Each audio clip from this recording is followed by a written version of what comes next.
The Grand Secretary's Pampered Wife Chapter 590 to Chapter 633. The latest chapter of this book is not finished yet. For more exciting content, please scan the QR code below to download the app. Novels are updated even faster. Millions of novels are free to read. Novels with connotations that can't be found online are all available here. The unexpected voice made Royal Prince An's heart skip a beat. His body unconsciously trembled. This reaction naturally didn't escape Grand Tutor Zhuang's eyes. Grand Tutor Zhuang looked at his back coldly. It's so late. Where do you want to go? Royal Prince An forced himself to calm down. He slowly turned around and tried to look normal as he said to Grand Tutor Zhuang, I left something outside. I'm going out to look for it. Grand Tutor Zhuang looked at him dangerously. Is that so? What did you leave behind? Why are you going out to look for it in the middle of the night? Royal Prince An's forehead was covered in cold sweat. I left a token. It's the Zhuang family's token. Is that so? Grand Tutor Zhuang walked towards Royal Prince An felt a strong aura and pressure. More sweat appeared on his forehead and his throat moved in fear. Grand Tutor Zhuang stopped in front of him and pulled his waist. Then tell me, what is this? Royal Prince An's eyes flashed and he said embarrassedly, My token was hanging on my waist? I thought I dropped it. Grand Tutor Zhuang said coldly, Zhuang Yuhing, how long are you going to pretend? Royal Prince An said, Grandfather, what are you talking about? I don't understand. Grand Tutor Zhuang gritted his teeth. You don't understand? Fine, then let me ask you. What were you doing in my study just now? Royal Prince An's chest heaved up and down. He couldn't hide the guilt in his eyes. He looked at the token in Grand Tutor Zhuang's hand and said, I was looking for this. Grand Tutor Zhuang was exasperated. You dropped a token from outside the residence. Is there a worse excuse? Zhuang Yuhing, you're my grandson. Can't you even lie? Royal Prince An opened his mouth. Grandfather, Grand Tutor Zhuang looked at him coldly. This is the entrance of the residence. There are so many servants watching. I don't want to embarrass you. Hand it over obediently. Royal Prince An avoided Grand Tutor Zhuang's sharp gaze. What? I don't understand. Grand Tutor Zhuang sternly said, Now you're calling me your grandson? Zhuang Yuhing, you are still too inexperienced to play tricks in front of this old man. Are you going to hand it over yourself, or do you want this old man to search your body for it? This is your last chance. Don't think that I can't bear to touch you just because you're my grandson. If you dare to disobey me again, I'll treat it as if I don't have a grandson like you. Empress Dowager? Prince An shouted behind Grand Tutor Zhuang. Grand Tutor Zhuang subconsciously looked back. Royal Prince An broke into a run. Grand Tutor Zhuang was truly infuriated. He clenched his fists so hard that they cracked and his shoulders trembled. Bring him back here. Two guards rushed out of the door and Royal Prince An was caught by them before he could run a few steps. The two of them carried Royal Prince An back to the gate. Close the door. Grand Tutor Zhuang didn't want anyone passing by to look. The servant shuddered as he closed the door. Just now, he had almost let the royal prince go. He didn't know if the old master would be angry. Naturally, Grand Tutor Zhuang didn't have the time to punish these servants. He dismissed them and only left two of his trusted guards behind. He looked at Royal Prince An who was detained in front of him and said, Do you think you can successfully leave with the things? Do you think you'll have escaped by the time I find out? Zhuang Yuhing, who gave you the confidence? Royal Prince An didn't answer him. Instead, he asked, Grandfather, why did you collude with the people of Yen? Grand Tutor Zhuang narrowed his eyes. Who told you? Royal Prince An said, Grandfather, you don't need to know who told me. You only need to answer me yes or no. Grand Tutor Zhuang naturally wouldn't be led by the nose by him. So you came to steal the imperial edict? I don't care what rumors you heard outside. You better shut your mouth. Royal Prince An's eyes flashed with a strong sense of disappointment. So grandfather really colluded with the people of Yen. Grandfather, what do you want to do? Rebel? Grand Tutor Zhuang shouted angrily, kneel down. Royal Prince didn't kneel. The guard kicked his knee and forced him to kneel on the ground. Grand Tutor Zhuang said, "Search his body." Royal Prince said coldly, "How dare you? I'm a royal prince personally conferred by His Majesty. Don't you want your heads anymore?" The guard hesitated. Grand Tutor Zhuang said sternly, "Search him." The guard continued to search Royal Prince's body. No matter how hard he struggled, it was useless. However, because the imperial edict wasn't a hard object, they couldn't touch it at all. Grand Tutor Zhuang paused. "Take off his clothes and tear them apart." Royal Prince resisted with all his might. He was pressed to the ground by the two guards. His elbows and knees were bleeding. The two guards tore his clothes apart. In the end, they wished they could only leave a pair of pants. "Master, I didn't." Royal Prince curled up his body and shivered on the cold ground. Grand Tutor Zhuang was so angry that he kicked him. "Where did you hide the imperial edict?" "Master. Master, it's not good. There's a fire in the study." Grand Tutor Zhuang's eyes narrowed. He looked at Royal Prince, who was shivering on the ground. Royal Prince's lips curled up into a smile. He said weakly, "This. Did grandfather expect this?" When Grand Tutor Zhuang rushed to the study, the fire in the study was already out of control. The steward said anxiously, "I don't know how the fire started. When I saw the fire and rushed over, the fire inside was already out of control. However, I still managed to snatch the seal and memorials on Sir's desk." "That's right." When normal people encountered a fire like this, they would of course steal what they thought Grand Tutor Zhuang cared about first. They wouldn't pay attention to anything else. Grand Tutor Zhuang stood in front of the fire. He calmed down and carefully sorted out the situation. He roughly understood what had happened. First of all, Zhuang Yuhing came back with an ulterior motive. He had always trusted this grandson of his too much. Even if he ran away from home, he didn't think he could do anything worse.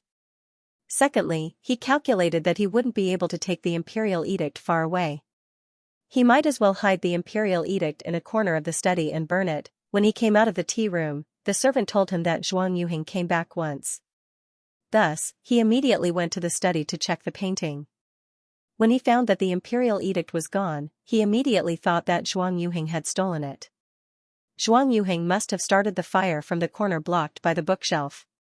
He was in a hurry to get the imperial edict back. After he went in, he immediately came out. Thus, he didn't notice the small flame in the corner. "Zhuang Yuhing, Zhuang Yuhing. I haven't seen you for a few days and you've become more capable." That imperial edict was not only Qin Fengyan's trump card, but it was also Grand Tutor Zhuang's biggest trump card to turn the tables. What was the former emperor's edict? It was a legitimate and orthodox edict. Its prestige was above that of the current emperor. As long as he took out the posthumous edict to appoint the other princes and princesses as emperors, there would definitely be ministers who would follow him loyally. At that time, with his many years of power and the help of the Yan Kingdom's Nangong family, there would be nothing to worry about. But now, this posthumous edict was destroyed by his most valued grandson. The anger in Grand Tutor Zhuang's heart was enough to burn Royal Prince 100 times. He angrily came to the entrance of the residence. Royal Prince's clothes were already torn. Now, he was covered by a guard's outer robe. Grand Tutor Zhuang was not a person who would easily take action. However, he couldn't hold it in anymore. "Zhuang Yuhing, you are very good. Very good. You don't want to live anymore? Good. I will fulfill your wish. Guards. Drag him away. Flog him to death." He didn't want this traitorous grandson. "Grandfather." Zhuang Yueshi suddenly rushed over and pounced on Royal Princeton. She turned to look at her grandfather. "Grandfather, don't hit brother." Grand Tutor Zhuang was furious. "Even you want to go against me?" Zhuang Yueshi kneeled in front of him and hugged his leg. "Grandfather. Don't be angry with brother. I didn't do it on purpose. Please forgive brother."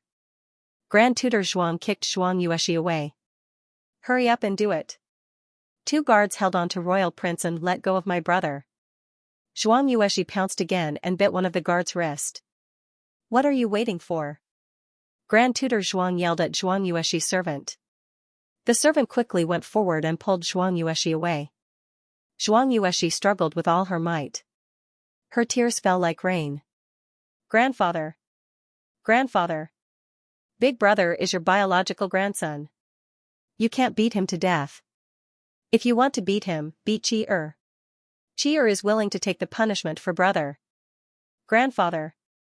Grandfather, please beat Qi-er. Don't beat brother. Don't. Grand Tutor Zhuang ignored his granddaughter's cries and pleas. He ordered someone to gag her mouth and drag her away. He looked at Royal Prince coldly. Execute. Dong dong dong. Suddenly, there was a loud banging on the door. Grand Tutor Zhuang frowned. Who is it? Open the door. The Ministry of Justice is investigating. Those who disobey will be put in jail. Grand Tutor Zhuang ordered one of the guards to open the door with a cold face. Assistant Minister Li walked in calmly with the arrest warrant from the Ministry of Justice.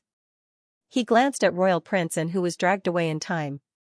Then, he cupped his hands formally at Grand Tutor Zhuang and handed over the document. Grand Tutor Zhuang, your grandson Zhuang Yuheng is suspected of a murder case. I was ordered to arrest the suspect Zhuang Yuheng and bring him to justice. I hope Grand Tutor Zhuang will not obstruct me from handling the case. Royal Prince was handcuffed and put into the prison carriage. Assistant Minister Li was released by Royal Prince halfway through the prison carriage. Royal Prince sat in the carriage that had been waiting in the alley for a long time. As expected, he saw Xiaoheng. You are really, Royal Prince wanted to say, you are really daring. You even impersonated the Ministry of Justice. When he was about to say it, he remembered that this fellow could even forge an imperial edict. What else did he not dare to do? Royal Prince raised his eyebrows. I can get out myself without your help. No need to thank me. Xiaoheng said calmly. Royal Prince looked away. The two returned to Jade Water Alley. When Royal Prince came out after changing his clothes, Princess Xianxia also came over. It was the first time Royal Prince saw her. He did not know Xiaoheng's true identity, so he was surprised by her sudden visit. He did not know and did not dare to ask. Where is the imperial edict? Did it really burn? Princess Xianxia asked. The three of them sat in Xiaoheng's study. No, I brought it out. Royal Prince took out a blank imperial edict and placed it on the table. Princess Xianxia picked up the imperial edict and touched the texture and lines on the edict with her fingertips. As expected of the late emperor's imperial edict. The paper is different from today's.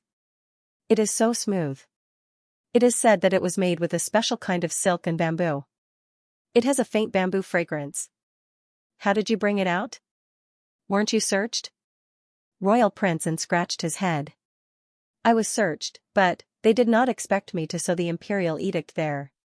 Princess Xianxia put the imperial edict to her nose and sniffed it. She closed her eyes to feel its scent. Where is it? Royal Prince, in my pants. Thud.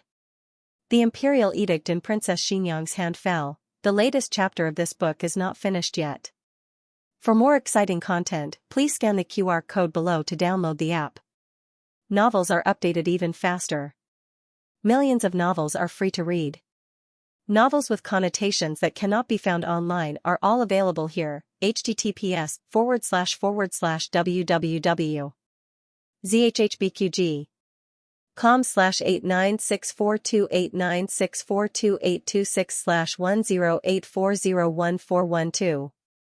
HTML Genius memorized this website's address in 1 second. www.zhhbqg.com Bikuga mobile reading website, mzhhbqg.com. The latest chapter of this book is not finished yet. For more exciting content, please scan the QR code below to download the app. Novels are updated even faster. Millions of novels are free to read. Novels with connotations that can't be found online are all here. What did Royal Prince just say? This imperial edict was taken out from his pants. Princess Xianxia was in a bad mood. She was a woman, a princess of the imperial court. When she thought about how she had touched and smelled it in front of the two juniors, Princess Xianxia felt that she had lost 10 lifetimes worth of face. Why did you sew the imperial edict in that place for no reason? She slammed the table and shouted. Royal Princeton was a junior and a subject. In addition, Princess Xianxia had a strong aura. Even the emperor was afraid of her, let alone a young royal princeton. When Royal Princeton spoke to her, he didn't dare to look at her to offend her. Naturally, he didn't see her intoxicated actions with the imperial edict. He was startled by Princess Xianxia's sudden anger, and finally gathered his courage to look at Princess Xianxia. Princess Xianxia was furious. Her beautiful face was filled with anger. Her cheeks and neck were red with anger. Royal Princeton was confused and said blankly, if I didn't sew it in my underpants, I couldn't take it out. He never thought of destroying the imperial edict from the start. Such an important item was a life-saving talisman in his hands. Especially for people like him who dealt with imperial power all day long, no one could guarantee that there wouldn't be a day when the monarch wouldn't be afraid of them. In the beginning, he did plan to take it out with him. But on second thought, if his grandfather found out in time, he would definitely search him. There was only one place where he wouldn't be searched, and that was his underpants. But if it was stuffed in his underpants, it would fall off easily and be touched easily. Thus, he went back to the study and sewed it on the fabric of his underpants. As for why he knew how to sew and mend, it was thanks to the difficult days in Bai Shui Alley. As a man, he actually learned how to sew clothes. Of course, his grandfather's thoughts were too deep. He didn't rule out the small possibility that he would really take off his underpants to check. Thus, he set the study on fire. He purposely showed flaws and covered it up to make his grandfather think that he had the imperial edict on him. Later, when the study was burned down, he showed a proud expression in front of his grandfather, making him think that he was trying to distract him so that he could set fire to the imperial edict. This way, no matter what, his grandfather would never take off his underwear again. However, he did not expect that his grandfather would be so angry that he would be beaten to death. This was beyond his expectations. He had overestimated his grandfather's affection for him. If it weren't for Xianxia secretly keeping an eye on him and promptly sending assistant Minister Li to take him away, he probably would have gone to see the previous emperor with the imperial edict in his pants. However, he would not thank Xiao Lulang. Princess Xianxia was so angry that she almost died. She ferociously glared at Junwang. She was truly unable to control herself. Long Yi. Castrate him. Long Yi entered in a flash and grabbed Dukan. Then, he threw him into the salt jar in the backyard. Princess Xianxia, I asked you to castrate people, not pickle vegetables. Princess Xianxia left with an ashen face. Dukan curled up at the mouth of the salt jar with a dumbfounded expression. He looked at Xianxia who was walking towards him. What did I say wrong? Why was Princess Xianxia angry? Could it be that she felt that I blasphemed the imperial edict? In all honesty, I really had no other choice at that time. Xianxia had witnessed the entire process. He held back his laughter and pulled Dukan up from the salt jar. No, you were able to bring the imperial edict out. You made a great contribution. Then why is she still angry? Dukan muttered and patted the salt off his body. He thought of something and said in a low voice, it seems that the rumor is true. What rumor? Xianxia asked. Royal Princeton looked around and confirmed that Princess Xianxia wouldn't return. He then said to Xianxia in a small voice, Princess Xianxia is temperamental. She always abuses Marquis Xianping. Marquis Xianping turned against her husband because he couldn't stand her violence. The corner of Xianxia's mouth twitched. She can't beat Marquis Xianping, right?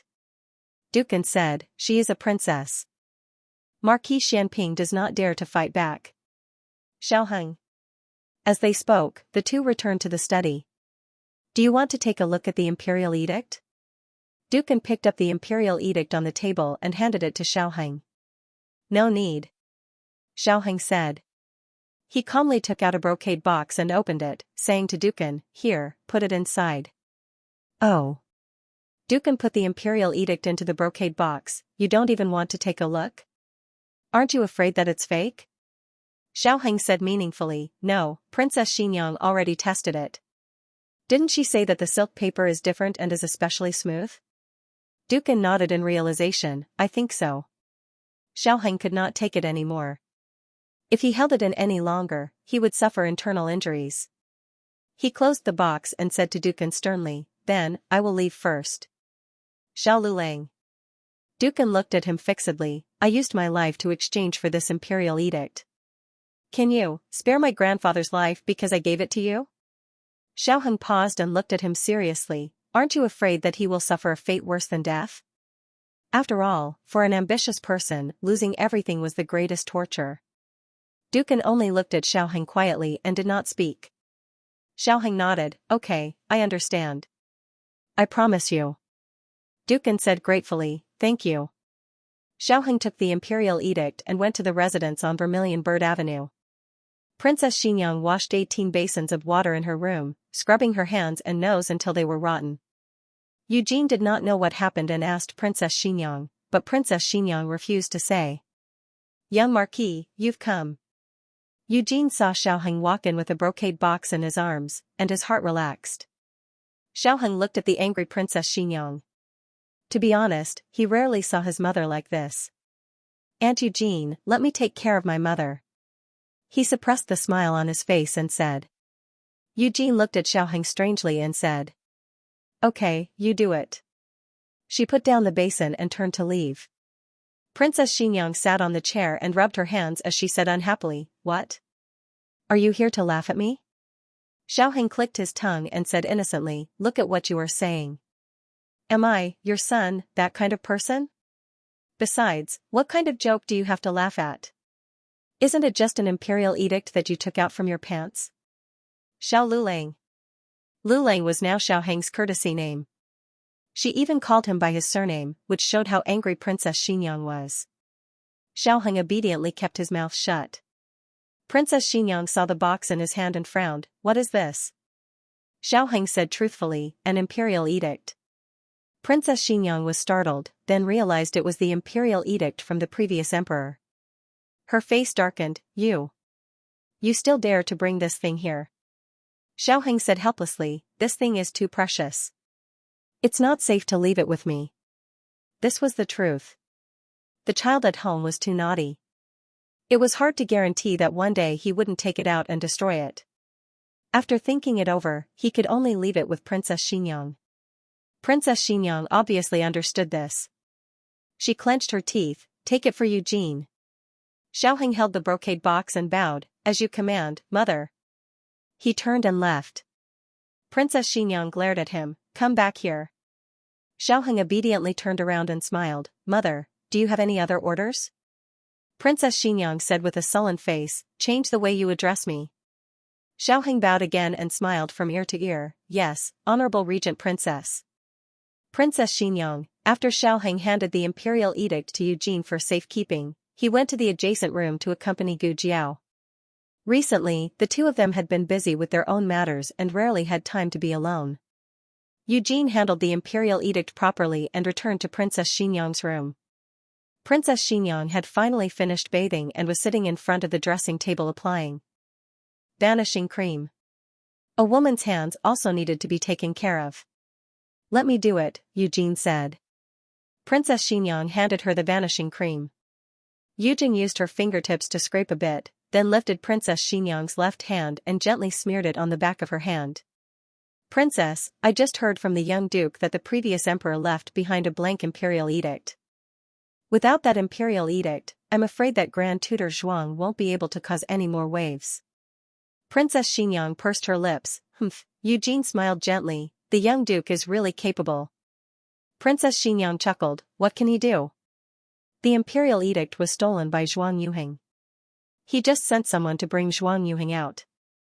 After applying the vanishing cream, Eugene gently massaged Princess Xinyang's hand. Why would Zhuang Yuheng be willing to steal the imperial edict for the young duke?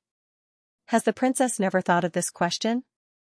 Zhuang Yuheng and Grand Tutor Zhuang had a falling out and no one in the capital dared to take him in. Only our young duke was bold enough. Princess Xinyang pursed her lips. Eugene continued, "To do what ordinary people can't, to think what ordinary people can't, this is the young duke's talent. The young duke is a good child with foresight, strategy, courage, and breadth of mind." How could Princess Xinyang not know? She just wanted to hear others praise her son. Eugene smiled and placed her tender left hand on her thigh. Then she picked up her right hand and began to gently apply the vanishing cream. Grand Tutor Zhuang first lost the protection of Empress Dowager Zhuang, then he lost Prince Ning as a bargaining chip. Now he doesn't even have a chance to turn the tables. I reckon that the Zhuang family's luck has run out and there's nothing to fear. But the people of Yan are a bit of a headache. What does the princess plan to do? Princess Xianxia said thoughtfully, I want to kill someone with a borrowed knife. Eugene was slightly startled. Whose knife does the princess want to borrow? Princess Xianxia looked coldly at the setting sun outside the window. The people of Yan. The latest chapter of this book is not finished yet. For more exciting content, please scan the QR code below to download the app. Novels are updated even faster. Millions of novels are free to read. Novels with connotations that can't be found online are all available here. https://www.zhbqg.com/89642896428226/1084000682. HTML Genius memorized this website's address in 1 second. www.zhbqg.com Bikuga mobile reading website, mzhbqg.com. The latest chapter of this book is not finished yet. For more exciting content, please scan the QR code below to download the app. Novels are updated faster. Millions of novels are free to read. Novels with content that can't be found online are all available here. In the room next door, Xiaoheng peeled an orange for Gu Jiao. Gu Jiao had been resting for 4 days. The wounds on her arms and waist were healing well, and the wounds on her wrists were also recovering well. In another 2 or 3 days, the bandages would be completely removed. Gu Jiao had never rested for so long. She was about to grow mold in the room. She seemed to understand Mo Qianxua's frustration a little. I'm fine. I can go back now, Gu Jiao said as she sat on the bed. No. Xiaoheng refused. Dr. Song said that you have to rest for at least 7 days. In fact, it was reasonable to say that she should rest for 10 days to half a month. However, Dr. Song and Xiaoheng both understood that she wasn't someone who could stay cooped up in the room for so many days. In addition, her injuries did heal faster than ordinary people, so they reduced it to 7 days. Gu Jiao, oh. Xiaoheng chuckled softly and handed her a few pieces of tangerine that had been peeled off. He also knew that she was bored and had gone to the yamen less these 2 days. He basically stayed here to accompany her. Imperial Tutor Zhuang's matter has been taken care of. Zhuang Yuheng went to get it. He talked to her to relieve her boredom. Who would have thought that old concubine Jing would have a blank imperial edict from the late emperor? Gu Jiao asked, why didn't she take it out earlier? Xiaoheng continued to peel the remaining orange petals. I'm guessing that this imperial edict either fell into the hands of the people of Yan long ago, or it was hidden somewhere. Grand concubine Jing only found it before she died, but she didn't have the chance to get it herself. So she left a letter for Qin Fengyan to get it. However, the Yan kingdom found out that Qin Fengyan was on her way to get the imperial edict, so they snatched it in advance and used it to make a deal with Qin Fengyan. What you said makes a lot of sense. Gu Jiao ate a piece of orange. It was so sweet. Xiaoheng looked at her bulging cheeks. She looked like a little squirrel looking for food. He couldn't help but laugh. I'm just guessing, but that's not important. Eat slowly. Yes. Although he said so, his hands grabbed a few more pieces and stuffed them into his mouth. Why do you like eating oranges so much? Xiaoheng didn't know whether to laugh or cry. He handed her the other half of the tangerine. She took it and pointed at the oranges on the plate. His meaning was clear. He wanted more. Xiaoheng raised his eyebrows and said, you're getting better at ordering your husband around, Gu Jiao nodded and admitted generously. Xiaoheng smiled and peeled another orange for her. This time, Gu Jiao did not eat by herself. Instead, she said to him, you eat too. Xiaoheng said, I don't like this. Gu Jiao asked, then what do you like to eat? Xiaoheng looked at her deeply and said, nothing. He lowered his eyes and continued peeling the orange. As he peeled the orange, he suddenly felt the light in front of him dim. Gu Jiao's body was leaning towards him. He held his breath and his eyelashes trembled. Gu Jiao tilted her head and reached out her hand to pinch his chin. His heart skipped a beat. Oh, there's something dirty. Gu Jiao looked left and right. She took away a bit of cotton wool that was stuck to his cheek. Xiao Heng's face turned red in embarrassment. So it was cotton wool. He thought that she was going to, husband, what's wrong? Gu Jiao looked at him and asked. No, it's nothing. Xiao Heng lowered his eyes in disappointment. He placed the peeled orange on the table and began to peel the tangerine for her. Gu Jiao's lips curved. She looked at that handsome and resentful face. She leaned forward and gently kissed the corner of his lips. Xiao Heng was stunned.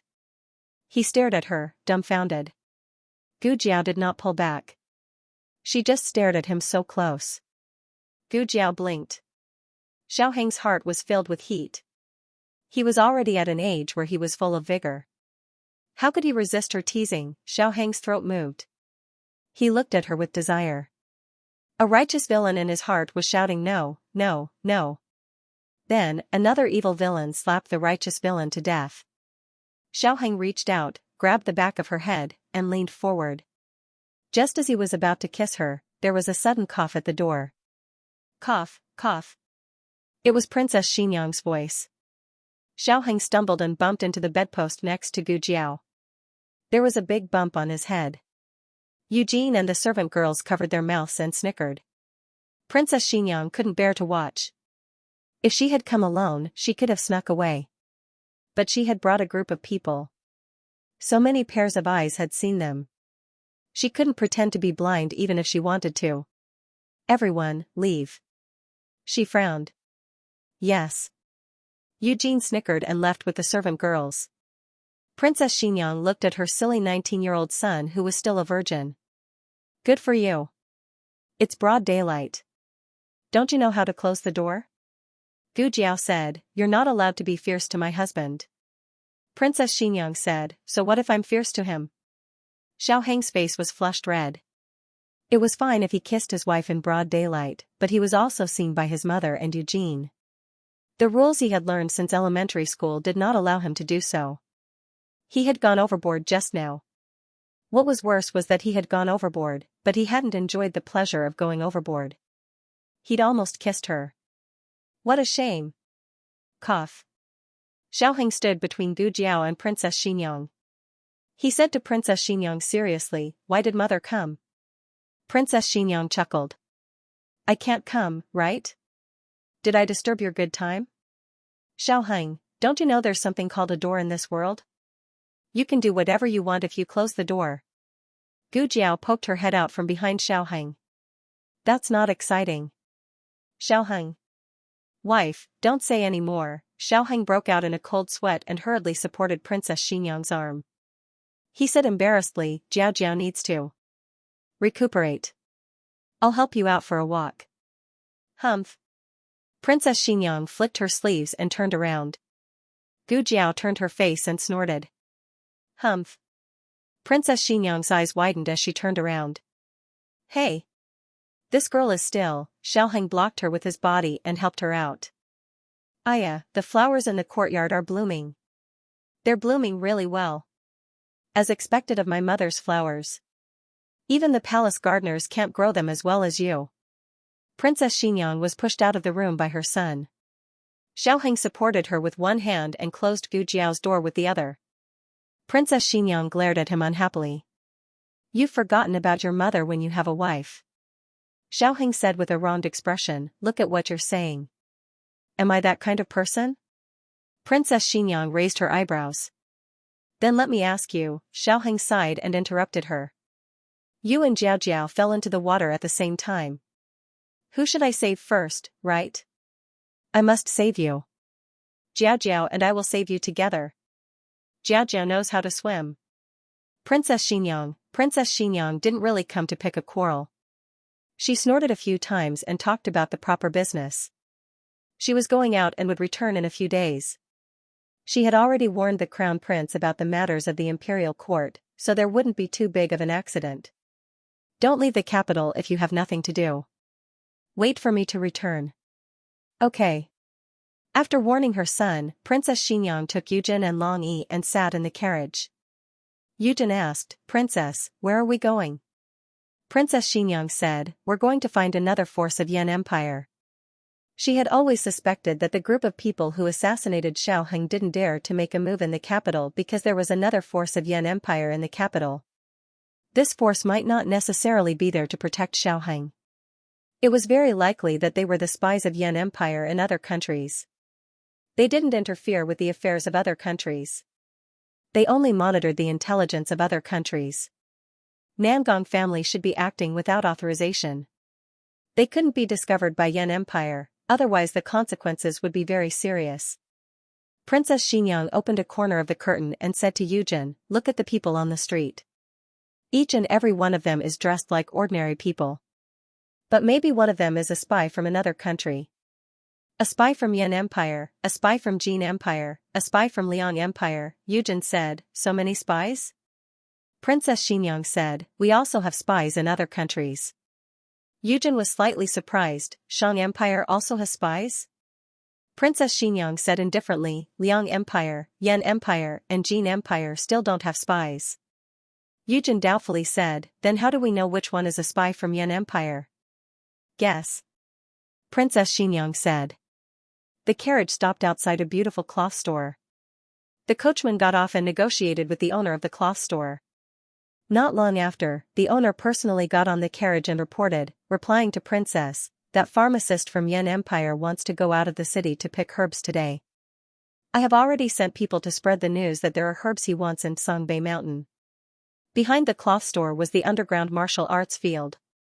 No one knew that this inconspicuous cloth store was actually a spy set up by Princess Xianxia many years ago. Yujin frowned and said, "Princess, are you suspecting that the pharmacist from Yan Empire is a spy from Zhao Empire? Isn't this too blatant? Isn't he hiding his identity from Yan Empire?" Princess Xianxia said coldly, "Sometimes, the more open you are, the less people suspect you. Besides, Zhao Empire is just a lower country. Yan Empire doesn't need to be too careful. Whether he is the one I am looking for, we will know after following him."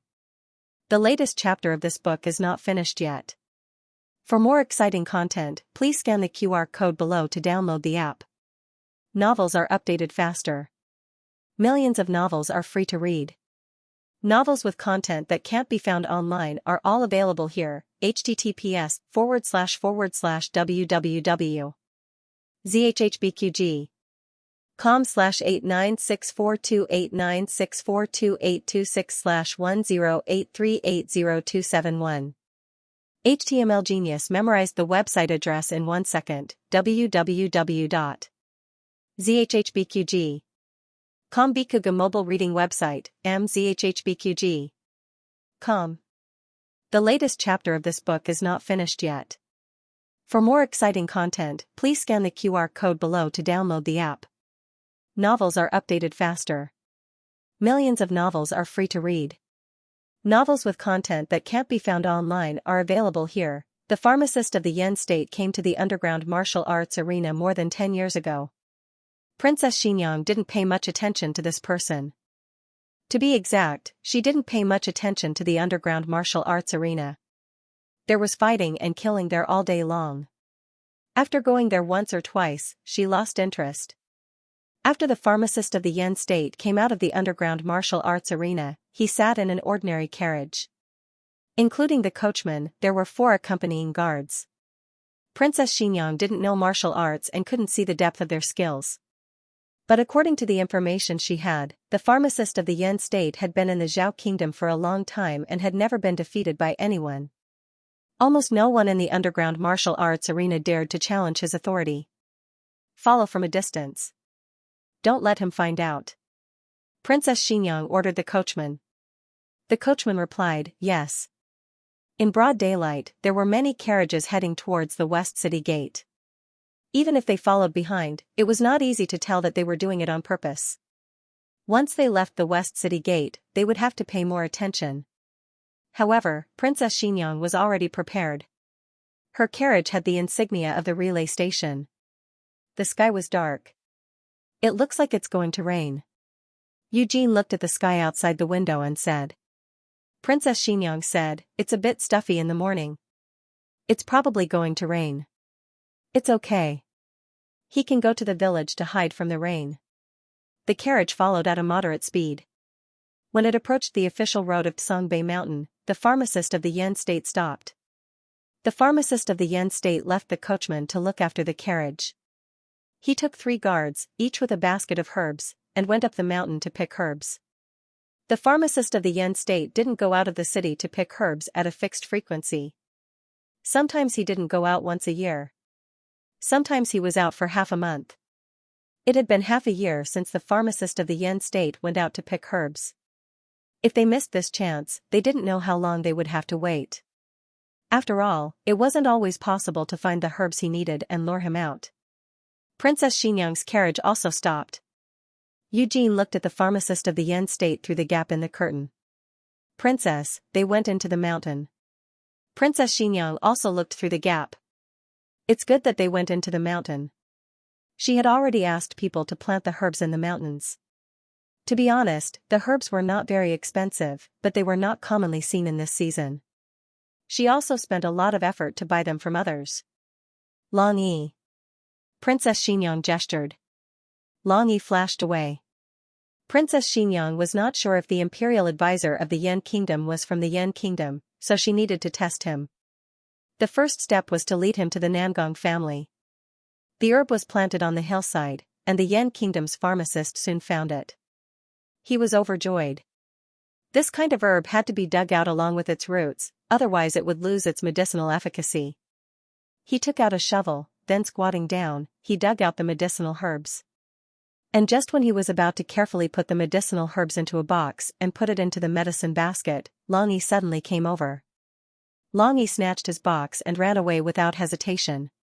Medicine Master. Are you all right? A guard hurried over. Long Yi's action was too fierce, and the Yan kingdom's pharmacist fell on his butt. He stood up with the help of the guard, patted his trousers and said, I'm fine. After coming to the Zhao country for so many years, he was already used to speaking the Zhao country's language, and the guards were also the same. I'll chase after him. That guard said. The Yan kingdom's pharmacist waved his hand. It's just a stalk of herb. If he wants it, then give it to him. There's no need to chase. Princess Xianxia waited in the carriage for a long time, and as a result, she saw the Yan kingdom's pharmacist continue to bury his head in picking herbs. Princess Xianxia, in any case. He's a pharmacist from the Yan kingdom. His herbs were stolen, and he didn't even chase after them. Princess Xianxia was angry. Who was it?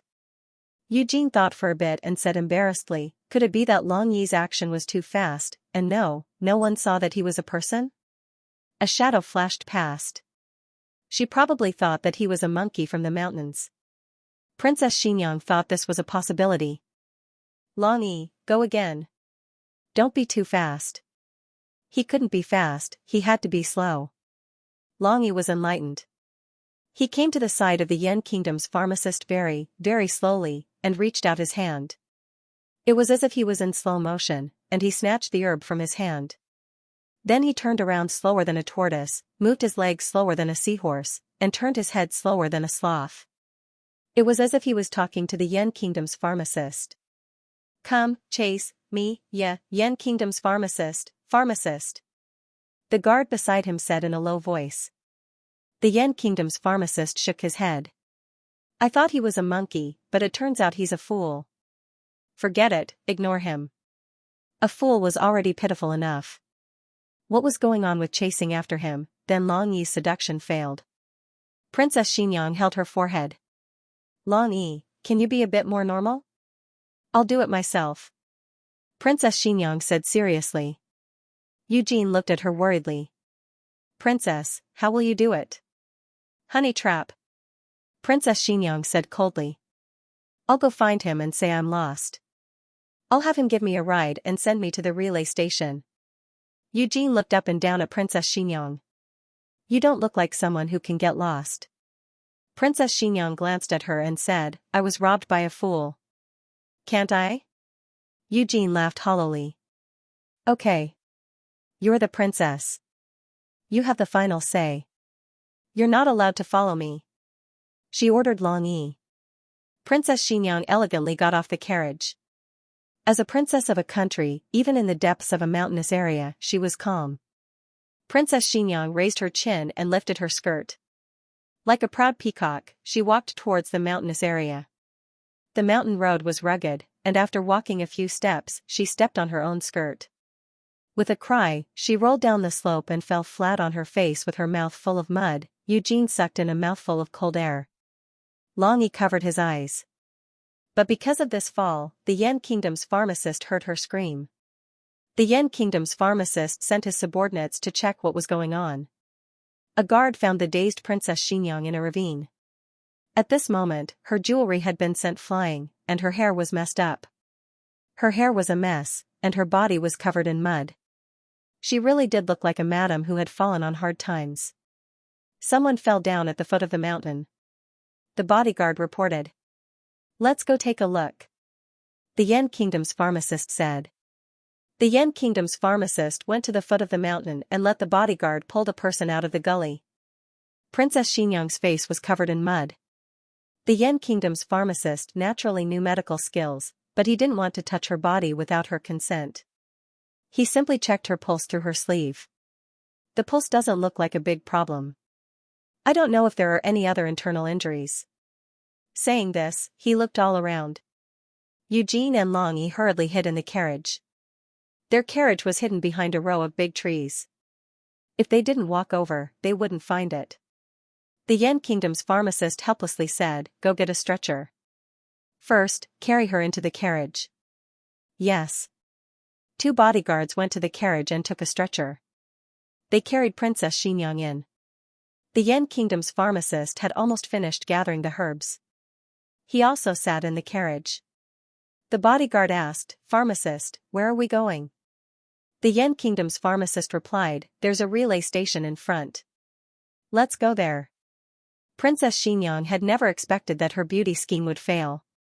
In the end, it became a scheme of injuring herself to gain sympathy. But it wasn't bad. It was fine as long as she could fool him. When the carriage arrived at the relay station, Princess Xianxia pretended to be in a daze and opened her eyes. Her acting skills were somewhat lacking compared to the old chancellor and Xiaoheng. But compared to Gu Jiao, she was still a lot better. At least, she didn't give herself away. Plus, she was already in a daze from the fall. "My home is in front," she said weakly. Since it was in front, then he might as well help her to the end. The Yan Kingdom's pharmacist let them continue forward. In the end, after walking for a long time, the Yan Kingdom's pharmacist asked, "Madam, which place is in front?" The Princess Xianxia pretended to be unconscious. It's in front." After walking for another long time, the Yan Kingdom's pharmacist asked, "Are you sure you didn't remember the wrong way?" The Princess Xianxia continued weakly, "No, my home is really in front. It's a villa. Did you pass by it?" "No." The Yan Kingdom's pharmacist looked out the window. At this moment, a guard on horseback suddenly pointed ahead and said, "Pharmacist, there's a villa over there. Is that your home?" The Yan Kingdom's pharmacist looked at the Princess Xianxia. The Princess Xianxia closed her eyes and fainted on the spot. The Yan Kingdom's pharmacist sighed. "Forget it, let's go and ask first." The coachman drove the carriage over. As they got closer, the coachman muttered, "Whose villa?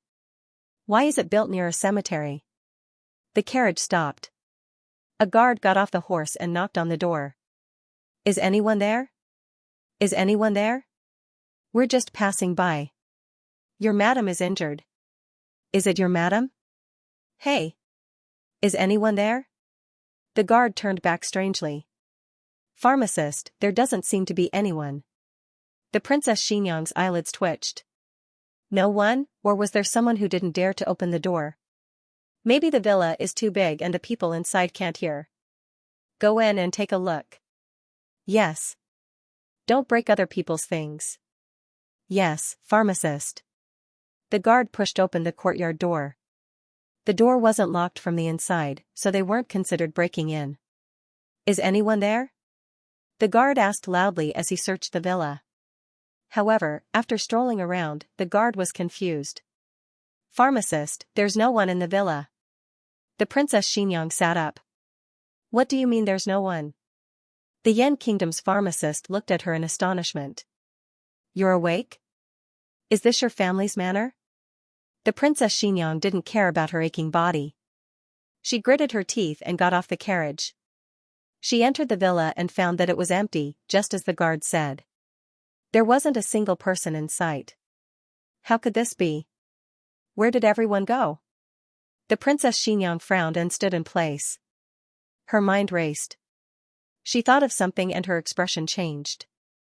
Oh no. We've been tricked. Outside the capital, there was a moat where one could row a boat on it. From the west gate to the south gate, it would take less than 2 hours to reach the destination. Outside the south gate, dozens of cargo ships came ashore one after another. Who are you? The city's guard stopped the caravan. The leading merchant smiled, took out his travel permit and a heavy bag of gold, and handed it to him. This humble one is in the business of a cloth store. These are all silks that this humble one brought from the south. The guard took the gold and wandered around the long caravan for a while. He took out 2 of the boxes and checked them. They were indeed silk. All this silk is yours? Yes, it's all mine. Every car needs to be inspected. It's my duty, my duty. Go ahead and check. Every time a carriage passed, the guard would pick a box to check. Sometimes it was the top box, sometimes it was the bottom box. No matter how he checked, it was silk. All right, let's all pass. The guard said. Yes. The leader of the merchants smiled and led his caravan into the city.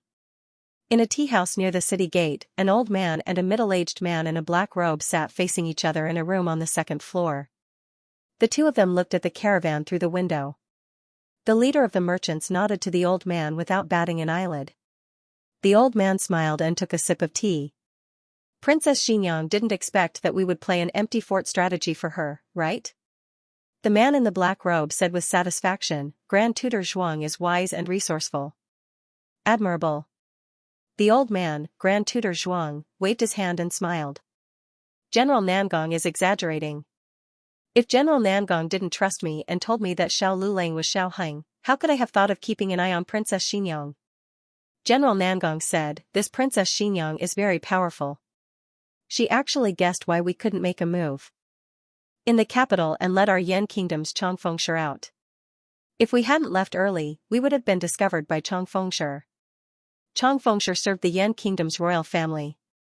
Although the Nangong family was strong, they didn't dare to steal the royal family's edge. Grand Tutor Zhuang said without restraint, now that she has led Chongfengshi out, you can make a move in the capital.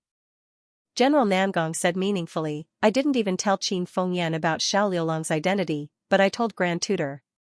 It turns out that I made the right bet. Grand Tutor is indeed a more suitable ally than Qin Fengyan. Grand Tutor Zhuang smiled. I've eaten more salt than they have rice. General Nangong won't be disappointed if you cooperate with me. They thought that I would obediently surrender without an imperial edict. If they make my life difficult, then no one will have a good life. I'd like to see what the Empress Dowager will do after Xiao Heng falls into my hands. Between the Emperor and Xiao Heng, she'll only protect one. I'd like to see who she'll protect. If she protects the Emperor, she'll betray herself, offend the Gu family, and also offend Princess Xianxia and Marquis Xianping. But if she protects Xiao Heng, she'll kill the Emperor, betray the royal family, and betray the whole world. Princess Xianxia is trapped outside the city, and Marquis Xianping hasn't returned from his campaign. General Nangong, this is a great opportunity for you to make a move. Even the heavens are helping you. Sure enough, cooperating with Grand Tutor Zhuang was the right choice, General Nangong said with satisfaction.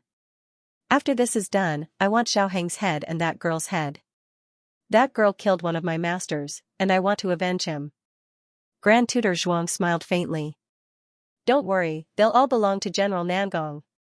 The latest chapter of this book is not finished yet. For more exciting content, please scan the QR code below to download the app. Novels are updated even faster. Millions of novels are free to read. Novels with connotations that can't be found online are all available here. https://www.zhhbqg com/89642896428226/1083777040. HTML Genius memorized this website's address in a second. www.zhhbqg.com Bikuj mobile reading website, mzhhbqg.com. The latest chapter of this book is not finished yet. For more exciting content, please scan the QR code below to download the app. Novels are updated faster. Millions of novels are free to read. All the novels that can't be found online are available here. Vermilion Bird Avenue. Little Jing Kong didn't go back to Clearwater Alley after school. Instead, he pestered Lu Quan to come here to find Gu Jiao. Lu Quan knew that Gu Jiao was recuperating. He didn't want the little guy to know the truth, so he deliberately said that he didn't know the way. Little Jing Kong patted his chest and said, "I've been here before. I remember the way." Little Jing Kong was the most difficult child to fool in the family. Lu Quan had no choice but to bring him here. Gu Jiao's injury had greatly improved, but her wrist and waist were still wrapped in gauze. The little guy could tell that Gu Jiao was injured at a glance. Little Jing Kong couldn't bear to blame Gu Jiao for hiding the truth from him. He went to the study to find his bad brother-in-law who was writing a letter. He put his hands behind his back and said in a deep voice, "You're a bad brother-in-law who lies." "How did I lie?" Xiaoheng asked. "Jiao Jiao is obviously injured, but you didn't tell me." Little Jing Kong said bitterly. "Just because of this?" Xiaoheng smiled faintly and said, "I didn't lie to you. I just didn't tell you the whole truth. My mother does have an old problem of angina, and Jiao Jiao is here to accompany her." Little Jing Kong frowned and thought carefully. What he said seemed to make sense, but why did he feel that something was wrong? "Well, have you finished your homework today?" Xiaoheng decisively changed the topic. "Have you memorized the poetry collection of the Yen Kingdom that Ming sent you last time?" "I'm almost done, but there are a few that I don't know." Little Jing Kong said with his hands on his hips, "But I've already made progress. Don't try to change the topic. I'm not a child anymore. You can't fool me anymore." Xiaoheng's mouth twitched. The little monk's ability had improved. He knew that he shouldn't be led by the nose. Also, you're only 5 years old. If you're not a child, then what are you? Little Jing Kong crossed his arms, stomped his feet and snorted, "I don't care." "You're wrong." Xiaoheng raised his eyebrows. "Do you think that I'm wrong to hide it from you? Or are you jealous because I accompanied Jiao Jiao?" Little Jing Kong was hit where it hurt. He was so angry that his little face turned red. Humph. Bad brother-in-law. Dr. Song couldn't stand it anymore. How old was he? How could he bully a child? He called out from the courtyard, "Jing Kong, I'm going to brew medicine for Dr. Gu. Do you want to come with me?" The sense of mission of boiling medicine for Gu Jiao Jiao overcame the desire to win the argument with his bad brother-in-law. Little Jing Kong angrily glared at his bad brother-in-law and stomped his little feet to go out. In fact, Dr. Song boiled the water and opened the medicine bag. Little Jing Kong was only responsible for pouring the herbs into the jar. After that, he obediently squatted beside the jar and guarded it. Gu Jiao Jiao didn't like to drink medicine. Because it was boiled by Little Jing Kong, she gave him face and drank it. They had dinner at Vermilion Bird Street. There were only a few of them. Little Jing Kong asked strangely, "Why don't I see the princess and Long Yi? And Aunt Yujin?" "They went out."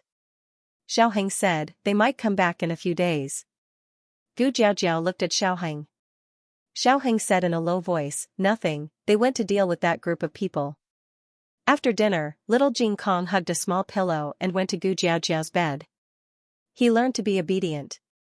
He didn't ask his bad brother-in-law whether he could stay here or not. Because if he did, his bad brother-in-law would definitely not agree.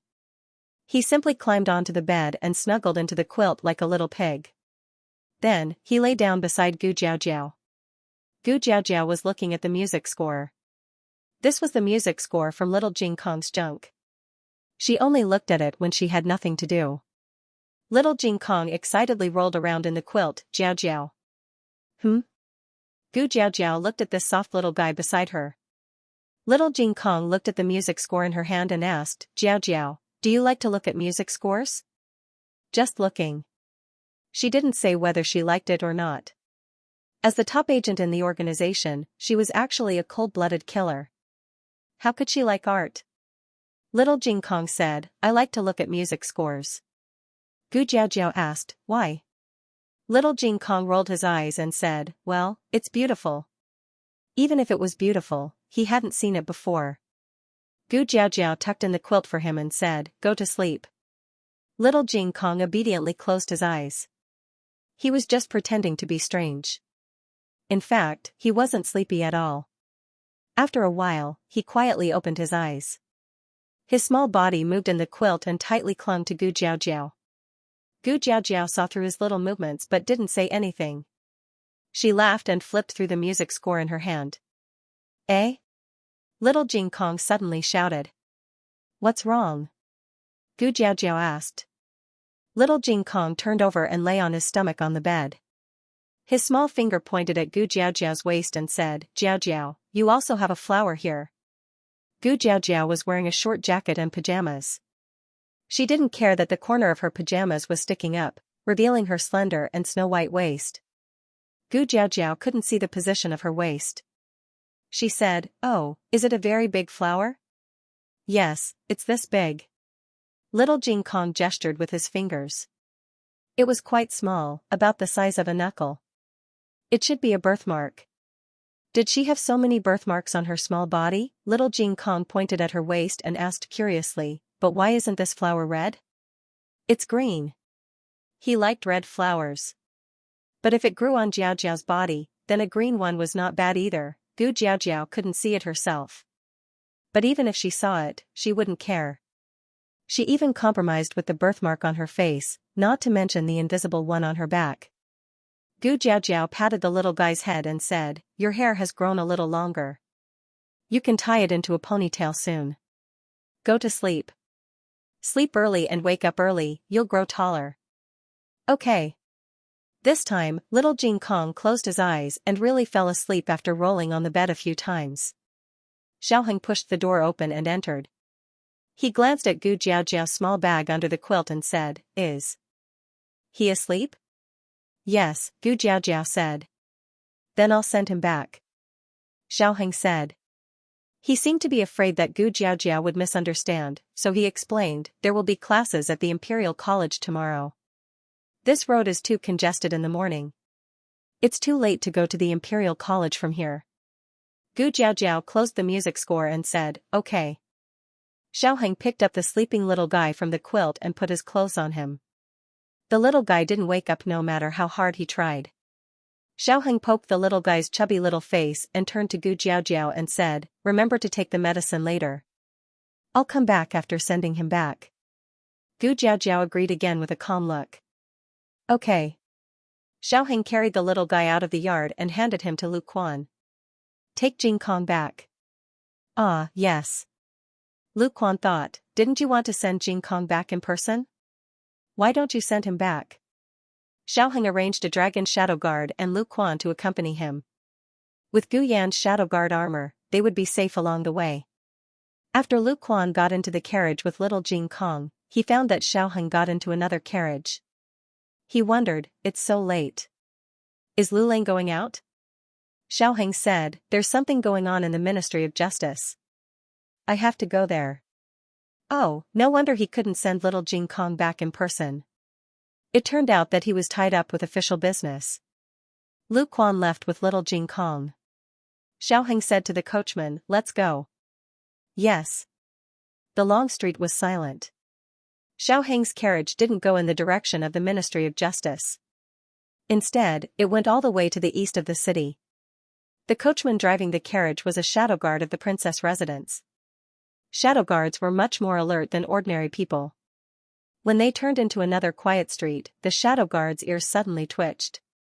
Lord Xiao, someone is chasing after us. Xiaoheng said seriously, don't stop. Keep going. Speed up. Yes. The shadow guard tightened the reins and whipped the horse. The horse felt the pain and sped up in the night. In the carriage, Xiaoheng's expression became vigilant. The shadow guard said again, "Lord. There are people coming from the north and south. There are a lot of them. We're going to be outflanked." Xiaoheng clenched his fists. "Charge." The shadow guard gritted his teeth. Yes. Now that there was no one in front of them, the shadow guard increased the speed of the carriage to the maximum. Fortunately, Princess Xianxia was using first-class Vergana horses, so there was no need to talk about their combat power. "Turn left," Xiaoheng said. The shadow guard tightened the reins and turned the carriage into the alley on the left. Almost as soon as they entered the alley, two groups of people came from both ends of the original street. If they hadn't entered the alley just now, they would have been blocked from the front and the back by now. "Turn right," Xiaoheng said. "Turn around." "Charge." "Turn left." Xiaoheng relied on his familiarity with the capital's terrain to forcefully avoid the pursuit of three groups of people. But in the end, this was just a coincidence. In the face of absolute encirclement, he had no choice but to admit defeat. Not long after entering the outskirts of the city, Xiaoheng's carriage was surrounded on a small path that was rarely visited by people. On both sides of this path were embankments. Ahead was a canyon, and behind was a large open space. The canyon and open space were already filled with pursuers. Xiaoheng could only run into the embankments, but even if he ran, he wouldn't be able to escape. The embankments couldn't move the carriage. He also couldn't outrun these experts on foot. The pursuers in the canyon had clearly come from another path. The person in the lead was the cloaked imperial tutor Zhuang.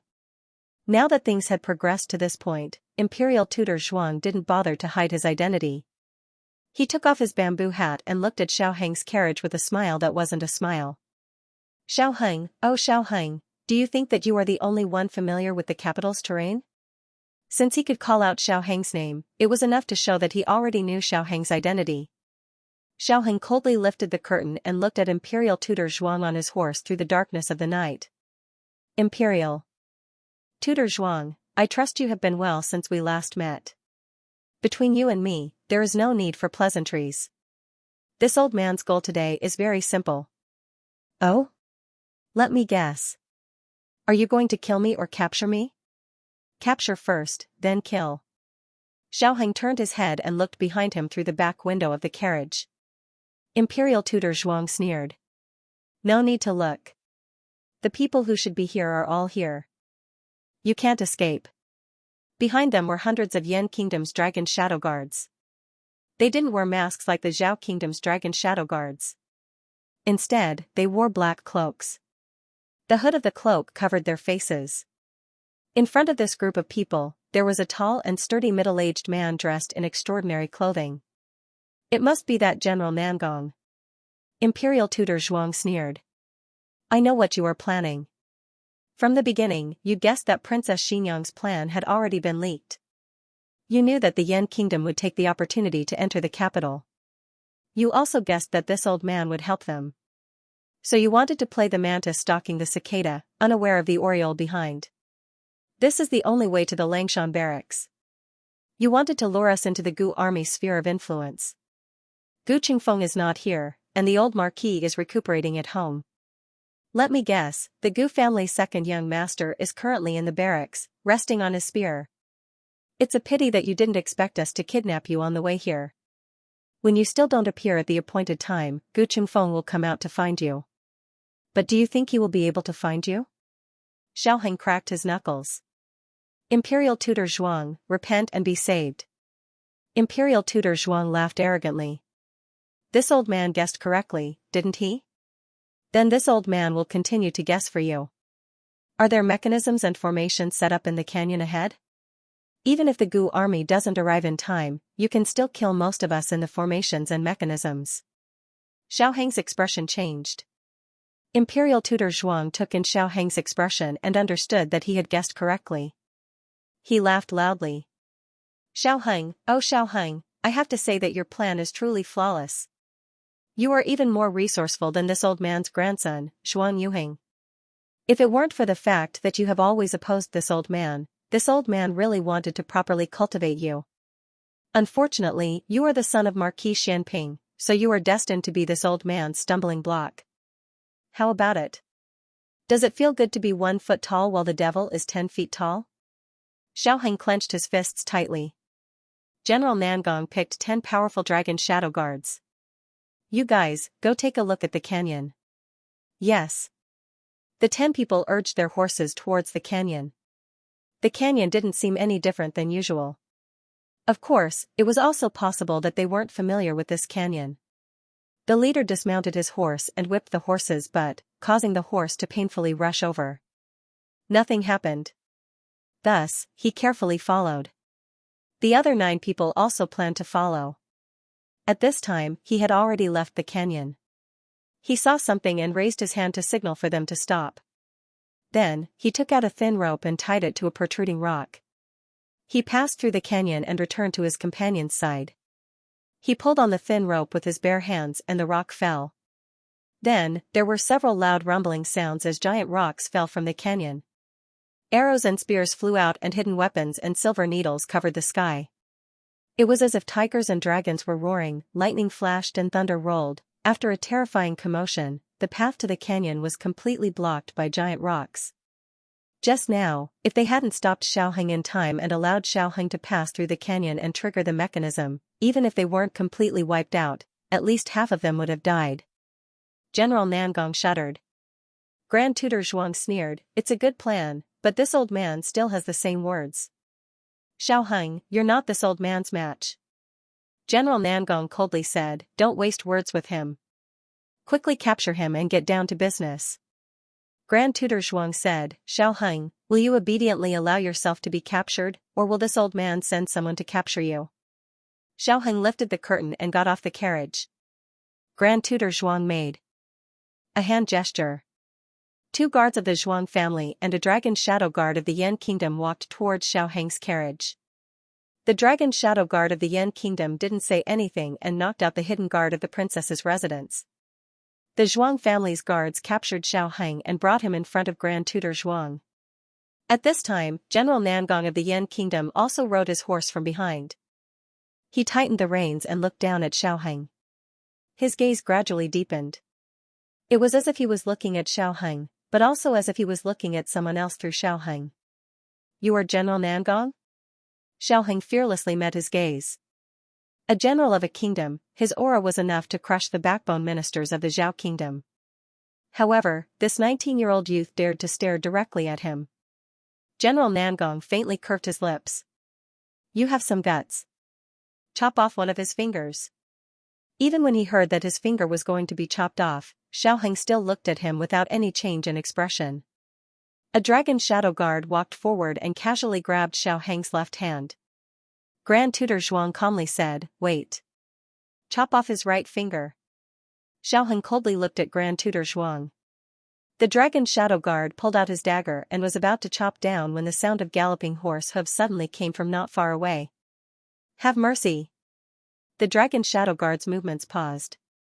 Grand Tutor Zhuang and General Nangong both looked over and saw Eunuch Qin, who served the Empress Dowager, quickly galloping over. "He is?" General Nangong frowned. Grand Tutor Zhuang smiled and said, "The Empress Dowager's trusted aide, Eunuch Qin." When Eunuch Qin's horse galloped into the open space, it was blocked by the Zhao Kingdom's Dragon Shadow Guard and Imperial bodyguards. General Nangong made a hand gesture and everyone moved aside to make a path. Eunuch Qin dismounted and panted as he looked at Grand Tutor Zhuang.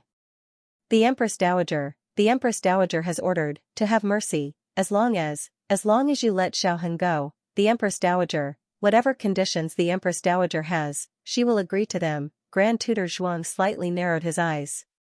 "Is this the Empress Dowager's intention, or are you faking her decree?"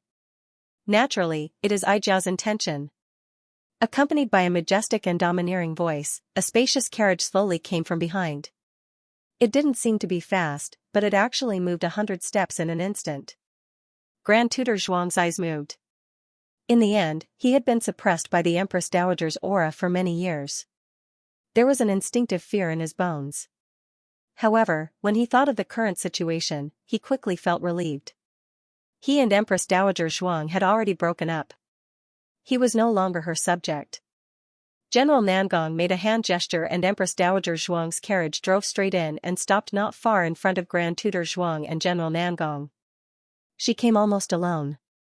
Now, other than eunuch Qin, there was only one eunuch driving the carriage, and this eunuch didn't know martial arts. General Nangong looked at Empress Dowager Zhuang's carriage with a faint smile.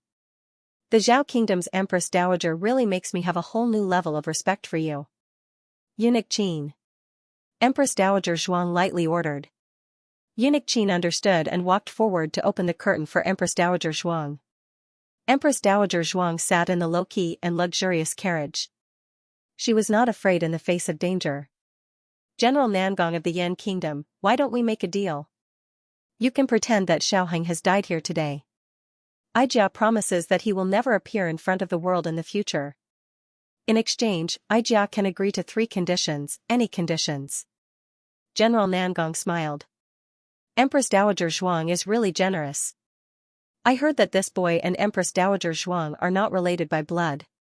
Empress Dowager Zhuang can even ignore her own grandnephew, Prince Ning. Why are you so stubbornly protecting an outsider? Empress Dowager Zhuang was not angry. She said with dignity, this is Aijia's business. You don't have to worry about it. Aijia only wants to ask General Nangong if you are willing to make this deal. Grand Tutor Zhuang turned his head and said, General Nangong, don't believe her. She is cunning. If you let Xiaoheng go, she will no longer be afraid of shooting the rat for fear of breaking the vases. She can turn around and lead the army to destroy you. I know that generals' men of sacrifice are very powerful, but I don't think generals' men of sacrifice can walk out of an army of 100,000. Empress Dowager Zhuang said coldly, does General think that if you kill Xiaoheng here, Aijia will let you leave the Zhao Kingdom alive? If General Nangong doesn't believe me, you can try. If you dare to touch a hair on Xiaoheng's head today, Aijia will bury all of you with him.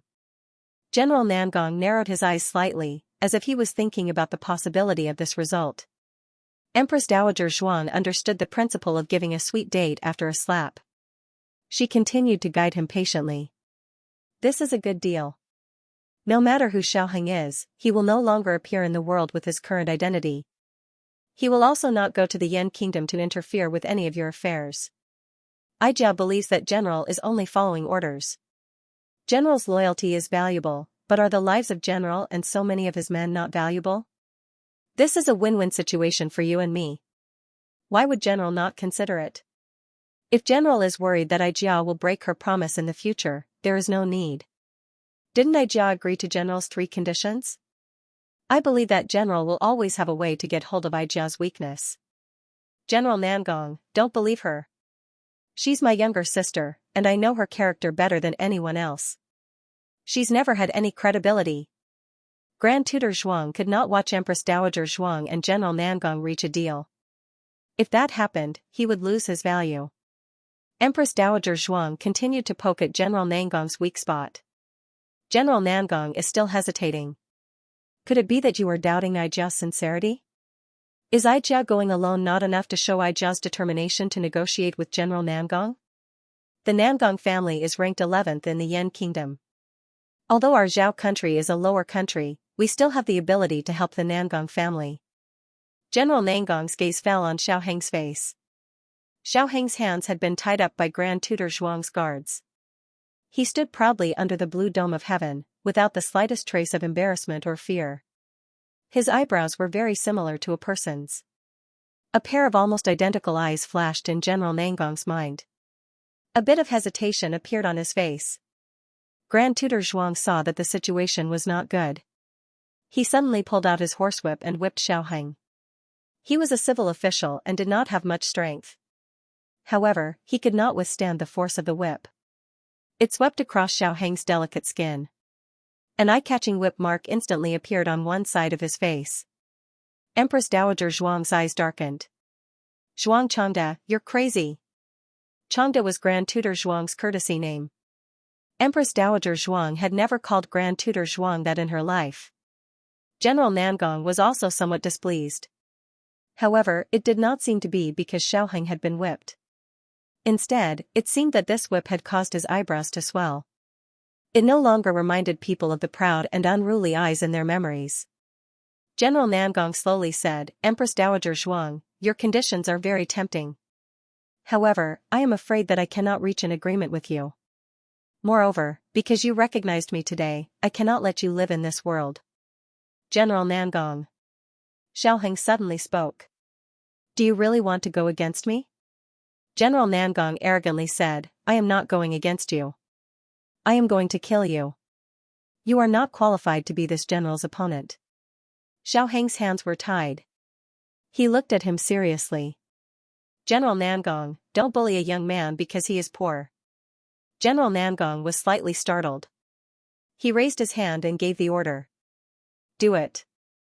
Leave no one alive. Grand Tutor Zhuang opened his mouth. General Nangong, a dragon shadow guard, brandished his sword and ruthlessly chopped towards Xiaoheng's head. At this critical moment, there was a whoosh in the night sky. An arrow fiercely and domineeringly shot over and fiercely pierced through the dragon shadow guard's heart. After the arrow pierced through his body, it was nailed to the ground in front of General Nangong's horse. The tail of the arrow swayed, showing how fast and fierce it was. However, this was not an ordinary arrow. Its body was longer and the arrowhead was larger. It had terrifying barbs and looked like a ferocious beast. General Nangong's heart sank. He had never seen an arrow like this before. An ominous premonition surged in his heart. In the next second, the ground under his feet began to tremble. The dust and sand began to rustle. The horse was frightened and began to circle in place uneasily. Thump, thump, thump, the sound of horse hooves coming from afar was like heavy black iron smashing into the cold stone floor. It also smashed into everyone's suddenly tightened heart. The sound was clearly still some distance away, but the powerful killing intent had already covered the sky like sand and stones. The entire world was covered in a terrifying killing intent. Thump. Thump. Thump. It was not the sound of the war drums. It was even more striking than the war drums. The sound of the armored horses became faster and faster. It was like a flood rushing over. It was a group of black armored cavalry wearing ghost masks. They held a spear in one hand and a shield in the other. Even the horses wore ghost masks on their heads. They were like Azuraine spirits from purgatory. They brought with them the aura of death, causing everyone to hold their breaths in shock. General Nangong's expression changed. Wasn't this the rumored Ghost Mask Army? The Ghost Mask Army was not truly dead people. It was said that they were as terrifying as the undead. Everywhere they went, no one was left alive. It was like they were pulling their opponents into the purgatory of the underworld. The Ghost Mask General holding a giant long blade flew over the heads of the 50 dragon shadow guards. He rode a ghost horse and brought with him an unstoppable killing intent as he charged at General Nangong and Grand Tutor Zhuang. He domineeringly blocked in front of Xiaoheng. Grand Tutor Zhuang looked and took in a cold breath. Marquis Xianping? He looked at Xiaoheng again and saw that Xiaoheng's eyes were calm. He was not surprised at Marquis Xianping's arrival. This is bad. They had fallen into a trap. After all this time, they had escaped and found a flaw in the mechanism. It had all been a smokescreen. The true trump card was Marquis Xianping. Marquis Xianping was not wearing a mask. At this moment, this beautiful face that was known as the #1 face of the Zhao country was releasing endless killing intent. You want to kill my son? Marquis Xianping pointed with his long blade and smiled evilly. He said arrogantly, is it you who has become arrogant, or is it that I, Xiao Ji, can't lift my blade? The newest chapter of this book is not finished. For more exciting content, please scan the QR code below to download the app. Novels are updated even faster. Millions of novels are free to read. Novels with content that cannot be found online are all available here. https://www.zhhbqg.com/89642896428226/1083593330. HTML Genius memorized this website's address in 1 second. www.zhhbqg.com. Biku Pavilion's mobile reading website, mzhhbqg.com. The latest chapter of this book is not finished yet.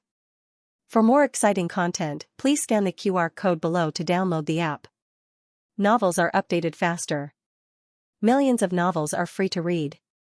There are novels with connotations that can't be found on the internet here. If Grand Tutor Zhuang had thought that his eyes were playing tricks on him for a moment, then when he heard the words, "Are you too arrogant, or is Xiao Ji too weak to lift a knife?" Grand Tutor Zhuang instantly confirmed that the person was indeed Marquis Xianping, so his guess was right. Whether it was Xiao Heng's plan to lure the snake out of its hole or Empress Dowager Zhuang's sudden appearance, their basic purpose was to delay time and wait for Marquis Xianping to appear, but this was very strange, wasn't it? A few days ago, he had received a memorial from the South Island, saying that a group of pirates had escaped on a ship, and Marquis Xianping had gone to pursue them. Could it be that those so-called memorials were all fake? Marquis Xianping was just trying to cover it up. In fact, he was already on his way back to the capital. Grand Tutor Zhuang gritted his teeth and looked at Marquis Xianping, then looked at Xiao Heng. His stomach was filled with anger. The father and son were the same. They were even more scheming than the old foxes in the court. Marquis Xianping glanced at the whip wound on Xiao Heng's face, and his dangerous eyes fell on Grand Tutor Zhuang's hand that was holding the reins. Which hand hurt my son? This was the second time that Marquis Xianping had admitted that Xiao Heng was his son. He didn't pretend in front of Grand Tutor Zhuang at all. This was not a good sign. Xiao Heng's identity was still a secret, but there was a kind of person in the world who could keep a secret forever. Grand Tutor Zhuang's eyelids suddenly twitched. He had never been so afraid of Marquis Xianping. After all, in terms of official status, he was no worse than Marquis Xianping. He even had a lot of experience. But now, he was terrified. He subconsciously looked at General Nangong. No need to look. He can't escape. After Marquis Xianping said this, General Nangong frowned. Before he could react, Marquis Xianping had already stabbed the handle of his broadsword into the ground. Immediately after, his horse leaped forward. Grand Tutor Zhuang's horse was startled and jumped around in disarray, letting out a series of neigh. Grand Tutor Zhuang did his best to stabilize himself, but Marquis Xianping's hand had already reached towards him without any explanation. Marquis Xianping grabbed his collar and mercilessly pulled him down from the horse. Marquis Xianping! Grand Tutor Zhuang cried out in alarm. Ho your ass! Marquis Xianping roughly threw him to the ground. He was a military general. His usual noble and elegant demeanor in front of others was only a facade. Deep down, he was barbaric and wild. Most people wouldn't use violence against an old and weak civil official like Grand Tutor Zhuang. No matter what, they would still enforce the law in a civilized manner. But was Marquis Xianping a normal person? He wasn't even a human being. Marquis Xianping had no qualms about bullying this thin and weak old man.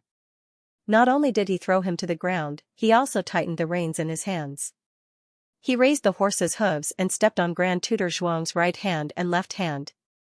There were two crisp cracking sounds in the air, followed by Grand Tutor Zhuang's unbearable howls of pain. After Marquis Xianping finished stepping, he turned the horse around and looked at him innocently. I asked you which hand it was. You didn't answer, so I had no choice but to cripple it. Grand Tutor Zhuang was stunned. There was actually such a shameless and arrogant person in the world, taking advantage of others and still pretending to be innocent. This was probably referring to him. Grand Tutor Zhuang had spent most of his life in the bureaucracy. Thanks to selling a good younger sister to the palace, his life had been smooth sailing these past few years. Even if someone wanted to trip him up, they mostly used a roundabout and subtle method. Who would believe that his hand would be crippled in front of everyone? Grand Tutor Zhuang had never suffered physical pain before. He was in so much pain that he almost fainted. He looked at Empress Dowager Zhuang, who was sitting in a carriage not far away and quietly watching the scene. Empress Dowager Zhuang's eyes were very calm. She had let go of this older brother who had eaten her flesh and blood for her entire life. Zhuang Jins, you're so ruthless. Grand Tutor Zhuang spat out blood and fiercely gasped for breath. Was she the ruthless one? There was a type of person in the world that had become accustomed to eating other people's flesh and blood.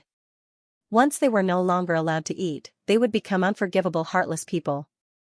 But when they ate other people's flesh and blood, they never thought that perhaps they should not have eaten them in the first place. Forget it, what was the point of talking about righteousness and morality with this sort of person?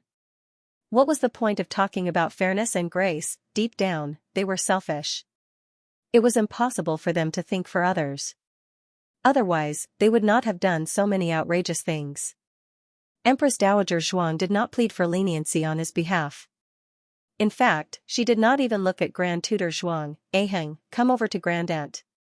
She was talking about Grandaunt. Not my wife.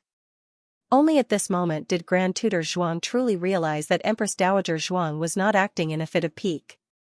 She had truly given up on the Zhuang family. She had a new family. They were not related by blood, but they could rely on each other. In the past, Empress Dowager Zhuang had also treated the Zhuang family right. It was just a pity that aside from Zhuang Yuheng, nobody else could see her efforts. They just felt that she was a daughter that had walked out of the Zhuang family, so she deserved to work hard for the Zhuang family. Xiaoheng turned around and walked towards Empress Dowager Zhuang's carriage. General Nangong's gaze sank. Marquis Xianping pulled out his long sword and urged his horse to stand in front of him. I will slowly take care of that old thing later.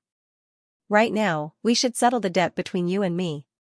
5 years ago, he had not been able to protect his son. This time, he would not allow this group of bastards to succeed. General Nangong looked at Marquis Xianping with a serious expression. He had heard of Marquis Xianping's reputation.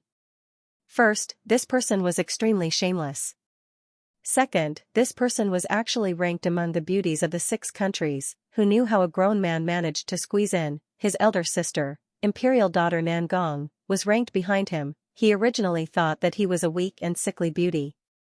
Who knew that he was an unyielding martial arts expert? Before coming to Zhao country, General Nangong had already gathered enough information. He squinted his eyes and looked at Marquis Xianping's waist. Zhao country's first-rank marquis, Xiao Ji, I heard that you have an injury to your waist. You are not my opponent. Are you certain that you want to fight me alone? That's fine, I will allow you 3 moves. Marquis Xianping snorted. Who the fuck wants to fight you alone? Isn't it better to gang up on him? Chongjing. Marquis Xianping lazily lifted his eyelids.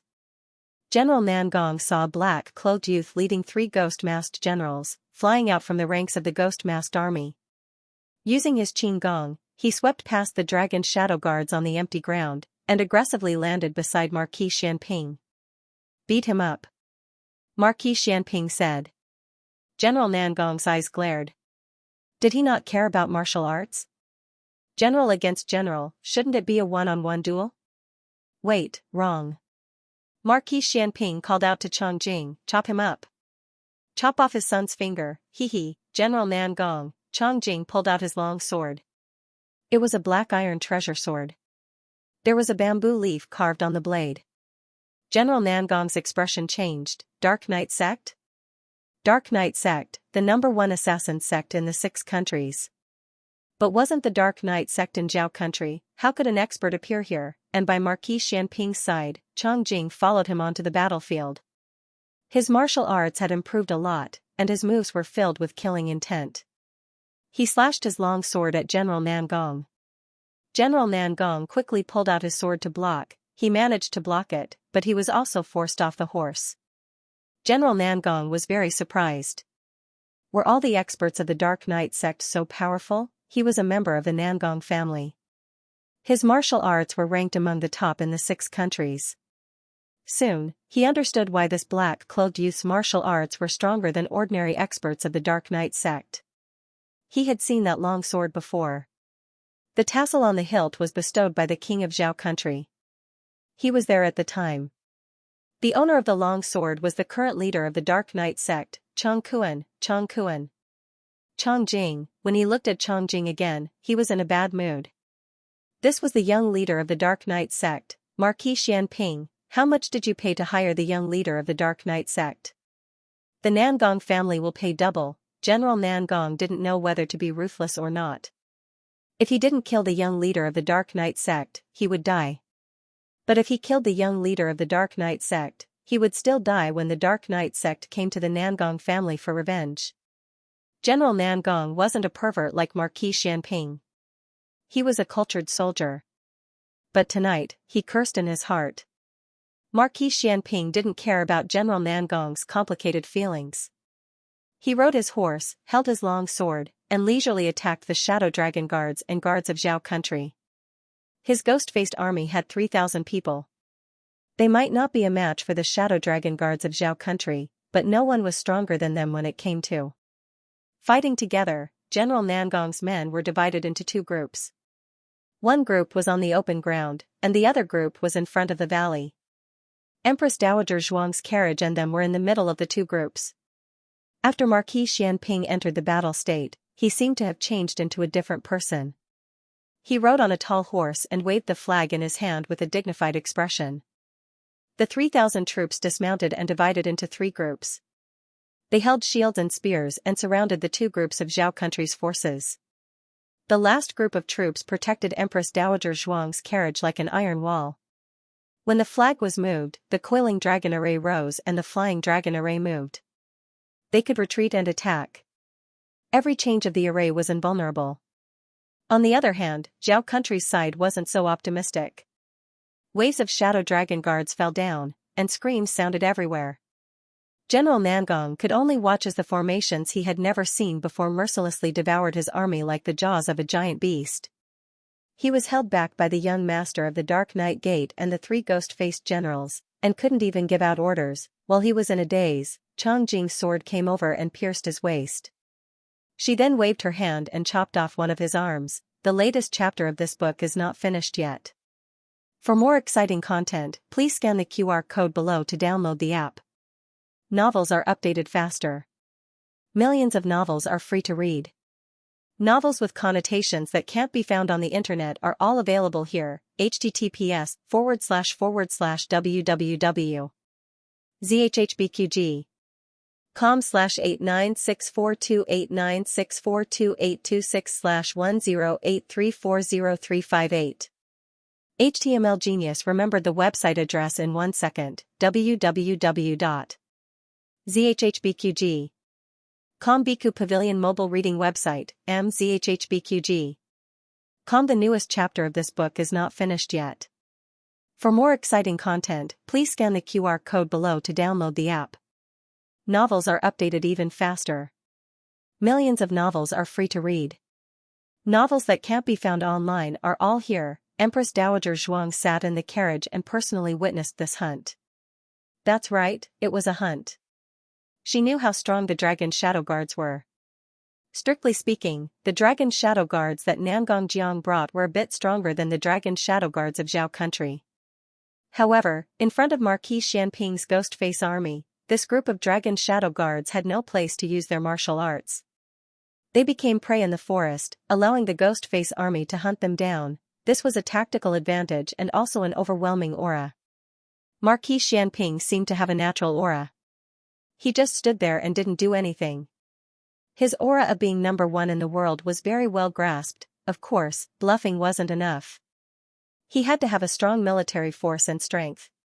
Reality proved that Marquis Xianping did all of this. Not long ago, Empress Dowager Zhuang thought that the most proficient military officer in Zhao country was the old Marquis of Ding and Guchao. Now that she saw how Marquis Xianping dealt with the dragon shadow guards of Yan country, she knew that Marquis Xianping's understanding of the battlefield and tactics had reached a level that no one could match. If this kind of person was born in a large family like the Nangong family, who knows what kind of achievements he would have. It didn't take long for the hunt to end, leaving only a few survivors. Take the captives back for interrogation. As for the rest, clean up what should be cleaned up and bury what should be buried. Clean up meant taking the other side's weapons and belongings. On this point, Marquis Xianping and Gu Jiao's methods were the same. They couldn't waste any war resources. As for properly disposing of the corpses, it was mainly to prevent a plague. General Nangong saw that the situation was hopeless and he had lost an arm. He didn't have time to fight with the young master of the Anya sect. He threw a black gunpowder and turned to run. Chang Jing held a long sword and chased after him with a cold expression. Marquis Xianping wasn't worried about Chang Jing's safety. In the capital, other than those old things and Long Yi, no one could touch Chang Jing. Moreover, Nangong Li had lost an arm. Marquis Xianping came to the front of Empress Dowager Zhuang's carriage and dismounted. He bowed to the closed curtain of the carriage and said, I came late to save you and frightened you. Marquis Xianping did not really come to greet her. Empress Dowager Zhuang glanced at Xiaoheng beside her and said, Go. Let your father send you back. I will return to the palace tonight. Xiaoheng, you made an appointment with Auntie Lu to play Yezi cards. Let's go. Empress Dowager Zhuang said. Xiaoheng reluctantly got off the carriage. Marquis Xianping picked a docile horse for him. I left in a hurry and didn't prepare a carriage. Come, ride this. Xiaoheng expressionlessly walked up to the horse, grabbed the saddle, and was just about to step on the stirrups to get on. Marquis Xianping suddenly reached out and grabbed his waist, intending to lift him up like when he was a child. However, Xiaoheng indifferently turned his face. I'm not a child anymore. I can ride a horse. Marquis Xianping angrily withdrew his hand.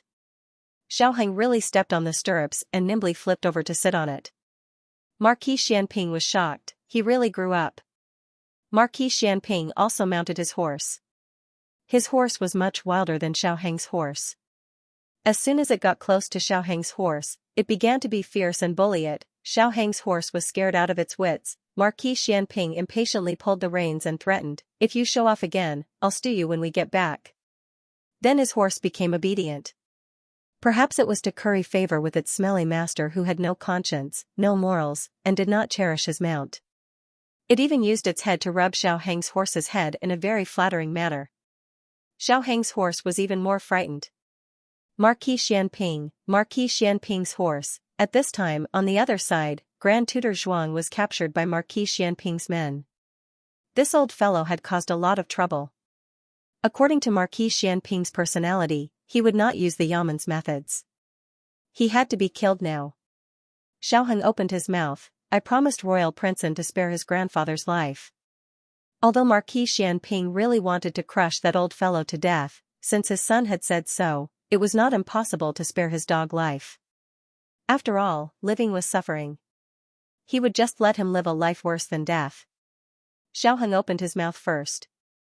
Although there was something, Marquis Xianping was still quite happy. He smiled. Son, why did you think of writing me a letter? Do you think that your father is still the most reliable? Xiaoheng glanced at him from the corner of his eyes. I just don't want Jiao Jiao to go to war again. If the Gu army was mobilized, Gu Jiao would definitely follow. Marquis Xianping sat on the horse and leaned to the side. He leaned closer to his son and said, The Gu army is not as strong as my Ghostface army. They will have a lot of casualties when dealing with the Dragon Shadow Guards, but my Ghostface army will not. The Ghostface army was originally a high-end fighting force. They were few in number, but their fighting strength was very strong. They were very suitable to deal with the Yan country's death soldiers. Xiaoheng said seriously, the Gu army is large and their fighting strength is not bad. Marquis Xianping's face showed that he did not want to listen. Anyway, you came to me. In your heart, I am the strongest. He was already an adult and he was still talking about this. Xiaoheng did not want to talk to him anymore. Xiaoheng wanted the horse to go faster, but he did not have a whip. He hesitated and said lightly, Can you make it go faster? Marquis Xianping shamelessly said, No. He just wanted to spend more time with his son. Xiaoheng took a deep breath and held the reins tightly. There is a shortcut nearby. Go there. Marquis Xianping's mouth twitched. Damn, I forgot about this. Xiaoheng led the way and got off the official road at a fork in the road. There was a village here. After walking over, they could cross a small stream and save half the distance. However, when Xiaoheng reached the stream, he discovered the stream had risen. Xiaoheng's face instantly darkened. Was he so unlucky? This was because the snow on the mountain top had melted and the snow water had gathered into a stream. The originally shallow stream was now up to his thighs. The deepest part might be even deeper. The most important thing was that the stream was a little turbulent. Xiaoheng's horse did not want to move. Marquis Xianping's mount was eager to try. However, the water was deep and it was not safe to ride on a horse. It was not easy to lead the way, but it ended up like this. It would be a lie to say that he was not embarrassed. Xiaoheng gritted his teeth and decided to turn back. If he lost face, then so be it. Unexpectedly, before he could speak, Marquis Xianping spoke first. He dismounted and said to Xiaoheng, "Come down. Walk over." Xiaoheng was a man. His bottom line was to turn back, but if he said that he could not swim over in front of his father, he would find it hard to say. He took a deep breath and dismounted. Steeling his heart, he strode toward the fast stream. Unexpectedly, just as his feet stepped on the water, he was grabbed by a pair of strong hands and thrown onto his back. Xiaoheng felt the world spin. By the time he reacted, Marquis Xianping had already carried him on his back and used 2 hands to support his legs. Without any hesitation, he swam into the cold stream. On the battlefield, he had encountered all kinds of terrible and dangerous terrains. For Marquis Xianping, this kind of stream could be crossed with his eyes closed. However, that was when he was alone. It did not matter if he fell or bumped into something. Now that he had his son on his back, he became especially careful. He did not dare to take a single step. He had to step in every circle and choose the most suitable place to step.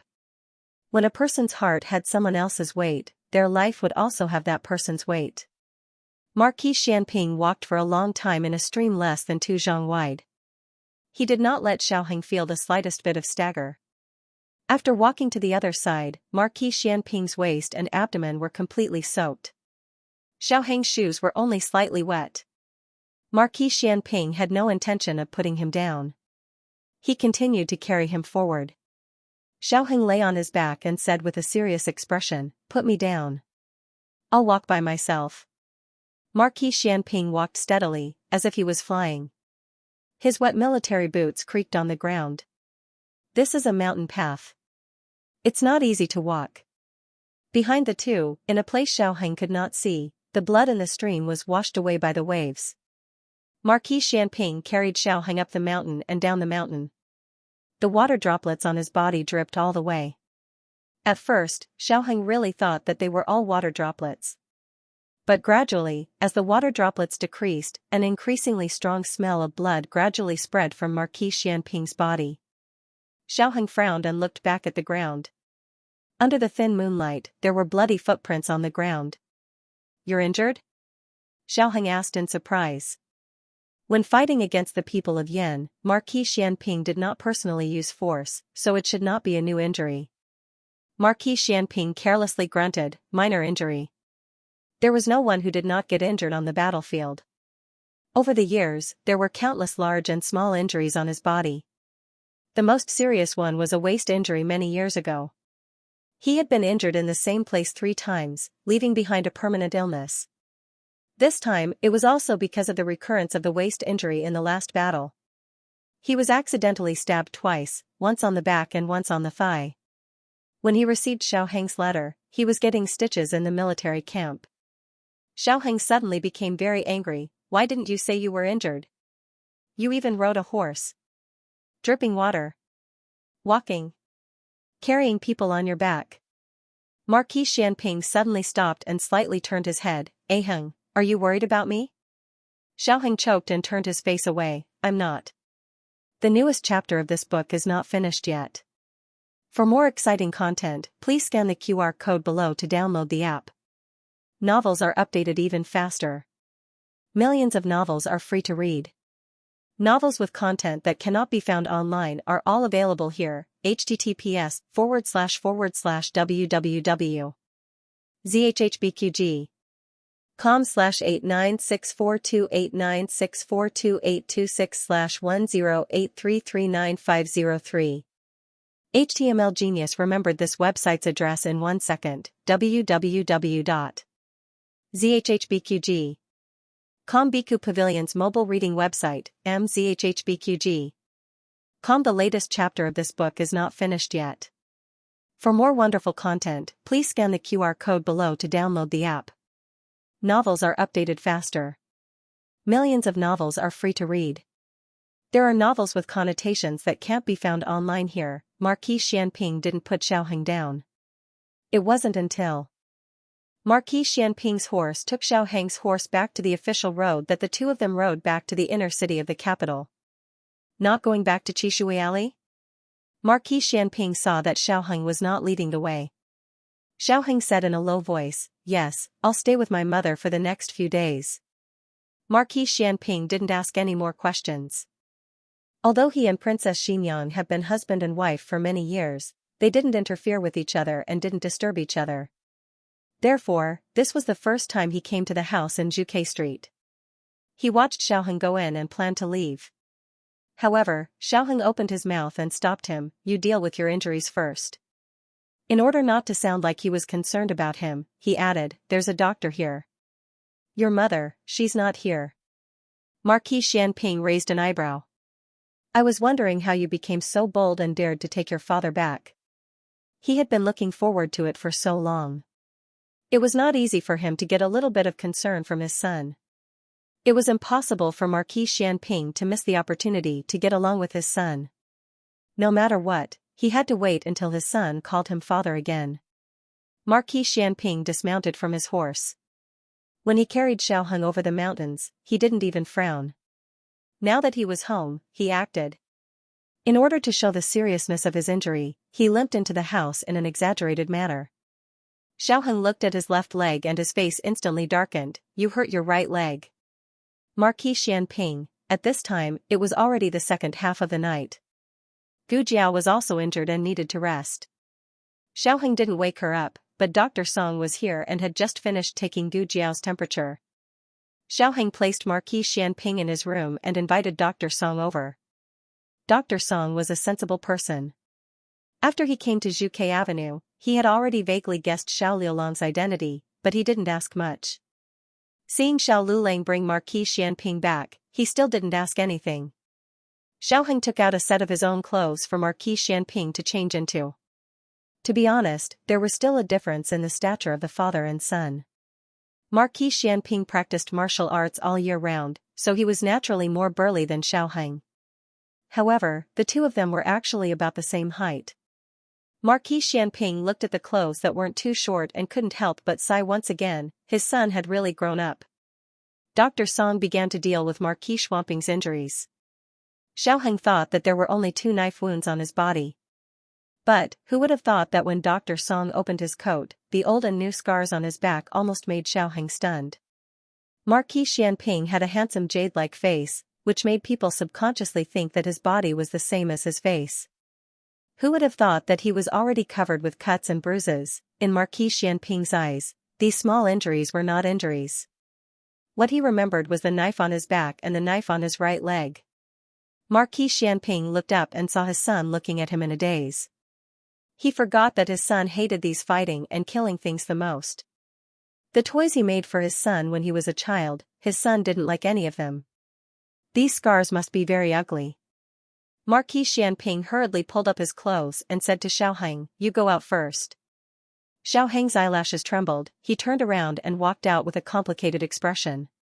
Howie, your wounds have been stitched more than once, right? Dr. Song looked at Marquis Xianping's 2 important injuries and said. Marquis Xianping vaguely replied, I've stitched them once or twice. Marquis Xianping's wound was stitched once when he came back from the battlefield. After that, he tore the wound when he was traveling non-stop. He stitched them once or twice when he changed horses at the station. Dr. Song earnestly said, Howie, it's very dangerous for you to be like this. If you are injured, you should take a good rest. The most taboo is to tear the wound repeatedly. This is more serious than a direct stab. Then, will I be crippled? Marquis Xianping asked. Dr. Song sighed and said, you are lucky. My family has special medicine. Otherwise, your legs will really be crippled. Marquis Xianping's wound was already red and inflamed. He soaked it with water just now. Dr. Song has never seen such a disobedient patient. If it weren't for the family's anti-inflammatory medicine, even the gods can't save him. Dr. Song cleaned Marquis Xianping's wound. He couldn't help but sigh at Marquis Xianping's special physique. In the case of repeated tearing, it can still grow. It's just a local infection. It will be a bit troublesome to treat and nurse it. I'll remove the thread first. Dr. Song said. Remove it. Marquis Xianping didn't care. It may hurt a little. Dr. Song said while removing the thread. When he turned his head, Marquis Xianping had already fallen asleep. Marquis Xianping seemed to have sensed something. He tried to open his eyes and said in a daze, "What did you say?" Dr. Song said, "Nothing, I'm done. I'm going to give you an injection." Marquis Xianping looked at the infusion bottle and infusion needle that Dr. Song brought over. He tilted his head and continued to sleep. Dr. Song connected the pulse tube for him and muttered, "This is the first time you're doing this, but you're not afraid." There were too many injuries on Marquis Xianping's body that needed to be dealt with. It was already half an hour later when Dr. Song came out of the house. Xiaoheng was waiting for him in the corridor. Dr. Song walked forward with his medicine box and said, "Xiao Darren." Xiaoheng turned around and asked, "How is he?" Dr. Song said, "He fell asleep. The injuries on his body have been dealt with. To be honest, his injuries are a bit serious. The wound on his back is so long, and the wound on his leg is so deep." Xiaoheng looked at the length and depth of Dr. Song's hand. His handsome eyebrows suddenly wrinkled. Dr. Song sighed and said, "Does he not want to live anymore? If he was injured, he should recuperate in the barracks. Why did he rush back?" Dr. Song didn't know anything about the Yan country. Xiaoheng's throat moved a bit, and his heart was filled with mixed feelings. "Then, can it be cured?" Dr. Song said truthfully, "It can be cured, but it's hard to say whether there will be any sequelae. It seems that he still has to wait for Jiao to wake up and ask her if she has a cure." This was Princess Xinyang's house. Xiaoheng didn't intend to let Marquis Xianping stay overnight. However, Marquis Xianping was injured like this. He can't really wake him up and send him back. Xiaoheng entered the house. There was a dim oil lamp on the table. Marquis Xianping was sleeping soundly with an infusion bottle. Perhaps only at this time did he lose his arrogant and domineering posture in front of others. His eyebrows were haggard and tired. In fact, his injury was there from beginning to end. It's just that when he was awake, his aura was too strong, so people couldn't feel his weakness. Xiaoheng knew that he had never grown up to be what he had hoped for. He wanted a son that could inherit his legacy, a son that could follow him onto the battlefield, a son that he could be proud of. But regardless of whether it was him who had been gifted at a young age, or him who had become the chancellor of the Imperial College at a young age, or him who had climbed up step by step from a quagmire to gradually display his abilities in court, none of them could make him proud or satisfied. When the sky began to brighten, Princess Xinyang rushed back from outside the city. She could have arrived much earlier, but there was a heavy rain outside the city's western gate. Along the way, there was a small landslide, and they were blocked for most of the night. The first thing Princess Xinyang did after returning to the city was quickly go home to see her son. Just as she entered the yard, she saw a maidservant come out of Xiaoheng's room with a basin of blood. Her eyebrows jumped. The thing she was most worried about had happened. Aheng had been schemed against by the people of Yan country. Aheng. No matter how calm a mother was, she could not remain calm when faced with her son's predicament. Princess Xinyang practically staggered as she rushed in. The maidservant at the door did not even have time to pay respects to her before she arrived at the bed. The room was filled with the smell of medicine for wounds. It was clear that the other party's injuries were not light. The tip of her nose became stuffy, and she threw herself onto the body of the person on the bed. Her two hands tightly held onto his shoulders. A dash before she could finish her sentence, she felt a large palm slowly land on the top of her head. This action caused her to be surprised for a moment. There were two main reasons. First, Xiaoheng could still move. This meant that he had not died and could still be saved. Second, why did Xiaoheng touch her head? Princess Xinyang raised her head with tears in her eyes and stared blankly at Xiaoheng on the bed. With just one glance, she stood up. Xiao, why is it you? It was as if she had been struck by lightning, and her entire body stuttered. Marquis Xianping slightly furrowed his brow. He was a bit annoyed from being woken up. He slowly withdrew the hand that had just touched Princess Xinyang's head and pinched his forehead. Following this, he frowned and looked at Princess Xinyang. Qin Fengwan? The newest chapter of this book is not finished. For more exciting content, please scan the QR code below to download the app. The novel will be updated even faster. Millions of novels will be read for free. Novels with connotations that cannot be found online will be available here. https://www. zhhbqg. com/89642896428226/1083200641. HTML Genius will remember this website's address in 1 second. www.zhhbqg.com. BQG's mobile reading website, mzhhbqg.com. The newest chapter of this book is not finished yet. For more exciting content, please scan the QR code below to download the app. Novels are updated even faster. Millions of novels are free to read. Novels with connotations that cannot be found online are all available here. This was very awkward. The awkward one was Princess Xianxia. Someone as thick-skinned as Marquis Xianping would not feel awkward. He was just very confused. Princess Xianxia's face still had 2 lines of undried tears. Marquis Xianping was even more confused. I haven't died yet. Is there a need for this? Crying like this. Is the important point that you haven't died yet? I, Princess Xianxia, Qin Fengwan, will not shed a single tear for you, Marquis Xianping. Also, what's with your tone of confusion when you said Qin Fengwan? You don't even know who I am, yet you dare to treat me so familiarly. Princess Xianxia could not continue her silent criticism. Why are you here? When did you return to the capital? Princess Xianxia did not know about last night's plan. My son brought me back, Marquis Xianping confidently said. When he mentioned Xiaoheng, his tone was very relaxed. This meant that Xiaoheng was fine. The medicine in the room and the basin of bloody water that the maidservant had just brought out should be Marquis Xianping's. Princess Xianxia let out a sigh of relief. Her son being fine was fine. As for the man, it did not matter. Princess Xianxia wiped away the tears on her face and raised her chin like a proud peacock. Once you've recovered, return to your manor. Marquis Xianping looked at her with a baffled expression. Qin Fengwan, the person who threw herself at me seemed to be you. Can you not act like you dislike me every time you take advantage of me? Princess Xianxia glared at him. Marquis Xianping earnestly said, if you were like this during the consummation, then forget it. You said you ate the wrong medicine, and I believed you for the time being. But you didn't eat the wrong medicine today, right? Princess Xianxia choked. Isn't that because you were lying in Aheng's bed? I thought you were him. Marquis Xianping put his arm behind his head and looked at her without blinking, as though he was considering the truth of her words. After a while, he shook his head. Qin Fengwan, I don't believe you. Princess Xianxia. This person had been thick-skinned for a long time.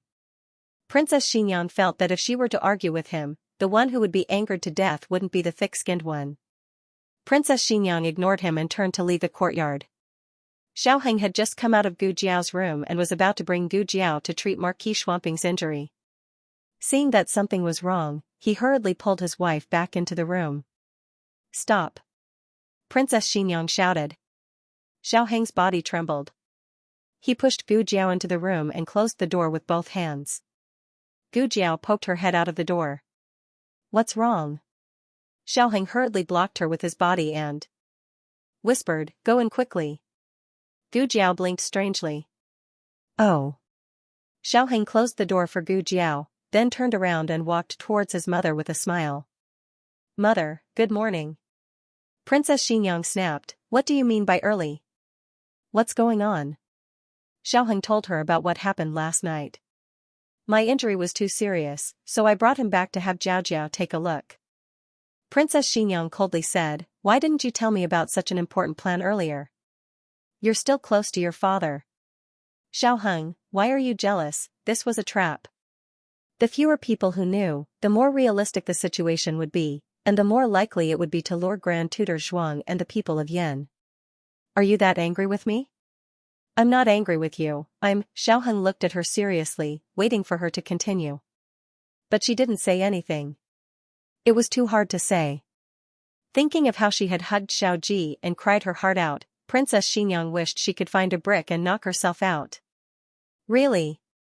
Princess Xianxia blushed in embarrassment and walked away angrily. Xiaoheng strangely rubbed his chin. My mother, what kind of reaction is this? last night's event was very big. The news that Marquis Xianping returned to the capital with a ghost army gradually spread in the capital. This was Marquis Xianping's secret army, which had never been used in the Battle of the South Island. Now that it suddenly appeared in the capital, it naturally caused a big sensation.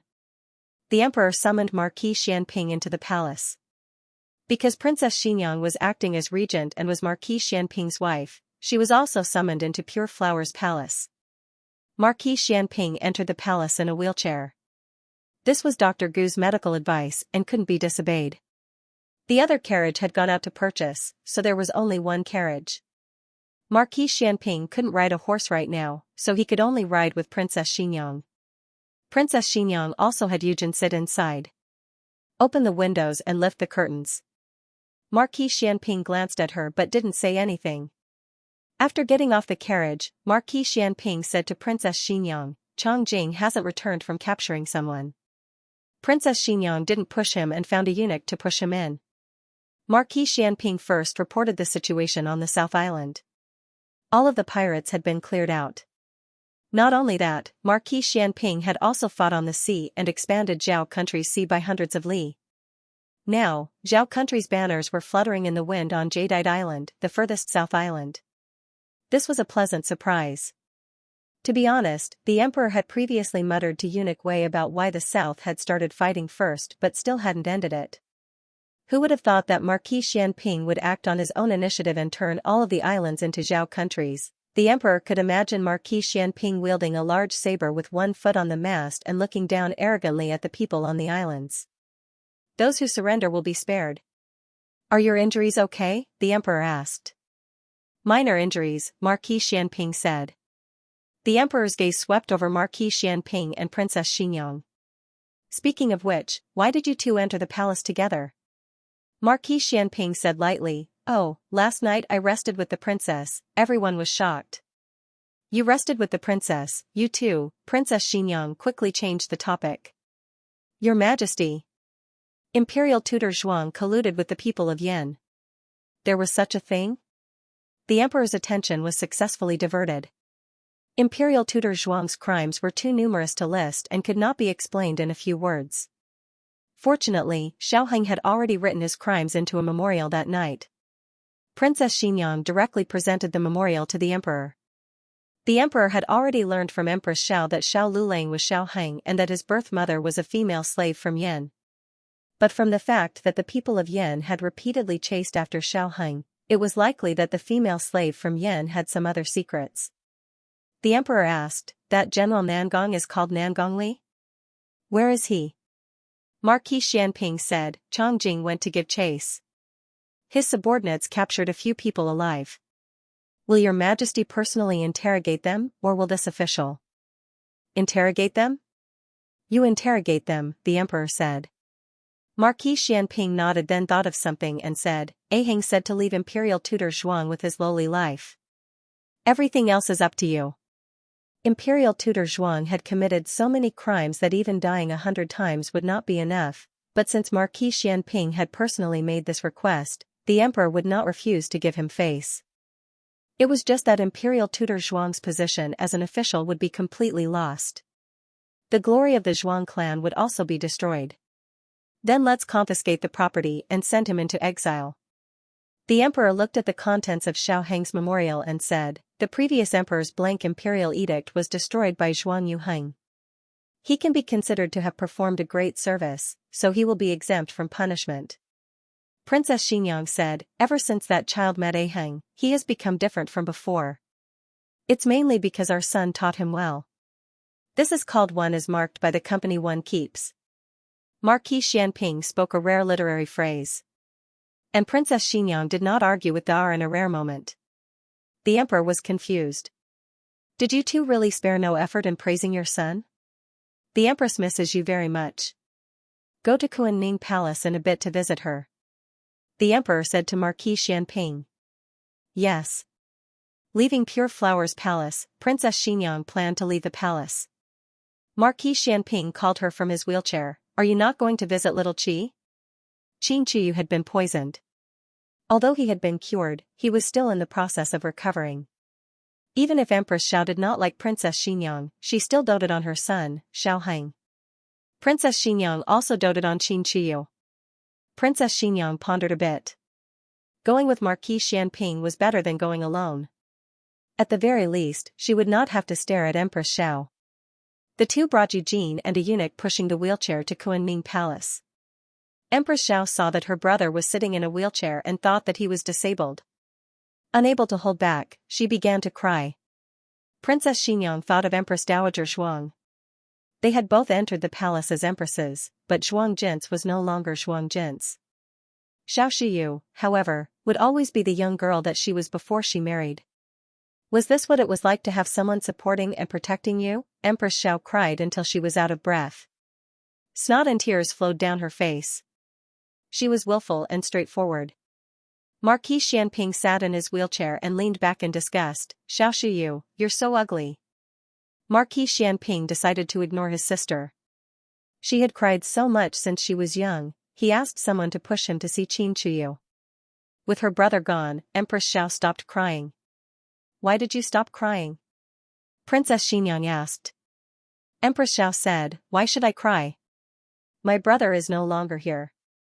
Why should I cry for you to see? Princess Xinyang thought for a bit and said, you two were very close. Empress Xiao said without restraint, of course. I only have one brother, and he only has one sister. If anyone dared to bully me when I was young, I would tell my brother and he would beat him. Princess Xinyang asked, if the person who bullied you was very, very powerful, would your brother beat him? Empress Xiao said without hesitation, of course. When I was young, he might not be able to win every time, but he would still stand up for me. This was her brother. He would rather be covered in blood than let his sister suffer the slightest bit of grievance. Even if he could not defeat the other party, he would still bite off a piece of flesh from the other party. He wanted to warn everyone that no one could bully the person that he, Xiao Ji, wanted to protect. They ate lunch in the palace.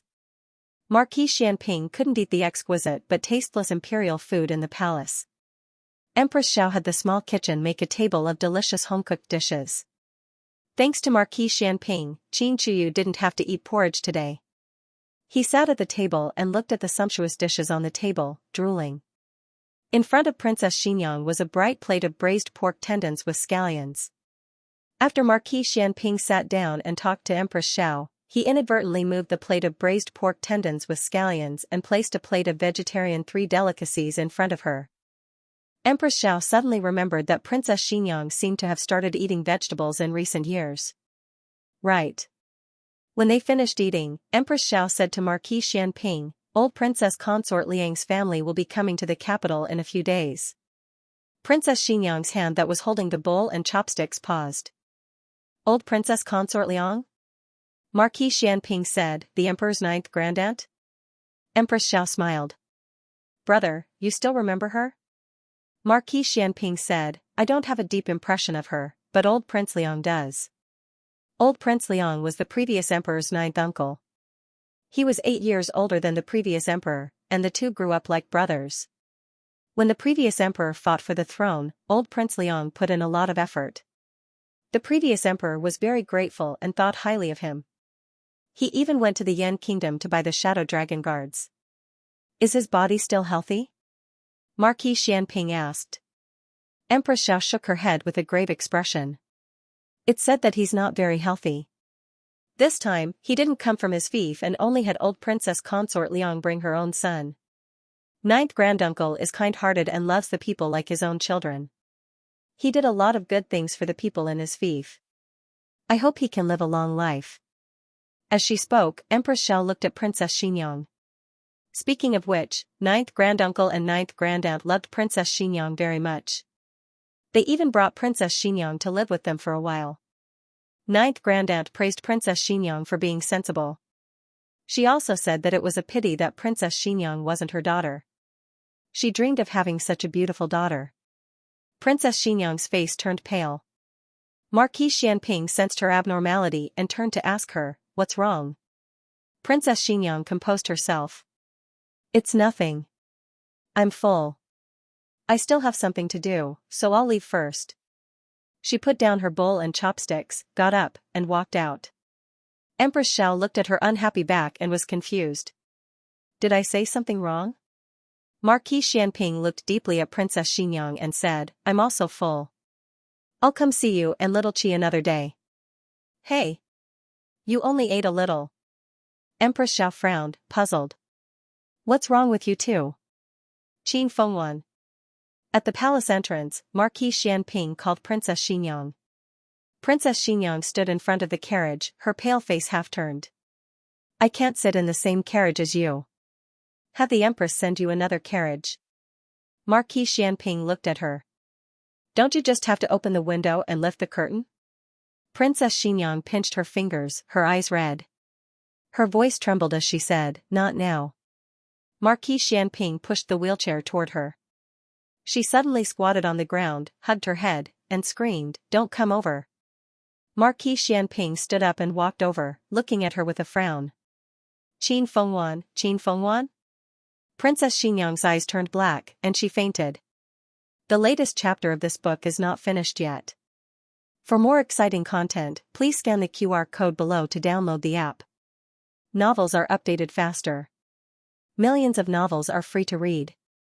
Novels with connotations that can't be found online are all available here. https://www.zhhbqg.com/89642896428226/1083197663.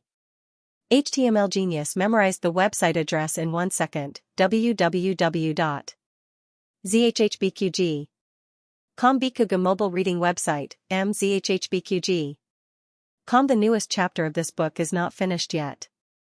For more exciting content, please scan the QR code below to download the app. Novels are updated even faster. Millions of novels are free to read.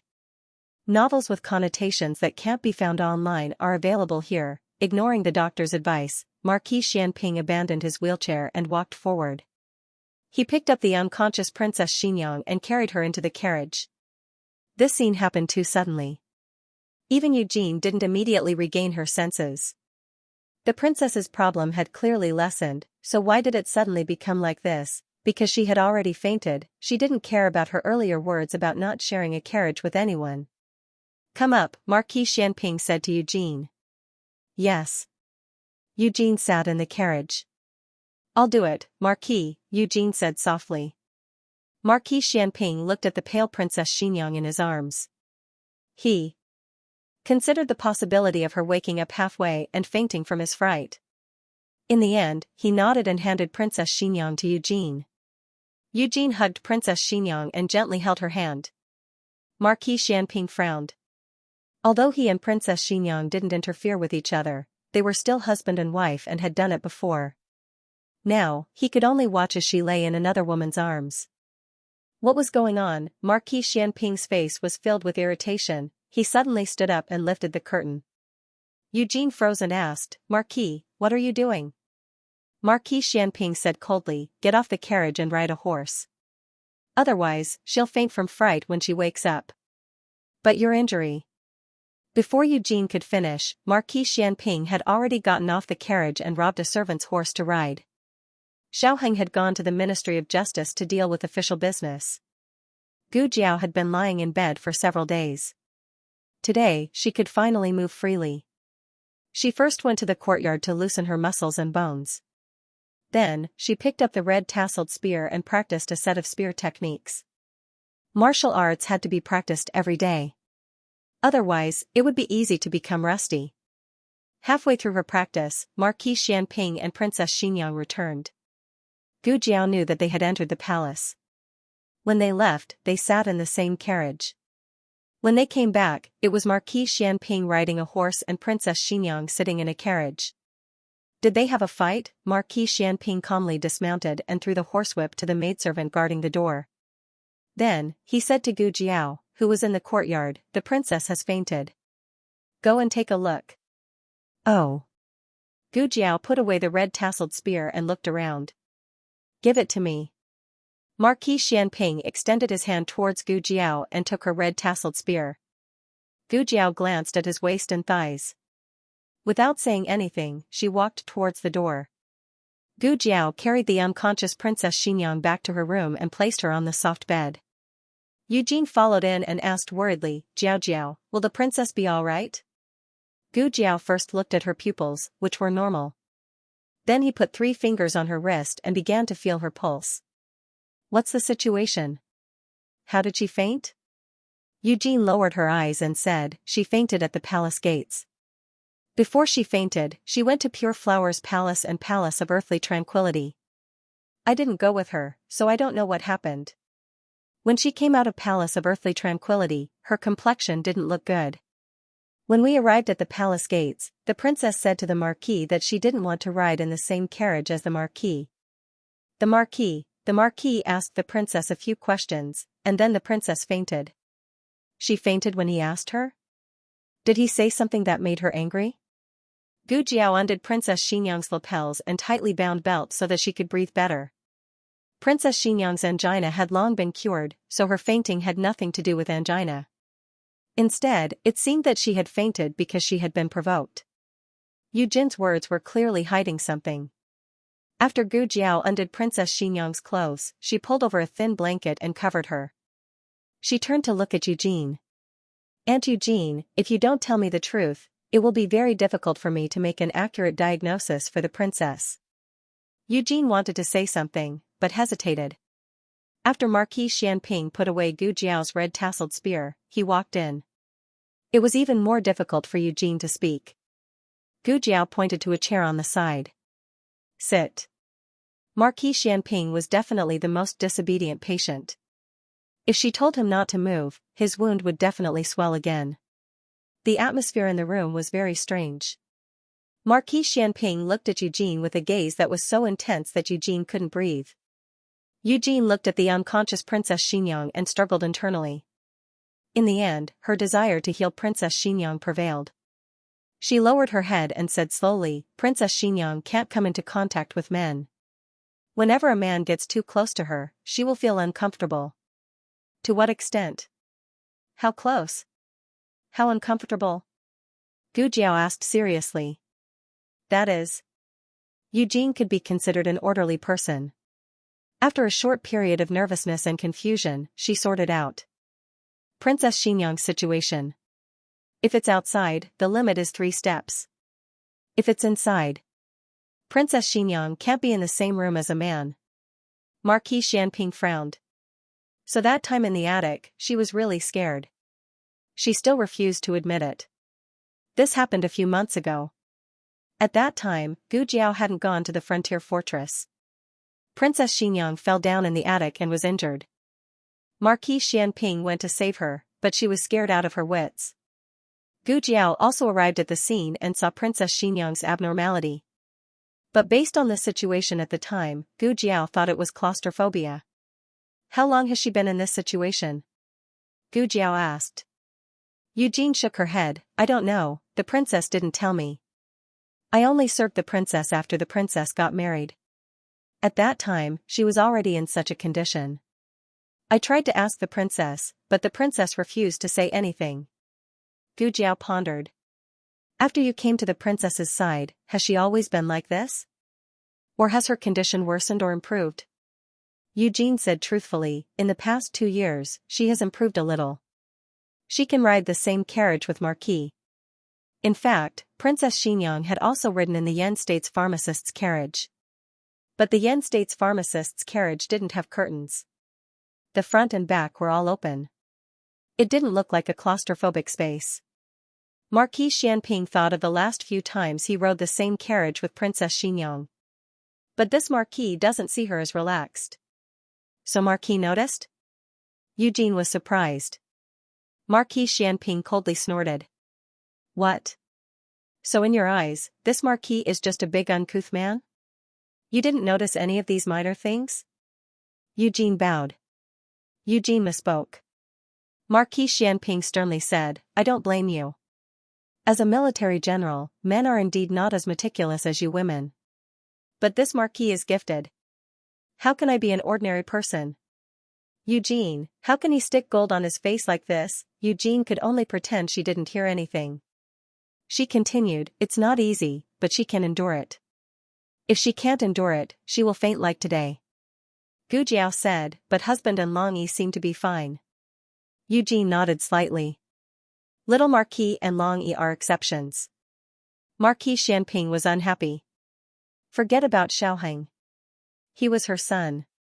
But why was Long Yi an exception? Eugene hurriedly explained, Long Yi wasn't able to get close to the princess from the start. It's just that little Marquis likes Long Yi too much and always pesters Long Yi. After Long Yi got along with the princess and little Marquis for a long time, the princess slowly started to see him as a child. So in Qin Fengwan's eyes, Xiao Ji was a serious and majestic man. Marquis Xianping raised his eyebrows. Wait, there's still something wrong. Eugene looked at Marquis Xianping and said earnestly, Marquis, the princess doesn't mean to dislike you. She just can't get along with men. Please don't blame her. Marquis Xianping frowned and muttered, so that night, she really ate the wrong medicine. Marquis, what did you say? Eugene didn't hear clearly. Marquis Xianping said indifferently, nothing. So he was trying to make an antidote for a woman? Gu Jiao finished measuring Princess Xinyang's blood pressure and said, Aunt Eugene said that the princess's condition has improved in the past 2 years, but she suddenly fainted today. She must have suffered some trauma in the palace. Marquis, do you remember? Of course, Marquis Xianping had an impression. It was only after Empress Xiao mentioned old Liang and his wife that Princess Xinyang started to feel strange. After leaving Vermilion Bird Avenue, Marquis Xianping returned to his estate. Steward Lu didn't go to war and hadn't seen his master for several months. He was so excited that his eyes shone. Marquis. You're finally back. Enough. Marquis Xianping waved his hand impatiently and sat on a chair. Do you know old Liang? Steward Lu said, I know.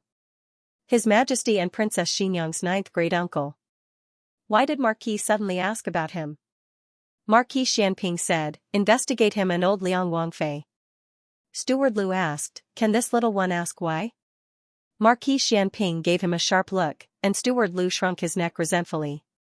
This little one can't. There's no need to investigate everything. That would take too much time. Investigating information was the same as going into battle to kill the enemy. Marquis Xianping thought for a moment and said, investigate everything related to Princess Xinyang. Steward Lu had an extremely speechless expression. Marquis, you beat around the bush. If you want to investigate Princess Xinyang, just say it. Marquis Xianping said indifferently, what? This Marquis can't investigate? Steward Lu smiled embarrassedly. Of course you can. You're the Marquis. Who can't you investigate? However, you don't need to investigate. If you want to know anything, just ask me. I came from old Liang's estate. Marquis Xianping's mouth twitched as he looked at him. You have this kind of experience? Steward Lu coughed lightly. I'm not an important person. In old Liang's estate, I was just a handyman. Later, old Liang moved to his fief to build an estate. I didn't follow. He didn't bring you. Marquis Xianping exposed him. Steward Lu put on a fake smile. At the time, he was still young. He was just a lowly handyman. Naturally, he didn't have the right to follow him to his fief. Marquis Xianping continued, then tell me about old Liang and his wife. They doted on Princess Xinyang. Is it true? Steward Lu said without hesitation, it's true. It's truer than real gold. Old Liang loved to listen to music. He had an opera troupe in his estate. I was young then, only 8 years old. I came in with the opera troupe. After the opera troupe dispersed, I didn't leave. I stayed behind to be a handyman. When I was in the estate, I heard that old Liang and old Liang's wife doted on the previous emperor's 7th princess. At the time, Princess Xinyang hadn't reached marriageable age and didn't have a title. She was ranked 7th, so the servants called her 7th princess. Steward Lu continued, old Liang and his wife often visited Princess Xinyang in the palace. They didn't have a daughter or a granddaughter, so they always doted on Princess Xinyang. Marquis Xianping said, I know this. I heard that they even brought Princess Xinyang to their estate for a short stay. Steward Lu said excitedly, that's right. There was such a thing. The opera troupe dispersed because of Princess Xianxia. What do you mean? Marquis Xianping frowned. Steward Lu recalled for a while and said, I remember. Princess Xianxia was only 6 or 7 years old that year. She came to stay in the manor for a short while. Old Liang Wangfei specially ordered the opera troupe to put on a few plays that children liked to watch. The troupe leader arranged. I don't remember what he arranged. I only remember that I took a knife and walked around the stage. She liked to watch operas? Marquis Xianping had never seen her listen to operas in all these years. Steward Lu shook his head. Now that I think about it, I feel that the princess didn't like it at the time. She sat quietly between King Liang and a princess consort. The two of them each held one of her hands lovingly. The maidservants below the stage were all laughing, but she was the only one who was expressionless. Marquis Xianping's eyes darkened. How did the disbanding of the opera troupe have anything to do with her? Steward Lu said, one day, Princess Xianxia suddenly came to the opera troupe late at night. The troupe leader asked her why she was here, but she didn't say anything. The troupe leader thought that she wanted to watch operas, so he went on stage and performed a few operas for her. Then, the troupe leader said to her, Seventh Princess, it's getting late. Can we sing again tomorrow? These events had happened so long ago that Steward Lu couldn't remember them clearly. But for some reason, when he suddenly thought about it today, Princess Xianxia's expression at that time became incomparably clear in his mind. She seemed to be pleading. Steward Lu said in a daze. But she still left in the end.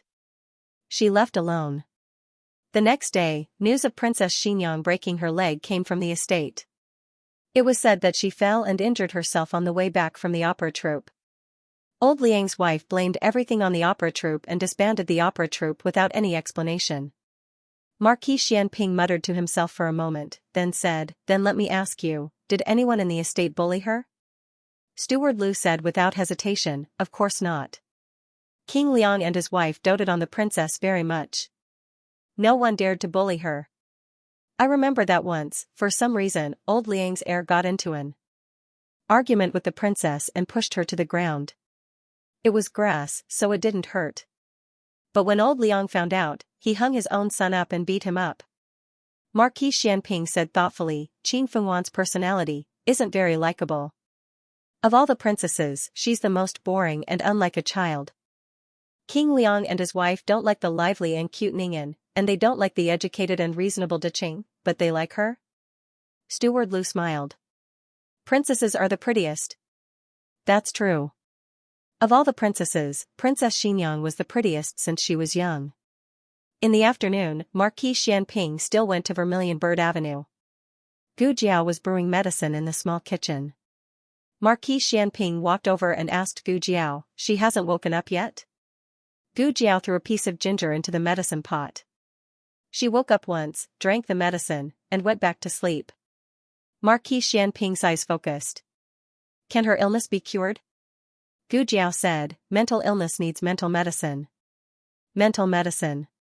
Qin Fengwan, what's your mental medicine? After Gu Jiao finished brewing the medicine, she warmed it on the stove and reminded Yujin to drink the medicine when the princess woke up. This medicine was to be taken before meals. Are you going out? Yujin asked. I'm going back for a while, Gu Jiao said. Yujin smiled.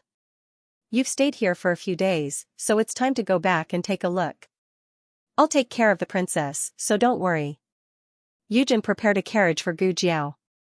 On the way back to Jishui Alley, they would pass by Lu Yixing's house. When they passed by the alley, Gu Jiao said to the coachman, Stop for a moment. I have something to do. Yes, Dr. Gu. The coachman stopped the carriage at the entrance of the alley. Gu Jiao only wanted to see if Lu Yixing had returned, so she didn't have much hope. Who knew that before she could knock on the door, a white figure would rush over from the wall and rush into her arms? Little sure. Gu Jiao hugged the little fatty in her arms. The little fatty snuggled up to her in her arms. Gu Jiao curled her lips. Who's here? Lu Yixing pulled open the wooden door from the courtyard and saw Gu Jiao outside. Gu Jiao was dressed in green and still looked like a young girl, but there was a hint of killing spirit between her brows. Lu Yixing's gaze froze. Gu Jiao said, "You're back?" She said she was back. This meant she knew he had gone out earlier. Lu Yixing explained, "When Mama is old, so I sent her back to the countryside, to return to her roots."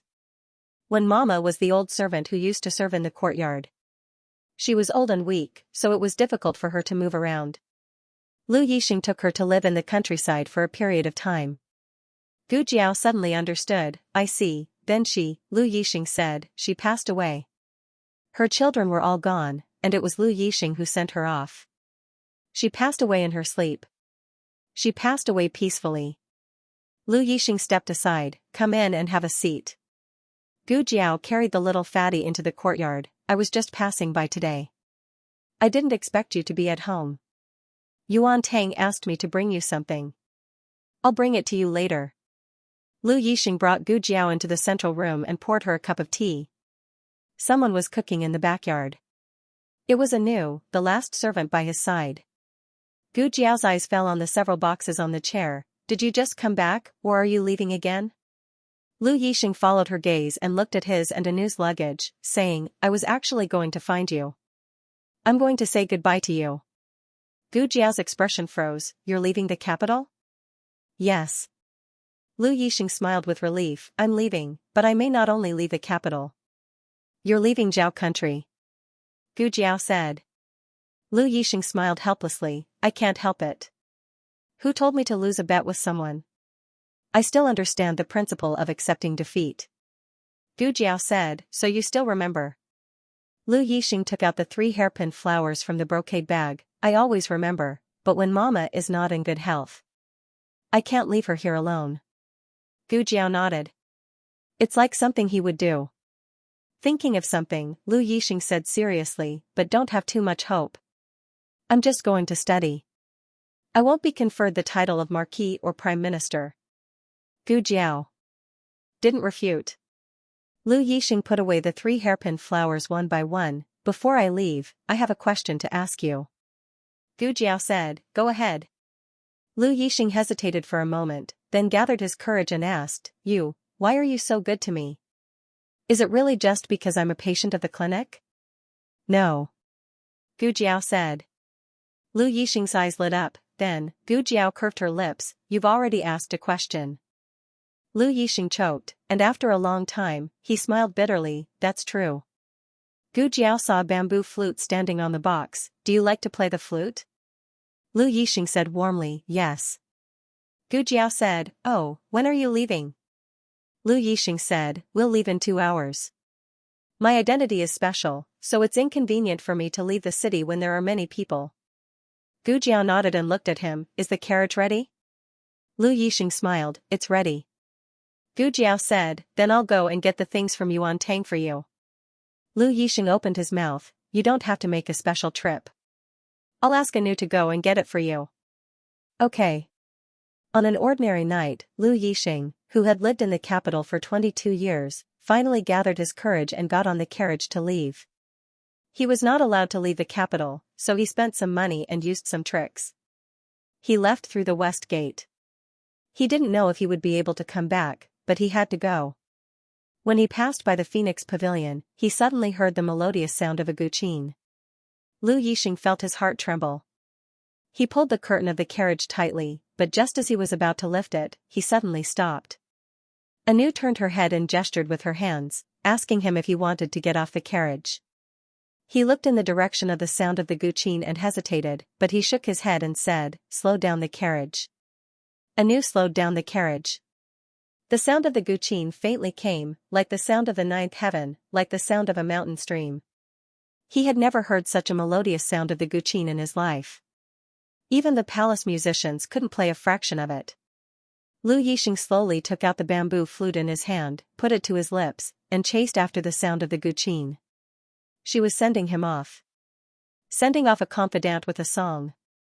She thanked him for burying her in his previous life, and he thanked her for recognizing his worth in this life. Digression, looking for a monthly ticket, while the latest chapter of this book is not finished yet. For more exciting content, please scan the QR code below to download the app. Novels are updated faster. Millions of novels are free to read. Novels with connotations that can't be found online are all available here. https://www.zhhbqg.com/89642896428226/10829791. HTML Genius memorized this website's address in a second. www.zhhbqg.com. Bikuga mobile reading website, mzhhbqg.com. The latest chapter of this book is not finished yet. For more exciting content, please scan the QR code below to download the app. The novel will be updated faster. Millions of novels will be read for free. There are all kinds of novels that can't be found on the internet. Jiao Jiao. On the carriage back, little Jing Kong excitedly swung his short legs beside Gu Jiao. You play the zither so well. You play better than my master. Gu Jiao asked, does your master know how to play the zither? Little Jing Kong said with disdain, he knows how to play, but his playing is terrible. Gu Jiao imagined the scene of an old monk with a white beard playing the zither with slow movements, but the sound of the zither was out of tune. She said, your master has a wide range of hobbies. Little Jing Kong waved his hand.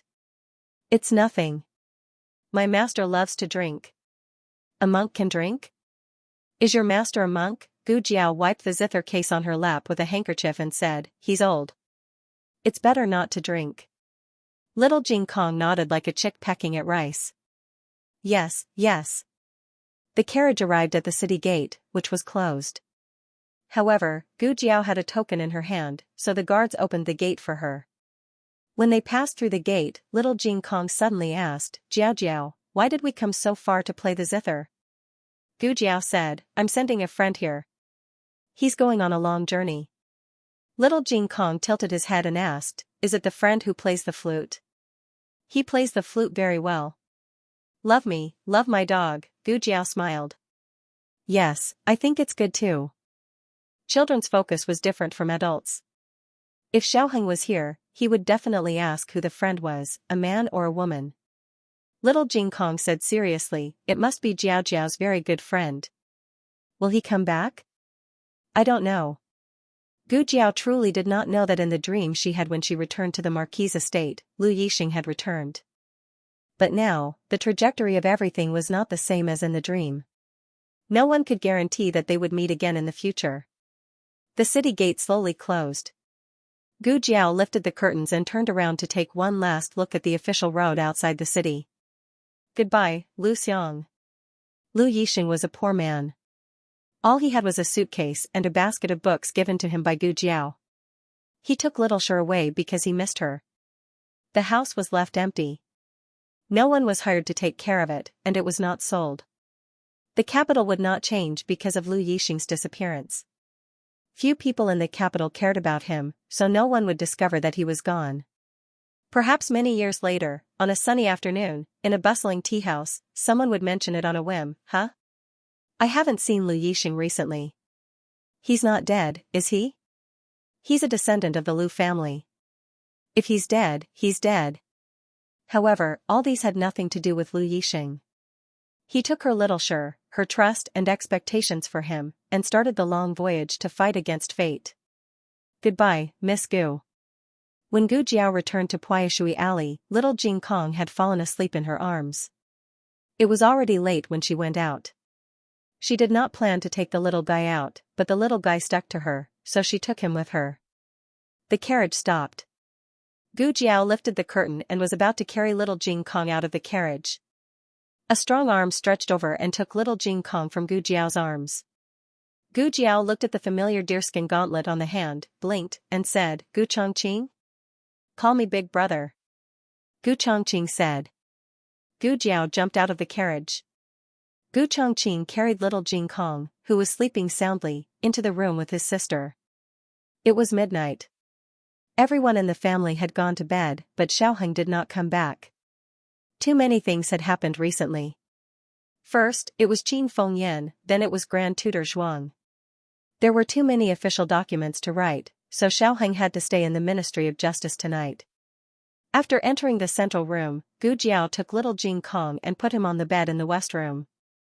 Jiao Jiao, It sounds so good. Little Jing Kong probably dreamed of Gu Jiao's music, and his little mouth muttered. Gu Jiao pulled the quilt over and covered him. After tucking in the corner of the quilt, she returned to the central room and sat down with Gu Chongqing on the chair. When did you come back? She asked. I just arrived. I passed by here on my way back, so I came to have a look. Gu Chongqing said, actually, I should have come back long ago, but I met some of your old friends on the way, so I stayed for a few more days. My old friends? Did she have any old friends in the north? Gu Chongqing went to the county in the north to visit the families of the martyrs, and he also investigated Qin Fengyan's background. She came from Yuzhou, which was in the opposite direction. Gu Chongqing looked at Gu Jiao with his sister's filter. Gu Jiao was expressionless, but he felt that his sister was cold and cute. He laughed and said, it should be your old friends with little Jing Kong. Why was it related to Jing Kong again? Gu Chongqing coaxed, call me big brother, and I'll tell you. What kind of tone was this to tease a 3-year-old? Gu Jiao raised her eyebrows. Did you meet the monks in our temple? Gu Chongqing, his sister was too smart. It was not good. Gu Chongqing smiled helplessly. Since he had guessed it, he had to admit it. When I passed by Lihua town, I met the monks of the temple near your village. I was feeding the horses at the post station, and several young monks about the same age as Jing Kong came to beg for alms. I heard that their accent was quite similar to when you and Xiaoshun first came to the capital, so I asked them where they were from. They said that they were from Pingqing Prefecture in Yuzhou. When I heard that, I thought, isn't that the place where you grew up? So I asked them if they had heard of Qingchuan village. They said that Qingchuan village was at the foot of the mountain behind their temple, and a young monk in their temple who fainted from meat was adopted by a family in Qingchuan village. They also said that the person who adopted him was a little fairy with hair on her face. Hair on her face. Gu Jiao couldn't help laughing. It was indeed the accent of those young monks. Gu Jiao said one by one, they were Jing Xin, Jing Fan, and Jing Shan. Gu Chongqing was surprised. You remember them? Gu Jiao said, I talked to them. The 3 plastic playmates from Jing Kong looked forward to going down the mountain every day. They didn't even tell Jing Kong that they couldn't eat meat when they went down the mountain. They were afraid that Jing Kong wouldn't leave. However, Jing Kong didn't hold back. They snatched food from the 3 playmates every day. Gu Jiao asked curiously, how did you meet them? Gu Chongqing said, they followed the abbot of the temple to participate in the Dharma conference and traveled half of Zhao country. They were in Yi City during the war at the frontier fortress, but they didn't know that you were in the Gu army. Gu Jiao said, oh, I really missed them. Gu Chongqing continued, they took me to see the abbot. The abbot asked a lot of things about little Jing Kong. He was surprised that you didn't send little Jing Kong back. Gu Jiao asked curiously, why should I send Jing Kong back? Gu Chongqing thought, probably because he's a little troublemaker. Gu Chongqing thought of something and said, the abbot said that he will go back to the temple soon. Please treat Jing Kong well. She must not send him back to the temple. Gu Jiao asked, did you see an old monk? The kind with a white beard.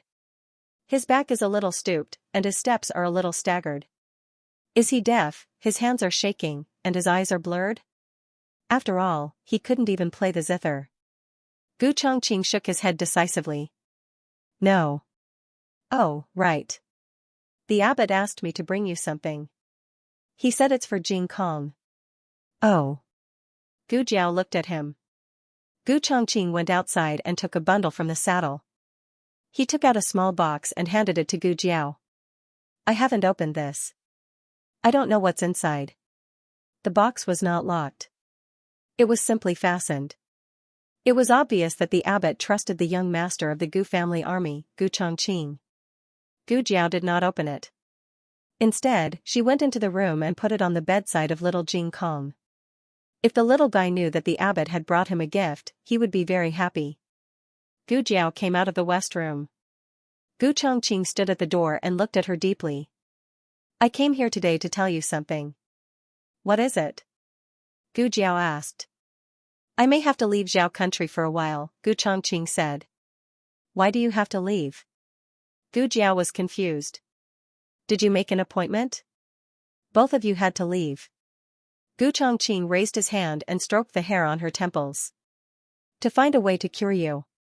You are my sister. I don't want to see you lose control in blood and killing intent. I also don't want to see you hurt yourself to restrain your desire to kill. So even if I have to climb a mountain of swords or plunge into a sea of fire, I must cure you. When I was talking to the abbot, I mentioned your situation by accident. Gu Chongqing said, the abbot said that there may be a way to cure you in Yan Kingdom. Gu Jiao was slightly surprised. Yan Kingdom? Gu Chongqing said, in fact, Qin Kingdom is also famous for its medical skills. But I think you are already the best doctor in the world. If you can't cure yourself, it may not be a problem of medical skills. There are many capable people in Yan Kingdom. I want to go there to try my luck. Gu Jiao looked at him. You can't go to Yan Kingdom. As the young master of the Gu family, he had to ask for permission to leave the capital, let alone go abroad. Obviously, the emperor would not agree to let him go to Yan Kingdom because he couldn't go at all. Gu Chongqing smiled. I can go. At worst, I won't be the young master of the Gu family. Gu Jiao retracted her gaze. Yan Kingdom is not a place you can go as you wish. Gu Chongqing stroked the top of her head and smiled dotingly. Don't worry. I have my ways. Brother's style was very good, he treated Gu Jiao like Xiaoheng treated little Jing Kong. Gu Jiao's face darkened. He couldn't lie to her like this. Okay, I'm leaving. Call me big brother. He wanted to be the first brother she acknowledged. Gu Jiao looked at him with a serious face. Her whole face said, how can you talk to your little granduncle like that? Gu Chongqing was speechless. Gu Chongqing was serious about going to Yan Kingdom to treat his sister. With his current status, there was only one way to go to Yan Kingdom, to the underground martial arts arena. The underground martial arts arena was built by the people of Shang. They used the arena to recruit talents and collect information from other countries. Even the imperial court could not interfere. As long as he was in the top 3 of the master ranking, he would be qualified to enter Yan Kingdom. Gu Jiao slept late. When she woke up, it was already dawn. Little Jing Kong was already practicing boxing in the backyard. Kill. He punched out and a row of chickens fell down. They were quite cooperative. Gu Jiao dressed neatly and went to the backyard to wash up. Xiaoheng was also washing his face. This person was too good-looking. Everything he did was pleasing to the eye. He wrung a towel and made it look like an ink painting. Did you just come back from the yamen? Gu Jiao greeted him. He was still wearing the official uniform of the Ministry of Justice. Unexpectedly, Xiaoheng ignored her. Didn't he hear her? Gu Jiao's eyes moved, and she came to his left. Husband. Xiaoheng turned right to dry the towel. Gu Jiao blinked strangely and went to his right. Husband? Xiaoheng turned left to pour the water in the wooden basin. This time, if Gu Jiao still couldn't tell that he was throwing a tantrum, it wouldn't make sense. She thought about it and realized that she hadn't done anything. Xiaoheng just came back to change his clothes. He had to go to the Hanlin Academy later. Working in 2 departments was so tiring. After he left, Gu Jiao called little Jing Kong who was practicing boxing. What happened to your brother-in-law? Little Jing Kong scratched his head. Nothing. He's fine. Gu Jiao looked at the empty door. Didn't you notice that he was angry? Is he angry with you or with me? Angry? Little Jing Kong scratched his mushroom head and his eyes lit up. Ah. I know. Bad brother-in-law must be jealous of me. Jealous of you? Gu Jiao looked at the little guy suspiciously. Little Jing Kong proudly shook his little head. That's right. I went out of the city with Jiao Jiao yesterday. I even heard Jiao Jiao play the guqin. Bad brother-in-law doesn't exist. He has never heard Jiao Jiao play the guqin. I was the first to hear it. Jiao Jiao likes me the most. Gu Jiao did not bother to correct him. What did you say to your brother-in-law? Little Jing Kong said seriously, I said. Jiao Jiao and I went out of the city to see off Jiao Jiao's friends. Jiao Jiao played the guqin to see them off. Jiao Jiao and his friends played the guqin in harmony. It was unparalleled in the world. That was not how the guqin and the guqin should be played. Also, he played the flute. Gu Jiao closed her eyes and slapped her forehead. She screwed up, the latest chapter of this book is not finished yet. For more exciting content, please scan the QR code below to download the app. The novel is updated faster. Millions of novels are free to read. There are all kinds of novels that you can't find online. https://www.zhbqg.com/896428964286/108278278022. HTML genius remembered the website address in 1 second. www.zhbqg.com Bikuj mobile reading website, mzhbqg.com. The latest chapter of this book is not finished yet. For more exciting content, please scan the QR code below to download the app. Novels are updated even faster. Millions of novels are free to read. Novels with content that cannot be found online are all available here. The accident happened too quickly, like a tornado. Princeton had lived next door for so long without a fire in his backyard. He had only done it for Lu Yixing, but the result was a fire burning his eyebrows. Jing Kong, oh Jing Kong, you really know how to trick me. On this side, Gu Jiao was thinking about how to coax her husband. On the other side, Xiaoheng was called into the palace by Empress Xiao. Aunt. Xiaoheng saluted to Empress Xiao. There are no outsiders here. Don't be so courteous. Come and sit. Empress Xiao said to Xiaoheng. Xiaoheng obeyed and sat next to Empress Xiao. Empress Xiao looked at his slightly furrowed brows and asked, Aheng, what's wrong? You don't seem very happy.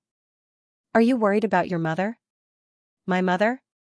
Xiaoheng had been busy at the Board of Punishments all night and did not know about Princess Xianxia. Empress Xiao asked, You don't know? Your mother fainted at the entrance of the palace yesterday. I called you over to ask how she is. Although she and Princess Xianxia did not like each other, she was still Xiaoheng's mother. Xiaoheng's eyes flashed with worry. I don't know. I was at the Board of Punishments yesterday and did not go to my mother's side. I will go take a look in a bit. Empress Xiao grabbed his wrist. Don't worry. I still have something to tell you.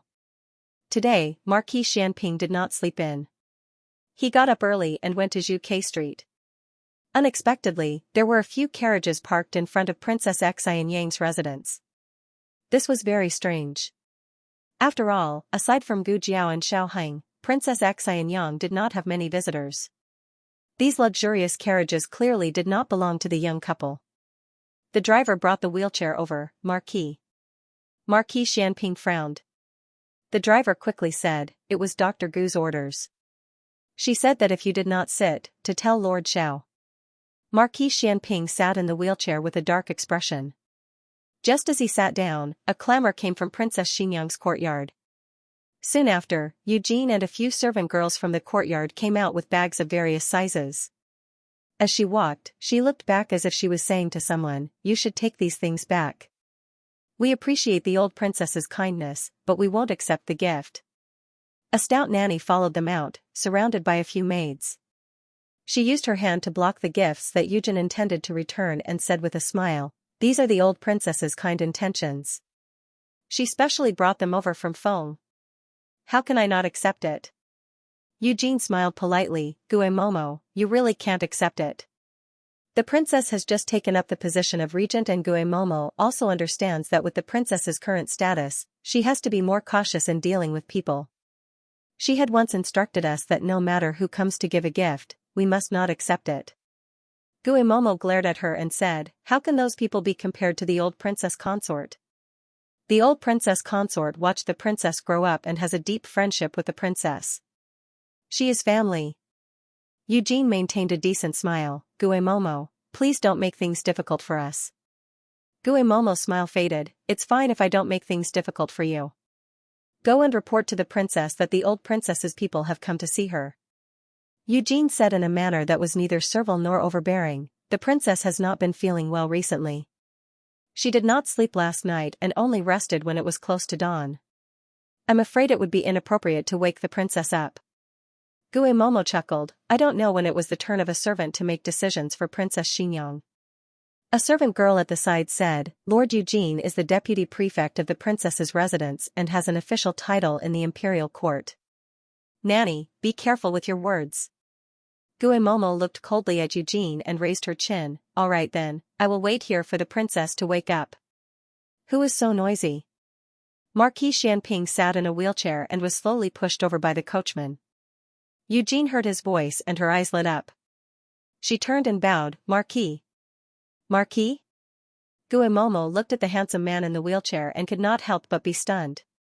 This is Princess Xianxia's son-in-law. After so many years, why hasn't he changed at all?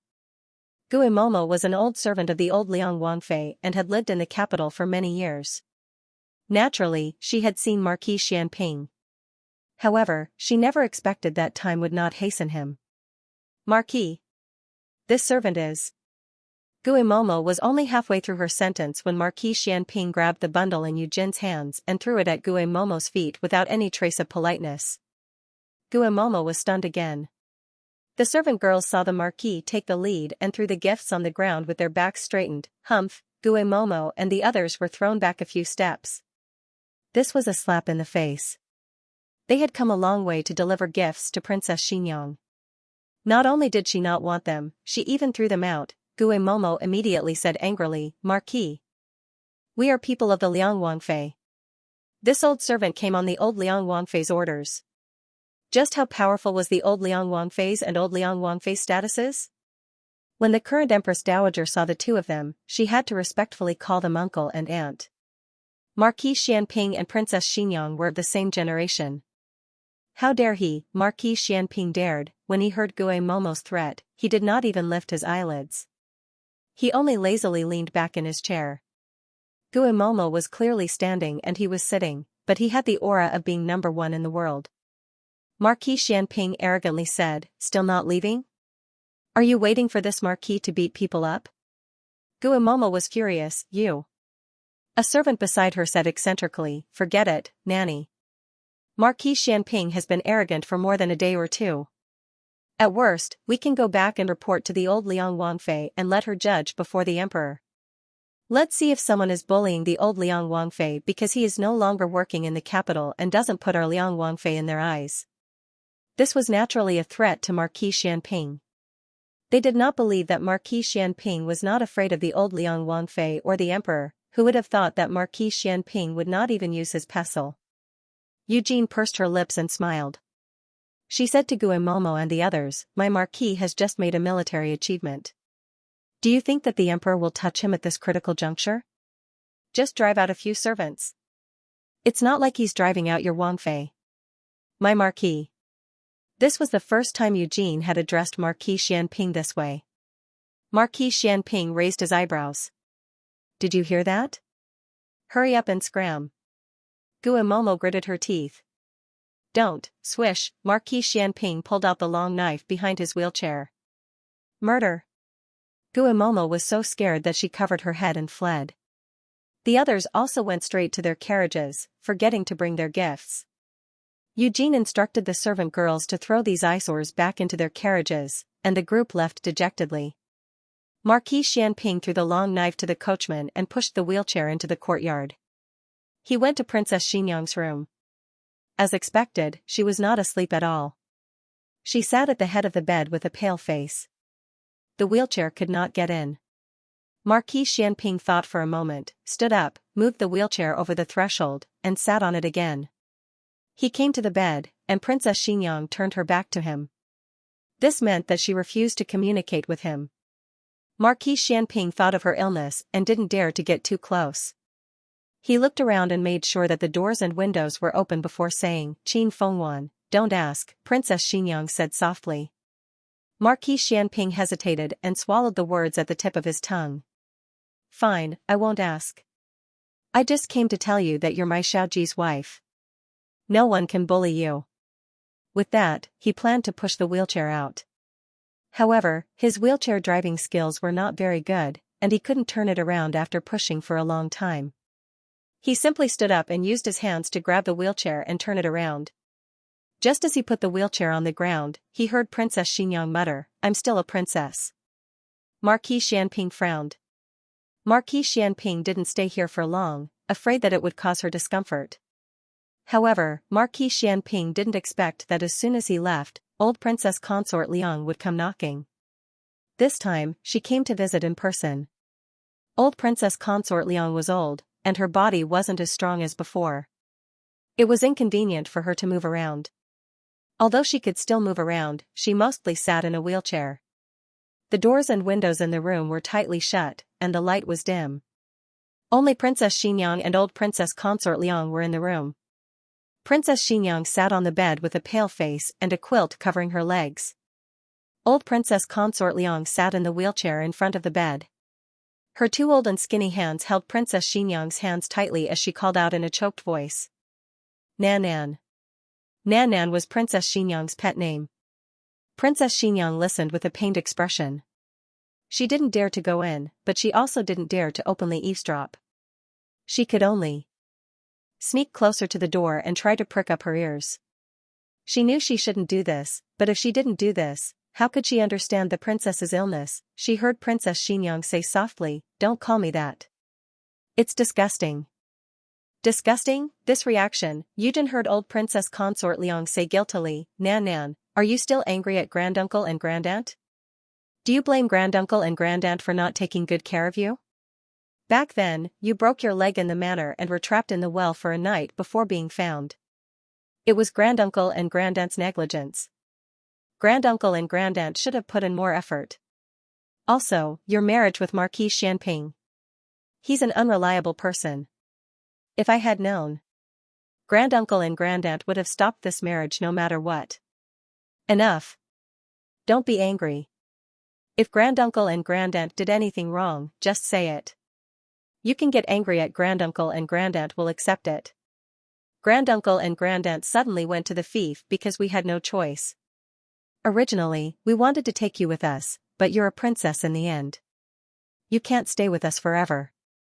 Don't think that granduncle and grandaunt abandoned you. Princess Xinyang was about to collapse. Some truths could never be spoken. But it wasn't that the other party didn't know. It was because she didn't dare to speak the truth.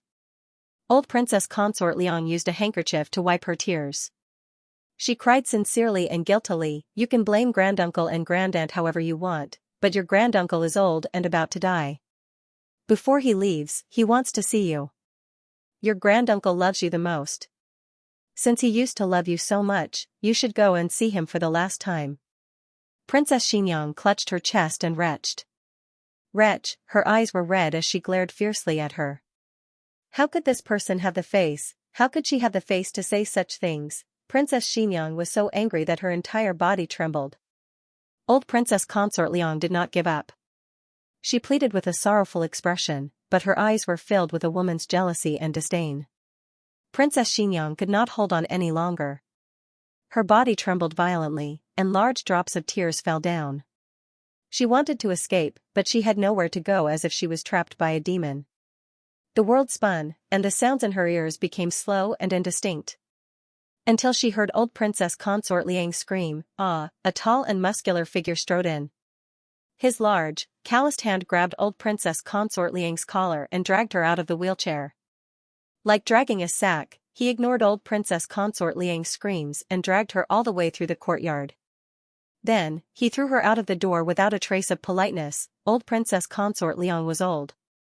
With this drag and fall, she almost lost half her life. Princess Consort Guimomo and the others scrambled over. Old Princess Consort Liang leaned weakly in Guimomo's arms. She panted as she looked at the tyrannical man. Xian. Marquis Xianping looked down at her. This marquis respects the old and loves the young, but I do not respect old beasts. Everyone turned pale with fright. Was Marquis Xianping crazy? He actually dared to speak like this. Guimomo looked at him angrily. Marquis Xianping. How dare you humiliate old Princess Consort Liang like this? Aren't you afraid of being beheaded? Marquis Xianping chuckled and kicked over, causing old Liang Wanfei and Nanny Gui to be turned upside down. Old Princess Consort Liang spat out a mouthful of blood on the spot. Everyone was scared silly, they thought of the rumors in the capital. Marquis Xianping had always been the topic of conversation for the people in the capital. However, when they talked about him, they mostly talked about how dissolute he was and how shameless he was. As for his temper, no one criticized him. He rarely got angry with people. At most, he was shameless. He always laughed and pranked people. However, right now, his entire person was covered in a layer of frost. He was like a long sword shining with cold light. The latest chapter of this book is not finished yet. For more exciting content, please scan the QR code below to download the app. The novel will be updated even faster. Millions of novels will be read for free. Novels with connotations that can't be found online are all available here. https://www.zhhbqg com/89642896428226/1082765573. HTML Genius memorized this website's address in a second. www.zhhbqg.com Bikuga mobile reading website, mzhhbqg.com. The newest chapter of this book is not finished. For more exciting content, please scan the QR code below to download the app. Novels are updated even faster. Millions of novels are free to read.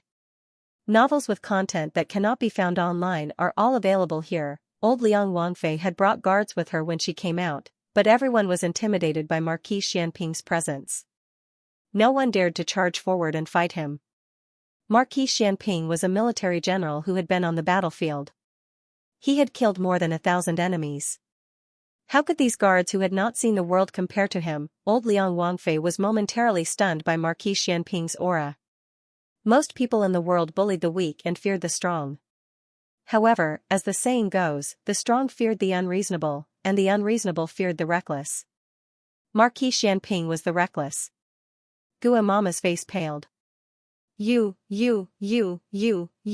are too much. If His Majesty knew you treated my Wangfei like this, he would definitely kill you. Kill you. Scram. Marquis Xianping shouted. Gua Mama, who had been clamoring earlier, rolled and crawled over to help her mistress up. She dragged her mistress onto the carriage and left with her tail between her legs. She had come to Vermilion Bird Avenue twice in one day and had been humiliated both times. She would probably have a knot in her heart for the rest of her life. After old Liang Wangfei and her entourage left, the carriage driver hurriedly pushed the wheelchair over. Marquis Xianping sat down in the wheelchair as though nothing had happened. Eugene walked forward with a complicated expression. Looking at the carriage that was leaving, she said worriedly, Marquis, you hit old Liang Wangfei.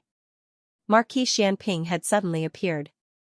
Without saying a word, he had burst through the door and dragged old Liang Wangfei out. Eugene seriously suspected that he did not know who was inside.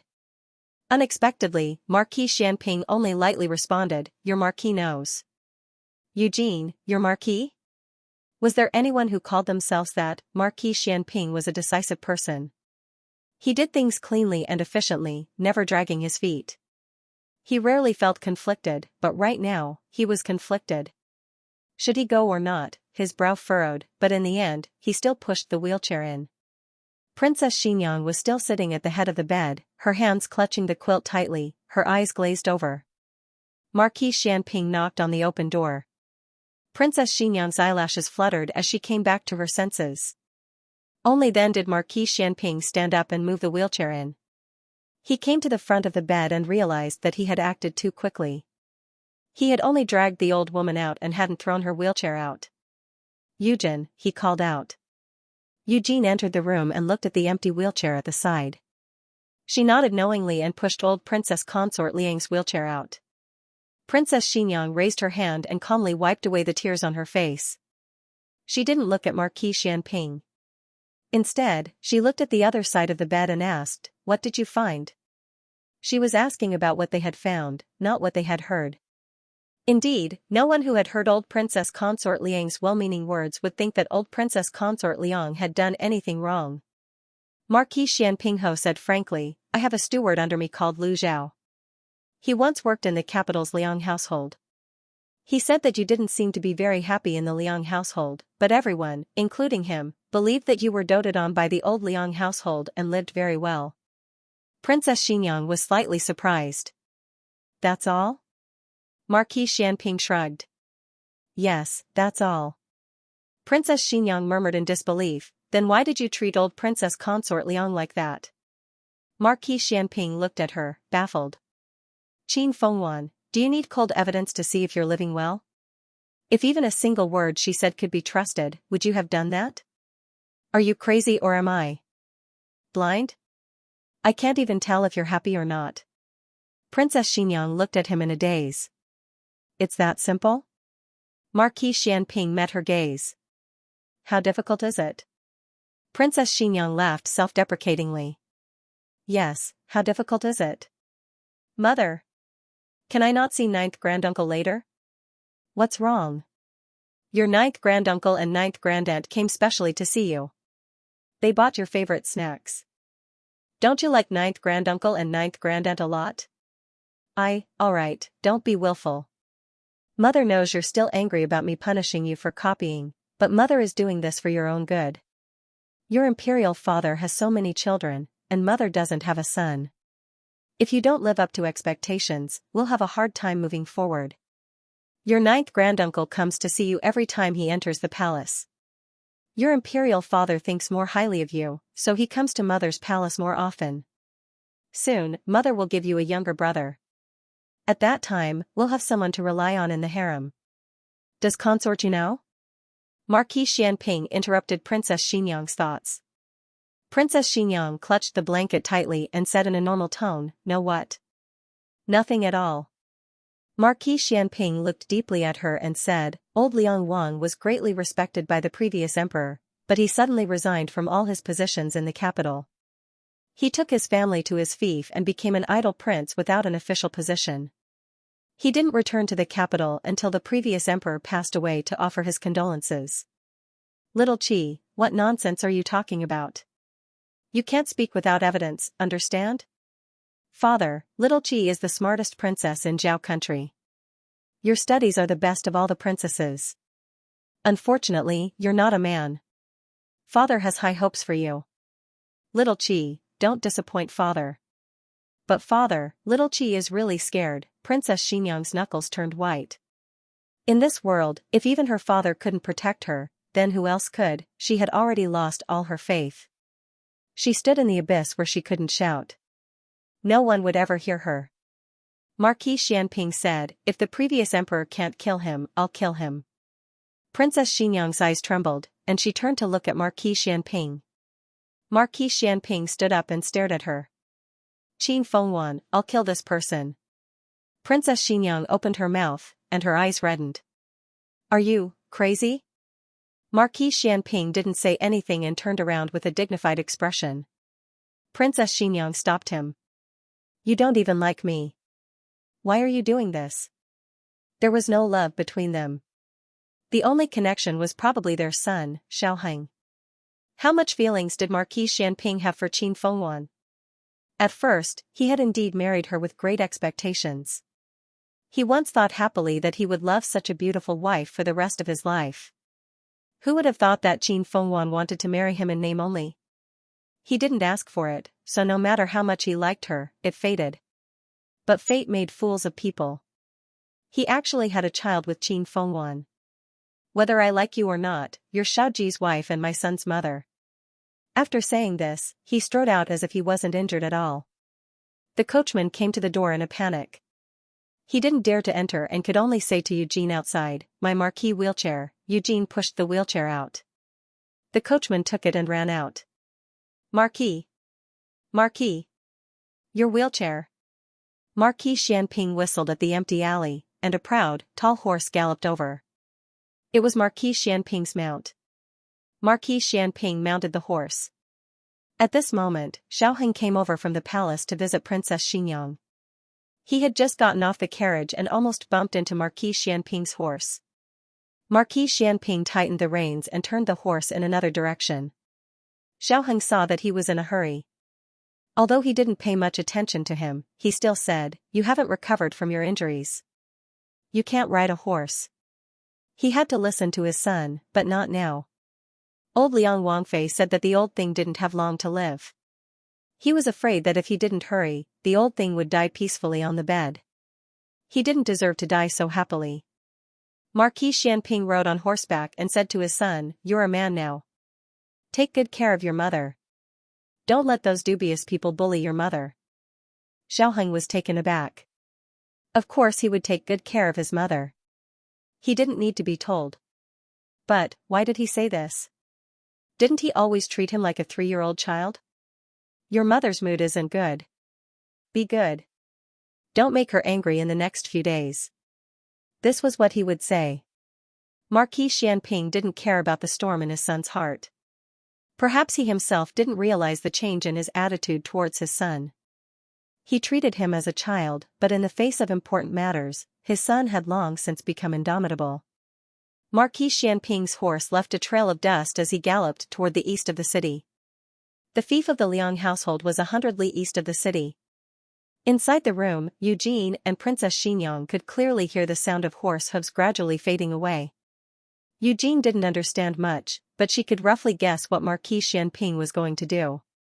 She looked worriedly in the direction of the door and said, "Princess, the Marquis, he." Princess Xinyang lowered her eyes and said in a low voice, "Idiot. The newest chapter of this book is not finished. For more exciting content, please scan the QR code below to download the app. Novels are updated even faster. Millions of novels are free to read. Novels with connotations that can't be found online are all available here. https://www.zhhbqg.com/896428964286/10825647. HTML Genius remembers this website's address in 1 second. www.zhhbqg.com. Biku Pavilion's mobile reading website, mzhhbqg.com.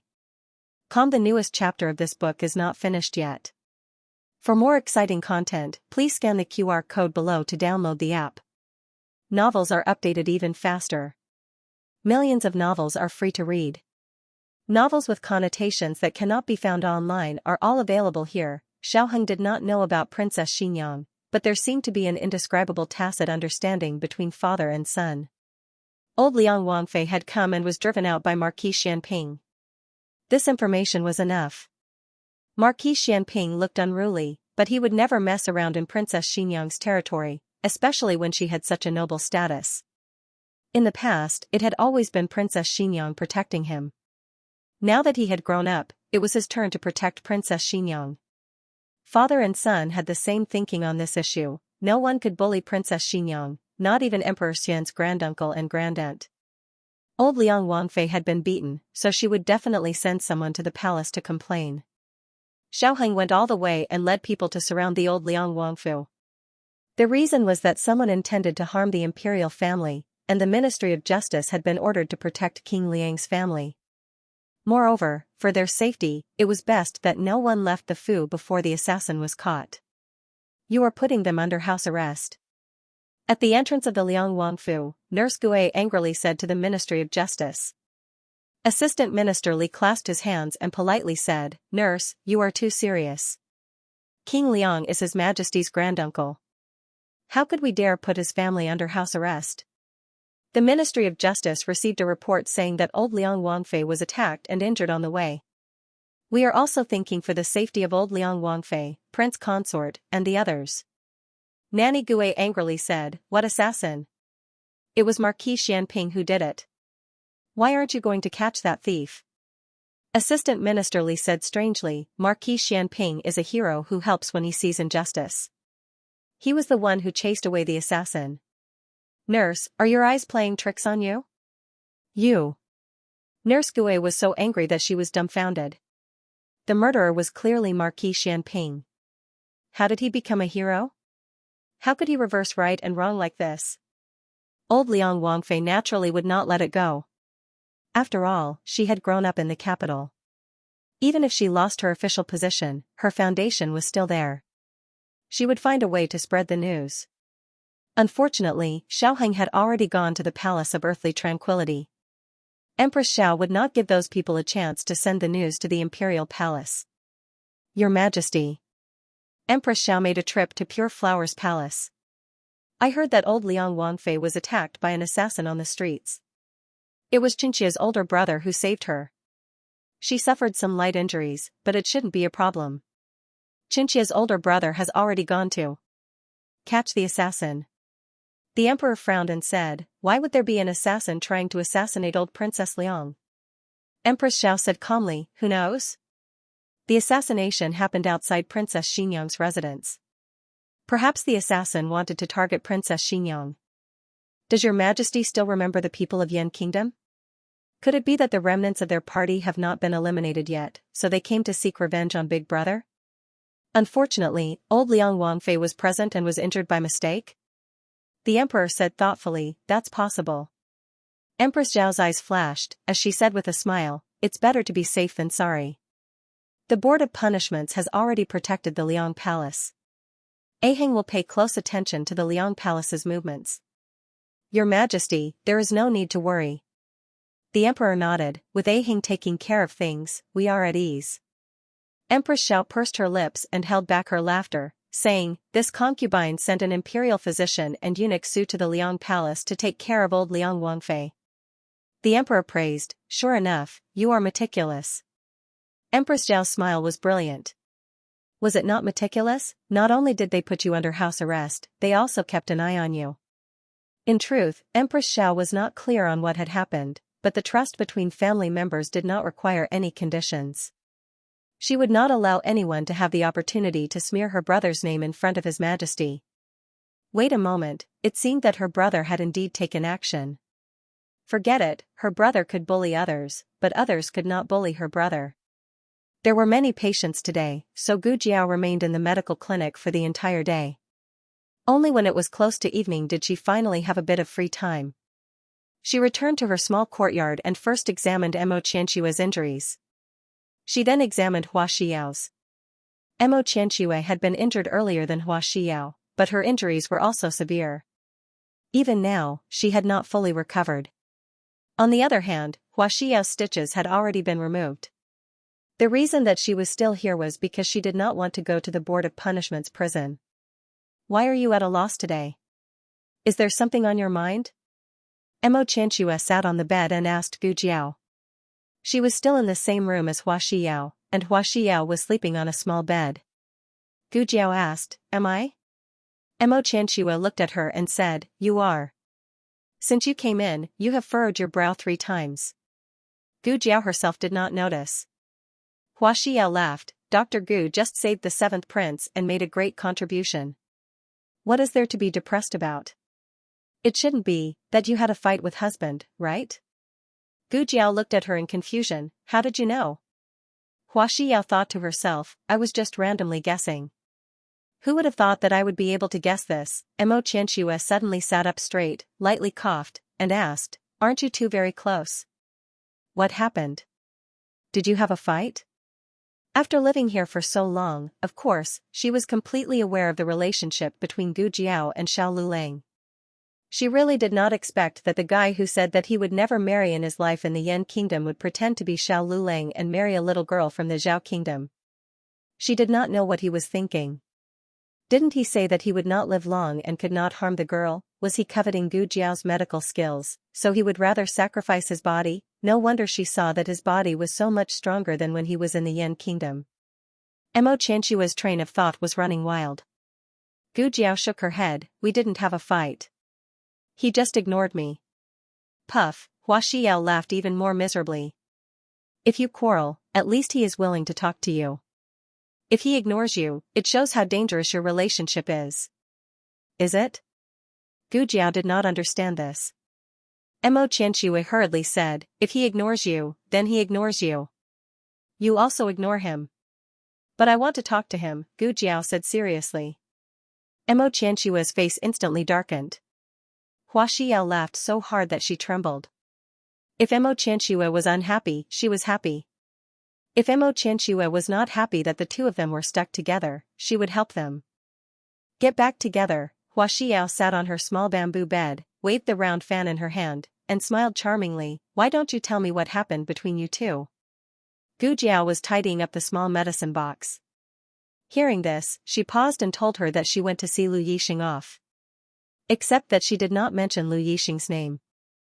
Hua Xiao said, so you mean that your husband has never heard you play the zither, but you played it for another man? Humph. Mo Qianxia threw the pillow heavily on the bed in a fit of anger. Gu Jiao, why do I feel that the backyard is on fire again? Gu Jiao thought for a moment. It seems so. Hua Xiao laughed and said, of course he is angry.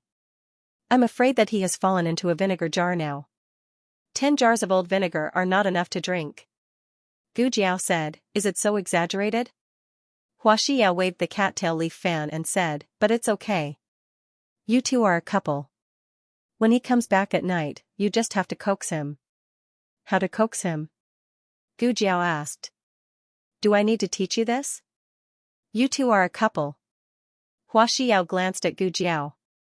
Seeing that she was still confused, Hua Xiao covered her eyes with the cattail leaf fan and whispered, he usually likes. Hua Xiao, shut up. Mo Qianxia threw a pillow at her. Hua Xiao dodged sideways. Anyway, she had finished talking.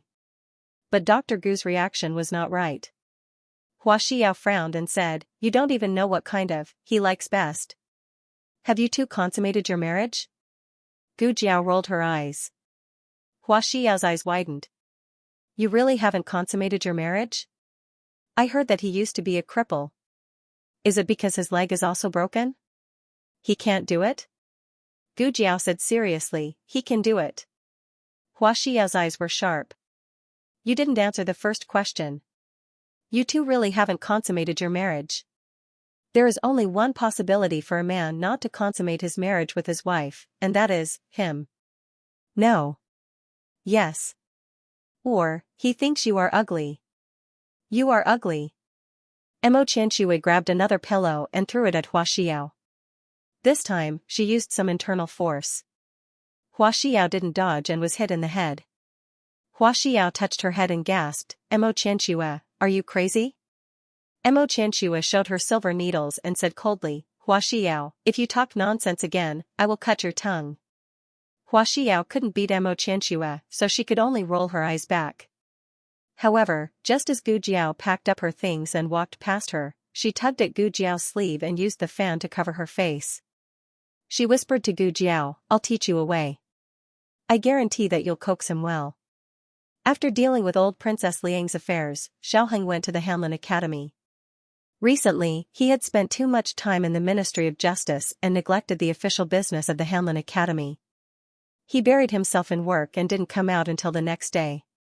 He was a little depressed today and wanted to go out for a walk. As soon as he reached the door, he heard a familiar voice calling him, Lu Ling. He turned around in surprise and saw Feng Lin jumping down from a carriage in high spirits. Feng Lin returned to Yuzhou with Lin Xianxia before the new year. He was supposed to return to the Hanlin Academy at the beginning of the year, but it was said that there was an emergency at home, so he asked for an extra month's leave.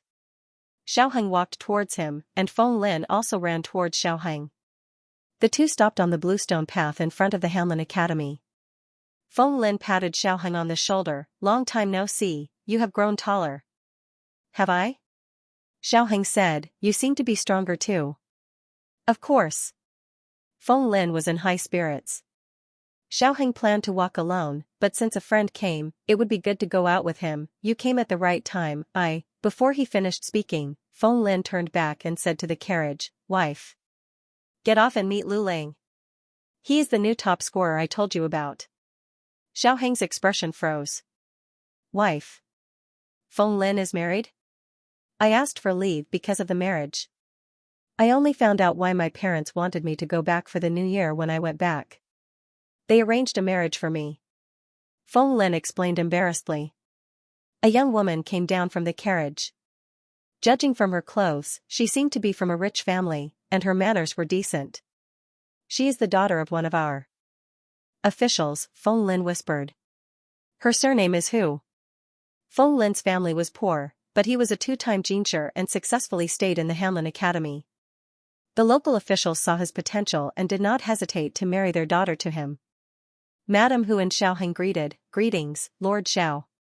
She was a woman with pure eyes. Xiaoheng cupped his hands and returned the greeting. Feng Lin saw that madam who was tired and hurriedly said to Xiaoheng, "We have been on the road for several days, and my wife is tired. I will take her back to the house to rest first. We will catch up later." Xiaoheng did not expect that Feng Lin would go alone and come back with Madame Hu. Judging from their intimate behavior, it was obvious that they were newlyweds who loved each other very much. After Feng Lin got into the carriage, he lifted the curtain and said to Xiaoheng, "Oh right, Lin Xianxia is also married. He will come back a month later. I think his father said that he is very smart and should leave a few more for the Lin family. I think he will come to the capital with 3 people next time." Lin Xianxia was one, his wife was one, and his wife was pregnant with another one. Xiaoheng felt as if he had been shot in the knee by an arrow.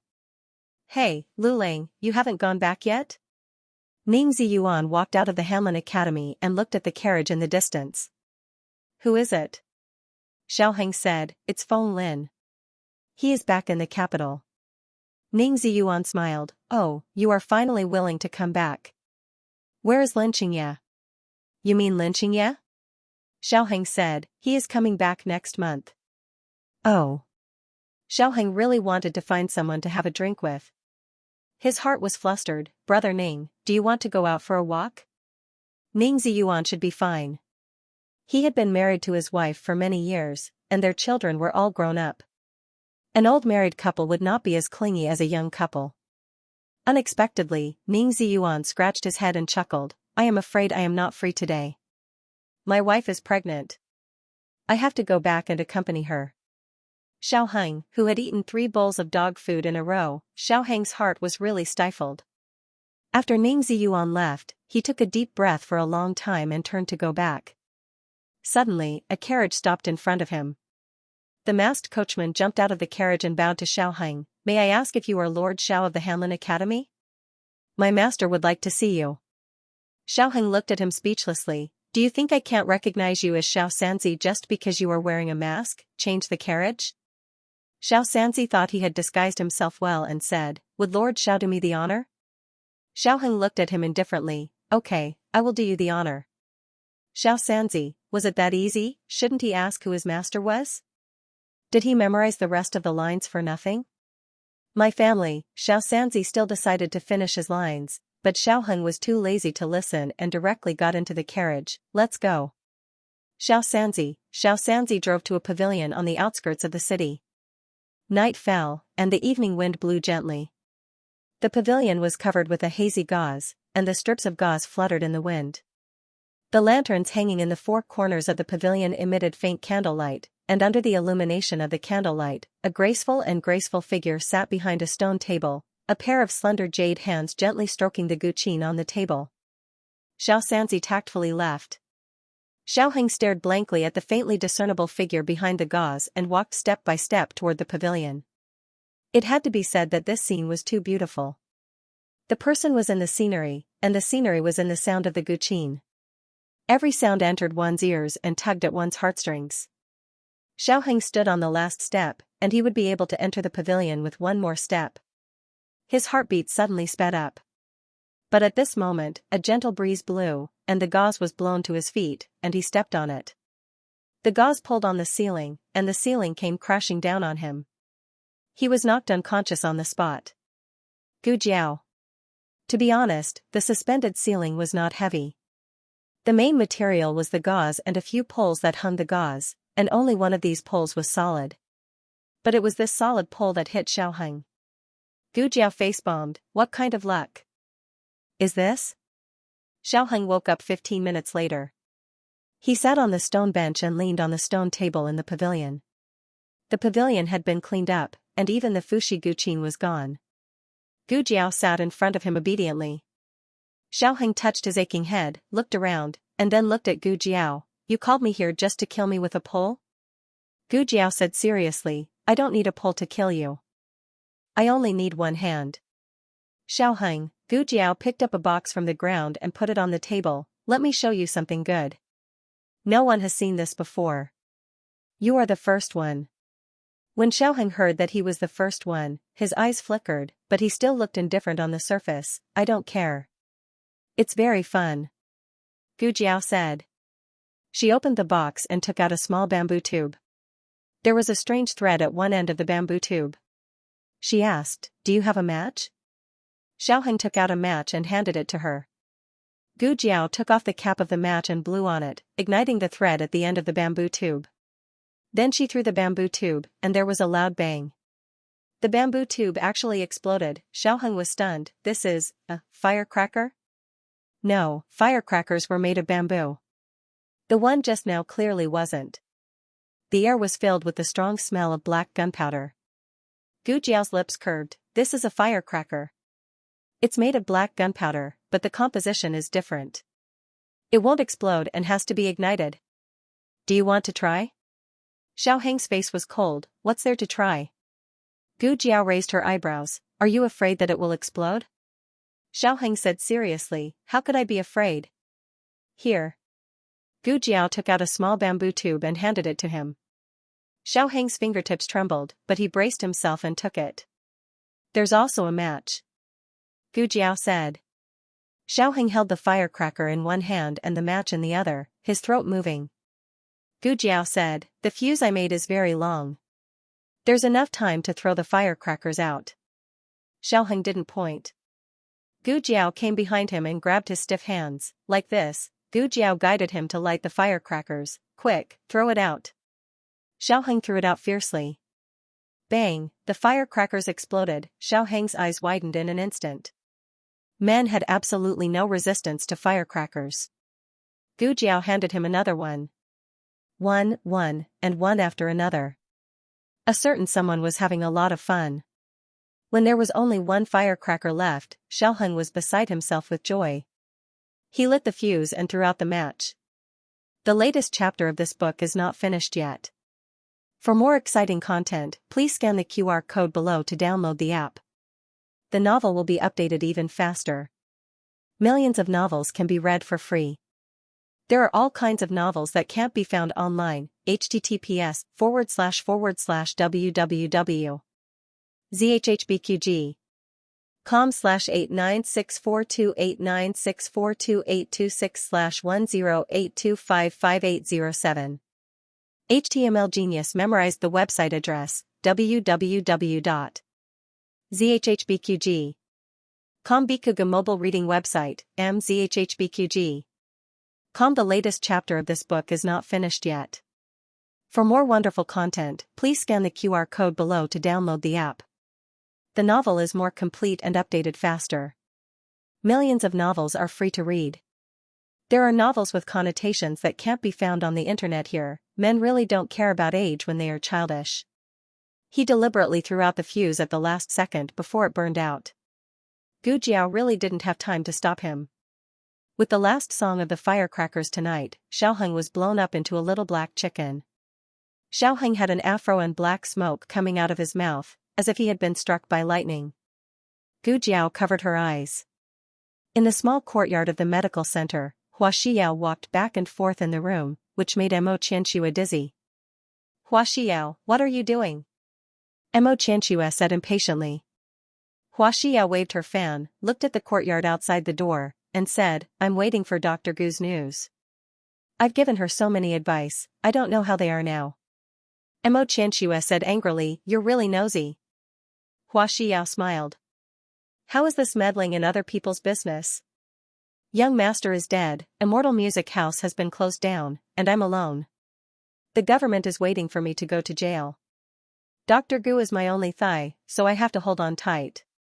Mo Qianxua said sarcastically, oh, I wonder who was the one who swore to be loyal to young master and scolded me for having no conscience and biting the hand that feeds me? Hua Xiao was not angry and said with a smile, I'm not like you. I've never betrayed young master from beginning to end. It's just that he's gone, so I can't be buried with him. People still have to look forward. Mo Qianxua snorted coldly. You talk better than you sing. Hua Xiao rolled her eyes. I don't want to quarrel with you. I'm going to wait for Dr. Gu. However, Dr. Gu has prepared so many surprises for Lord Xiao. I think he must have been so happy with Lord Xiao that he forgot about home. Mo Xianxia wished she could find something to sew up Hua Xiao's mouth. Hey! I'm back. Hua Xiao saw a familiar figure flashing by the back door of the lobby from a distance. She lifted her skirt and trotted all the way with a round fan. Mo Xianxia couldn't help but stretch her neck to look outside. Hua Xiao entered the lobby, grabbed a medicine boy and asked, "Where is Dr. Gu?" "I saw her just now." The medicine boy blushed when Hua Xiao grabbed his arm. "Dr. Gu is in the consulting room in the east." Hua Xiao ignored him and walked into the consulting room where Gu Jiao was. "Gu," she pushed open the door and choked on her words. This. Who is this little coal in a wheelchair?" "Hubby, bear with it. It'll be better soon." Gu Jiao squatted down and finished bandaging Xiaoheng's injuries. His injuries were mainly on his left arm and left foot. His left arm had been injured by the firecrackers, and Gu Jiao had wrapped his arm like a mummy from his hand to his shoulder. As for his left leg, it was injured when he was hit by a wooden pole. Gu Jiao helped him up and put him on the stone bench. He was not walking at that time, so he did not notice it immediately. When he was about to go back to the carriage, he found that his foot was actually sprained. Then there were some scratches and bruises, so Gu Jiao bandaged it and made it stop. It was also a mummy's leg. Hua Xiao's body trembled. "Dr. Gu, people should be sincere when apologizing, but your apology is killing people." Gu Jiao pushed Xiaoheng back to Clear Water Alley in the wheelchair. It was late at night, and only the sound of footsteps and the creaking of the wheelchair could be heard in the noisy alley. Everyone in the family was asleep, and the bad brother-in-law was not there. Little Jing Kong decisively climbed into Huang Fuxian's bed with a small pillow. Because of Huang Fuxian, the threshold of their house had been changed, so the wheelchair was very easy to push. Gu Jiao pushed him to the door of the west room. Thinking of what happened tonight, she felt sorry. She promised to coax him, but how did it turn out like this? She thought for a while, bent down, and whispered in his ear, "Actually, I have prepared a surprise." Before she finished the word surprise, Xiaoheng pushed the wheelchair into the room with his right hand. He turned the wheelchair, closed the door, and bolted it in one breath. Then he turned around again, leaned on the wheelchair, and covered his chest with his hand. He breathed a sigh of relief. Phew. He couldn't be surprised anymore, or he would die. Gu Jiao scratched her head. Did he manage to coax her or not? Then. "Good night, husband." She said good night to the door of the west room, and turned back to the east room. Gu Jiao fell asleep quickly. Since the dream of the Gu family, Gu Jiao hadn't had a dream for almost half a year. However, her dream came again tonight. She thought she would dream of someone around her again, but it turned out to be someone irrelevant. She didn't know any of them. Or to be exact, she didn't see the faces of those people at all. It was a terrible rainstorm that lasted for a whole day and night, causing landslides and mudslides. There happened to be a village at the foot of the mountain, and the whole village was submerged. Perhaps because it was a natural disaster, it wasn't delayed or brought forward by human influence. It happened at midnight the day after tomorrow. If it was during the day, there might be people who could be alert, but they all fell asleep in the middle of the night. No one in the village could escape. After Gu Jiao woke up, she went directly to Xiaoheng's west room. Xiaoheng had just woken up. Men would feel shy when they woke up early in the morning, especially young men who were full of vigor. Generally, in this case, Xiaoheng would calmly wait for it to subside before he lifted the quilt and got out of bed. Unexpectedly, Gu Jiao suddenly knocked on the door. "Husband, are you up? I have something to tell you." Xiaoheng looked at his swaggering self and panicked. Wait. Husband, it's a little urgent." Gu Jiao said, "I'm coming in." Xiaoheng was at a loss. In a panic, he grabbed a pillow to cover his legs and looked at the door latch seriously. Door latch. Did he have to open the door for her? Wouldn't that be? Xiaoheng looked at the door latch and the pillow covering it. If he got up, he would be exposed. If he didn't get up, he couldn't open the door for her. Click, the door latch fell off. Gu Jiao was confused. "I didn't do it on purpose." "She really didn't." Xiaoheng coughed softly and secretly turned his face. He whispered, "I almost forgot how good she is." I was actually worried that she couldn't open the door. Gu Jiao stepped in and looked at him by the bed. How's your injury? Do you feel any pain or discomfort anywhere? Xiaoheng pressed down on the pillow on his lap without a trace and said seriously, no. By the way, what did you say was urgent?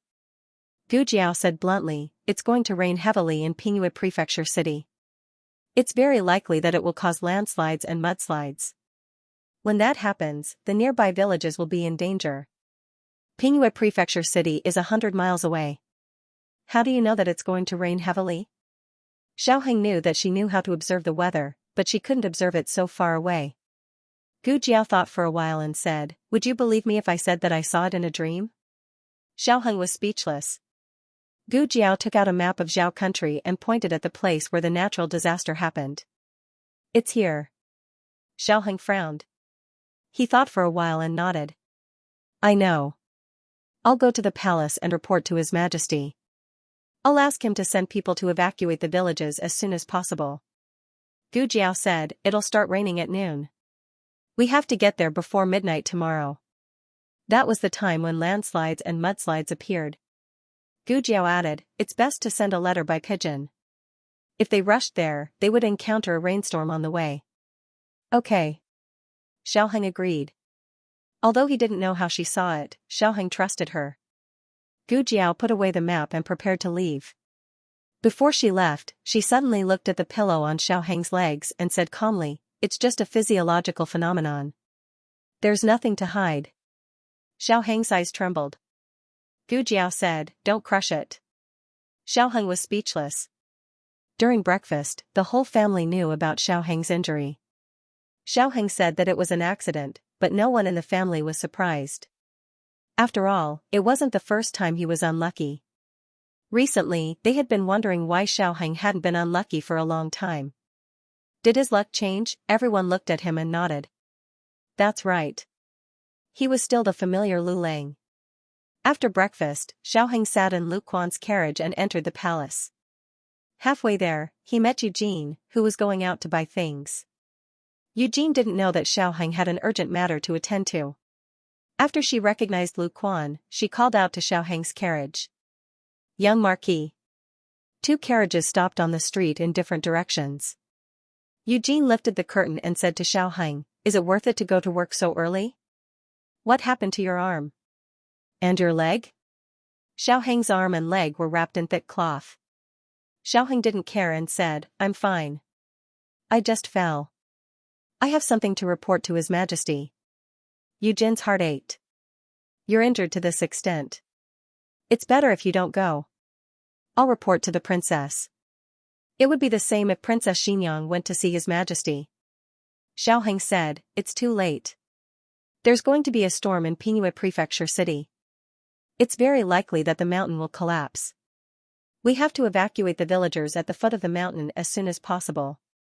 Eugene frowned. Pingyue Prefecture City? Isn't that King Liang's fief? Xiaoheng nodded. That's right. Eugene's expression changed. Oh no. Xiaoheng asked in confusion, what's wrong? Eugene tightened the carriage window. The Marquis is going to Pingyue Prefecture City. Xiaoheng knew that Marquis Xianping had left, but he didn't know where he was going.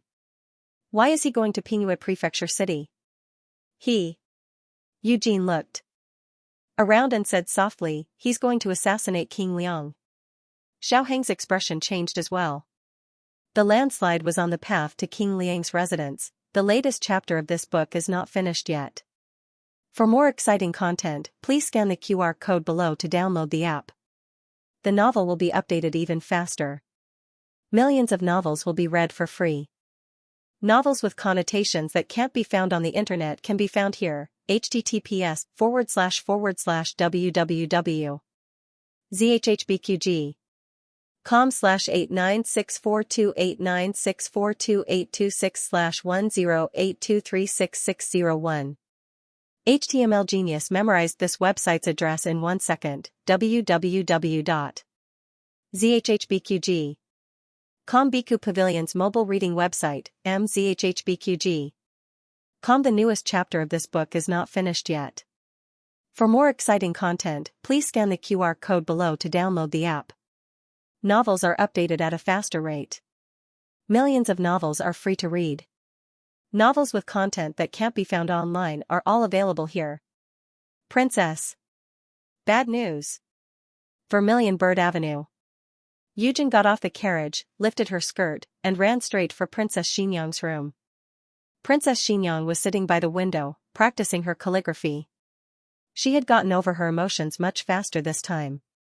After just a day, she was already able to calmly do her own things. As she practiced, she asked softly, "It's so early in the morning. Why are you so flustered? This isn't like you." Eugene was suddenly hesitant. Should she tell the princess about this? She followed the princess, and the princess was her master. Marquis Xianping was just a stranger working with the princess.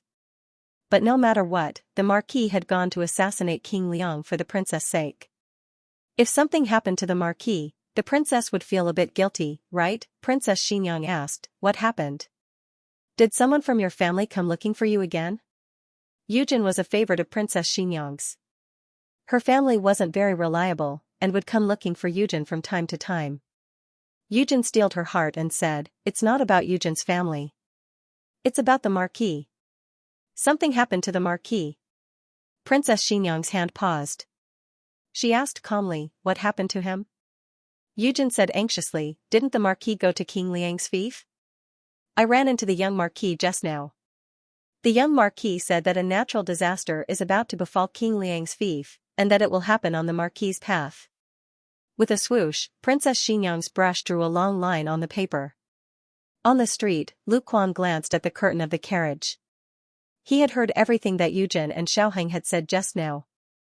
Marquis Xianping was an unruly person, but he was actually so daring as to even kill the previous emperor's granduncle. This surprised Lu Quan. To be honest, he was curious about the reason behind this, but now wasn't the time to satisfy his curiosity. "Lu Lang, what do we do now?" Even though he already knew his identity as the young Marquis, he was still used to calling him Lu Lang. What to do? This was a huge problem for Xiaoheng. The journey to King Liang's fief was 50 kilometers long, and Marquis Xianping had already set out last night. Judging by his speed, if he wasn't stopped as soon as possible, he would run into a landslide or a mudslide.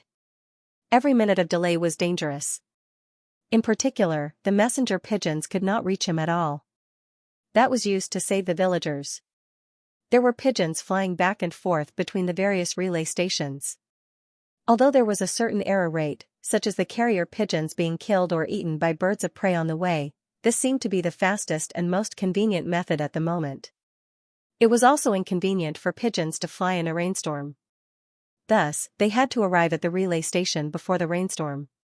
They also had to leave enough time to inform the magistrate, as well as let the magistrate lead the troops to the villagers.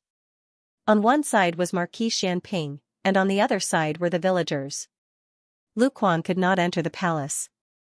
If Lu Quan turned back to look for Gu Jiao, and then had Gu Jiao enter the palace to inform the emperor, they would be delayed for at least an hour. Moreover, he wasn't sure if Gu Jiao was at home.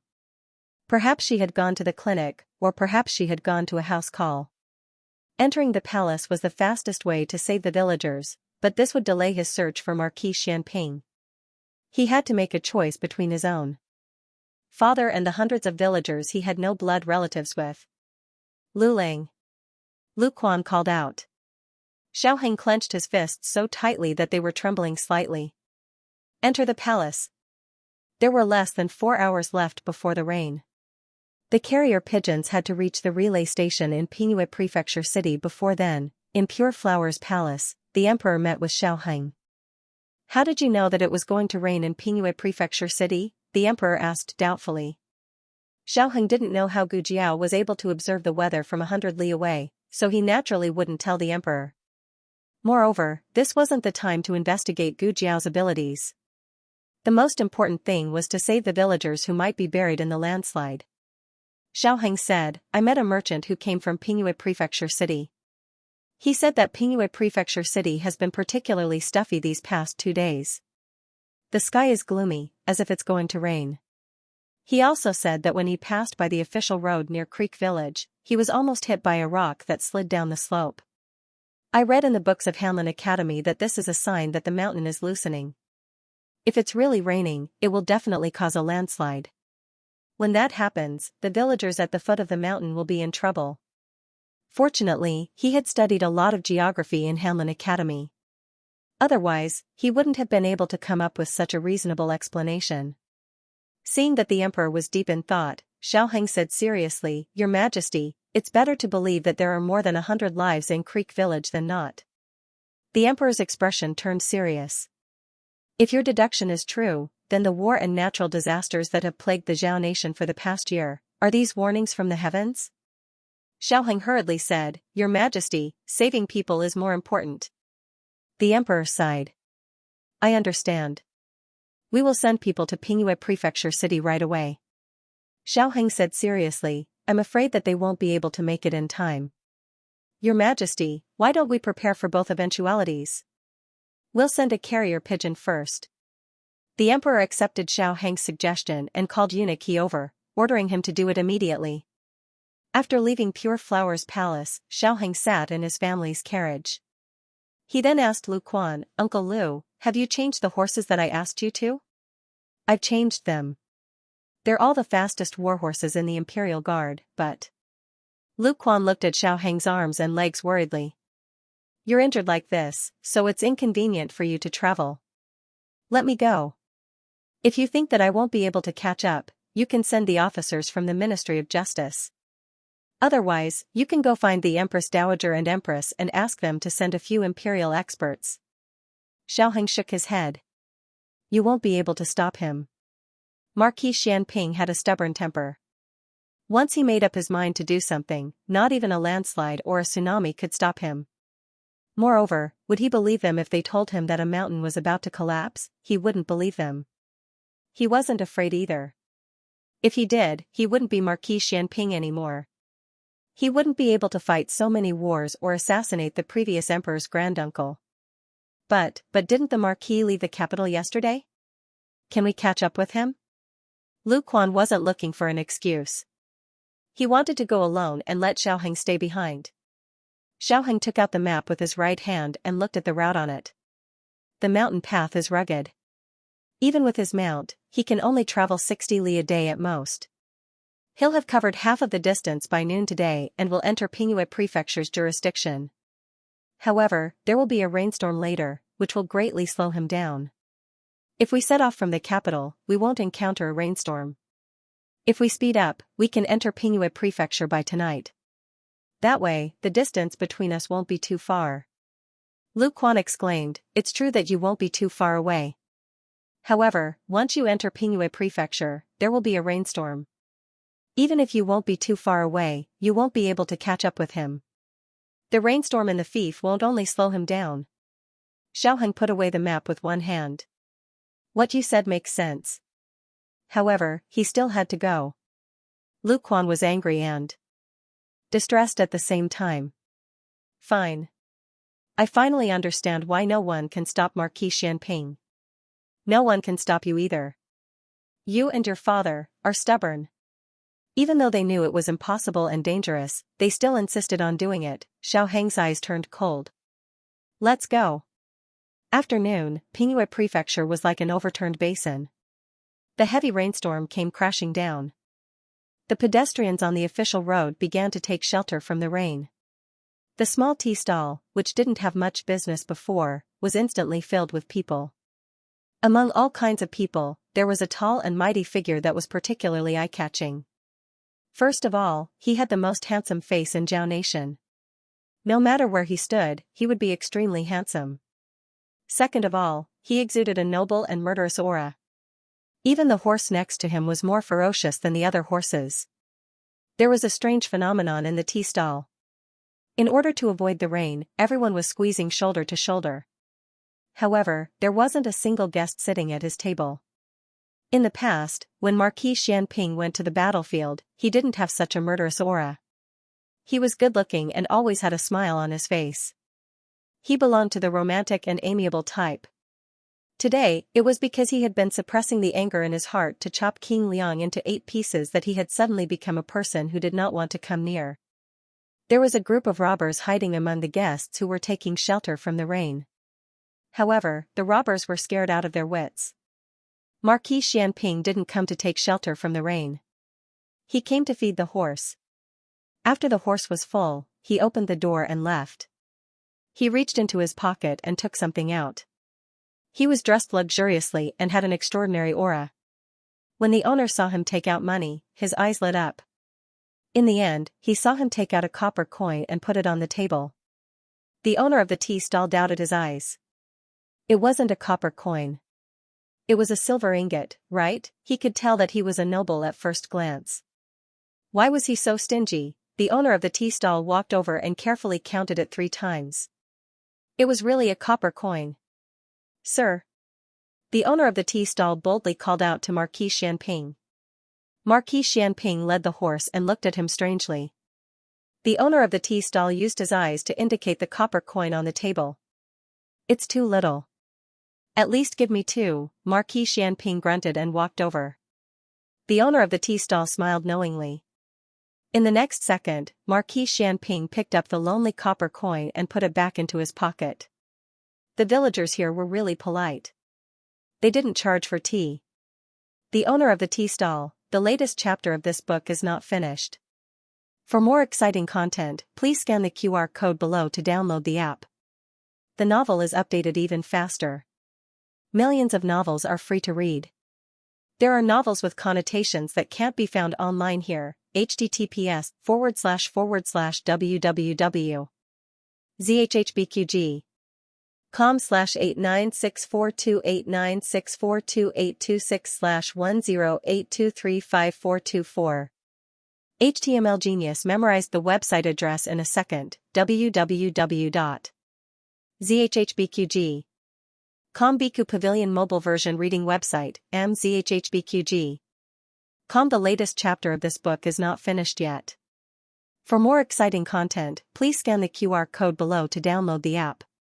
Novels are updated even faster. Millions of novels are free to read.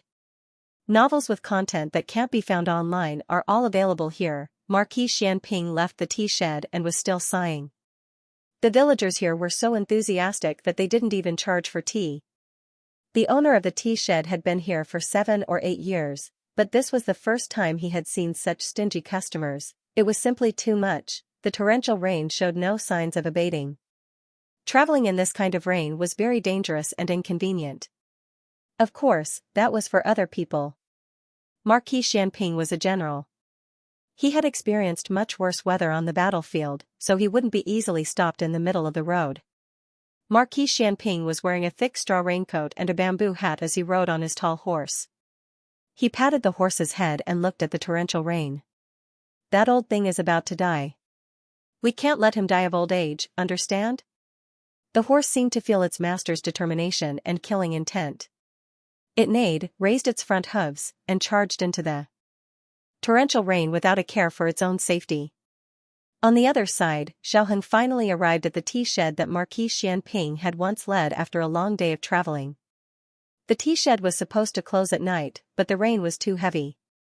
The customers couldn't leave, and the owner of the tea shed couldn't go home. The tea shed was packed. The price of tea and food had skyrocketed. The price of 2 copper coins for a steamed bun had risen to 10 copper coins. The carriage rushed through the rain. Lu Quan was wearing a straw raincoat. He couldn't open his eyes as he said, "Lu Lang, there's a tea shed over there. Do you want to rest for a while?" Xiaoheng's eyes focused. "Uncle Lu, I'll have to trouble you to keep going." Lu Quan tightened his grip on the reins. "I'm fine. I'm just worried about you. We've been traveling for an entire day. How are your injuries?" Xiaoheng said, "I'm fine. Let's keep going." "Okay. Wait." Xiaoheng suddenly said, "Stop." Lu Quan stopped the carriage. "What's wrong?" Xiaoheng looked at the map in his hand and then looked at the fork in the road ahead. "There are 2 roads ahead. I wonder which one he took." Both roads could lead to the official road near Shishui village, but the road conditions were different, so the time spent on the road would also be different. Xiaoheng was familiar with the geography of the Zhao kingdom. Marquis Xianping had never been to King Liang's fief, so he might not know which path was the shortest. Go to the tea shed and ask, Xiaoheng said. All right. Lu Quan drove the carriage to the tea shed. The owner of the tea stall was boiling water when he saw a carriage stop by his side. Without thinking, he said, "It's full. There's no more space. You'd better go forward. There's a courier station 10 miles east." Xiaoheng lifted the curtain and looked in the direction of the tea house owner through the thick rain. "Excuse me, I want to ask you about someone. Did a tall, handsome man in his early 30s come here today?" Marquis Xianping wasn't in his early 30s, but he looked too young. Even if he was in his early 30s, he still had a mature temperament. The tea house owner added a handful of firewood to the stove and replied casually, "Several came." "Which one are you talking about?" Xiaoheng wanted to say the best-looking one, but as a man, he couldn't bring himself to say that. Being handsome was already the limit of what he could say. Xiaoheng thought for a moment, then asked, "The stingy one?" "Ah. You're talking about him." The tea house owner was instantly energized. His complaints flowed like the waters of the Yellow River. "I've *King run a tea stall my whole life, but I've never seen someone so stingy. A copper coin. Can you believe a copper coin? That beggar even gave us 2 coins. Xiaoheng endured the fire of complaints that he shouldn't have endured at his age. "Then where did he go?" Xiaoheng asked. "Over there." The tea house owner angrily pointed. "Thank you." Xiaoheng put down the curtain and lowered his head to spread out the map. "Uncle Lu, let's go." The tea house owner was confused. "No, did you ask for information for nothing? At least buy 2 steamed buns before leaving." "Stop." The tea house owner called out to Xiaoheng's carriage. Xiaoheng lifted the curtain. "Is there anything else?" The tea house owner grabbed 2 steamed buns and handed them to him. Then, he raised his palm and flipped it over. 2 5s meant 10. Xiaoheng wasn't in the mood to eat. He didn't really want them, but the owner insisted on giving them to him. He could only accept them. He took the steamed buns and waved at the tea house owner. "Thank you. Goodbye." Then, he left. The tea house owner was speechless again. He looked at his frozen hand and then at the steamed buns that had been taken away. Was that what I meant? The rain was too heavy. The horses couldn't run at all. They could only move slowly. "Uncle Lu, if the rain has been this heavy, then he should have just arrived here." Xiaoheng pointed at a small village on the map. Willow Village. Lu Quan didn't understand this. He had never been to Pingle Prefecture City before. Xiaoheng had been leading the way the entire time. He asked, "Then is he far from the site of the incident?" "If he's too far away, he might not have caught up with the landslide." Xiaoheng said if it were someone else, they definitely wouldn't have caught up. However, he was the Marquis of Xianping. No matter how dangerous the road ahead was, he would definitely find a way to reach the Liang estate. Lu Quan could hear Xiaoheng's worry. He pressed his head and sighed. "Then can we catch up to him?" It was very difficult. This was the conclusion Xiaoheng reached after analyzing every path on the map. "Let's take the other path," Xiaoheng said. "Okay." Lu Quan drove the carriage to the small path on the other side. This path seemed to be further than the one Marquis Xianping had chosen. However, it was flat and the road conditions were better. However, even so, they still spent an entire night walking a road that they could normally finish in 4 hours. Fortunately, Xiaoheng had Lu Quan change into the strongest warhorse in the Imperial Guard. Otherwise, they would have been fine, but the horse would have died from exhaustion. The sky was bright, but the torrential rain was pouring down. There was almost no light in the entire Pingle Prefecture city. Xiaoheng frowned. "We haven't reached Willow Village yet."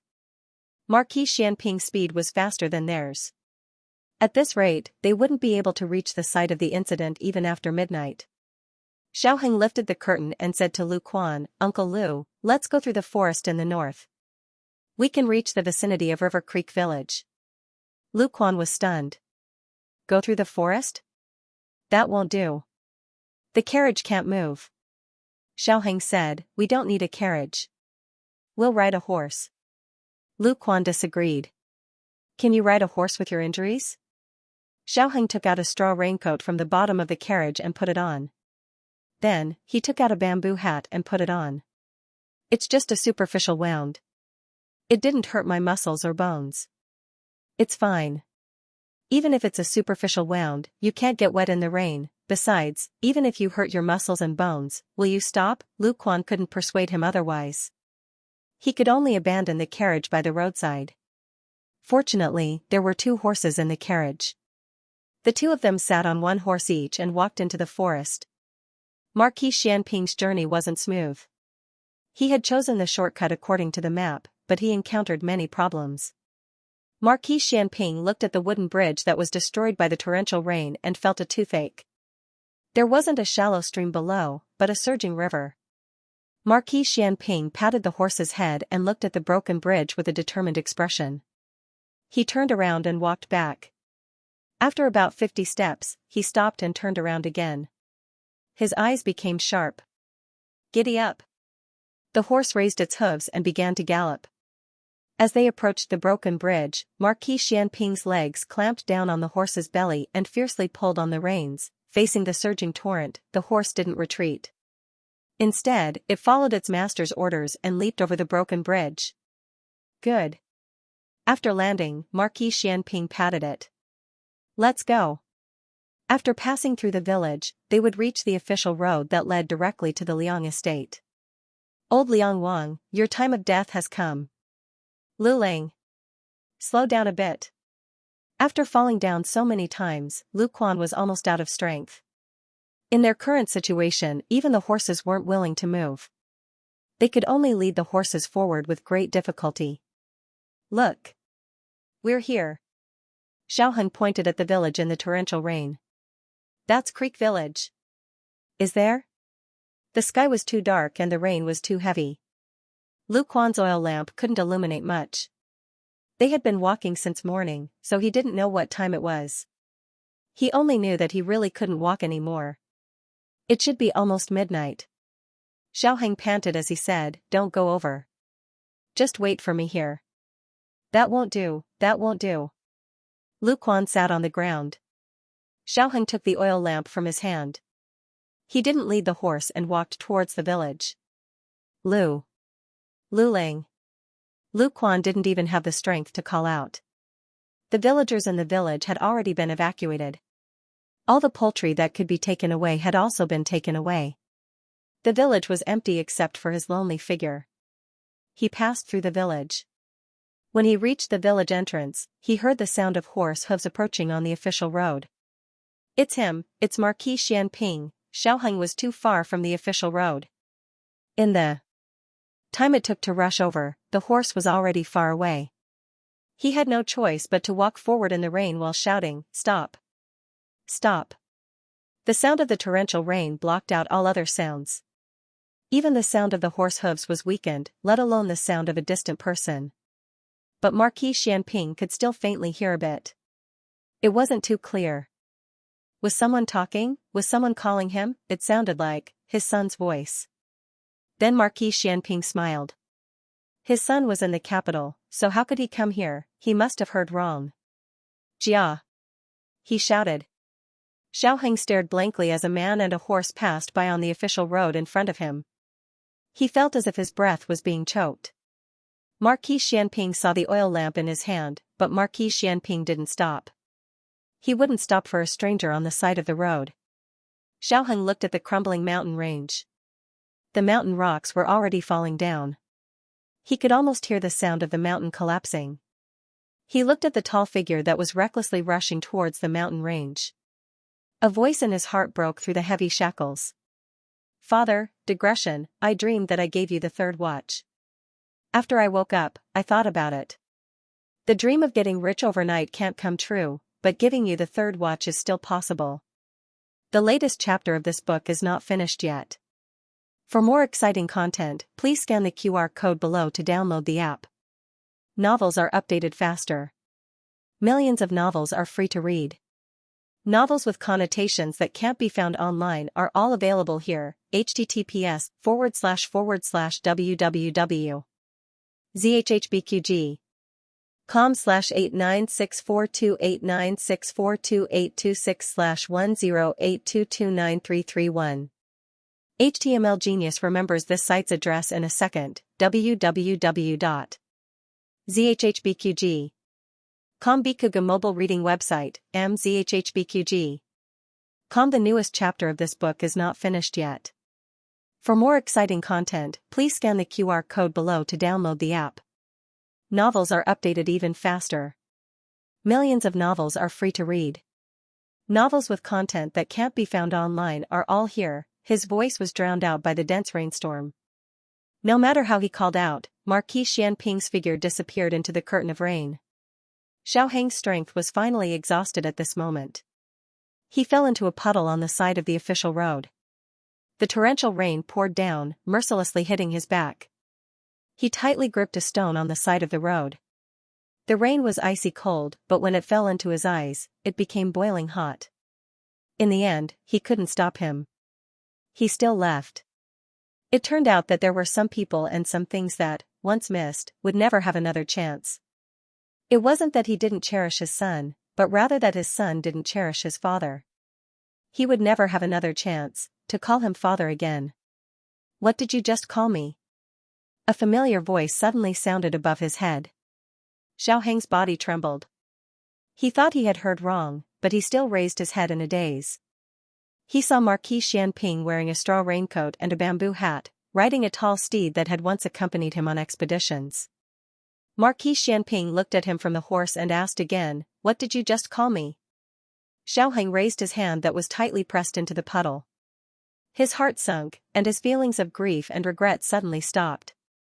He turned his face and snorted, "No, nothing. If it's nothing, then I'm leaving." Marquis Xianping said this and pulled the reins to turn the horse around. "Fa father," Xiaoheng said through gritted teeth. Marquis Xianping's lips hooked. He turned the horse around naughtily and looked smugly at his son. "You chased me for several hundred li just to call me father." "It's 113 li, it wasn't several hundred li," Xiaoheng corrected him strictly and angrily. Marquis Xianping's smile was a bit annoying. He leaned over and reached out a hand to Xiaoheng. Xiaoheng was so tired that he couldn't stand up at all. He still had the strength to raise his hand, but Xiaoheng didn't want to pay attention to him. Marquis Xianping was thick-skinned. Even if his son ignored him, he could still ignore his son. Moreover, his son had just called him father and was very obedient. Xianping Ho directly grabbed Xiaoheng's arm and pulled him onto the horse's back. With his martial arts, even if he was injured, it was more than enough to carry a grown man. The father and son rode on the same horse, with Xiaoheng sitting behind them. At this moment, the father and son finally recognized each other. Marquis Xianping Ho was in a good mood and did not suppress the smile on his lips. "I'm going to kill someone. Do you want to come with me or do you want me to send you to the village below to hide?" Xiaoheng's body trembled. "You're going to die, but you're going to drag me down with you. Just how much hatred do you have for your own son?" "You can't go," Xiaoheng said seriously. "I won't let anyone know that I killed him." Marquis Xianping didn't mention who he was going to kill, but he guessed that his son already knew. Otherwise, he wouldn't have chased him all the way to King Liang's territory. Xiaoheng said, "That's not it. There's going to be a landslide up ahead, and it's going to cause a landslide. The entire road up ahead, including the village below, will be buried by the landslide." Marquis Xianping asked, "Where did you hear this from?" Xiaoheng's expression didn't change. "I'm a Hanlin official. I'm familiar with geography, and I also know how to observe the stars at night." Marquis Xianping said with a smile that wasn't quite a smile, "Observe the stars at night? Isn't that the job of the imperial astronomer?" "I know how to do that as well," Xiaoheng boasted shamelessly. Marquis Xianping laughed. "My son really is amazing." This was clearly a tone used to coax a child. Xiaoheng immediately understood that his father didn't take it to heart. It wasn't that he didn't believe in himself, but rather that he believed that he could make it through. The power of this natural disaster lay in the fact that it came without any warning. When the mountain began to slide, half of the mountain had already collapsed from the inside. Xiaoheng sternly said, "If I say you can't go, then you can't go." Marquis Xianping slightly turned his head and helplessly said, "Aheng, don't cause trouble." Xiaoheng began to cause trouble. "I'm injured. I can't ride a horse, and I can't get caught in the rain." Marquis Xianping looked down at the village, and Xiaoheng immediately said, "The people in the village have already evacuated. There are no doctors."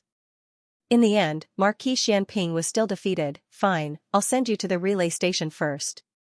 He remembered that there was a small relay station 10 li back.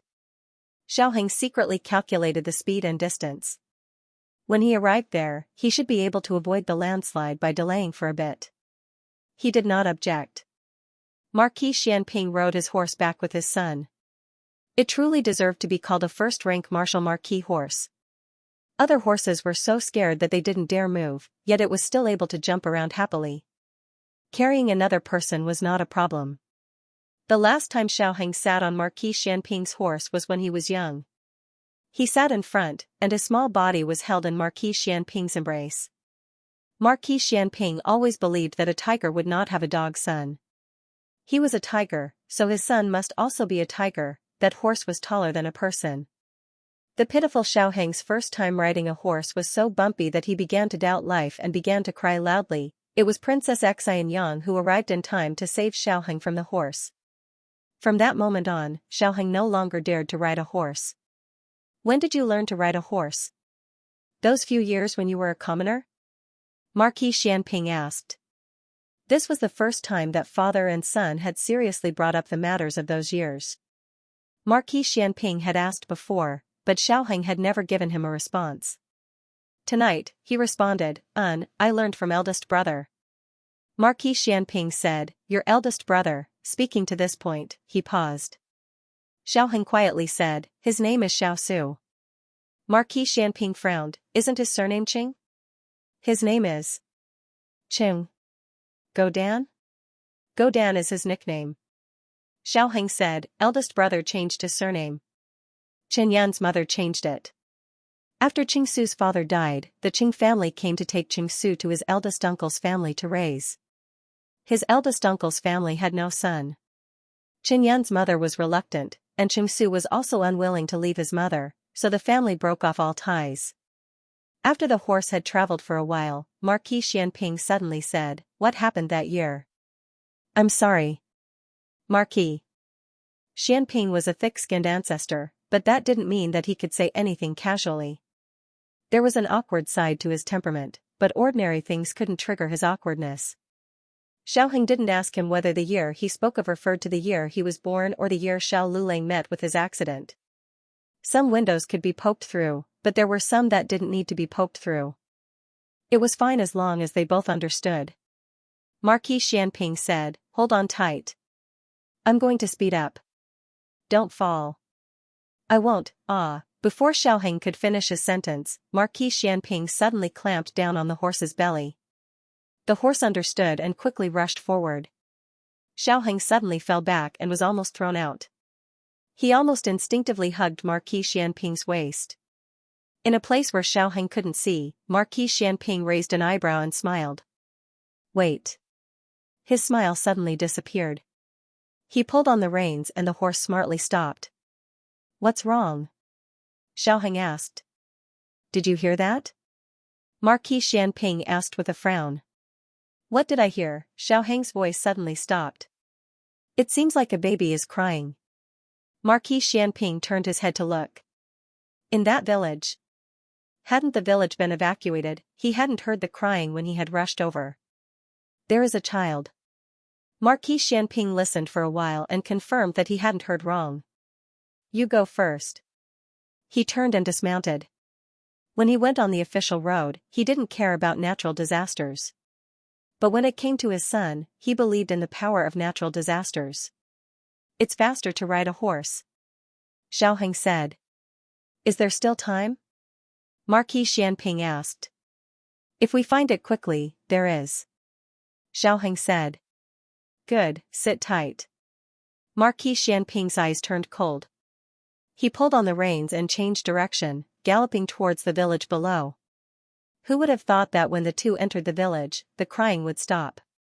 Xiaoheng said with a serious expression, that child must be tired from crying.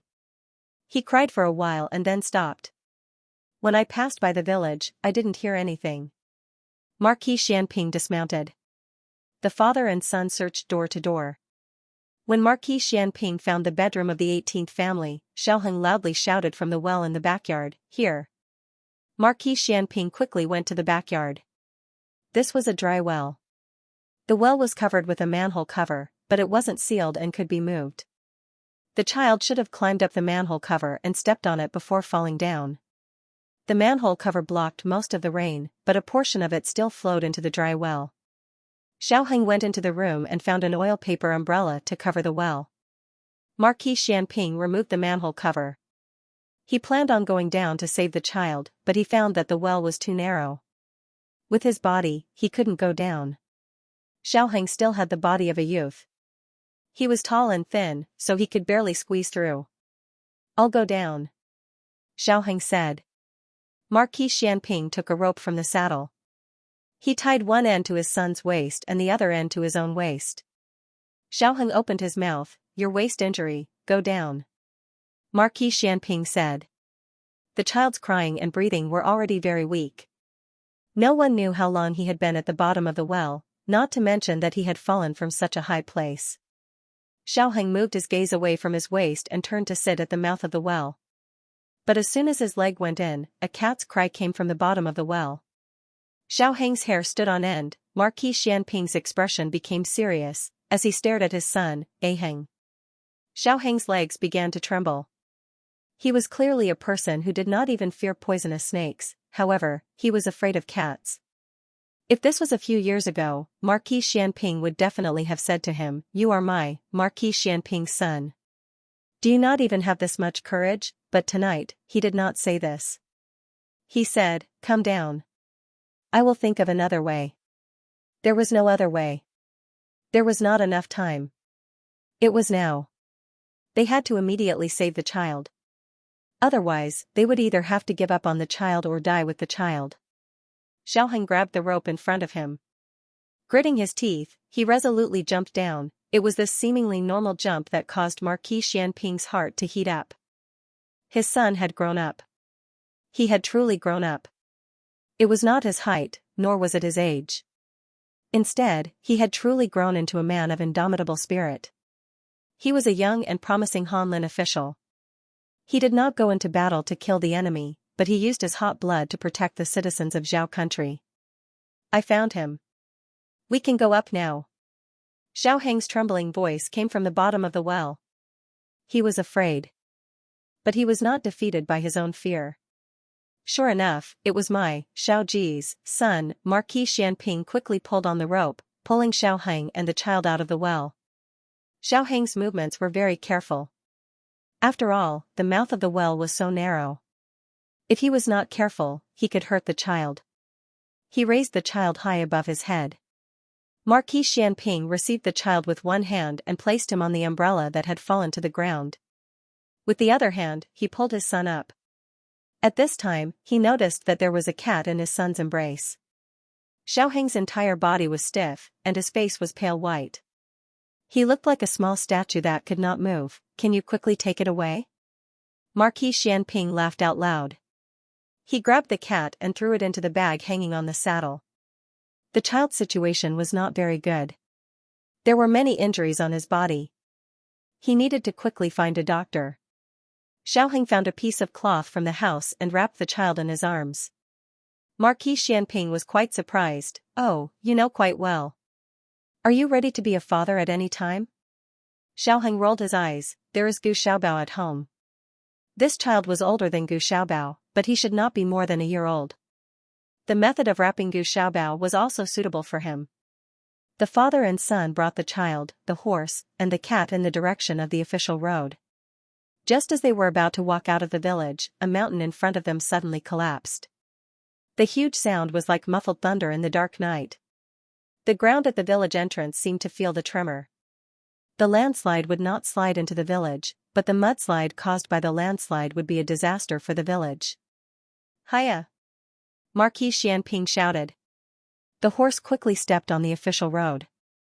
At this moment, the old banyan tree at the village entrance broke with a snap, and the huge tree trunk pressed down on them. At the critical moment, Marquis Xianping stepped on the stirrups and jumped into the air. He hugged the thick tree trunk with both hands and forcefully knocked it away. The tree trunk was successfully knocked away, but because of this, he was also pressed under the tree. The injury on his waist instantly flared up, and the wounds on his thigh and back were also on the verge of reopening. His face was instantly pale. Xiaoheng tightened the reins and stopped the horse. He flipped off the horse and rushed towards him, ignoring his sprained right leg. Marquis Xianping endured the pain and said to Xiaoheng, "Quickly go. Let's go together. I'll move the tree away." Xiaoheng bent down and tried to move the tree that was thicker than him. However, no matter how hard he tried, the tree that was pressing down on Marquis Xianping did not move at all. He took out a rope from the bag hanging on the saddle and tied one end to the tree and the other end to the horse. The man and horse used all their strength to pull. However, this tree was too heavy and thick. Xiaoheng's palms were scraped, and mottled blood dripped down the rope. The mountain in front of them continued to collapse. Marquis Xianping looked into the distance and said with his remaining strength, "You guys go first. I'll take a break and I'll be able to push it away myself." Xiaoheng's eyes turned red and hot liquid flowed out. "You're lying." Marquis Xianping smiled weakly, "Don't doubt your father. Your father is a first-grade martial marquis. Just this tree. I can lift it with one hand." Xiaoheng tugged at the rope with all his might, choking with sobs as he roared, "Then lift it. Lift it." Marquis Xianping laughed carelessly, "I said I wanted to rest for a while. You go first. Don't let this child get wet. It wasn't easy to save him from the bottom of the well. I'm not going." The rope sank deeply into the flesh of Xiaoheng's palm, but he was still unable to move it. "I regret it. I should have gone to practice martial arts. I shouldn't have gone to school. I should have grown up in the military camp. You're right. You're a useless scholar. I'm useless."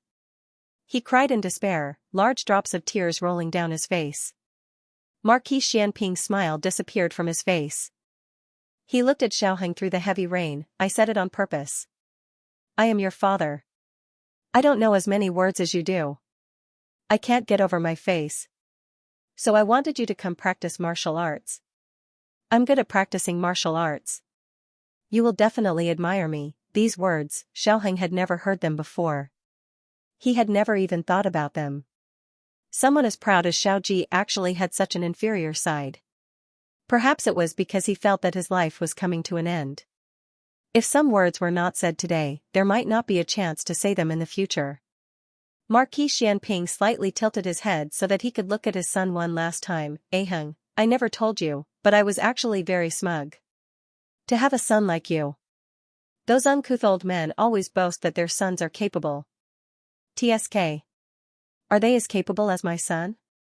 My son could go to the throne room and recite poems at the age of 3. Can their sons do it? My son entered the Imperial College at the age of 4. Can their sons do it? My son is a 13-year-old youth chancellor. Are those small soldiers? My son is an 18-year-old top scholar. Can their sons do it? My greatest pride in this life is not military achievements, nor is it the title of nobility. It is you. You are the son that I am most proud of. You have always been." Xiaoheng's heart was about to be torn apart. Marquis Xianping's eyes became hot, as he smiled, "If we don't leave now, it will be too late. Don't let my sacrifice be in vain."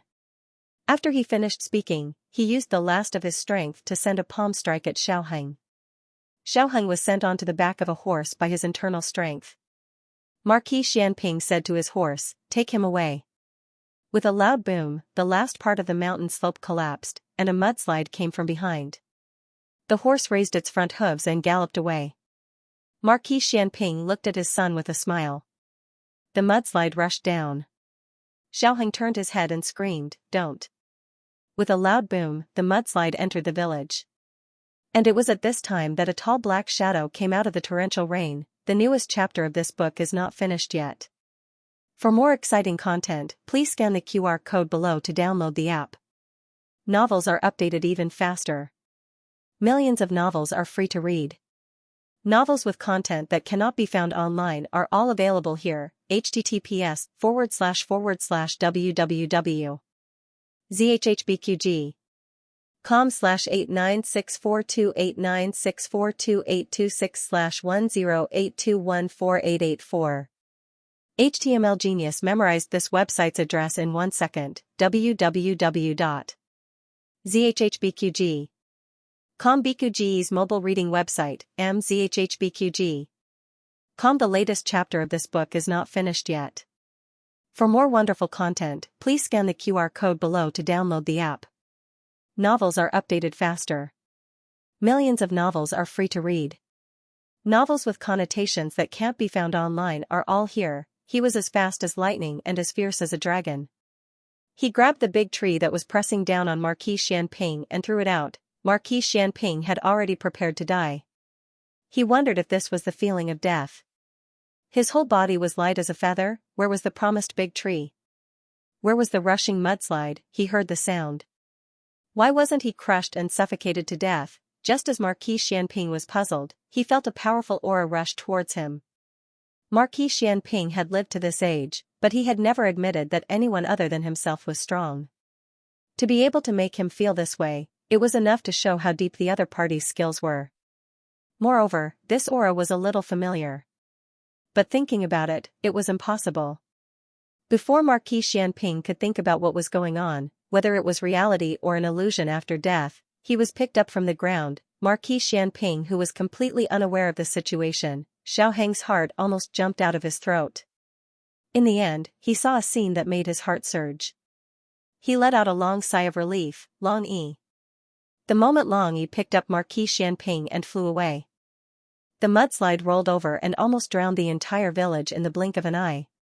The mudslide chased behind Long Yi. Long Yi's qigong was outstanding. Every time he was about to be submerged, he could tap the tip of his foot on the big tree. He flew away and the big tree was swallowed.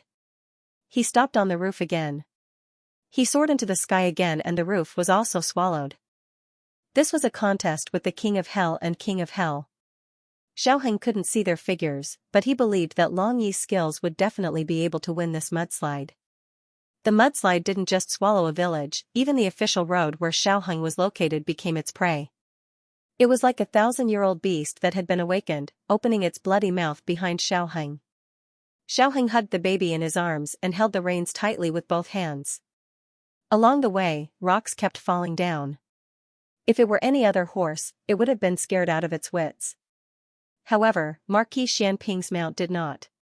It was the king of warhorses that had walked out of the Golden Spear Iron Horse. It was well-trained, agile. It accurately avoided every rock. There was no need for Xiaoheng to whip it. Out of its instinct to avoid natural disasters, it had already increased its speed to the extreme. The mudslide chased after them relentlessly.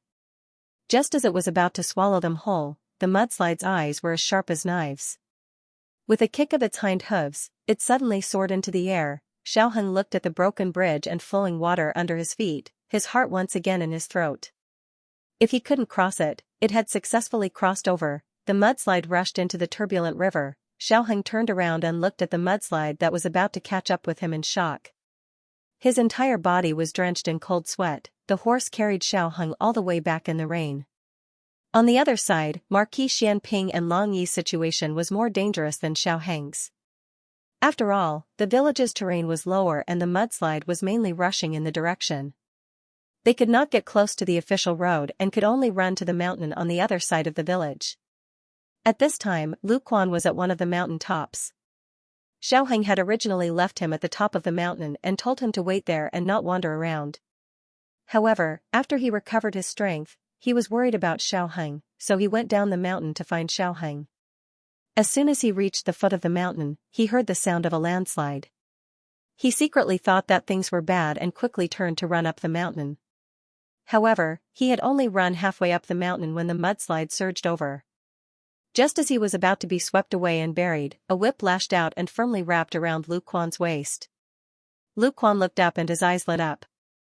It was Gu Jiao. Gu Jiao pulled the rope with one hand and wrapped the whip around Lu Quan with the other. She looked up at the people above and said, "Go up." Gu Jiao pulled the rope with a whoosh and pulled Gu Jiao and Lu Quan up to the top of the mountain. Gu Jiao looked at Lu Quan, who was pulled up by her, and her eyes were very satisfied. She finally experienced the experience of Gu Qingfeng using a whip to save Tang Yuashan in ancient Moon City. She thought it was very fun at that time. Lu Quan, who was hanging upside down on the tree branch, thought, "Well, next time, can you let me come up upside down?" Gu Jiao had only learned how to use a whip for a few days and was a little unfamiliar with it. Lu Quan was rolled up upside down by her, and his head was filled with blood. Gu Qingfeng's face darkened. "I said I'll go down, I'll go down. I have to go myself." Of course, he also understood that Gu Jiao was not doing it for fun. After all, the one who went down was in danger of being swallowed by the mudslide at any time. This girl was always like this, doing all the dangerous things herself. Even this time, she did not plan to bring him along.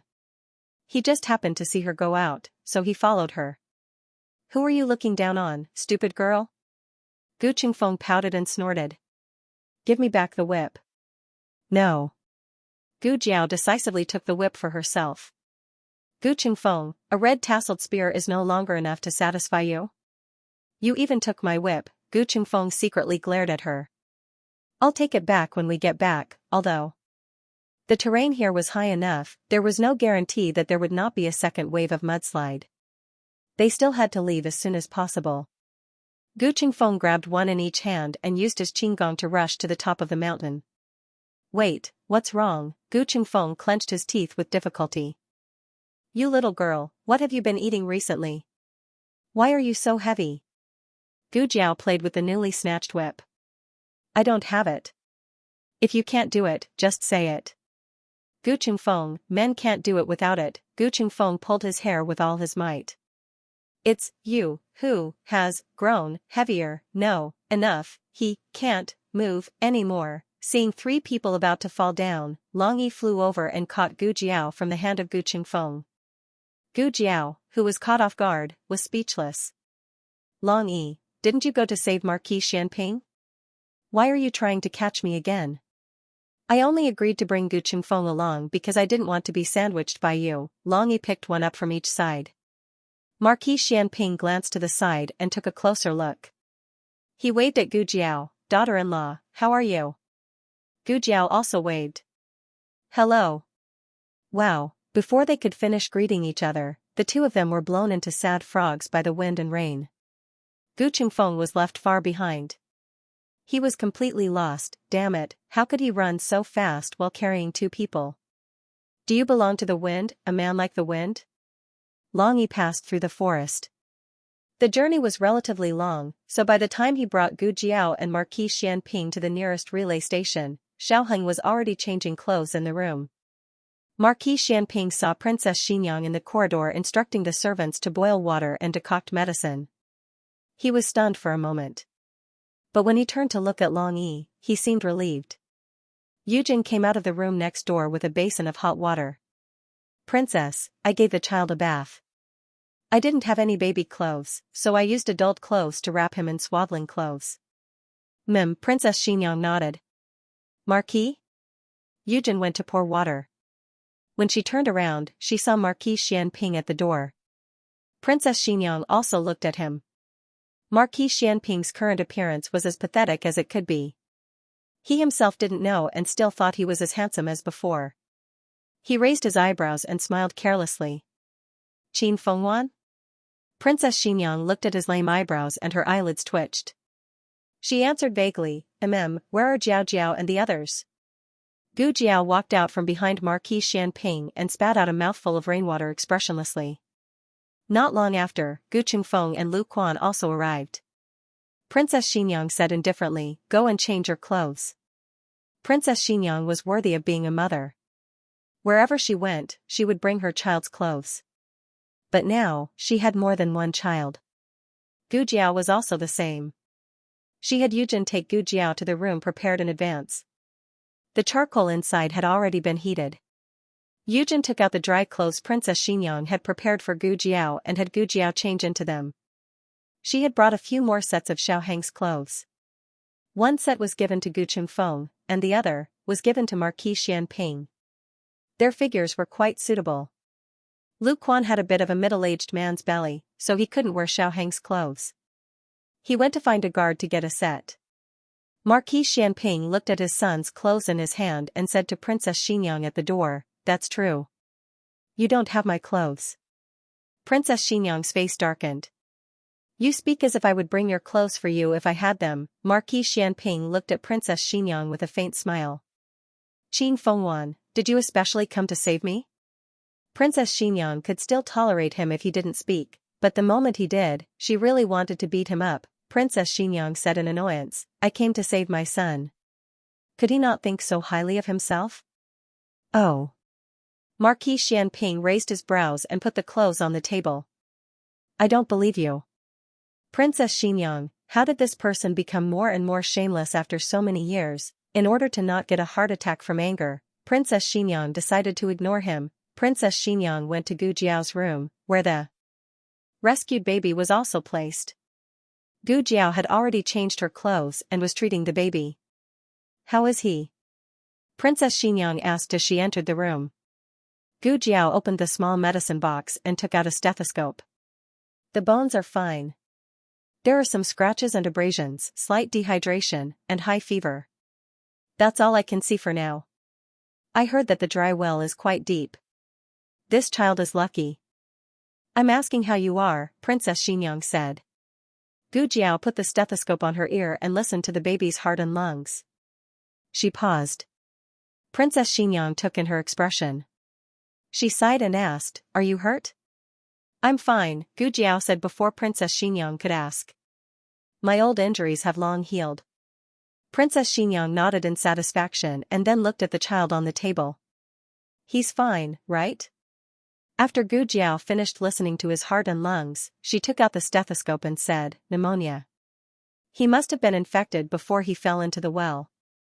After soaking in ice water for so long, his condition worsened." Princess Xinyang's expression changed when she heard pneumonia. Xiaoheng had this disease when he was young. He coughed and had a high fever, and almost died. Princess Xinyang still had lingering fears. "What should we do?" Gu Jiao said, "Give him medicine first. If he can't take it, give him an infusion." This was a serious illness in ancient times, but it wasn't difficult for the small medicine box. Sure enough, when Gu Jiao opened the small medicine box again, there were already fruit-flavored antibiotic powder and antiviral oral solution inside. "The rice soup is ready." Eugene came in with a bowl of steaming rice soup. "This is the only thing in the kitchen."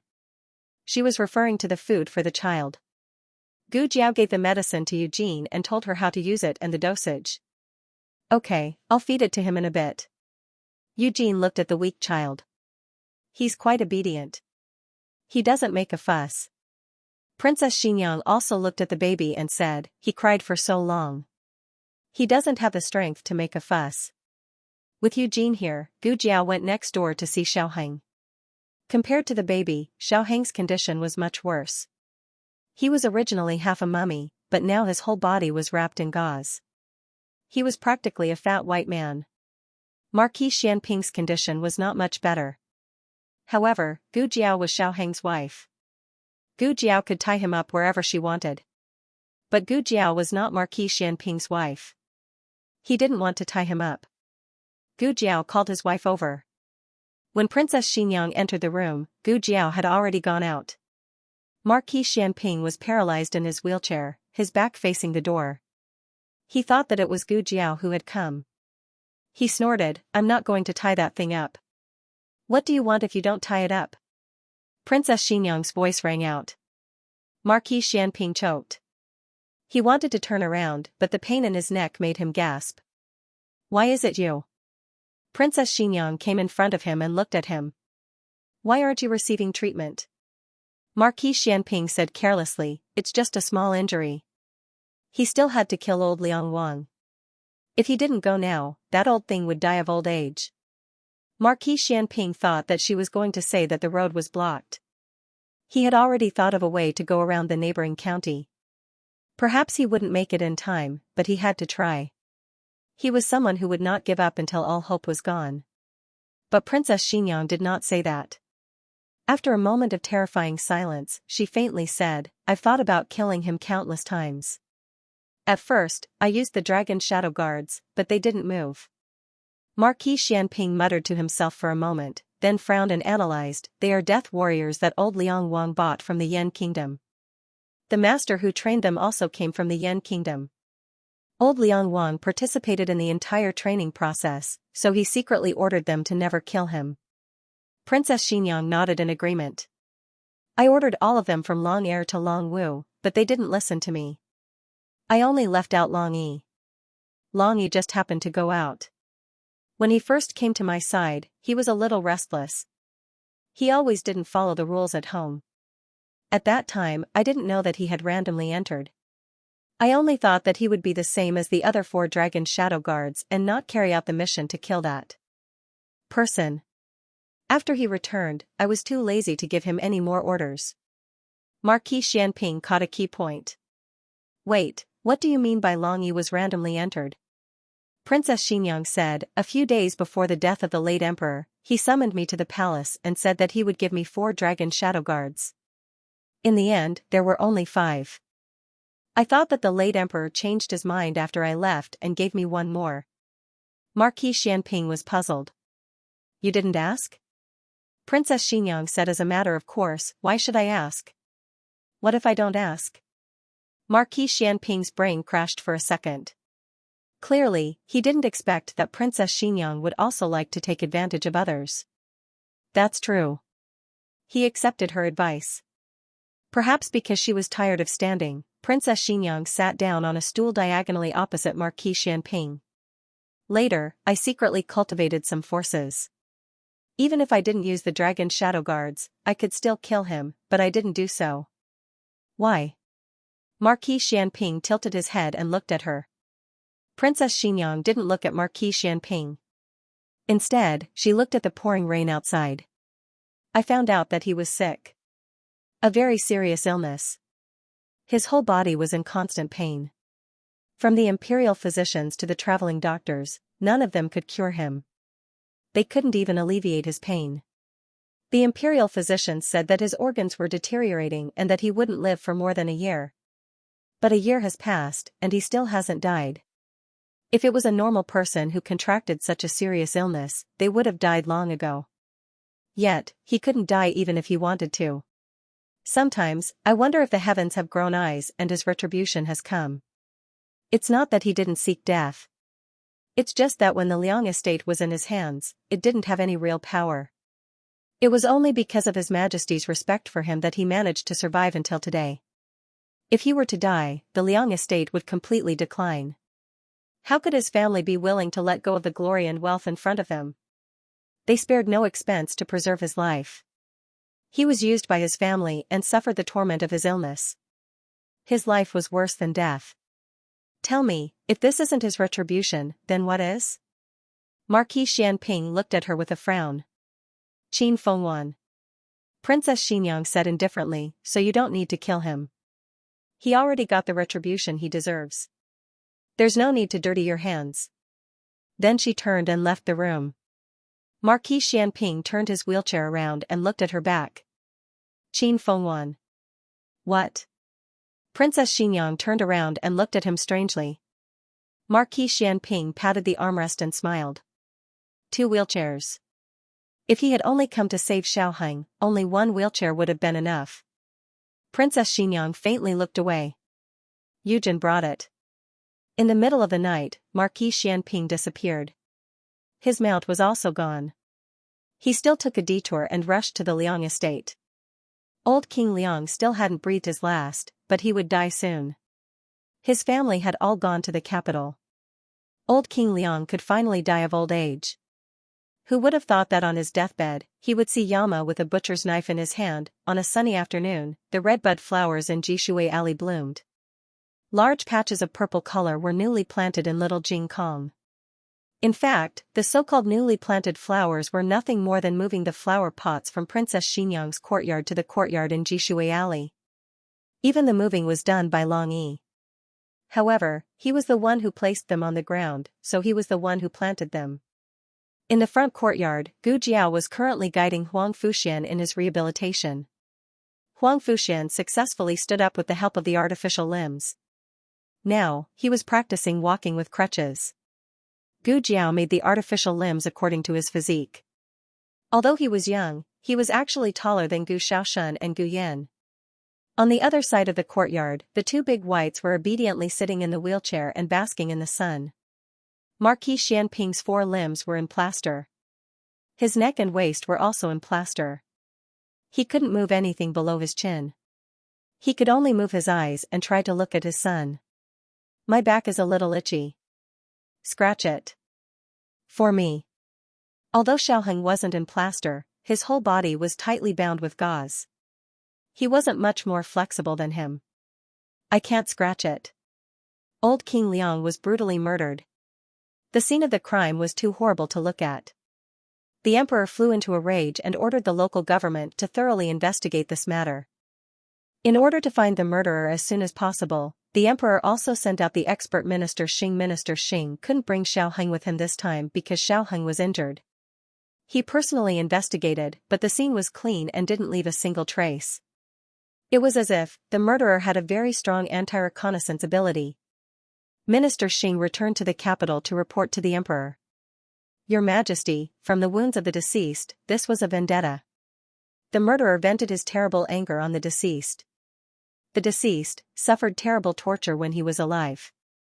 The emperor was furious. That was the previous emperor's most respected uncle. How could he be brutally murdered when he was dying of old age? Who was so bold? Just as Minister Xing was reporting the case to the emperor, a eunuch rushed in and reported loudly outside the imperial study. Your Majesty! Old King Liang's consort requests an audience. She says she knows who the murderer of old King Liang is. Eunuch Wei was so scared that he almost threw away the horsetail whisk in his hand. The eunuch who was shouting outside the imperial study was obviously not one of their own. It was obvious that old King Liang's consort had bribed someone. Old King Liang's consort was originally imprisoned by Empress Xiao. However, news of old King Liang's death came from Pingyue Prefecture City. The emperor sent someone to the old King Liang's residence in the capital to deliver the news. The person who delivered the news was probably bribed by old King Liang's consort, who then went to the palace. Announce it. The emperor said. Old King Liang's consort didn't return to Pingyue Prefecture City because she fainted on the spot after hearing the news of old King Liang's death.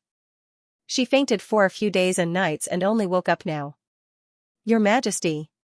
Old King Liang staggered to the emperor's desk and knelt down. The emperor quickly got up and went around the desk to help her up. Ninth Grandaunt, please get up. Old King Liang's consort held the emperor's arm tightly and cried, Your Majesty! Your Majesty, you must seek justice for your ninth granduncle. The emperor said seriously, Ninth Grandaunt said she has information about the murderer. May I ask who the murderer is? Old King Liang's consort gritted her teeth and made up her mind. Princess Xinyang. The emperor was stunned and said, Ninth Grandaunt, you must be joking. How could the murderer be Xinyang? She wouldn't kill anyone, especially ninth granduncle. He knew Xinyang's personality very well. She wouldn't commit murder and arson. Moreover, she didn't have the motive to kill old King Liang. Old King Liang's consort seemed to have used up all the strength in her body. She trembled violently and said, Your Majesty, please believe me. The murderer is her. It really is her. How could the emperor believe that Xinyang was the murderer? The emperor said earnestly, Ninth Grandaunt, you must be tired. I'll have eunuch Wei send you back to rest. Old King Liang's consort didn't want to leave. Old King Liang was dead. Liang household was going to decline. All of this was caused by that B*tch Xinyang. If she didn't let them have a good time, then she wouldn't let her have a good time either. At worst, they would die together, either the fish dies or the net splits. Old King Liang's consort raised 3 fingers and said seriously, Your Majesty. Your Majesty, you must believe me. I swear to the heavens that if the murderer isn't Princess Xinyang, then I'll be struck by lightning and die a horrible death. Just as she finished speaking, lightning flashed and thunder rumbled in the sky. A bolt of lightning struck the imperial study and struck old King Liang's consort directly. Old King Liang's consort, Minister Xing, the emperor. When the emperor had eunuch Wei called Gu Jiao to the palace, old King Liang's consort had already breathed her last. Empress Xiao also came. She looked at old King Liang's consort in the imperial study and used a handkerchief to cover her nose. She said in disdain, "How unlucky. She actually died in your majesty's imperial study." The emperor also felt unlucky, so he didn't refute Empress Xiao's words. However, he still called for Princess Xianxia to come to the palace. Ninth Grandaunt said that you were the murderer. I find it very strange. Did you do something that caused her to misunderstand? No.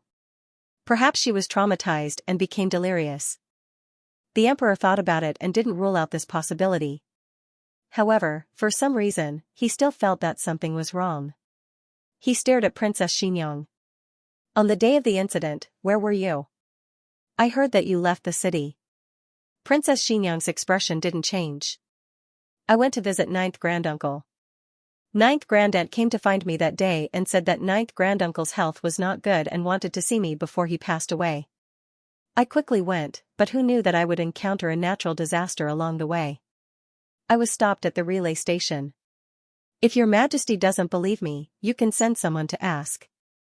Princess Xianxia stayed at the relay station for a night before returning to the capital the next day. The people at the relay station could testify. Where is Marquis Xianping? The emperor asked. It had to be said that the matter between imperial concubine Jing and Qin Fengyan had allowed the emperor to grow up. If it was in the past, he definitely wouldn't have suspected Princess Xianxia, but now, he was much more cautious. But Princess Xianxia was not someone to be trifled with. She seamlessly said, I didn't know about the storm. Aheng heard that I left the city and was worried that I would encounter a landslide or mudslide, thus she quickly chased after me. Her father was worried about her and also followed her. Aheng was worried about the village and wanted to see if everyone had been evacuated. As a result, she found an infant that had fallen into a dry well. Risking her life, she rescued the infant. Both were heavily injured because of this. The matter of Marquis Xianping leaving the relay station in the middle of the night was only known to Gu Jiao's group. Gu Qingfeng had disguised himself as Marquis Xianping and returned to the capital. He had even spoken a few words with the guards at the city gates. This was something that could be investigated. Marquis Xianping also had a perfect alibi. Princess Xianxia continued, after that, the two stayed in Baishui Alley to recover. They never left. The one recovering a few days ago was Gu Qingfeng, but his face was covered in bandages. Who could recognize him? They called him Lord Marquis, so everyone in the neighborhood knew that it was Lord Marquis. The emperor could go ahead and investigate. Everyone in the alley would say that Marquis Xianping had been there for a few days. The emperor nodded. The second day after Aheng returned to the capital, she went to the palace. We saw her at Rinshou Palace, but we did not speak much. She was too tired and fell asleep. This was also to provide an alibi for Marquis Xianping ahead of time. Both of them were recovering in Baishui Alley. As long as Xiaoheng was real, no one would suspect that the Marquis Xianping everyone was talking about was fake. Leaving the imperial palace, Princess Xianxia went to Baishui Alley. Marquis Xianping was sunbathing alone in the courtyard. He looked meaningfully at Princess Xianxia, who hated that she could not appear 8 times a day. Qin Fengwan, you've been coming a little too often recently. You shouldn't have taken a fancy to this Marquis, right? It's best if you give up. This Marquis is protecting you because you are this Marquis wife in name and the mother of this Marquis son. It's not that this Marquis has any feelings for you. Princess Xianxia coldly said, I came to see my son. Marquis Xianping looked at her a few times without blinking. Shaking his head, he said, I don't believe you. Princess Xianxia. The newest chapter of this book is not finished yet. For more exciting content, please scan the QR code below to download the app. Novels are updated even faster. Millions of novels are free to read. Novels with content that can't be found online are all available here. https://www.zhhbqg com/89642896428226/1081955568. HTML Genius memorized this website's address in 1 second. www.zhhbqg.com Biku Pavilion's mobile reading website, mzhhbqg.com. The latest chapter of this book is not finished yet. For more exciting content, please scan the QR code below to download the app. Novels are updated at a faster rate. Millions of novels can be read for free. Novels with connotations that cannot be found online can be found here. Princess Xianxia gritted her teeth and said, "These 3 words again. Other than saying that I don't believe you, what else can you say?" Marquis Xianping thought seriously and said, "You're stubborn." Princess Xianxia again. Princess Xianxia felt that she could not stay here any longer. Otherwise, if she was not angered to death by him, she would vomit to death. It seemed that there was no difference between the two. Princess Xianxia angrily walked away. She had indeed come to see her son, but she had been so angered by Marquis Xianping that she had forgotten what she had come here for. She only wanted to get as far away from this guy as possible. She turned around and boarded the carriage heading back to Vermilion Bird Avenue. Marquis Xianping watched her receding figure and clicked his tongue. "And you say you're not here to see me?" The deaths of the old King Liang and the old princess consort had caused quite a stir in the capital city and Pingle Prefecture City. It was said that the old King Liang had been murdered for revenge. Thinking about it, the old King Liang had a good reputation when he was alive. He was gentle and kind, so how could he have enemies? As for Princess Consort Liang's death, it was even more strange. She had been struck to death by lightning. The ancients were superstitious. How much sin must a person have committed to be struck by lightning? Could it be that Princess Consort Liang hired someone to kill King Liang? In the tea house, people were discussing this matter. A young man said, "Princess Consort Liang? Where did this come from?" A middle-aged uncle said, "Have you never been married? How many couples appear to love each other on the surface, but secretly become enemies? If you ask me, who in this world wants me to die the most? It's definitely my wife." Many people in the tea house could empathize with these words, especially the women who had come to buy tea for their husbands. Every day, they wished they could beat their husbands to death. But then again, it was one thing to be angry, and another to actually do it. If old Liang Wang really forced old Liang Wang Fei to kill him, at the very least, old Liang Wang must have done something that she could not tolerate. A destitute scholar in his 30s walked over with a jug of wine in his hand. He was half drunk and half sober. He sat down at their table and said, "Ah, I heard that King Liang dotes on the son of a concubine. He wants to remove his eldest son from the throne and make the son of a concubine King Liang." "Is that so?" the young man from before asked. The scholar took a sip of wine and took out a folding fan to fan himself. He said in a serious tone, "King Liang and his first wife were not on good terms. For the sake of an outsider, he could even beat up his eldest son." Princess Consort? When she was young, she had lived in the Liang King estate. Because of a quarrel between her and the eldest son, the old King Liang had turned around and beaten the eldest son half to death. Princess Consort, was he standing up for Princess Xianxia? No. He is slapping old Liang Wangfei's face. Really? The middle-aged man asked. The scholar closed his fan and said seriously, "It's absolutely true.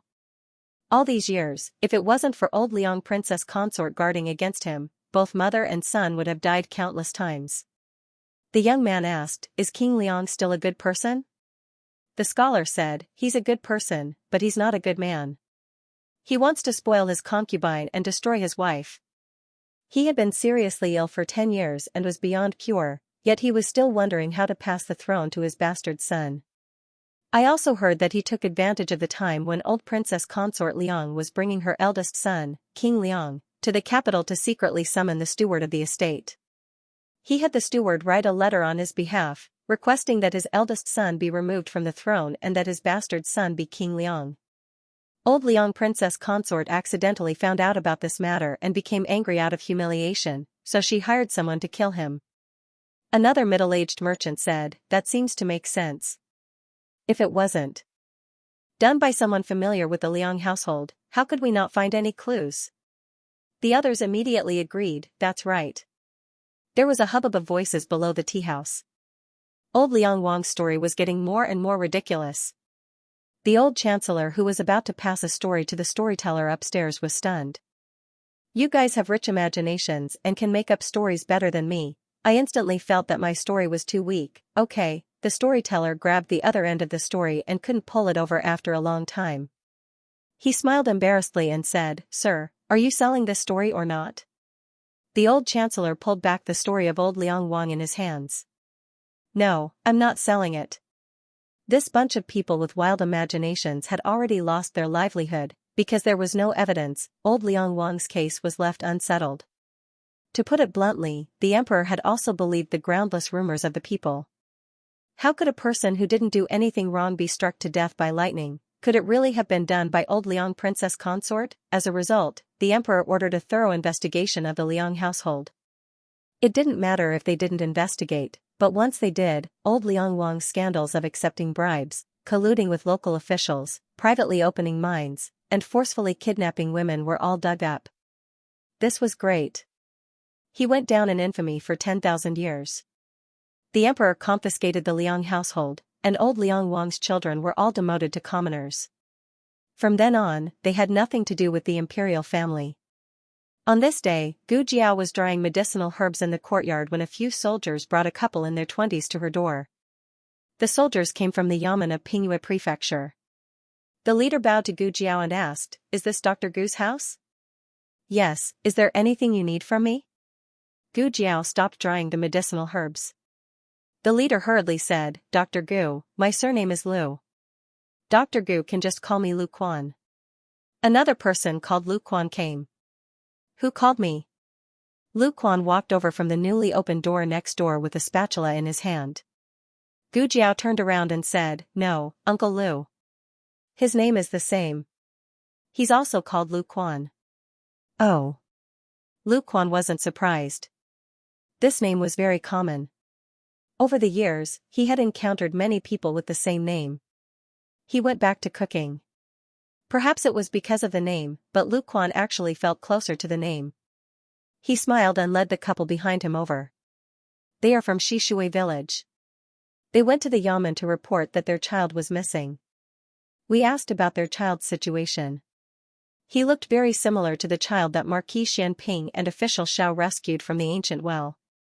According to the yamen, the child was brought back to Jadewater Alley and handed over to Dr. Gu for treatment.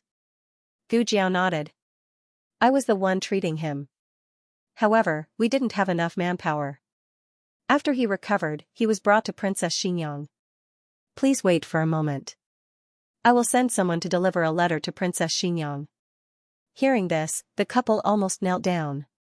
Their son was brought to the princess to raise. Princess, heavens, was there smoke coming out of their ancestral graves? The couple was young, but they married early in ancient times.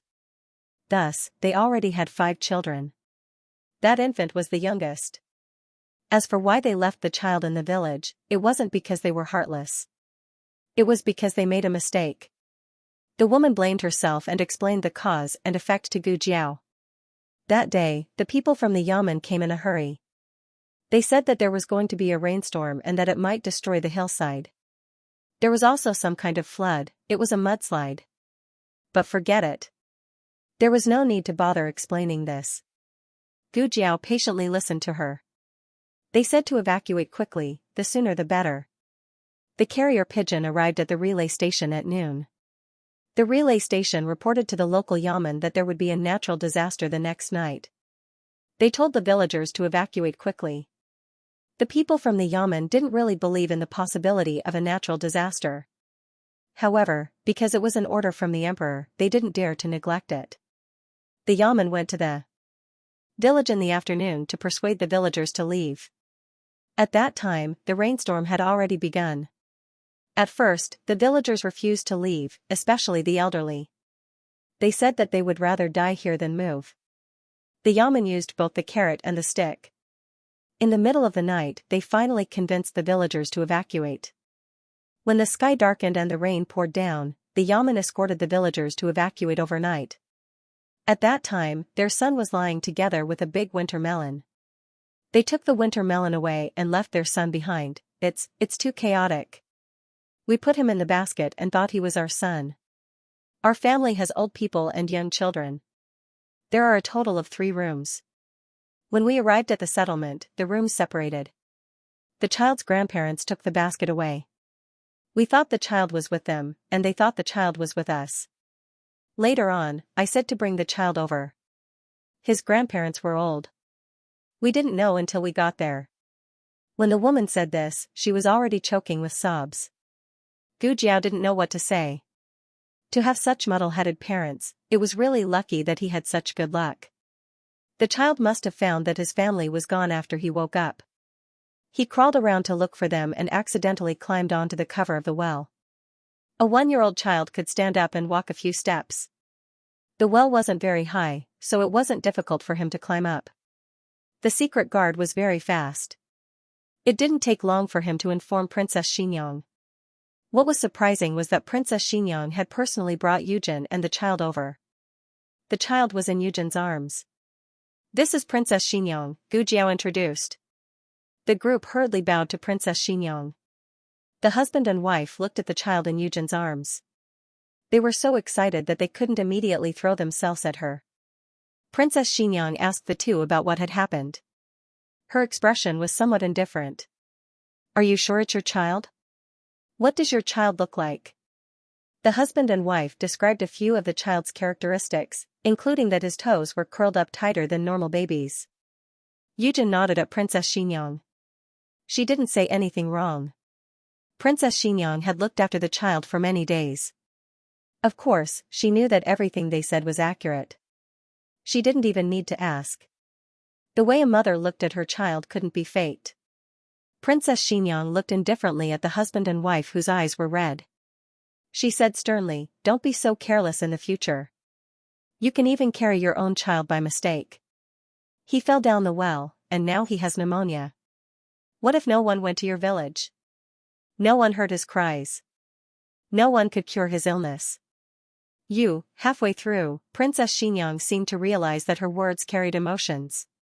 She stopped in time and looked at the child one last time. She restrained herself from reaching out to hold him.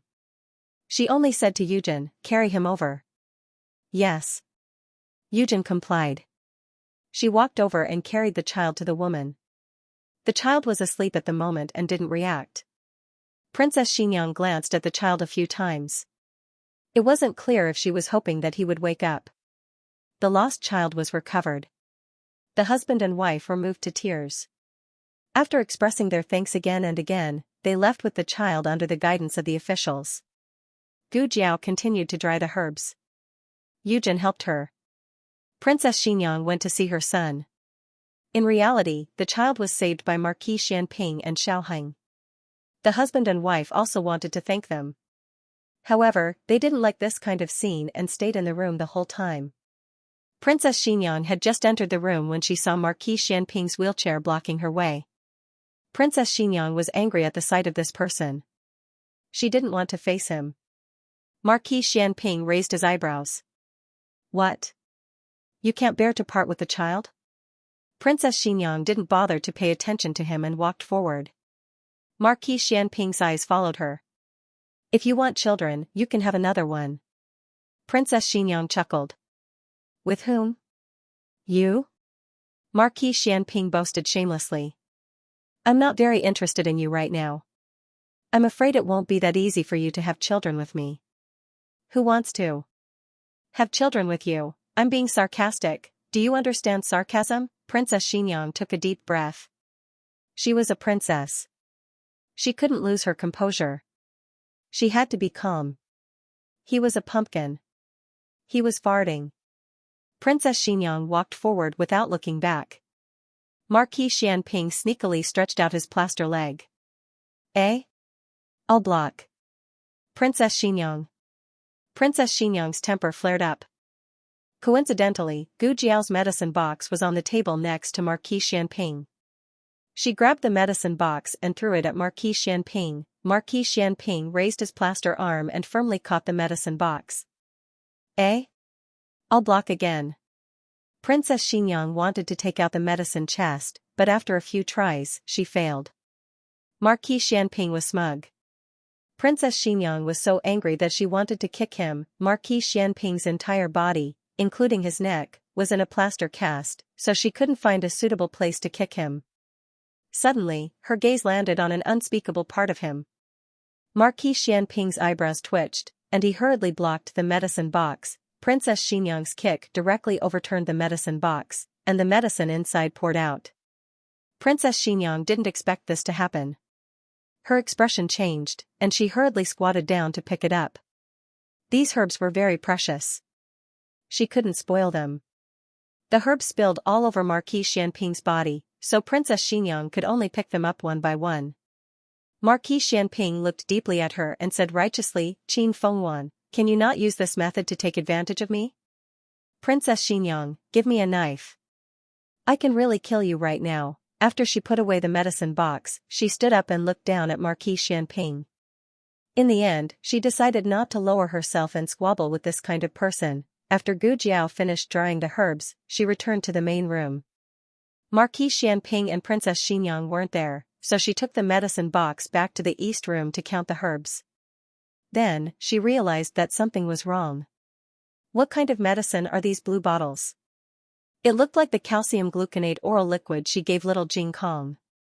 But when she picked it up to take a look, she almost smashed the medicine box. Psychedelic number 1, this was the kind of medicine developed by the Research Institute. It was commonly known as an aphrodisiac. The entire psychedelic series was like this, but number 1 was a top-notch medicine. Who needs this kind of thing? Do I need this when I pounce on my husband? If you continue to be so indecent, I'll really burn you. A gust of evening wind blew past, and the medicine box was as quiet as a chicken. The latest chapter of this book isn't finished yet. For more exciting content, please scan the QR code below to download the app. Novels are updated even faster. Millions of novels are free to read. Novels with connotations that can't be found online are all available here. https://www.zhhbqg.com/89642896428226/1081766784. HTML Genius memorized this website's address in 1 second. www.zhhbqg.com. Bikuga mobile reading website, mzhhbqg.com. Please scan the QR code below to download the app for more interesting content. The novel was updated at a faster rate. Millions of novels were free to read. There were all kinds of novels that couldn't be found on the internet. Little Jing Kong returned from the Imperial College at around 5 p.m. Jiao Jiao. The first thing he did when he entered the house was to throw his bag away and look for Gu Jiao. Recently, there were many patients at home. Gu Jiao basically stayed at home except for patients with critical conditions. Little Jing Kong didn't find Gu Jiao in the courtyard, so he went to Gu Jiao's east room. The east room was also empty. Little Jing Kong didn't give up and looked around, even under the bed. He squatted on the ground and scratched his little head in confusion. Where's Jiao Jiao? Where did Jiao Jiao go? Little Jing Kong decided to continue searching in other rooms. However, the moment he got up, he unexpectedly saw a little thing lying on the ground. It was blue and looked a little familiar. Little Jing Kong picked up the soft little blue bottle. Wow! It's something delicious. In order to make little Jing Kong grow taller, Gu Jiao had tried all kinds of methods, such as giving him oral calcium supplements. However, he only drank it for half a month and then stopped. Little Jing Kong missed the sweet and sour taste. Slurp. Little Jing Kong swallowed his saliva. Jiao Jiao only gave him 1 bottle at a time. There were 2 bottles here. Yes, he wanted to hide them. Little Jing Kong quietly put the 2 small bottles into his pocket.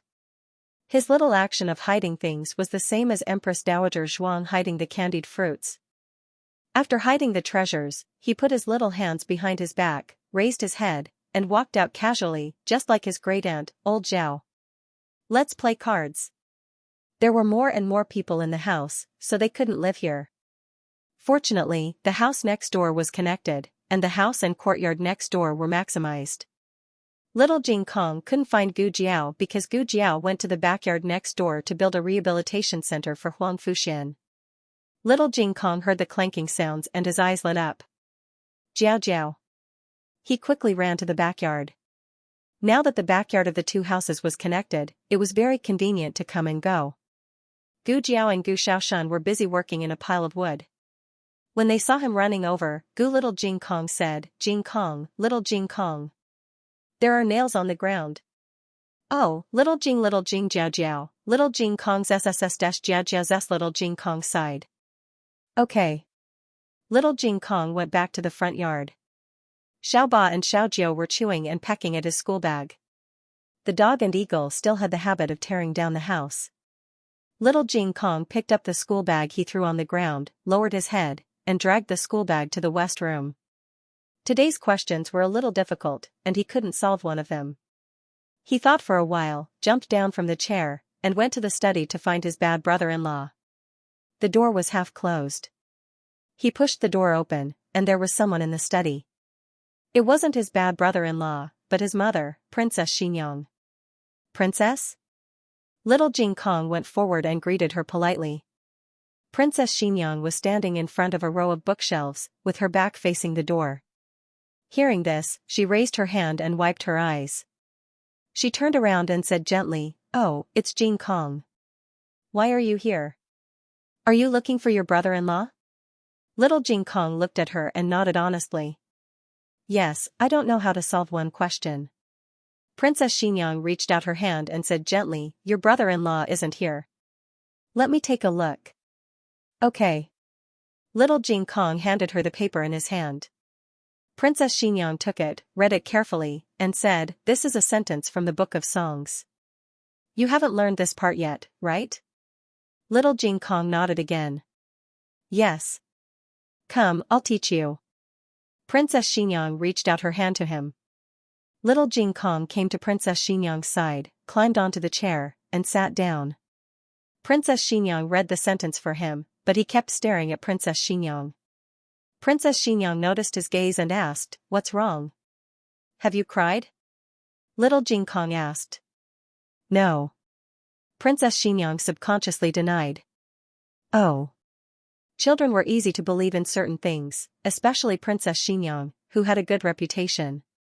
Little Jing Kong thought for a while and said, You don't look very happy.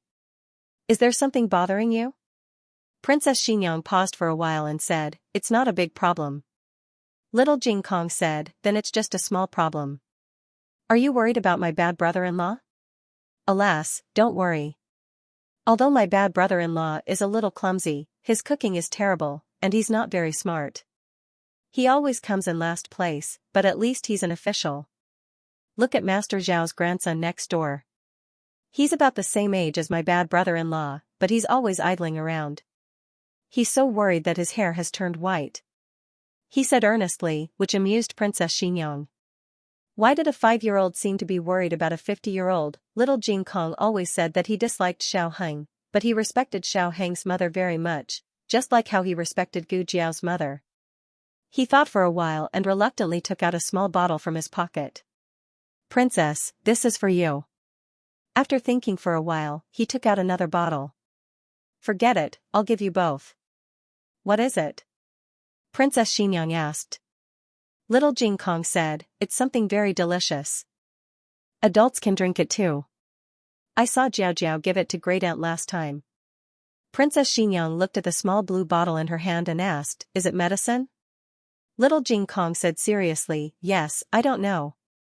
Great Aunt had a cramp in her leg last time, so Jiao Jiao gave it to her. But I didn't have a cramp, so Jiao Jiao gave it to me too. Princess Xianxia returned it to him. Then you can keep it for yourself. Little Jing Kong stuffed the small blue bottle back. No need, I'm not sad. Princess Xianxia was indeed sad. But it wasn't because she was worried about Xiao Heng. Xiao Heng had grown up and had the ability to take care of himself. She didn't need to worry about him day and night. She was thinking about Xiao Qing, who died young, because of the child today. She held the small bottle in her hand, endured the pain in her heart, and asked, Will you really not be sad after drinking it? Little Jing Kong nodded like he was pounding garlic. Yes, yes. I'm very happy every time I drink it. Princess Xianxia choked with sobs and smiled. Then I'll accept it. Thank you. Little Jing Kong took the questions back to the West Room and continued to do his homework. Princess Xianxia went next door to say goodbye to Gu Jiao and Xiao Heng, then returned to Vermilion Bird Avenue. During dinner, Yu Jin's leg was limping. Princess Xianxia asked strangely, "What's wrong with your leg?" Eugene said in pain, "I just had a cramp." "Let me take a look," Princess Xianxia said. Eugene smiled. "No need, it's not a big deal. I'll be fine tomorrow." Princess Xianxia was silent for a moment, then took out 2 small bottles from her purse and handed them to her. "Take these and drink them. They can cure your leg cramps." On the other side, Gu Jiao and Gu Shaoshan were busy for the whole afternoon. They finally finished building a full set of rehabilitation facilities. Starting tomorrow, Huang Fuxian could start systematic rehabilitation training. This was going to be a long and painful process. During this time, Huang Fuxian needed to have strong endurance and willpower. Walking was not as easy as he thought. After throwing away his crutches, the pain caused by every step was like 1,000 arrows piercing his heart. "Are you scared?" Gu Jiao asked Huang Fuxian. "If I'm scared, is there any medicine that can stop the pain?" Huang Fuxian asked back. "No," Gu Jiao said. Painkillers all had side effects. It was best not to use them if possible. Huang Fuxian took a deep breath. "Then I'm not scared." He could only be scared. Gu Jiao handed him the crutches.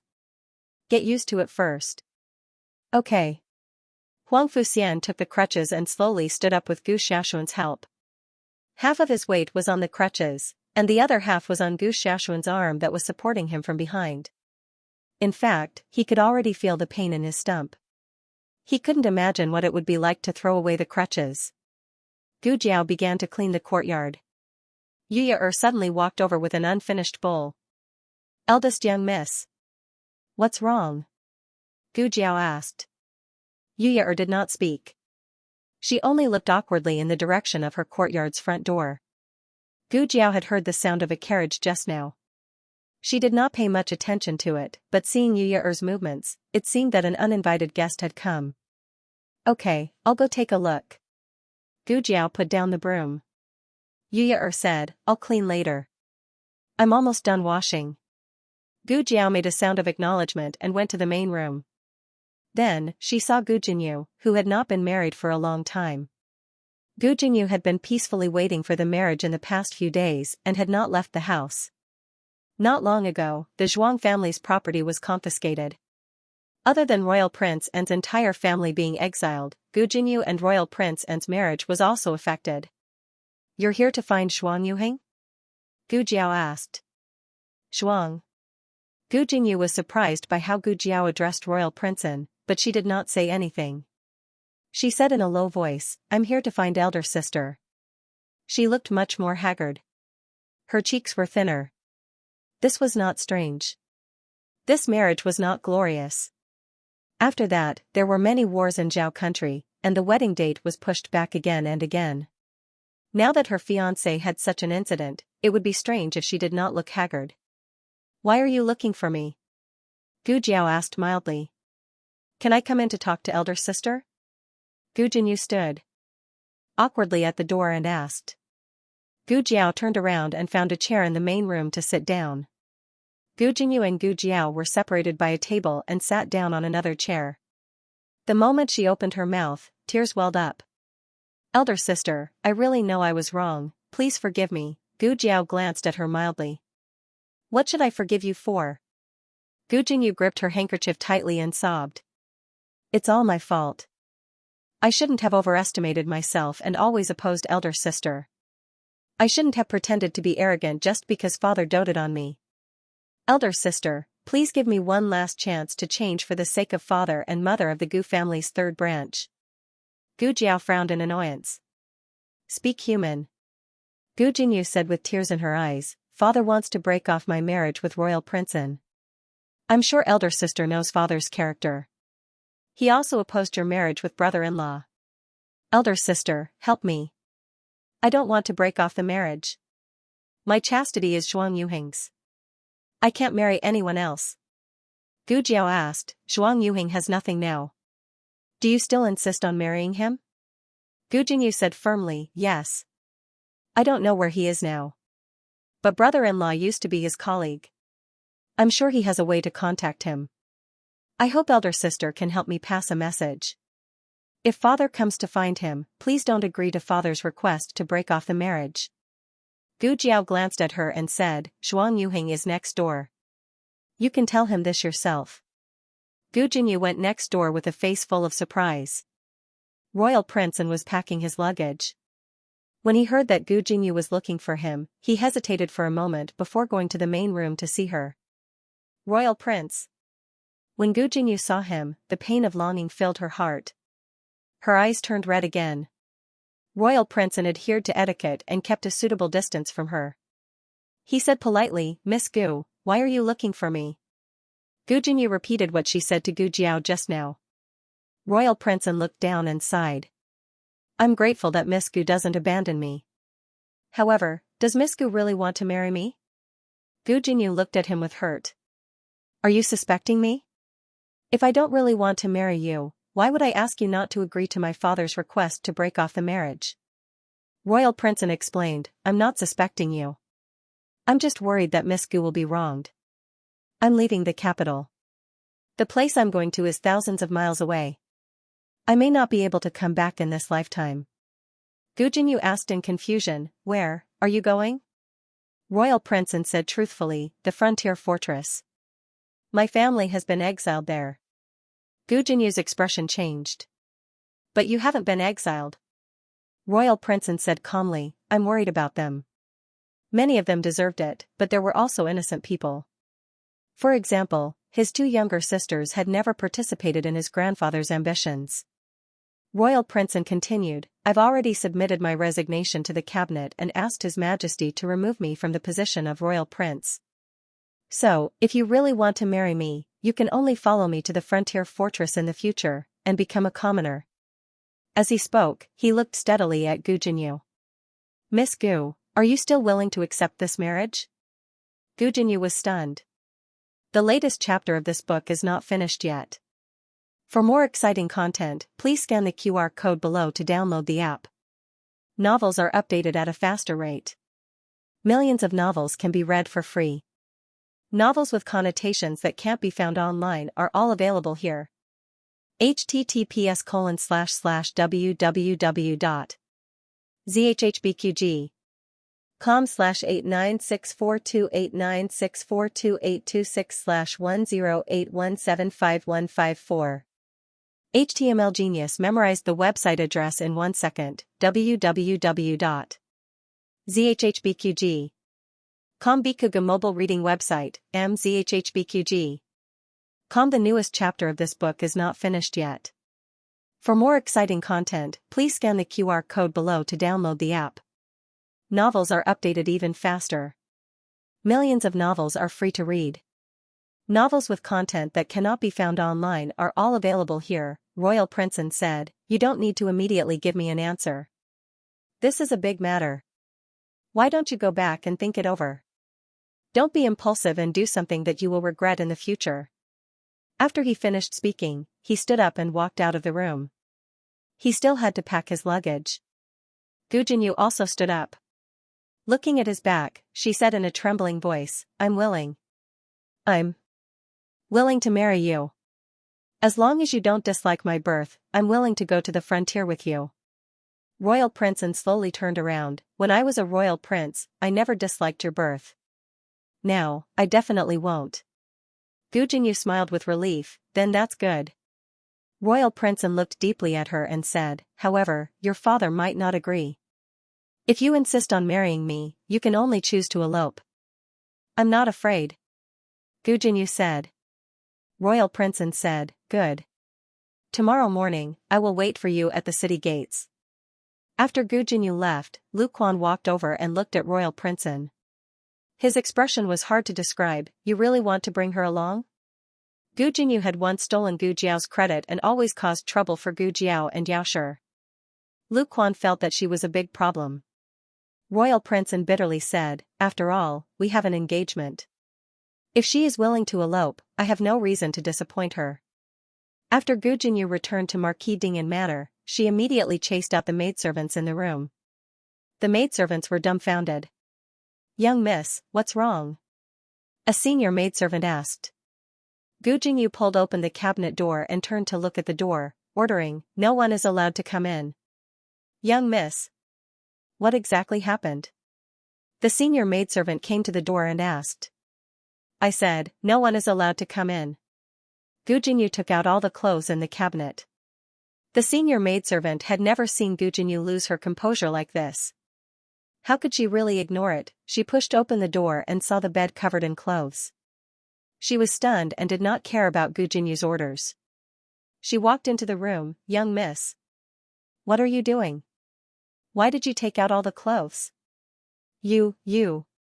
She then saw Gu Jinyu take a box and stuff all the clothes into it. The head maidservant hurriedly asked, Miss, are you moving out? Gu Jinyu said seriously, no one is allowed to control me. Also, no one is allowed to tell anyone about my return. The maidservants at the door looked at each other. The head maidservant had a bad premonition.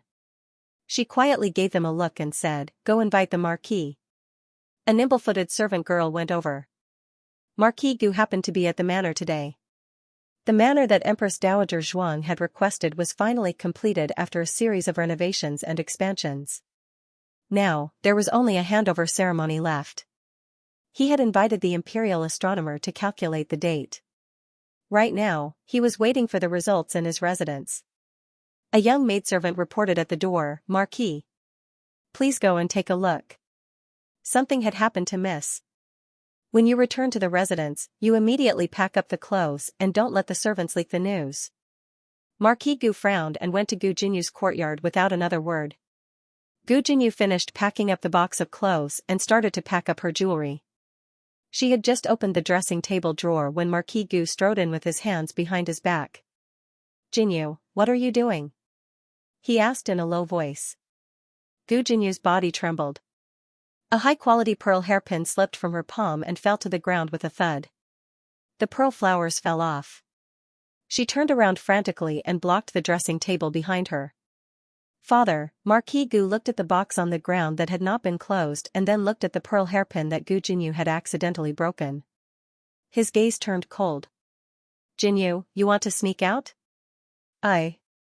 Gu Jinyu stuttered. Marquis Gu looked coldly at the head maidservant. Where did Miss go today? The head maidservant said in a low voice, She went to Jade Water Alley. Marquis Gu's gaze turned cold. Did that girl bully you again? Gu Jinyu hurriedly said, No, father. It has nothing to do with sister. It was me. I saw Royal Princeton. I wanted to go to the frontier fortress with him. Marquis Gu frowned. Frontier fortress? He's also been exiled? You. Gu Jinyu took a step forward and grabbed Marquis Gu's arm. Father. He's not exiled. He asked to go to the frontier fortress. He even resigned from the throne because of this. He's a good man who values relationships. I'm willing to follow him. Please grant me my wish. Marquis Gu said without hesitation, I don't agree. Gu Jinyu pleaded bitterly, I've already had physical contact with Royal Princeton. How can I marry someone else in this lifetime? Marquis Gu said angrily, if you don't say anything about physical contact, I won't say anything and he won't tell anyone. Who will know? Gu Jiao was already married but Marquis Gu was unwilling to acknowledge that marriage. What more Gu Jinyu, who was not married yet? Gu Jinyu's eyes reddened. She knelt on the ground and said, Father. I'm sincere to Royal Princeton, please grant my wish, father. Marquis Gu was furious. If this was a son, he would beat him up. He gritted his teeth and looked at her. Jinyu. You're too young. Do you know what sincerity is? Back then, Princess Ningyan wasn't sincere to the prince consort. Guess what happened in the end?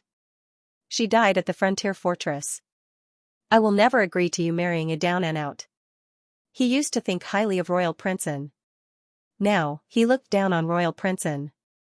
He was no longer the legitimate grandson of the #1 aristocratic family. What right did he have to be his son-in-law? She was his daughter after all. Marquis Gu could not bear to be too fierce. He softened his tone and said, Jinyu, you're my most beloved daughter. I won't let you go to the frontier fortress to suffer. But father, Jinyu, don't disappoint father.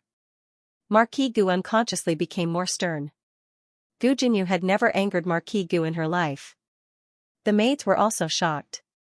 Marquis Gu said coldly, you must have been led astray by that girl. She's disobedient and caused you to learn from her. Gu Jinyu choked. Father, Marquis Gu's gaze sharpened. Someone come. Marquis. The senior maid walked over. Marquis Gu ordered, from today onwards, guard the door day and night. Keep an eye on Miss and don't let her out. Otherwise, all of you can wait to be sold off. The senior maid looked at Gu Jinyu and bowed. Yes, Marquis. Marquis Gu strode away. Gu Jinyu chased after him. Father. Father. The maid stopped her in time. The senior maid consoled her. Miss, quickly enter the house. Don't make things difficult for us. Gu Jinyu's tears fell. Let me see father again, okay? I'll beg him again.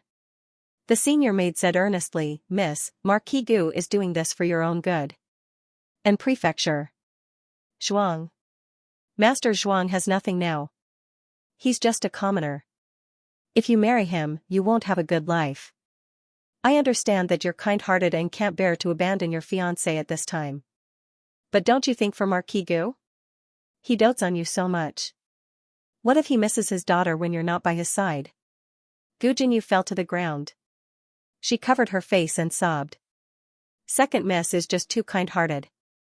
Who can be like eldest Miss? She only has her own husband in her heart and doesn't have Marquis Gu as her father. Isn't that because her husband is capable?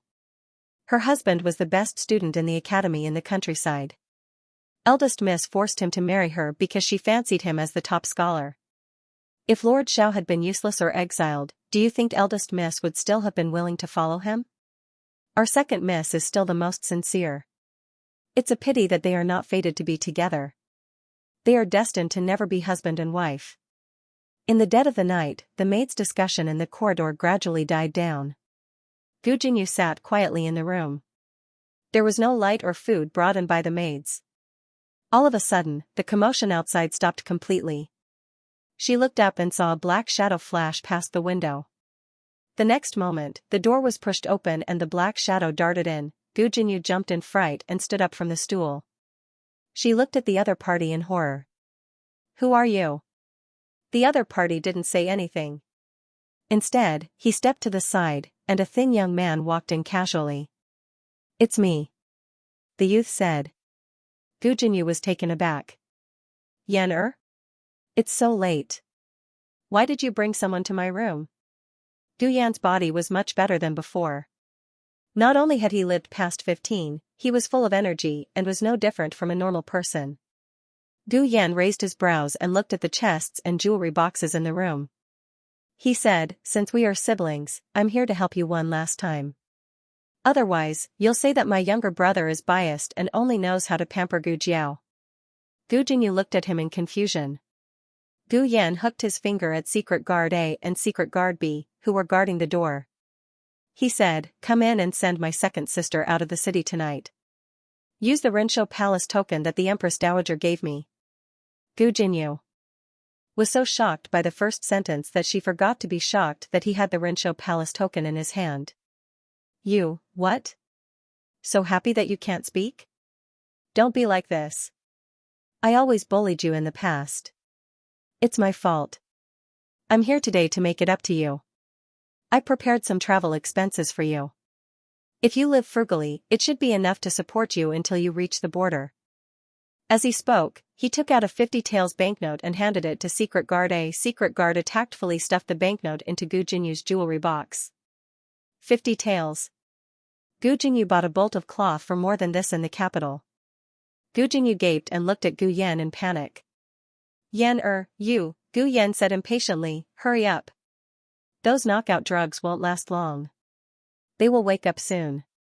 If my father finds out, my second sister won't be able to leave. Yes. Secret Guard A came to Gu Jinyu's side. Second miss, sorry to offend you. Gu Jinyu's face turned pale. What are you doing? Secret Guard A carried Gu Jinyu over his shoulder. Secret Guard B grabbed the chests with one hand and the jewelry box with the other and quickly followed. Gu Jinyu was flustered. Yan. Gu Yan smiled reassuringly. Don't worry. My secret guard's martial arts are very good. The guards in the residence won't find out. You can leave the city in peace and elope with my second brother-in-law. Gu Jinyu, Yan. Gu Yan, don't shout. You'll draw father here. Or do you want to draw father here so that father will stop you? Then it looks like you don't have much sincerity towards my second brother-in-law.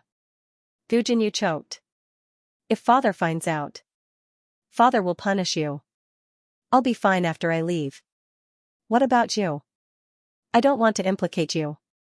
Put me down. I'll think of something myself. In the entire residence, the person father will not punish the least is me. Even if he hits Gu Xiaobao, he won't hit me. Gu Yan raised his brows and said, I'm sick.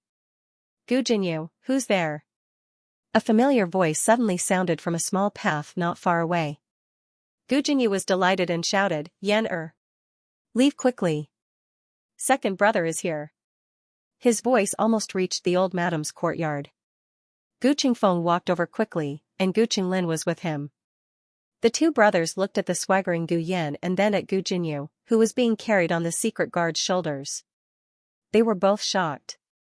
Gu Qingfeng asked, What are you doing? Without waiting for Gu Yan's reply, Gu Jinyu sobbed and said, Second brother, please persuade Yan. He wants to help me escape from the residence, but I don't want to implicate him. Escape from the residence? What are you talking about?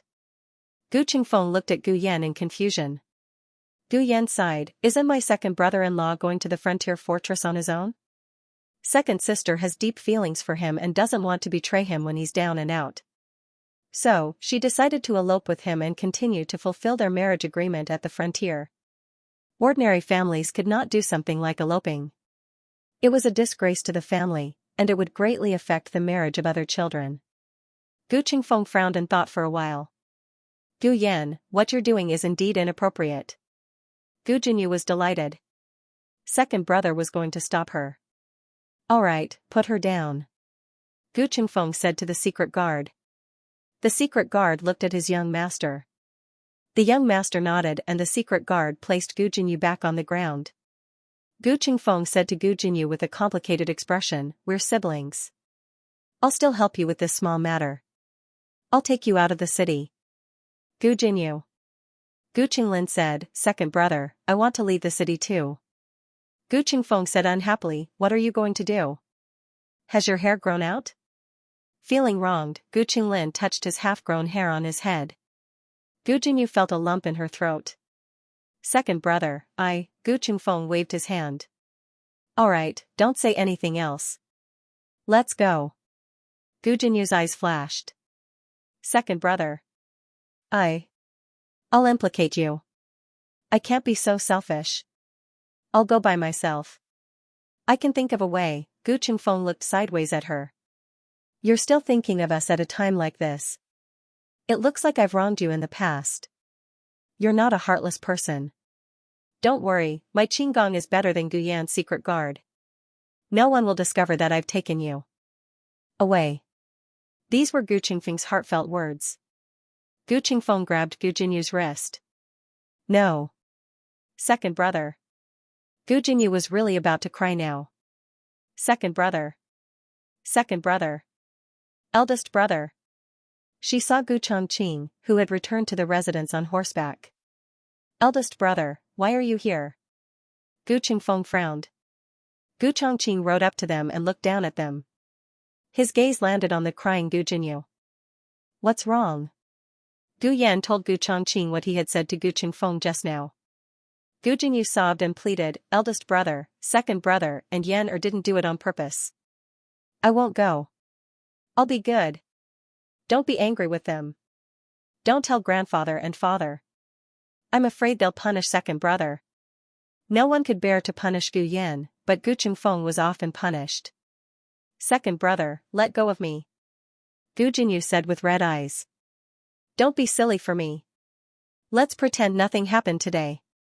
Go back with eldest brother obediently. I can't implicate my own brothers for my own selfish reasons.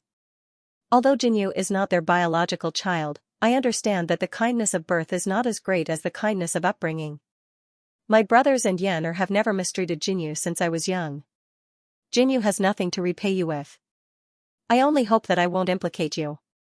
Gu Chongqing frowned and looked at Gu Jinyu, whose eyes were red and swollen. You're really willing to follow Xuan Yuhing to the frontier fortress? Gu Jinyu was stunned again. An ominous feeling rose in her heart. I'm willing to be with someone of my heart and never part. Gu Chongqing seemed to have thought of something. It was rare that he did not reveal his cold and hard side. He sighed slowly and said, forget it. Xuan Yuhing is virtuous, loyal, and kind. He's a man you can entrust your life to. If you insist on marrying, then go ahead. I'll talk to father. I won't make things difficult for you. Gu Jinyu was almost choked to death by his brothers. He's leaving, tomorrow morning. Gu Chongqing's frown deepened. Can't you change the date? Gu Jinyu said, it can't be changed. It's already set. It won't do if the wedding is too hasty. Gu Chongqing was silent. After a while, he said, then you go to the frontier fortress first. Coincidentally, his family is also at the frontier fortress. It's more suitable for your wedding to be held there. Gu Jinyu was thunderstruck. Gu Chongqing said to Gu Chengfeng, all right, send Jinyu out of the city first. Gu Jinyu panicked. Eldest brother. Eldest brother. I'm not leaving, I'm not marrying. Gu Chongqing said, father won't blame you. I'll convince father. Gu Chengfeng was about to use his qinggong to take Gu Jinyu away. Gu Jinyu was so frightened that she cried out, I don't want to marry. I don't want to marry him. I don't want to go to the frontier fortress to suffer. I don't want to be a commoner. Gu Chongqing frowned. But didn't you say you were willing to marry him? Gu Jinyu wailed. I was lying. I said that on purpose. I also packed my things on purpose to alarm father. I knew father would definitely stop me. My father? Royal Princeton? She was halfway through crying when she saw Marquis Gu and Royal Princeton, who had arrived at some point. The latest chapter of this book is not finished yet. For more exciting content, please scan the QR code below to download the app. Novels are updated at a faster rate. Millions of novels are free to read. Novels with connotations that can't be found online are all available here.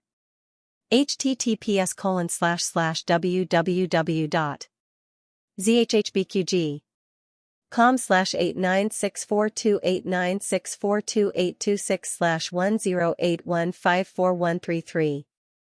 HTML Genius memorized this website's address in 1 second. www.zhhbqg.com Bikuga mobile reading website, mzhhbqg.com. The latest chapter of this book is not finished yet. For more exciting content, please scan the QR code below to download the app. Novels are updated at a faster rate. Millions of novels are read for free. Novels with a deeper meaning that cannot be found online are available here. This is awkward. It has never been so awkward in 16 years. Gu Jinyu never expected that Marquis Gu and Xuan Yuhing would appear here in the middle of the night. It was understandable that Marquis Gu was passing by. After all, he was the master of the Marquis' residence. But what was up with Xuan Yuhing? Why was he here? Thinking of what she had said in her fluster earlier, Gu Jinyu felt terrible all over. She could only pray that they did not hear her. However, their expressions were completely different. They had heard everything. They had heard every word clearly. Gu Jinyu seemed to have been struck by lightning. She froze on the spot. The brothers were also surprised by Marquis Gu and Xuan Yuhing's arrival, except for Gu Yan. Xuan Yuhing had come in Gu Yan's carriage. Of course, Gu Yan knew that he was in the residence. He also knew that he had gone to look for Marquis Gu to discuss his marriage with Gu Jinyu. In reality, Xuan Yuhing was a very responsible person. Before Gu Jinyu came, Marquis Gu had already looked for him in private to ask him to hand over the marriage certificate and call off their marriage. Marquis Gu was afraid that Gu Jinyu would be upset and did not tell her. He thought that it would not be too late to let Gu Jinyu know after Zhuang Yuhing left. Anyway, Gu Jinyu would not be able to do anything then. But Gu Jinyu, who did not know, did something unnecessary. She found Zhuang Yuhing the day before he left and would rather elope to marry him. She was affectionate and righteous. Even if Zhuang Yuhing did not have any romantic feelings for her, he could not leave her alone. But he would not really let her bear the reputation of eloping. He decided to come to the residence to discuss their marriage with Marquis Gu one last time. He would beg Marquis Gu to let Gu Jinyu marry him and promise to treat her well for the rest of his life. The two of them had just finished exchanging pleasantries and were about to get to the main topic when a servant came to report that the young masters in the garden were arguing. It seemed to be because of Gu Jinyu. If it was only a family matter, Zhuang Yuhing would not have followed. However, since it involved his fiancée, he still came to take a look. It wouldn't have mattered if he hadn't seen it, but now that he did, he was pleasantly surprised. It would be a lie to say that he was not disappointed. However, this was not disappointment in a relationship, but disappointment in human nature. For the sake of a good reputation, a person could actually fool the people around him to such an extent. That was good too. She didn't have to force herself to treat someone she didn't love with respect for the rest of her life. Gu Jinyu took in Zhuang Yuhing's expression. Her already flustered heart grew even more uneasy. Regional King. Let me explain. Zhuang Yuhing ignored her and turned to bow to Marquis Gu. Marquis. The Marquis of Gu was completely stunned by Gu Jinyu's words. He could not regain his senses for a long while. Zhuang Yuhing called him a few times before he regained his senses. He looked at Zhuang Yuhing as if he had just woken up from a dream. You said in the study earlier that you came to the residence to look for me. What was it again? Zhuang Yuhing paused and took out a marriage contract from his chest. I'm here to return the marriage contract. Since Miss Gu is unwilling to marry me, then it's better to call off this marriage. Call off. The Marquis of Gu's heart was in a mess. Although he had been looking forward to getting the marriage contract back, now that it was finally here, why was he not that happy? Marquis, please keep the marriage contract. Zhuang Yuhing saw that the Marquis of Gu did not extend his hand and took the initiative to pass the marriage contract forward. Gu Yan walked over and took the marriage contract. All right, I'll keep it for my father. Zhuang Yuhing calmly said, if there's nothing else, I'll go back first. You can take my carriage back. Gu Yan said. All right.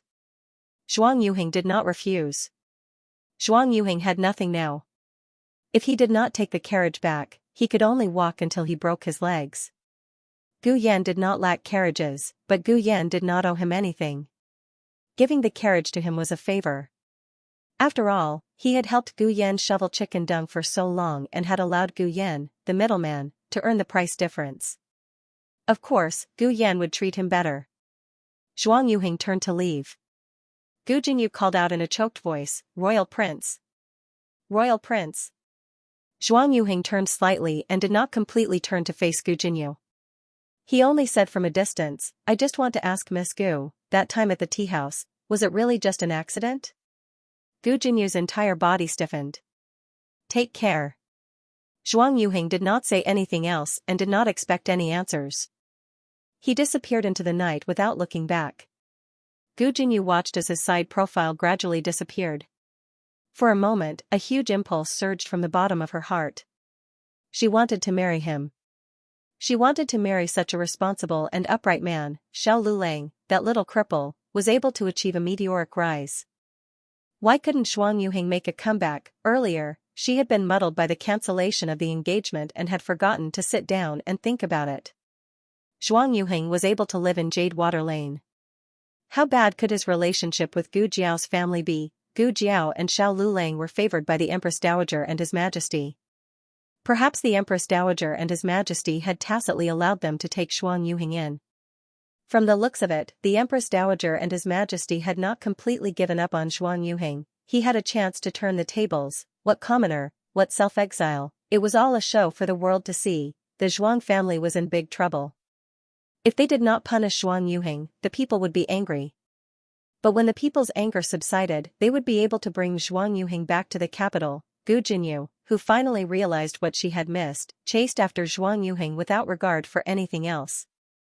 Gu Yan discreetly stretched out his leg and tripped her. Ah! Gu Jinyu fell flat on her face. Actually, Gu Jinyu was thinking too much. Empress Dowager and His Majesty had never thought of putting on an act, especially Empress Dowager Zhuang. She was not afraid of the people's anger and was even more unafraid of being scolded. If Zhuang Yuheng stayed in the capital, she would not make things difficult for him. But if Zhuang Yuheng wanted to go out on his own, she would not stop him. The child had grown up. She should learn to let go. Gu Jinyu did not know. She regretted it so much that her intestines turned green, but now was not the time to wallow in regret. Zhuang Yuheng had left, but there was still Marquis Gu, Gu Chongqing, and the other brothers. Gu Chongqing and the other two were very disappointed. Tonight's show was planned by Gu Yan. Gu Yan did not inform them in advance. Gu Chongqing and Gu Qingfeng really wanted to help Gu Jinyu leave. Although they had no feelings for Gu Jinyu's insistence on leaving Royal Prince and made them feel disgusted. I didn't expect it to be fake. As expected, I shouldn't have had any expectations for you. Gu Qingfeng said disdainfully. Gu Chongqing regained his usual cold expression. Ah Yan, let's go. Gu Yan did not leave. He wanted to watch the show. Gu Chongqing directly pulled him onto the horse. It's so late. You should sleep. Staying up late is not good for your health. But I want to watch the show.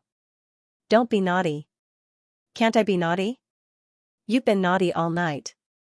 When have I been naughty? Gu Yan's indignant snorts gradually faded away. Shadow Guard A and B also disappeared into thin air. Gu Qinglin also wanted to watch the show, but was pulled away by Gu Qingfeng. Only Marquis Gu and Gu Jinyu were left in the garden. Gu Jinyu looked at Marquis Gu helplessly. Father, let me explain, Marquis Gu asked in a daze, what's going on with the tea house? Gu Jinyu's expression changed. Father, Marquis Gu looked at her deeply. The tea house. Zhuang Yuheng was drugged and you were almost molested by him. Is that what happened? Gu Yan suddenly came out from behind the tree. Of course not.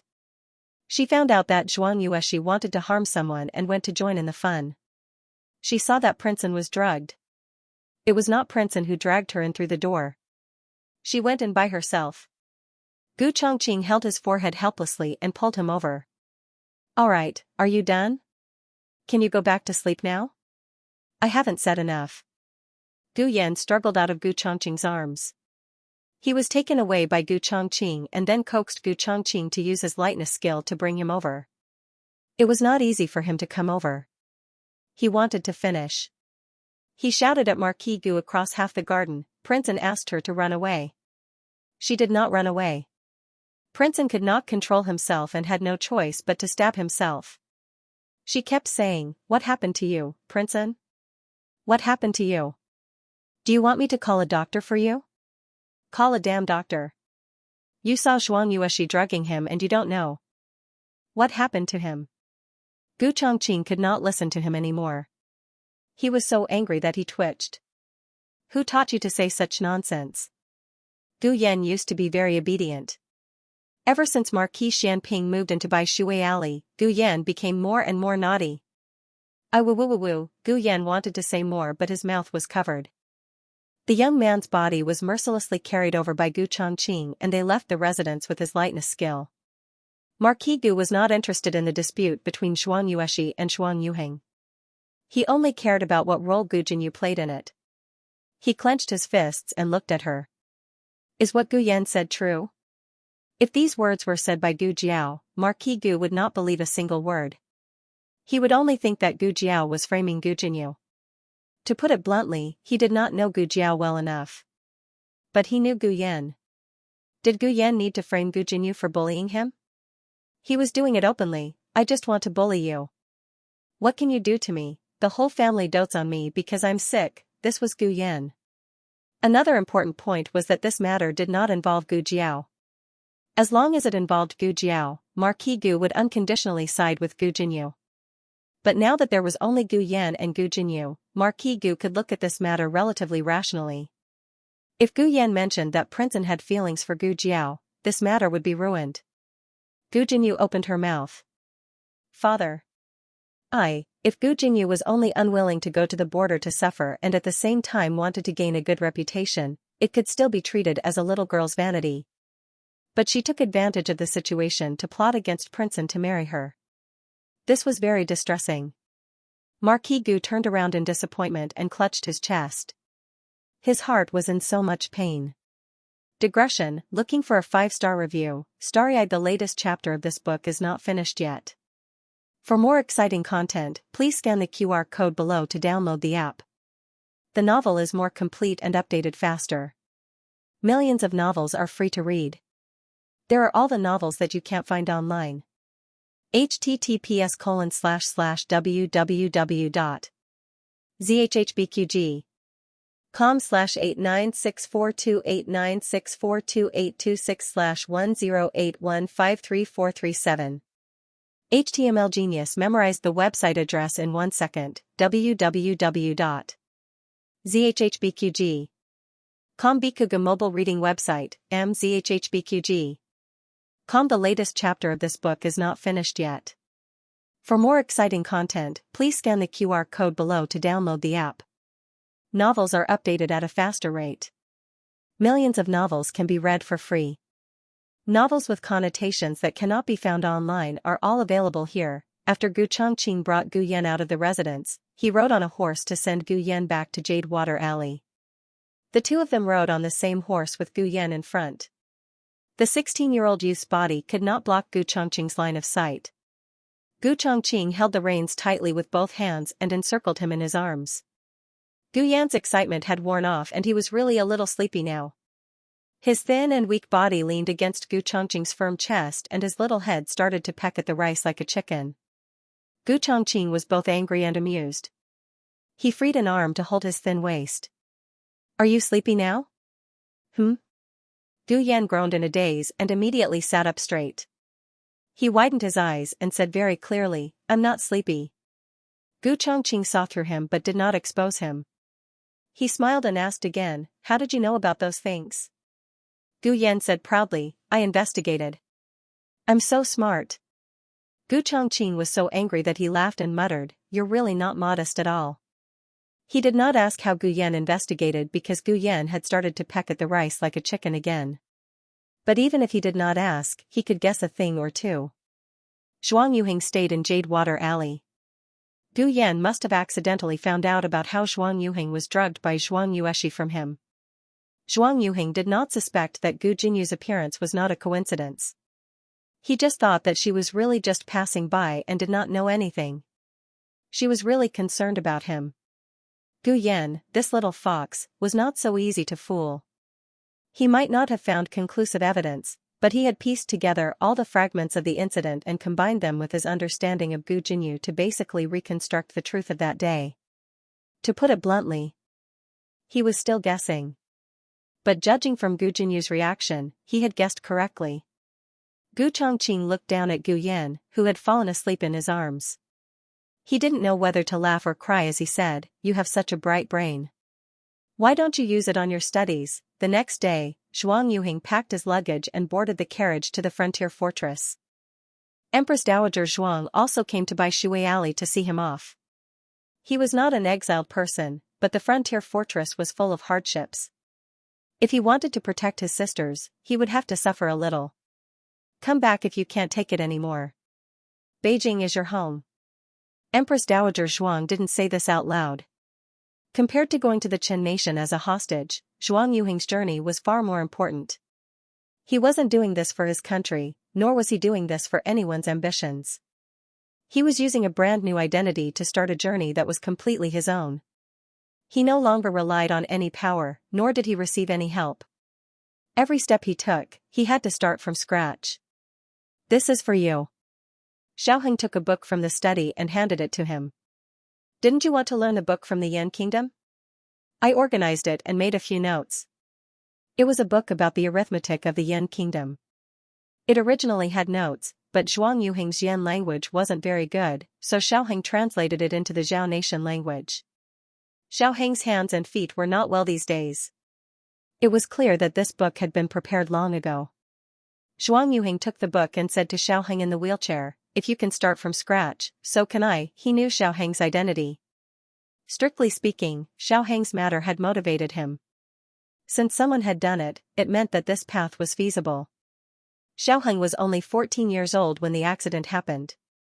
If 14-year-old Xiaoheng could do it, why couldn't he? Zhuang Yuheng said solemnly, "Wait for the day I return to Beijing."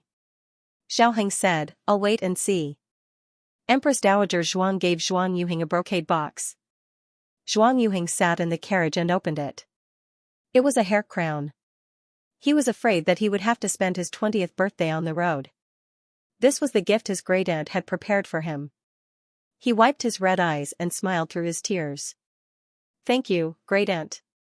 In the next few days, Marquis Gu went straight to the Ministry of Works. Gu Jingyu wanted to find him several times, but he couldn't even see his shadow. Xiaoheng's injuries were superficial. After resting for a few days, the bandages were finally removed. Marquis Xianping wasn't so lucky. His injuries were so severe that they reached the bone. He also disobeyed and rode the horse at night. He was hit by a big tree and his waist injury relapsed.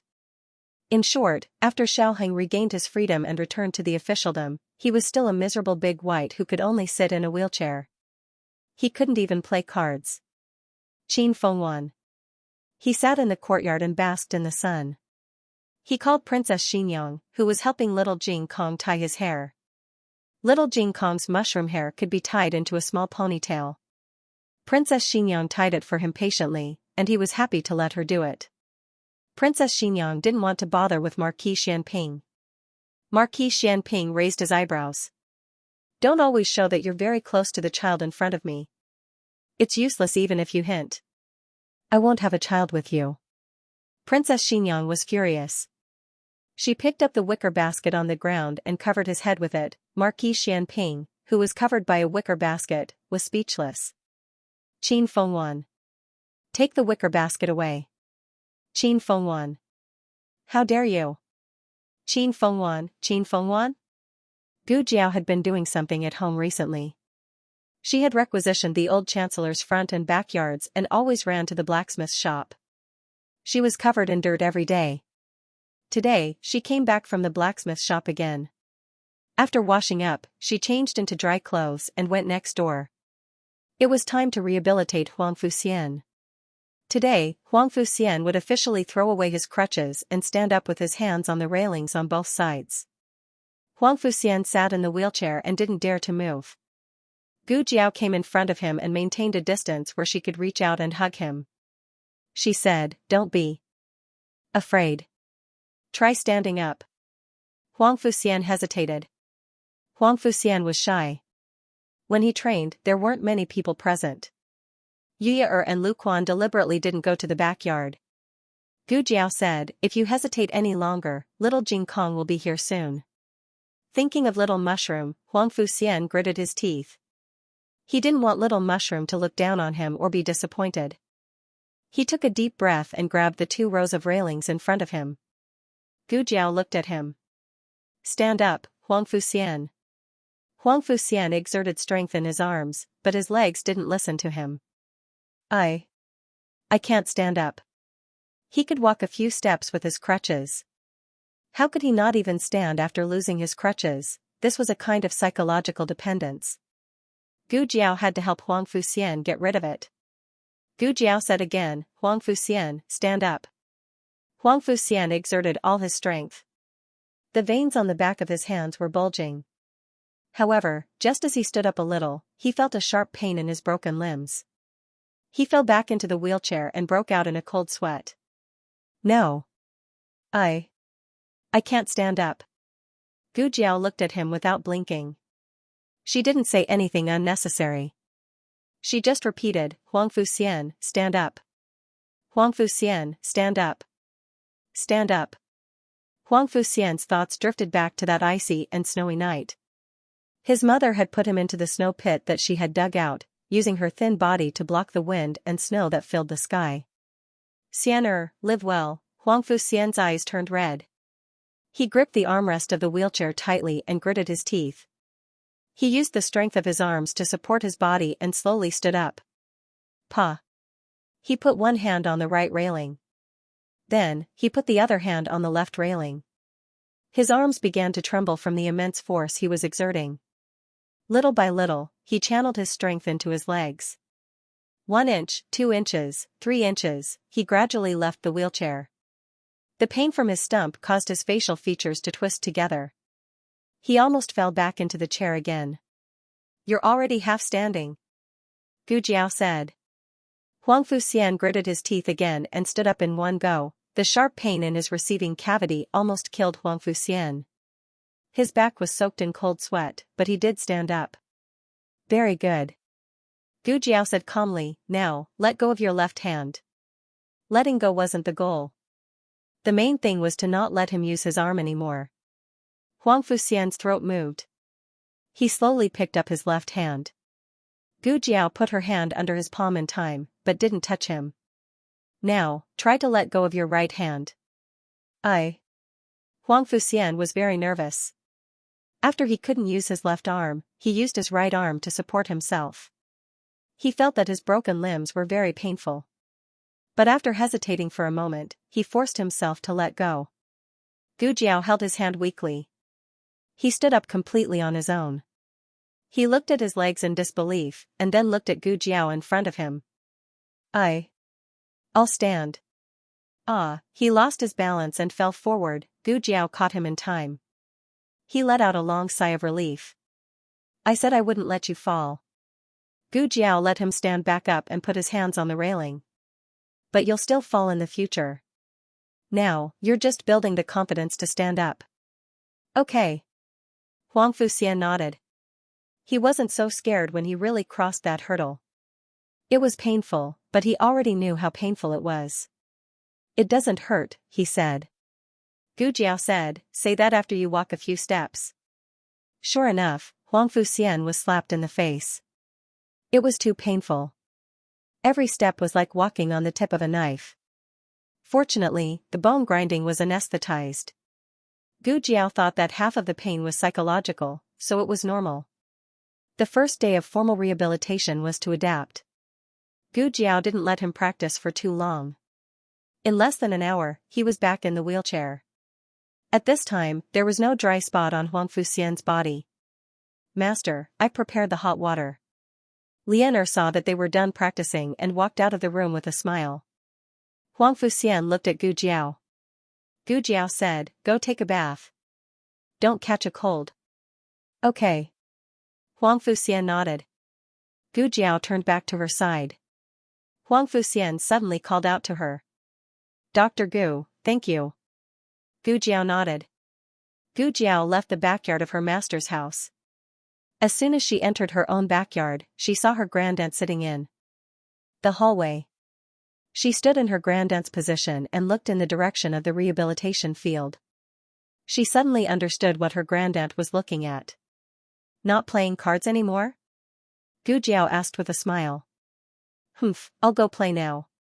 Empress Dowager Zhuang raised her chin and walked out. Lu Zuehua. We need one more. Empress Dowager Zhuang was in a good mood today. When she played cards, she went easy, so the neighbors lost less money. Gu Jiao returned to the east room. Little Jing Kong didn't go to class today. He just went to play with Princess Xianxia. At this time, he ran in with a few knots on his head. Jiao Jiao, Jiao Jiao. Gu Jiao looked back at him. He put his little head in front of Gu Jiao. Jiao Jiao, look. Gu Jiao grabbed his knots.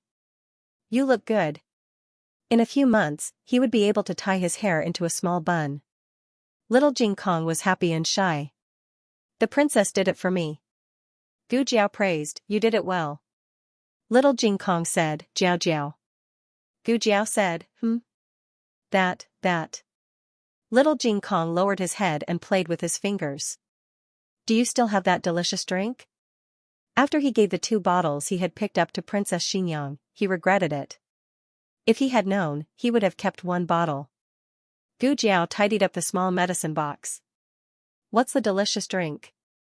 Little Jing Kong began to look into the small medicine box. It's blue. It's sweet and sour. Gu Jiao understood. Calcium supplement oral liquid? There's no more. That one only appeared twice, and then it never appeared again. Little Jing Kong was disappointed. He looked at the small medicine box and didn't understand. Why are there only 2 bottles this time? Didn't there used to be a lot of them? It was Gu Jiao's turn to be puzzled. Oral fluids were counted by boxes. There were 10 bottles in a box. Why did he say there were only 2 bottles? Well. Little Jing Kong grabbed his knots and told Gu Jiao about the blue bottle he found under the bed. Gu Jiao was very sure that there was no oral calcium supplement in the medicine box during this period. But if there was a blue liquid, then it could only be psychedelic one. Gu Jiao asked Little Jing Kong about the specific day he found it. Little Jing Kong said it was the day he sent the baby away. Gu Jiao paused. Did you send him to Princess Xianxia or back to his parents? Little Jing Kong said, his parents. His parents came to look for the baby. That was the day psychedelic one appeared. Did she accidentally drop 2 bottles on the ground when she put the medicine back? Gu Jiao closed the medicine box. Where did you put the medicine? He definitely didn't drink it.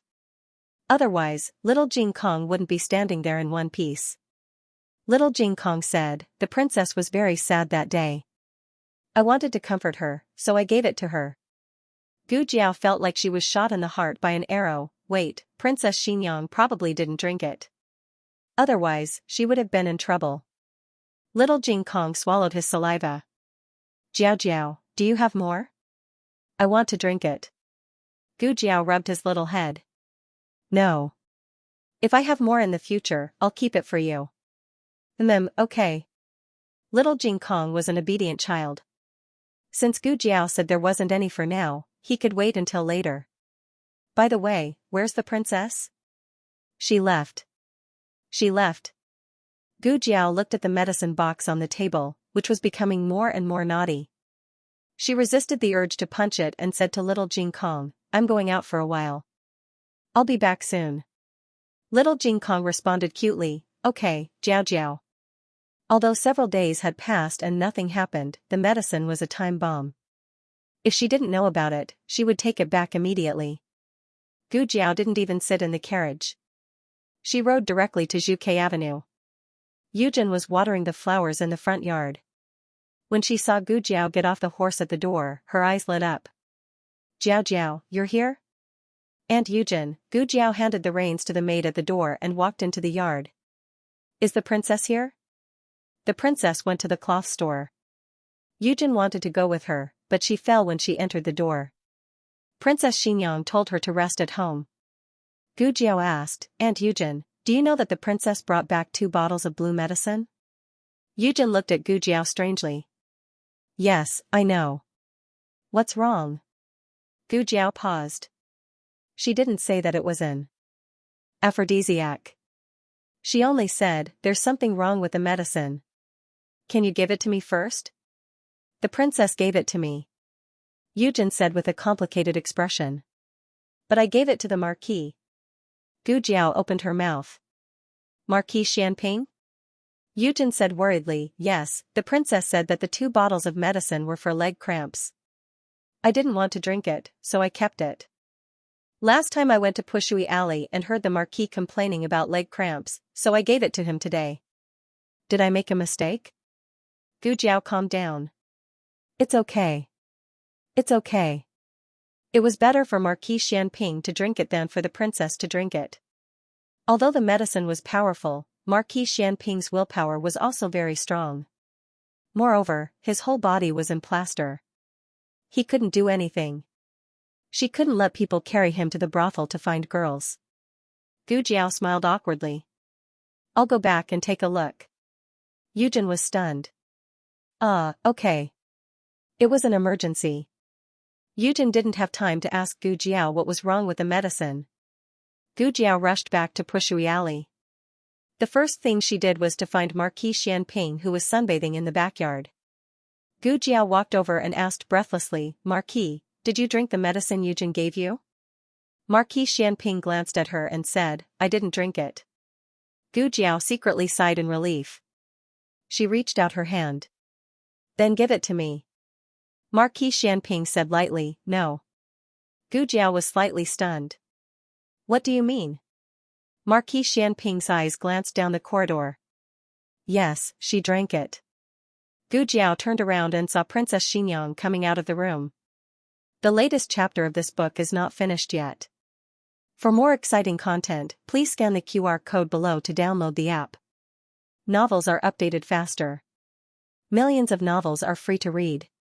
Novels with content that can't be found online are all available here. https://www.zhhbqg com/89642896428226/1081333275. HTML Genius remembered the website address in 1 second. www.zhhbqg.com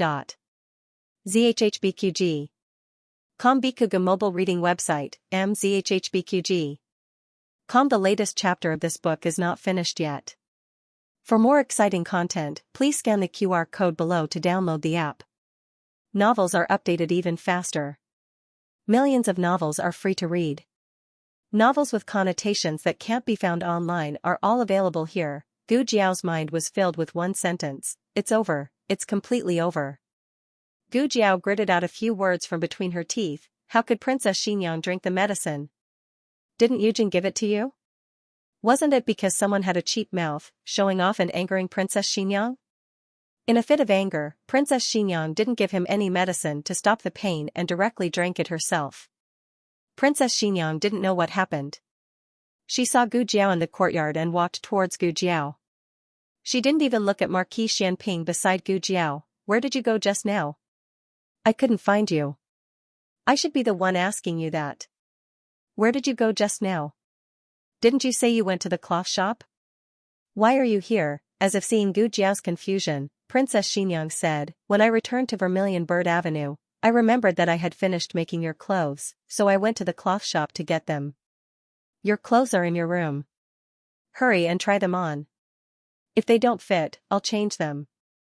Princess Xinyang had made clothes for all the children in her family, including Huang Fuxian. She came to the old chancellor's place to try on clothes for Huang Fuxian. However, she didn't expect to have a little conflict with Marquis Xianping. Forget it, it would be strange if this man ever made her happy. Why are you looking at me like that? Princess Xinyang sensed Gu Jiao's indescribable gaze. Would you believe me if I said you took the wrong medicine? I think you're beautiful, okay? Marquis Xianping said carelessly. Princess Xinyang glared at him and said to Gu Jiao, what are you standing there for? Hurry and come over. Oh.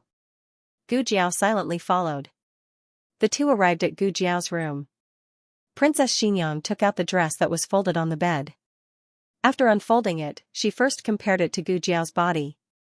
It looks quite suitable. Originally, it was made according to your measurements. I was just afraid that some of the embroiderer's needlework wasn't good enough.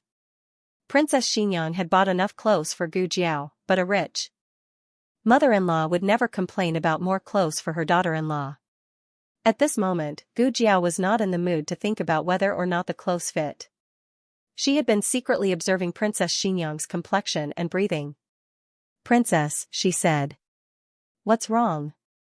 Raise your arms, said Princess Xinyang. Gu Jiao raised her arm, and Princess Xinyang unfolded her sleeve and gestured. Gu Jiao allowed her to compare the clothes and said calmly, do you feel uncomfortable anywhere? Princess Xinyang said, no, why do you ask? Gu Jiao's fingertips moved. It's the one you just ate. Before Gu Jiao could finish speaking, Xiaoheng returned from Hanlin Academy. He came to Gu Jiao's door and saw the two of them. He hurriedly greeted them. Mother, Jiao Jiao. You're back. Princess Xinyang glanced at him. Hurry and try on your clothes. There were clothes again. Xiaoheng's mouth twitched. Okay. Sure enough, it was the same as when he was a child. He wished he could wear 30 sets of clothes a month and change every day. He didn't have any objections to wearing new clothes, but he didn't like to try them on. But his mother had spoken, so he couldn't do anything about it. Okay, try it on yourself. Princess Xianxia handed the clothes to Gu Jiao. Where are you going? Asked Gu Jiao. Princess Xianxia sneered. I'm not going. I'm going to ask Lu Quan if the horse I gave him a few days ago is still working.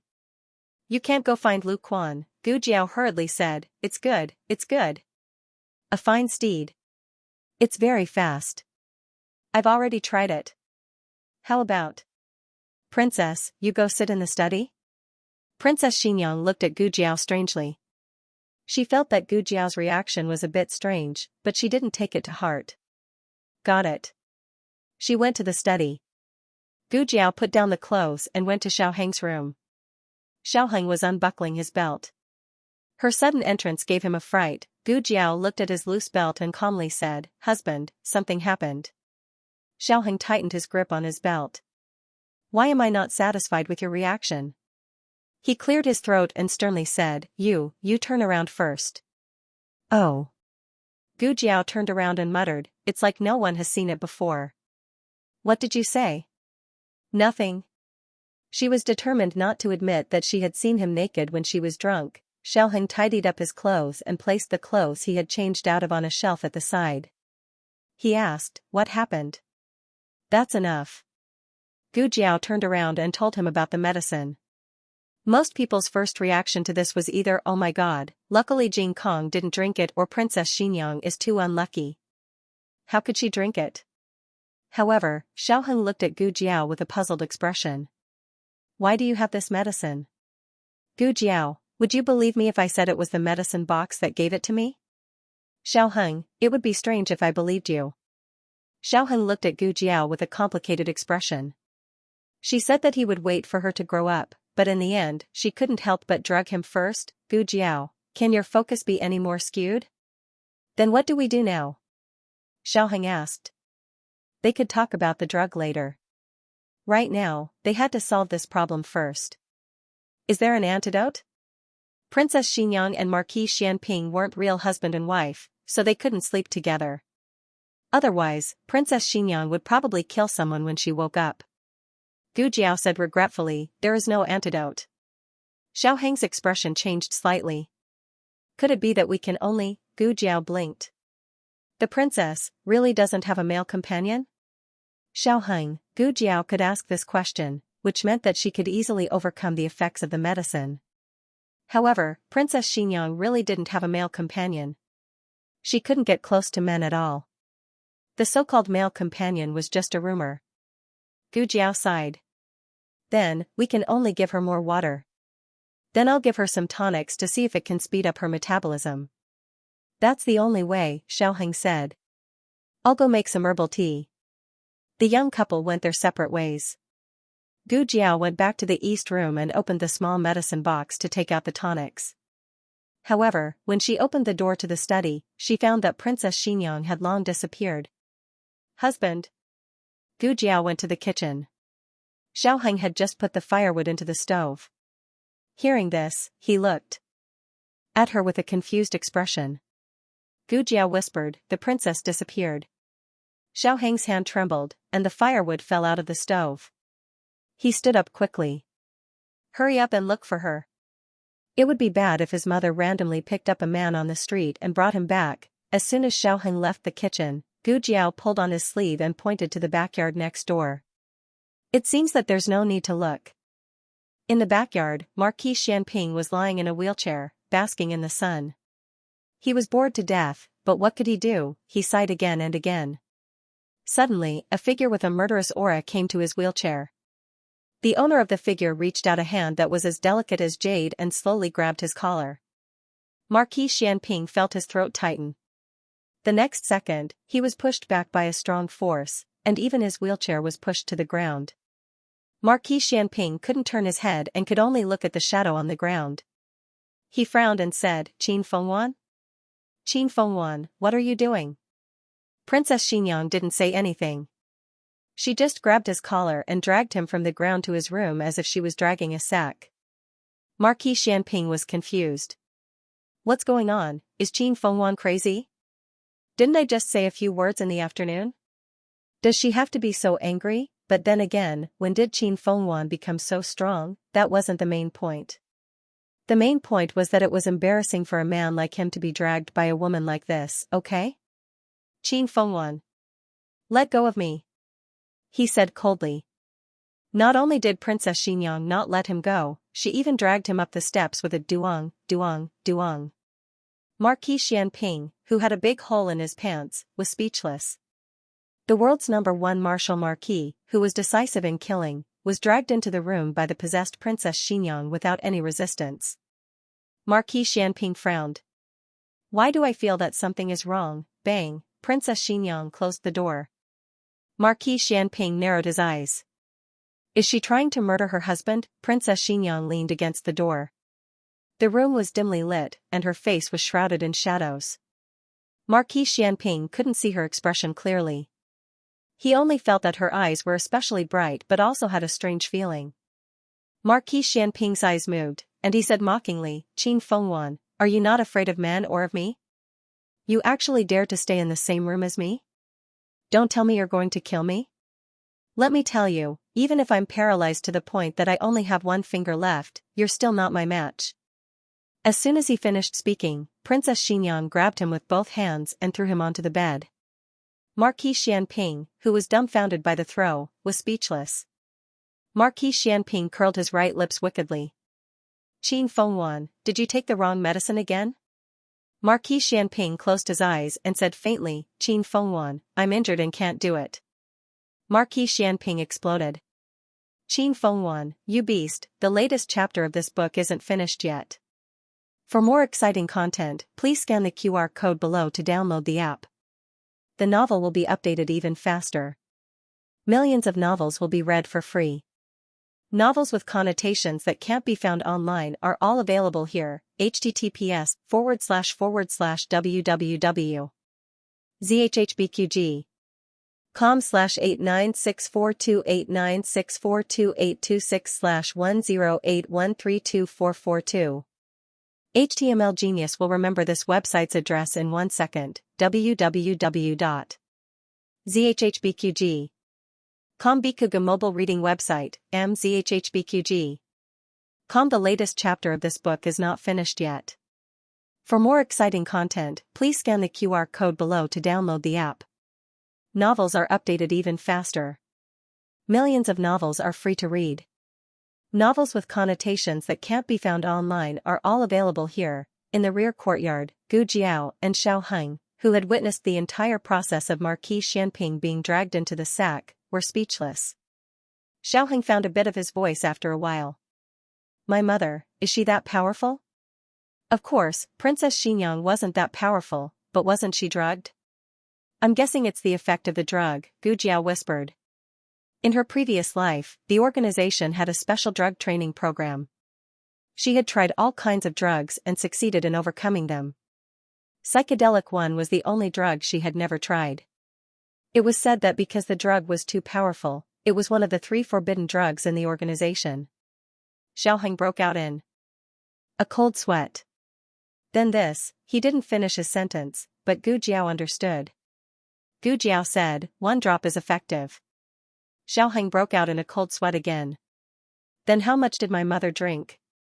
Gu Jiao silently extended a finger. 2 bottles. Xiao Heng heard the sound of the sky collapsing. He asked in a daze, then should I worry about my mother or my father? Tonight was destined to be a restless night. In the evening, the color of the sky suddenly changed. Thunder and lightning intersected, strong winds blew, and torrential rain poured down all night. Princess Xianxia woke up with a wave of soreness. Her head hurt, her legs hurt, and her entire body hurt. She didn't come back to her senses for a moment. She still thought she was in the house on Vermilion Bird Avenue. She called out in a daze, Eugen. As soon as she opened her mouth, she felt a burning pain in her throat. Her voice was also unbelievably hoarse. Eugen. She called out again. This time, she was sure it wasn't an illusion. She really was tired and mute. Am I sick? She slowly raised her sore arm and gasped in pain. She wanted to rub her forehead, but she touched something not quite right. She opened her eyes wide to take a look.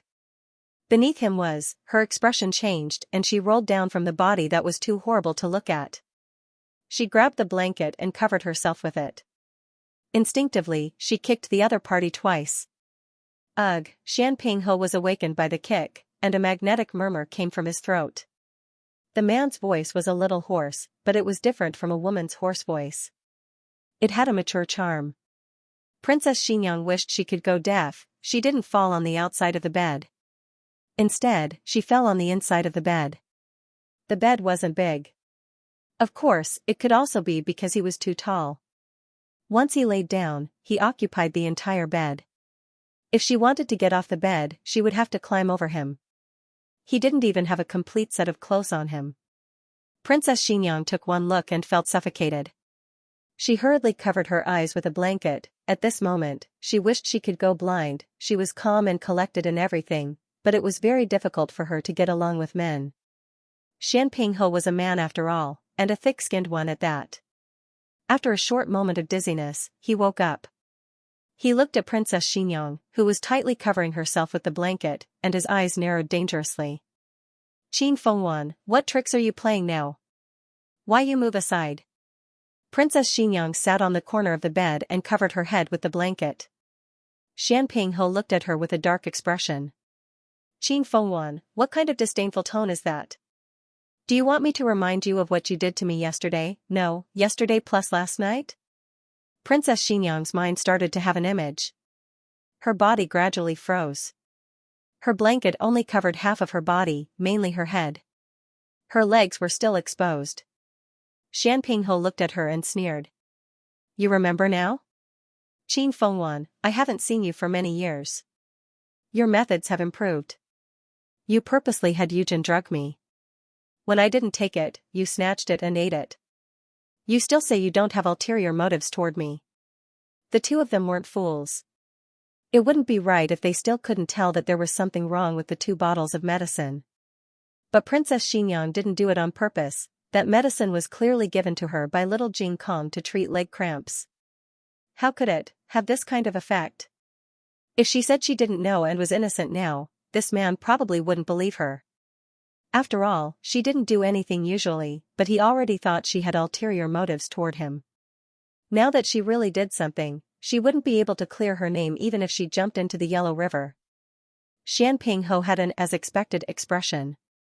"Can't say anything? I knew you did it on purpose. Just how many wrong medicines did you take?" This marquis almost lost half of his life. Princess Xianxia's face flushed red. "Can't a man like you save some face for yourself?" Princess Xianxia gave up on arguing with him about the medicine. She couldn't be led by the nose by him. She had to take back the initiative. She composed herself and tried to calm down. "Why, you know I took the wrong medicine, so why didn't you push me away?" Xian Pinghe sneered. "Qin Fengwan, do you want to see what you did to me?" Princess Xianxia slowly pulled down the quilt covering her head, revealing a pair of red and swollen almond-shaped eyes from crying. She looked at Xian Pinghe's upper body nervously. In the end, she saw that Xian Pinghe's hands were tied to the head of the bed. Princess Xianxia. Disbelief and panic flashed across her eyes. Xian Pinghe took in her expression. He shook the rope in his hands and smiled mockingly. "I couldn't tell, Qin Fengwan, that you have this kind of fetish." Princess Xianxia wished she could find a hole to hide in. What kind of fetish was she into? I was afraid he would run away, but that wasn't her. She took the wrong medicine and lost all rationality. She didn't know what she was doing. But don't you have? Princess Xianxia only wanted to change the topic. She quickly used any excuse she could think of. But halfway through her question, she saw the plaster pieces all over the ground and the hammer lying on top of them. Very well, the possibility of him using his internal energy to shake off the plaster and sleep with her also died. Princess Xianxia blushed and glanced at him from the corner of her eyes. "Why, if you don't do that, I can't," Xian Pinghe frowned. "Qin Fengwan, I'm not a eunuch." This sentence directly hammered this path to death. The princess of Xianxia bit her lip tightly. She still didn't give up and still felt that this matter definitely wasn't her fault alone. Suddenly, some images flashed through her mind. She sat up straight and said seriously, okay, even if it was my fault at the beginning, but later, wasn't it all yourself? If you have the ability, don't. She really couldn't bring herself to say the word yourself. Xianping He was so angry that he laughed and said with a chuckle, isn't that because your skills aren't good enough? And almost, speaking up to this point, he raised his eyebrows and said without changing his expression, sit and break. Princess Xianxia was about to explode. Heavens, someone come and sew his mouth shut. The next evening, Gu Jiao and Xiaoheng were called to Vermilion Bird Avenue by Princess Xianxia. Princess Xianxia had already returned to her room, washed up, and dressed neatly as if nothing had happened. But her aura was very cold. Gu Jiao and Xiaoheng both felt a chill on their necks. Xiaoheng took a step forward without leaving a trace and shielded Gu Jiao behind him, bearing his mother's fury alone. Princess Xianxia was furious. Get out. I have something to say to her. Xiaoheng obviously wouldn't leave Gu Jiao under Princess Xianxia's fury. He said, it has nothing to do with Jiao Jiao. It's me. Princess Xianxia said angrily, is it you? Get out. She really wanted to settle the score with these two little things, but now wasn't the time. She had more important things to do. Go. Gu Jiao whispered to Xiaoheng, she can't beat me. Princess Xianxia, Xiaoheng made an "oh" sound and left. Princess Xianxia was even angrier. She didn't know what she was angry about, but after what happened last night, she didn't like anyone. Close the door. Princess Xianxia yelled at the door. Xiaoheng's mouth twitched. Close the door. My mother is so fierce. Princess Xianxia took a deep breath and suppressed her anger. She said slowly, do you have any contraceptive? Gu Jiao was stunned. Contraceptive, was it that? Shocking, didn't she like children? Princess Xianxia liked children, but she didn't have the confidence to be a mother again. Let me see. Gu Jiao put the medicine box on the table, opened it, and began rummaging through it. But where was the contraceptive? It was full of pregnancy pills, oral progesterone tablets, iron folic acid tablets. There was even a very cute picture of a baby printed on the bottle. Gu Jiao looked at the medicine box, speechless. Are you kidding me? Although Princess Xianxia didn't understand the words on the bottle, she could tell the effects from the picture. She gritted her teeth. Gu Jiao blinked innocently. If I said I didn't prepare these, would you believe me? The latest chapter of this book is not finished yet. For more exciting content, please scan the QR code below to download the app. Novels are updated faster. Millions of novels are free to read. Novels with content that can't be found online are all available here. https://zhbqg.com/89642896428226/1081133093. HTML Genius memorized this website's address in 1 second. www.zhhbqg.com Bikuga mobile reading website, mzhhbqg.com. The latest chapter of this book is not finished yet. For more exciting content, please scan the QR code below to download the app. Novels are updated faster. Millions of novels are free to read. Novels with content that can't be found online are all here. Princess Xianxia would be a fool to believe her. Princess Xianxia didn't want to see these two little troublemakers, so she sent them back. She asked Yujin to find Dr. Song and prescribe a bowl of contraceptive soup. On the other side, Changjing returned. He didn't know that something had happened to Marquis Xianping, so he went back to the Marquis's residence first and learned of Marquis Xuanping's whereabouts from Steward Liu. He used Qinggong to come to Jade Water Alley. Xiaoheng and Gu Jiao's place was full. Marquis Xianping, Huangfu Xian, and the former Zhuang Yuheng were all staying at the old chancellor's place. Changjing immediately found Marquis Xuanping's aura. He jumped in through the window. The scene inside made him instantly pull out his sword. He flashed to the side of the bed and blocked Marquis Xianping behind him, vigilant of the movements around him.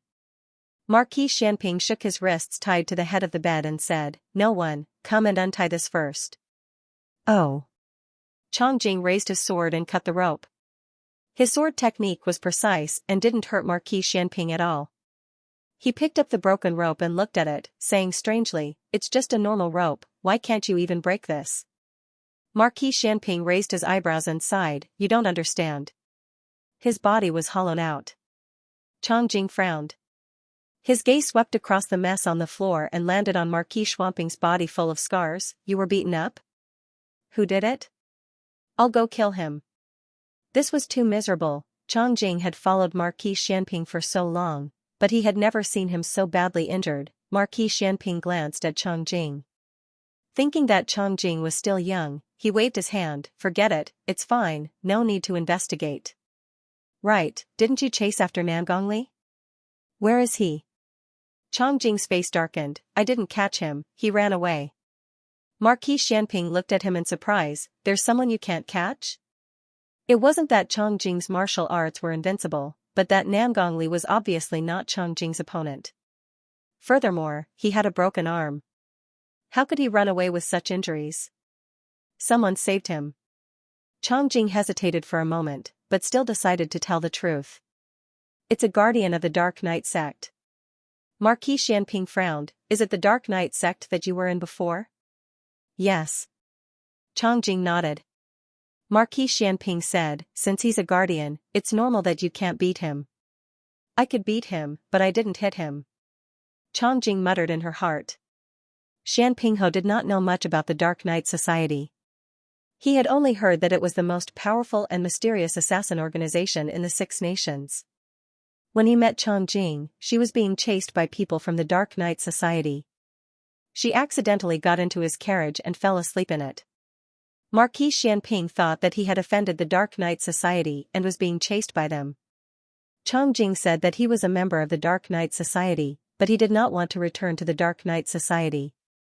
He saw that Changjing had some skills, so he suggested that Changjing follow him. However, Changjing did not agree at first. He also found that Changjing liked to play marbles, so he practiced hard for many days and finally won Changjing back. Until now, Marquis Xianping still thought that Changjing was just a small traitor of the Dark Knight Society. How would he know that the person he kidnapped was actually the young master of the Dark Knight Society? But he won't live for long. I cut him several times, Changjing said. It was as if she wanted to get back at him for being unable to beat the guardian of the Dark Knight Society. Okay. Marquis Xianping smiled and looked at her. Are you okay? I'm fine. Changjing shook her head. Marquis Xianping nodded. If you're fine, then do something for me. Changjing's handsome face darkened. Was it too late to pretend to do something now, after several months of review and debate? The imperial edict regarding the rewards for meritorious service was finally drawn up. During the battle at the frontier fortress, the world's Grand Marshal, Tang Yushan, had meritorious service. He was conferred the title of Count Tang'an and rewarded with 1,000 taels of silver. Marquis Ding An's heir, Gu Chongqing, was equipped with armor and took the lead. He led the Gu army to exterminate the remnants of the previous dynasty and defeated the Chen army. He was conferred the title of Major Third-Rank Northern General and rewarded with 1,000 taels of silver. In addition, Marquis Ding An's second son, Gu Chengfeng, had meritorious service. He was conferred the title of Major Sixth-Rank Cavalry Captain and rewarded with 800 taels of silver. In addition, there were several generals who had outstanding performances in the battle that were also rewarded. Medical Officer Tong and Dr. Song had helped to pacify the plague. They were conferred the title of Zhao Country's famous doctor and rewarded with 500 taels of silver. The rest of the accompanying doctors also received their own rewards. Gu Jiao was naturally no exception. Not only was she the main contributor to pacifying the plague, she was also an important general who defended ancient Moon City. Not to mention, she had single-handedly exterminated 5,000 soldiers of the previous dynasty. The emperor conferred her the title of Hugua Junzhu. Marquis Xianping and Princess Xianxia were also meritorious officials who defended Zhao Country. The emperor's intention was to either confer Marquis Xianping Wang or promote Princess Xianxia to Ding Country's Princess Royal. But they could not have both. The specifics depended on the husband and wife's choice. In addition, Grand Secretary Yuan submitted a memorial to the emperor, requesting that a junior advisor be appointed to the cabinet. Oh? In the imperial study, the emperor looked at Grand Secretary Yuan in shock. Beloved Minister Yuan has been in the cabinet for so many years and has never had the thought of appointing a junior advisor. Why are you suddenly having this idea now? Grand Secretary Yuan cupped his hands and said, this old official is old and cannot do many things. In addition, Grand Tutor Zhuang's matter has deeply affected the cabinet. The cabinet is in turmoil, and its power and prestige have been greatly weakened. This old official hopes that someone can revive the cabinet and better serve your majesty and Zhao country's court. These words could be considered to have touched the bottom of the emperor's heart. That old man, Grand Tutor Zhuang, had brought disaster to half of the cabinet. The two secondary assistants were his people. Although they hadn't done anything bad that would cause the cabinet to fall into the hands of these two people, the emperor was not at ease handing the cabinet over to them. The emperor said, Beloved Minister Yuan's choice of junior advisor is, Grand Secretary Yuan smiled. Hanlin Academy's attendant, Ministry of Justice's secretary. Xiao Lulang. Most importantly, he is Xiao Heng. How can we restore this identity for him? He can't keep Xiao Liulang's identity for his entire life. The emperor muttered to himself for a moment. Allow us to think about it first. Yes. Grand Secretary Yuan complied. This matter was of great importance. Careful consideration was correct. That's right. Just as Grand Secretary Yuan was about to withdraw, the emperor called out to him. We heard that the Yuan family is going to form a marriage alliance with the Marquis Ding in Fu. Is there such a thing? Grand Secretary Yuan said, there is indeed such a thing. Gu Chongqing and this old official's granddaughter, Yuan Baolin. The emperor was surprised, but after thinking about it, he felt it was appropriate. Chongqing and Baolin are a match made in heaven. Mentioning this, Grand Secretary Yuan smiled helplessly. In reality, it was the two children themselves who agreed. The misunderstanding that Yuan Baolin was not pregnant had long been resolved.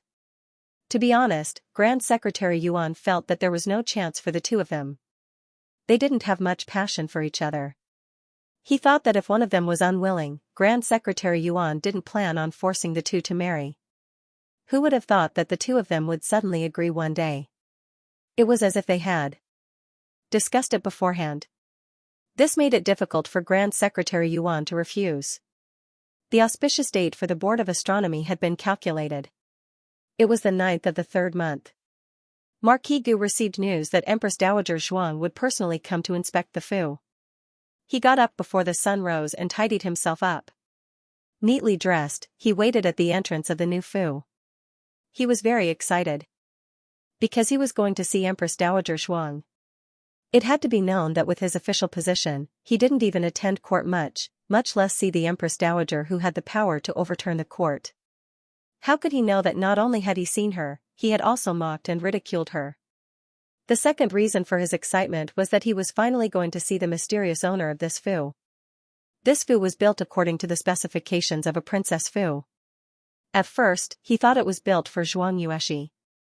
Later, he thought it was built for Princess Ning and who had returned from the frontier fortress. But the Zhuang family had been exiled. Princess Ning was fake. So who was the owner of this Fu? It couldn't be that little remnant Huang Fuxian, right? No, there was no news of Huang Fuxian returning to the capital in the early stages of construction. Who is it? Marquis Gu was so curious that his heart felt like it was being scratched by a cat. Marquis. Huang Zhong rushed over. The Empress Dowager's guards of honor are here. Prepare to welcome the Empress Dowager. Marquis Gu adjusted the black gauze hat on his head and flicked his wide sleeves. Together with the officials and the attendants present, he bowed respectfully. The Empress Dowager's guards of honor majestically stopped in front of the magnificent Fu. Marquis Gu loudly said, Welcome, Empress Dowager. Long live the Empress Dowager. Everyone followed suit and bowed. Welcome, Empress Dowager. Long live the Empress Dowager. Eunuch Qin got off the carriage first and lifted the curtain for Empress Dowager Zhuang. Empress Dowager Zhuang got off the carriage with a young girl in green. Marquis Gu's gaze fell on the young girl's green dress and white embroidered shoes. He thought to himself, is this the owner of the Fu? Sure enough, her bearing is extraordinary. When she walks, she is more heroic and noble than ordinary women. Come and see your Fu. Empress Dowager Zhuang said. Okay. the young girl responded. Marquis Gu frowned. Why does this voice sound a little familiar? Marquis Gu bravely raised his head and glanced at the young girl. He was so shocked that he froze on the spot. Why is it this stinky girl? He looked at the Empress Dowager again.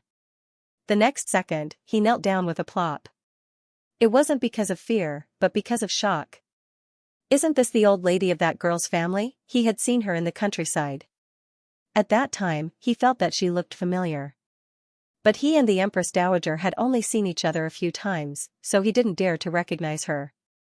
No one would be able to admit it. How could the Empress Dowager be a foodie old lady from the countryside? Did he say anything disrespectful to the old lady? No. The Empress Dowager? Oh no, I'm too nervous.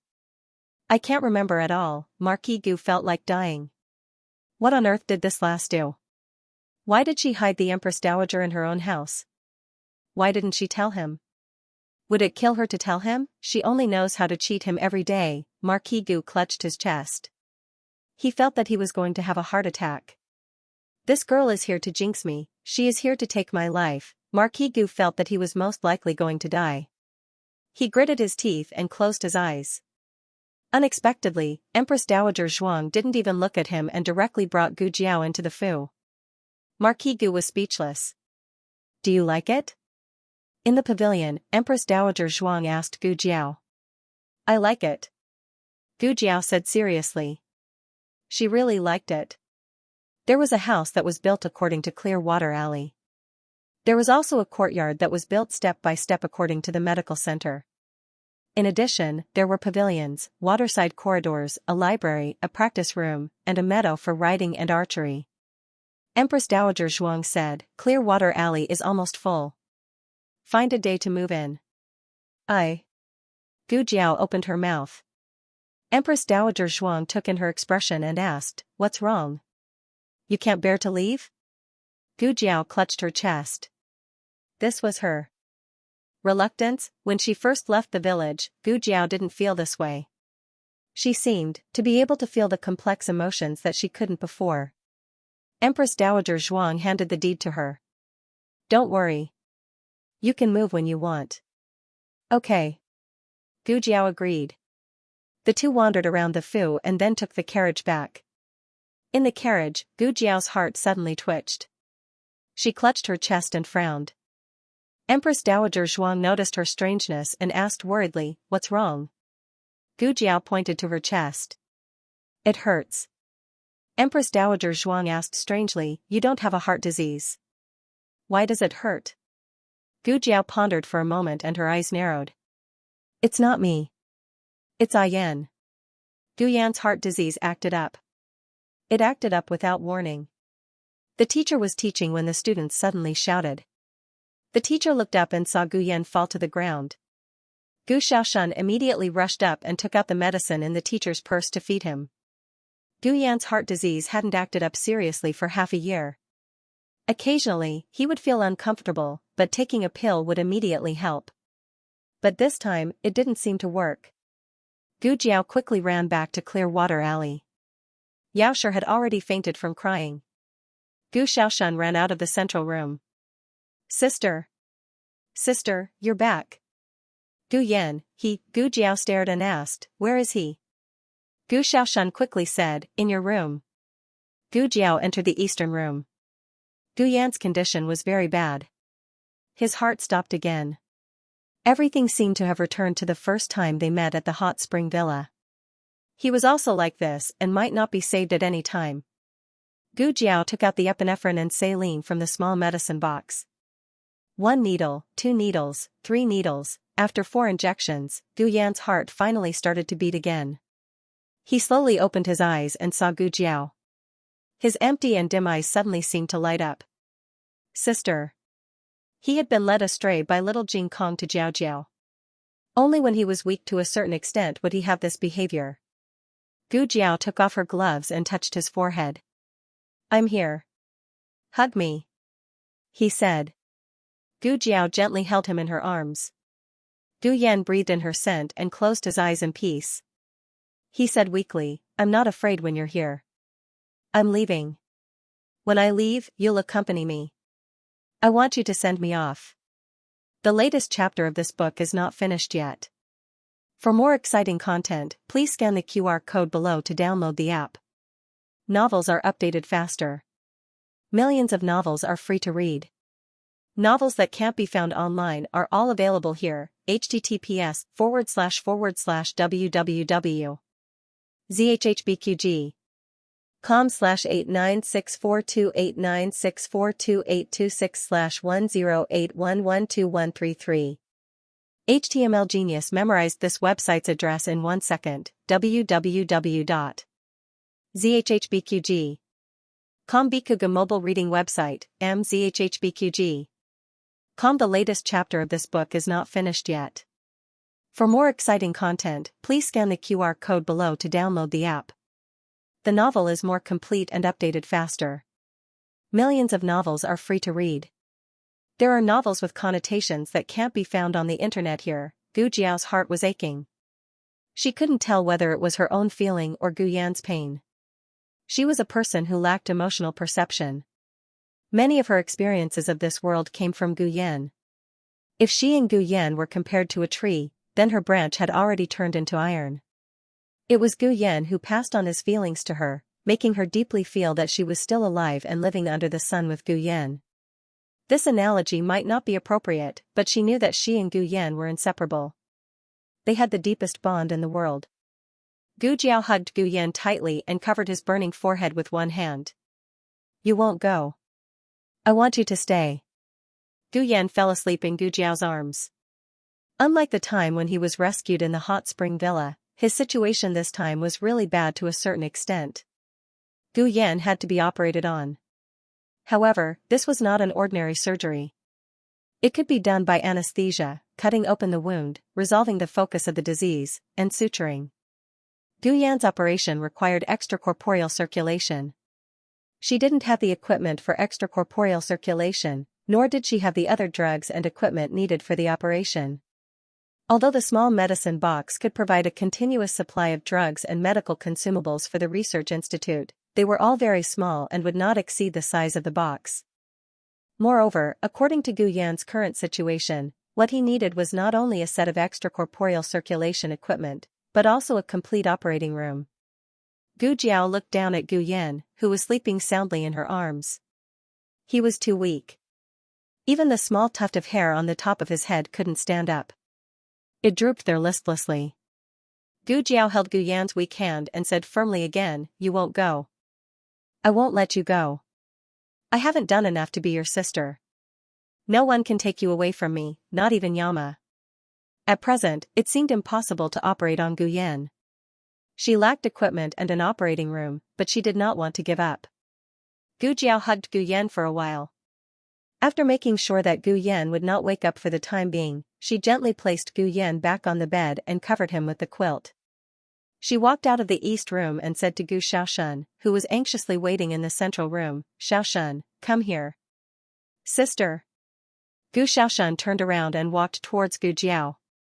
"How is Gu Yan?" "For the time being," Gu Jiao said. Gu Jiao didn't show much emotion on her face, but Gu Xiaoshun could still feel the coldness that enveloped her. Gu Xiaoshun felt sorry for Gu Jiao. He was a child who didn't even care about his parents. Only his sister was good to him. "Sister." Thinking that Gu Jiao would be sad because of Gu Yan, his throat suddenly choked up. Gu Jiao looked at him and asked, "I have something to ask you." Hearing that it was a serious matter, Gu Xiaoshun hurriedly wiped his tears and pulled himself together. "Sister, go ahead." Gu Jiao asked, "Did Gu Yan have any strange behavior before his heart disease broke out?" Gu Xiaoshun scratched his head. "Strange behavior?" Gu Jiao thought for a while and said, "For example, who did he come into contact with? What did he eat?" Gu Yan had been taking medicine and his heart disease was well controlled. There was still a difference between him and a normal person, but it shouldn't have broken out suddenly. Gu Xiaoshun knew that Gu Yan had a heart disease and would take good care of him in the academy. He would also pay attention to him. He thought carefully. "I entered the academy with him. Then, we went to class together and studied together. After class, he went to the outhouse. When he came back, he seemed to say that he was a little tired. He usually said that he was tired, but he wasn't really tired. He just didn't want to go to class and wanted to sleep on the table. I thought he would be like that today, but who would have thought? He suddenly collapsed while lying on the table. Gu Jiao frowned. Ah. Gu Xiaoshan thought of something and suddenly said, I remember now. Gu Yan came back from the outhouse and said, it's bad luck to meet someone who doesn't have eyes. I asked him what happened and he said it was nothing. Then, he patted his clothes and seemed to have fallen. But I saw that he was fine, so I didn't ask any more questions. Someone who doesn't have eyes? Gu Jiao called Shadow Guard A and Shadow Guard B. Did you follow Gu Yan today? Did you know that he fell in the outhouse? The two of them shook their heads. They did follow Gu Yan, but they wouldn't follow him to the outhouse. Shadow Guard A said, we were guarding the courtyard outside the outhouse. If someone wanted to deal with Little Master, we could feel the murderous aura. Gu Jiao said thoughtfully, in other words. Gu Yan was accidentally knocked down by someone? That person didn't have the intention to hurt or kill Gu Yan? But why would he fall ill after being knocked down? His body shouldn't be so weak. Gu Jiao felt that something was wrong. She went back to the room, took away the quilt and uncovered Gu Yan's clothes. When she was saving Gu Yan, it wasn't obvious. Now that the bruises were exposed, Gu Jiao saw that there was a palm print on Gu Yan's chest. He was hit by someone. We didn't feel any murderous aura. Shadow Guard A looked at the palm print on Gu Yan's body in surprise. Shadow Guard B nodded. To be honest, Gu Yan was like a little tyrant in the academy. Even Gu Qinglin didn't dare to provoke him.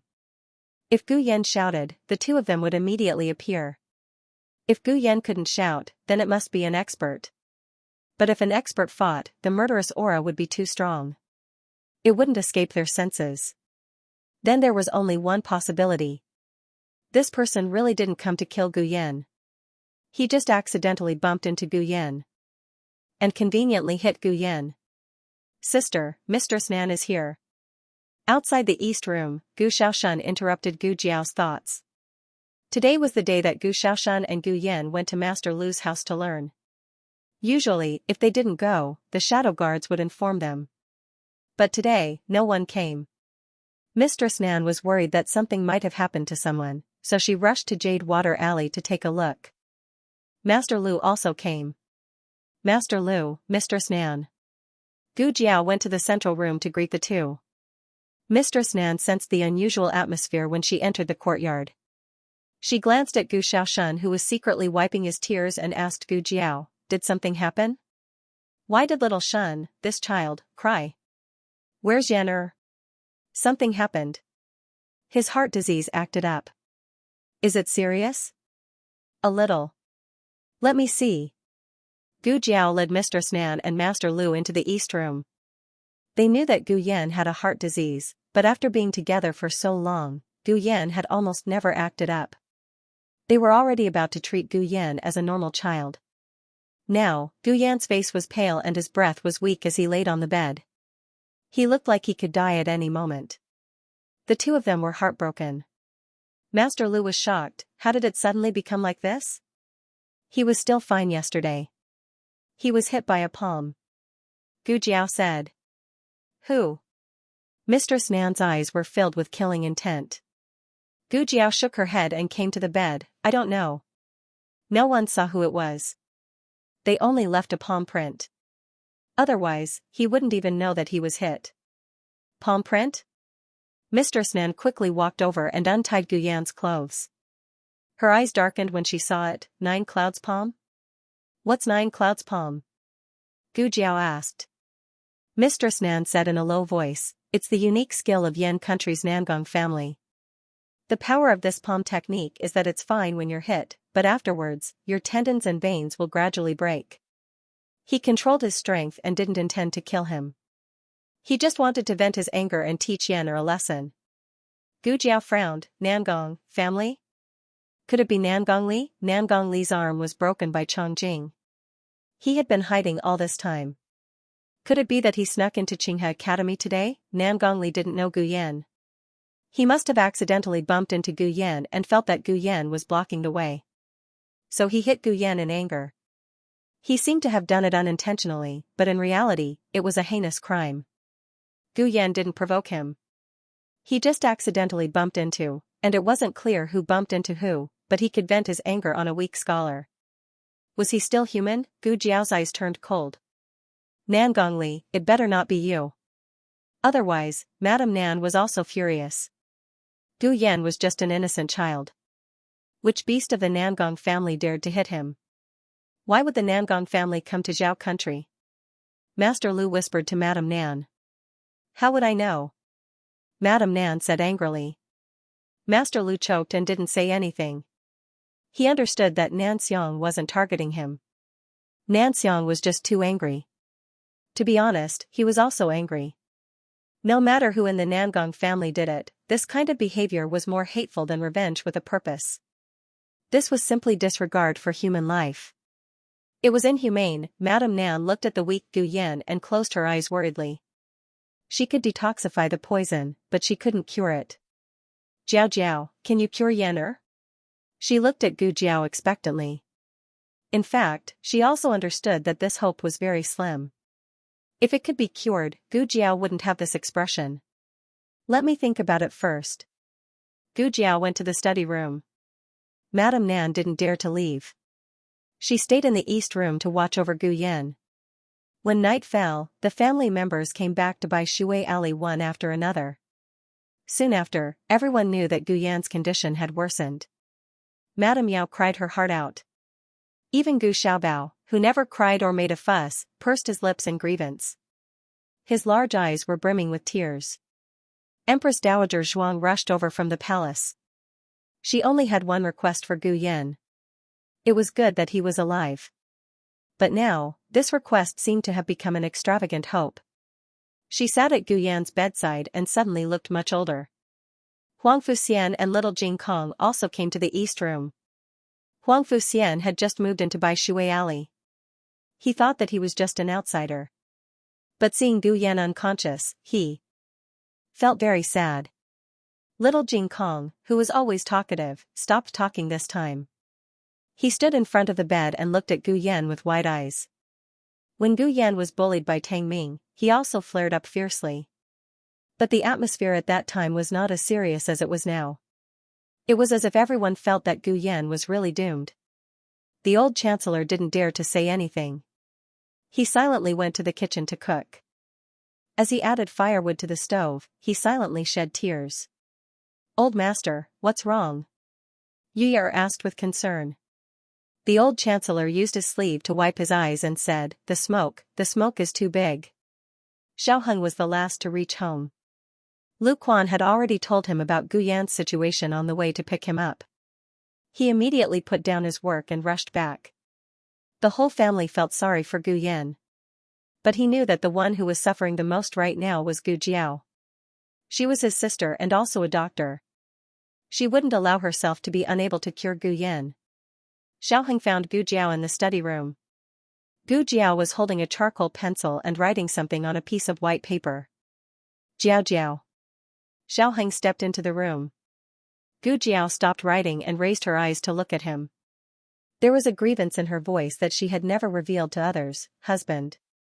Xiao Heng's heart twitched fiercely. He walked around the desk and came to her side. He leaned over and looked at her steadily. It's okay.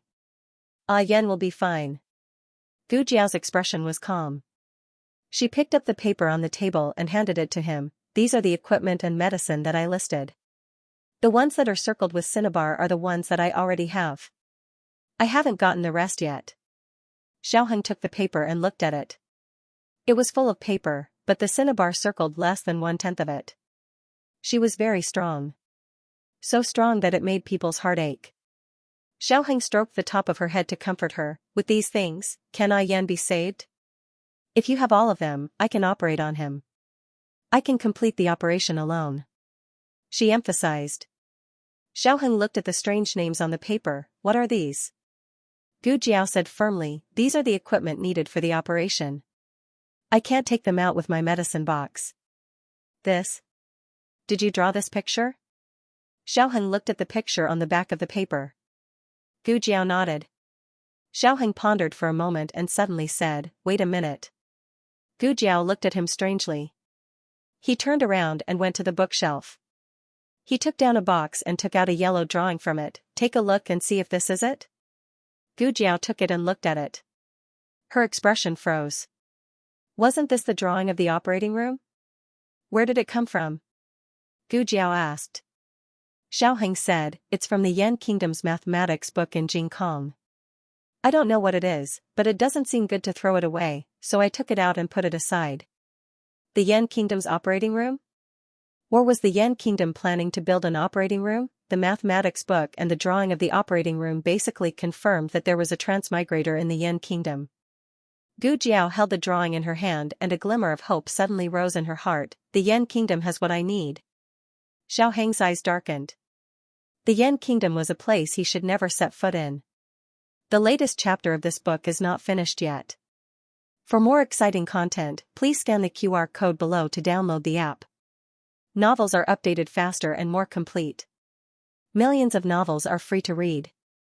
Novels with content that can't be found online are all available here. https://www.zhhbqg.com/89642896428226/1080921990.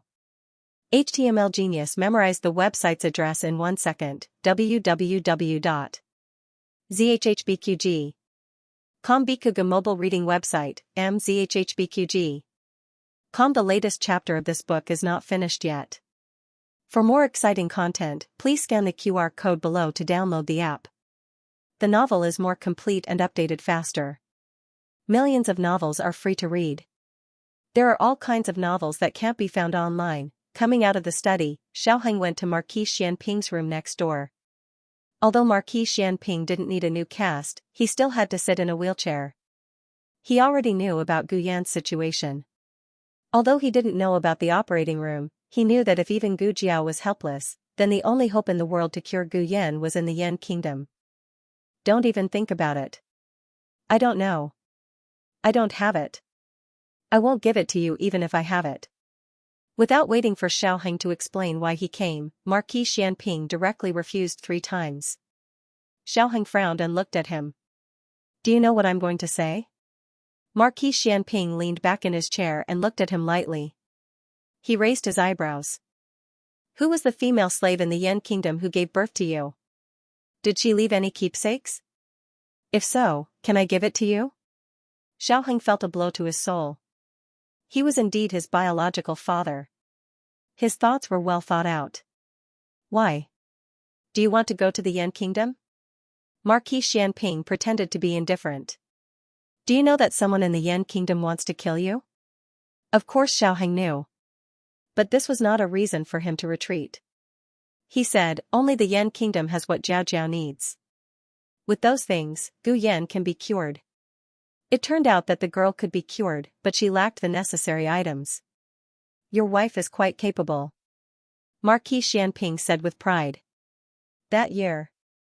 Xiaoheng seemed to not know how to address her. He deliberated for a moment and asked, that person really didn't leave anything behind? No. In order to cut off the connection with you, she even cleaned up a strand of her hair. Marquis Xianping said and realized that his words might be ambiguous.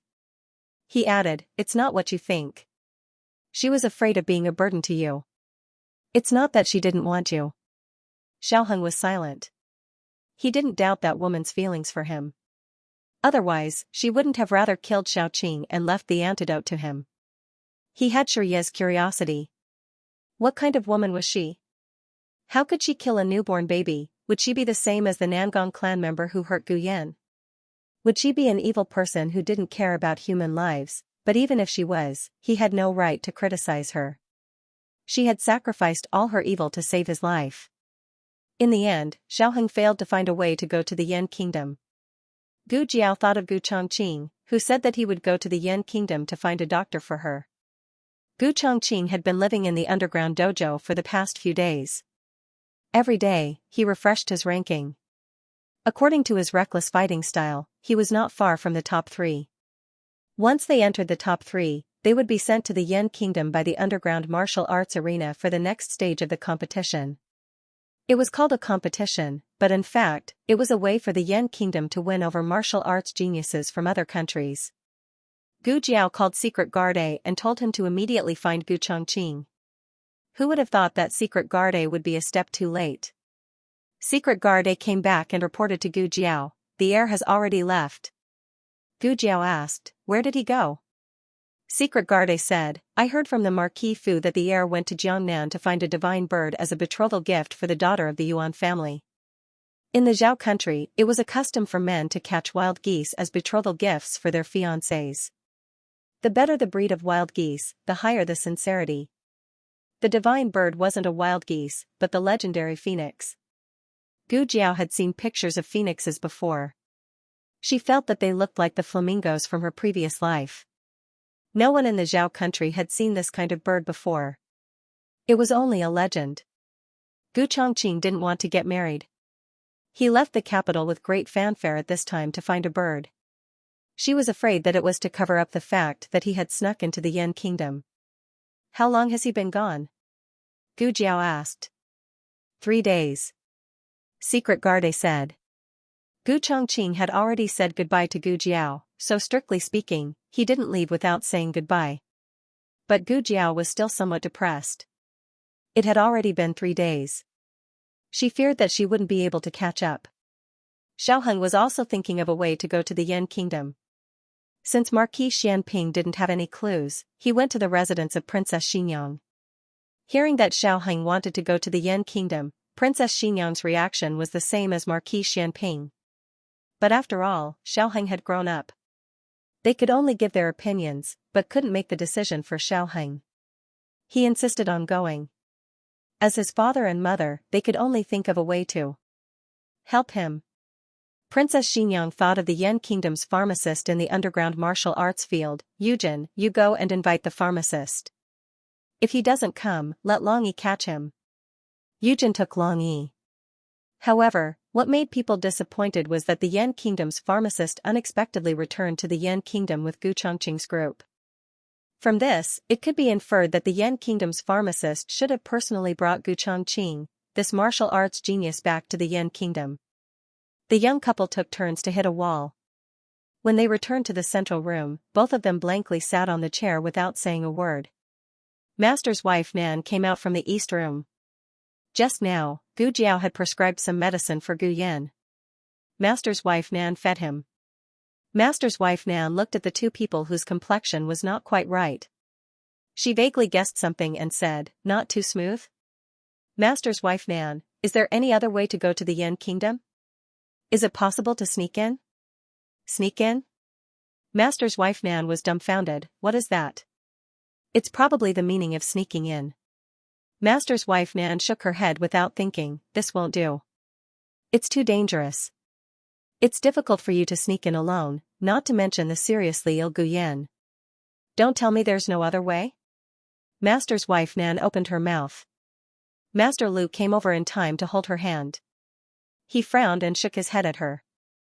Master's wife Nan said, "I want to save Yan. Gu Jiao and Xiaoheng looked at the two strangely. They did not understand the connection between this sentence and Gu Jiao's previous sentence. Master Lu sighed helplessly and said, "But they don't have a travel permit. If you want to take them to the Yan kingdom, there's only one way. Put the mark of a slave on them." The slaves of the Yan kingdom were not people. They were only objects. "Master's wife Nan, are you from the Yan kingdom?" Gu Jiao asked.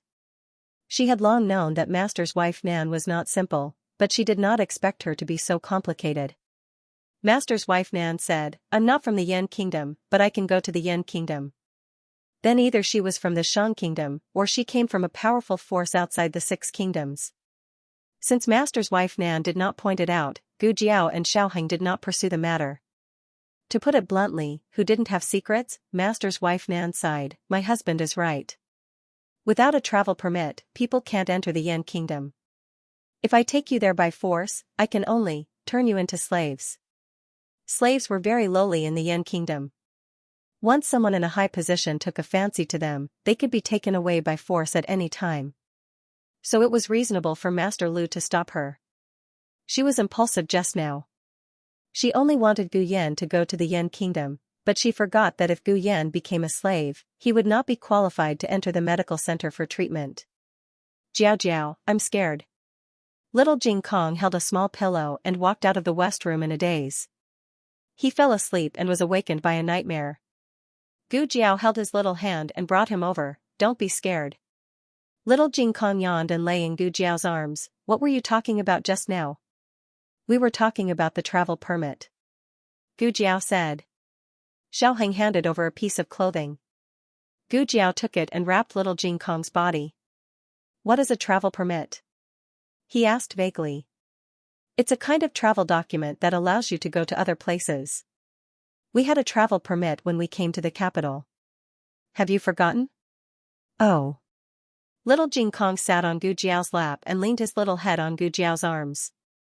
Considering that Gu Yan's incident had a big impact on the little guy, Xiaoheng resisted the urge to pull him away from Gu Jiao's arms. Thinking of something, Xiaoheng suddenly said, Jing Kong, do you have a travel permit to the Yan Kingdom? Master Nan and Master Lu were both stunned when they heard this. What was he asking?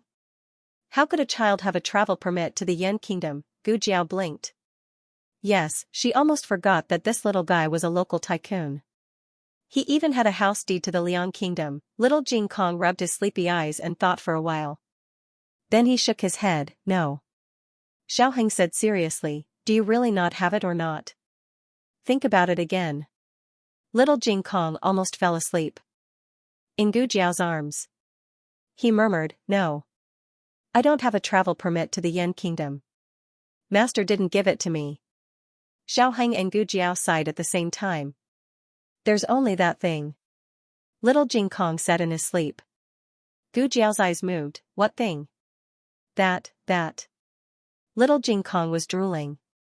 He tried to keep his eyes open, but it was really difficult to not fall asleep in Jiao Jiao's arms.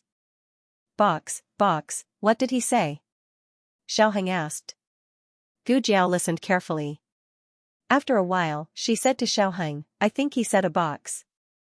The last time Gu Chongqing came back to Beijing, he brought a box to little Jing Kong. It's so big, and there's a lotus flower carved on it. Xiaoheng went into the west room and found a small lotus flower box from little Jing Kong's pile of junk. Is this it? Gu Jiao took the box and asked little Jing Kong. Little Jing Kong really couldn't take it anymore. His eyelids were hurting. Yes. He nodded confusedly. Can I open it and take a look? Gu Jiao asked. Give it to Jiao Jiao. He was half awake, but he still remembered that as long as Jiao Jiao liked it, it would all belong to Jiao Jiao.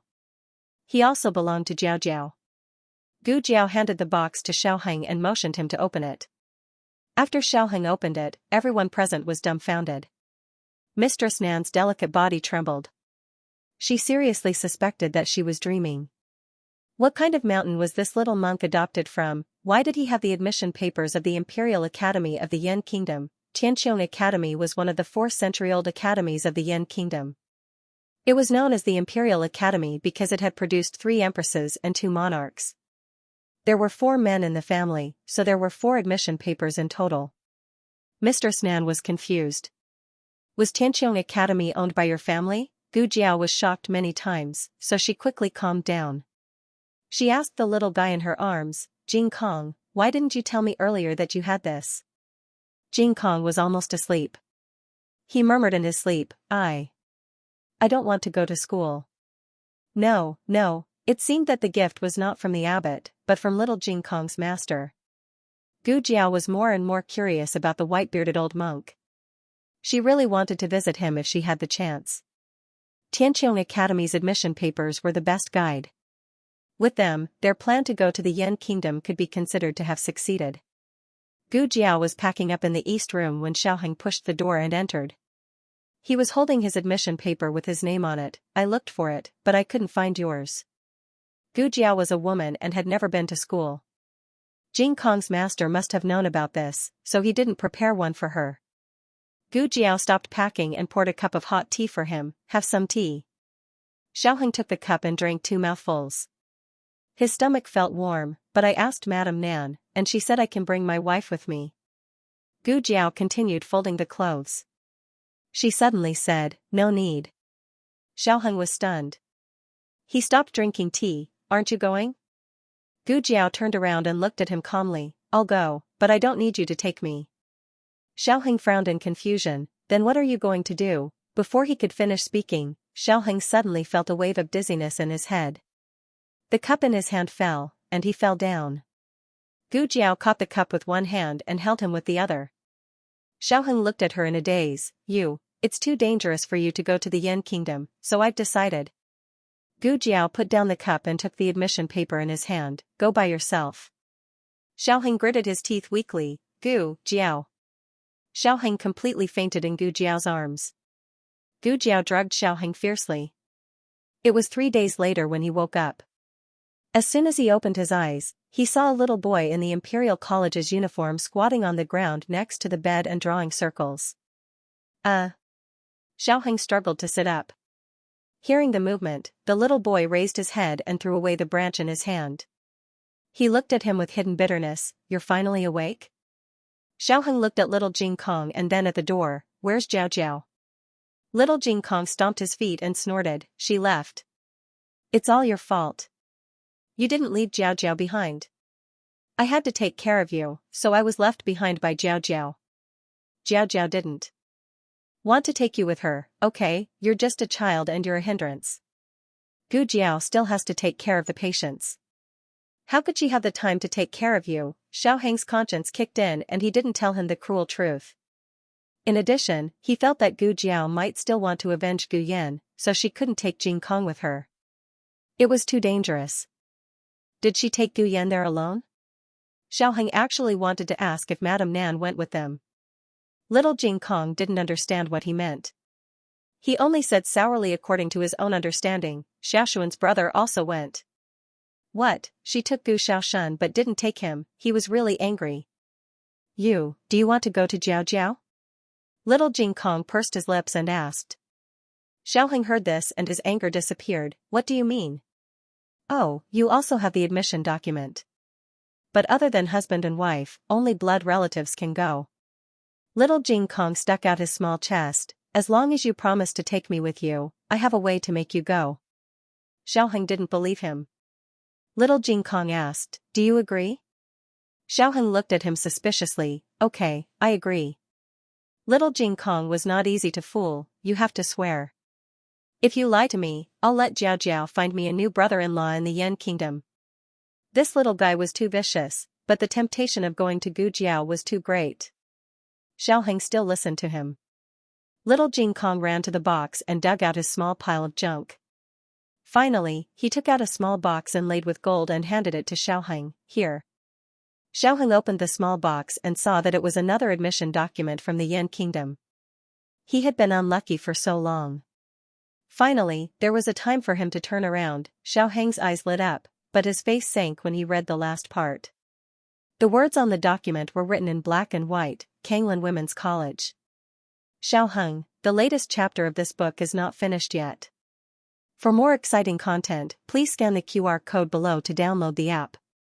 Novels are updated faster and more complete. Millions of novels are free to read.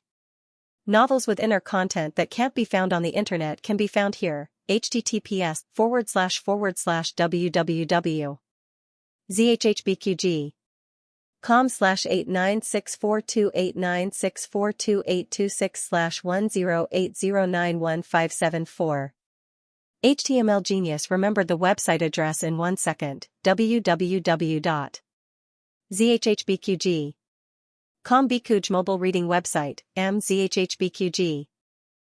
Please scan the QR code below to download the app for more interesting content. Novels are updated at a faster rate. Millions of novels can be read for free. Novels with content that can't be found on the internet can be found here. It was obvious that this admission document was for Gu Jiao. Why didn't you take out Jiao Jiao's admission document earlier? If the little monk wasn't only 5 years old, he would have suspected that this guy did it on purpose. Little Jing Kong felt wronged. You didn't ask. Isn't that because you fell asleep? The more Xiaoheng thought about it, the angrier he got. Why didn't you put Jiao Jiao's admission document together with ours? Little Jing Kong said righteously, of course Jiao Jiao's stuff can't be put together with yours. Xiaoheng said sarcastically, "Oh, as if you're not one yourself."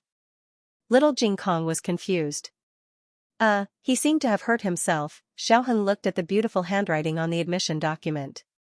At the end of the document, there was even a shy and cute little pink lotus flower made of silk. He felt unwell all over. The Yan Kingdom was west of the Zhao Kingdom, separated by the Yan River. Gu Jiao took their admission documents and a customs clearance pass given by her great-aunt. Then, she rented a boat and left the border of the Zhao Kingdom. There were 5 of them on this trip. Except for her, Gu Yan, and Gu Shaoshan, Master Nan and Master Lu were also with them. Gu Jiao still didn't ask about their origins. However, there was one thing that Gu Jiao was extremely clear about. The 2 of them had come all the way here for Gu Yan. "Alright, let's eat something. We'll reach the shore in an hour," Madame Nan said. The boat they rented was a large black awning boat. Inside the awning, there was a bedboard, a table and chairs, and the curtain was drawn down to make it look like a small room. At this moment, other than Lu Shifu who was observing the situation outside, the other 4 people were inside the awning. It was worth mentioning that ever since they left the capital of Zhao country, Madame Nan and Master Lu no longer spoke the language of Zhao country. They used the language of Yan country to communicate with each other and Gu Jiao and the other 2. Gu Jiao and her brother had changed from the initial confusion to the current situation where simple communication was no longer a problem. "Alright." Gu Jiao replied in the language of the Yan Kingdom, "I've finished the jerky, but there are still some snacks left. Let's make do with them first." "Xiaoshan." "Yes, sister." Gu Xiaoshan replied. "Speak the language of the Yan Kingdom," reminded Mistress Nan. Gu Xiaoshan scratched his head in embarrassment. "Oh, I see." Gu Jiao opened the lunchbox and asked Gu Xiaoshan to bring a packet of snacks to Master Lu. Then she put the rest of the snacks on a big plate and put it on the table. She looked at Gu Yan who was leaning on her back and asked, "How do you feel? Seasick?" Gu Yan shook his head slightly, his pale lips moved slightly. "I don't feel seasick."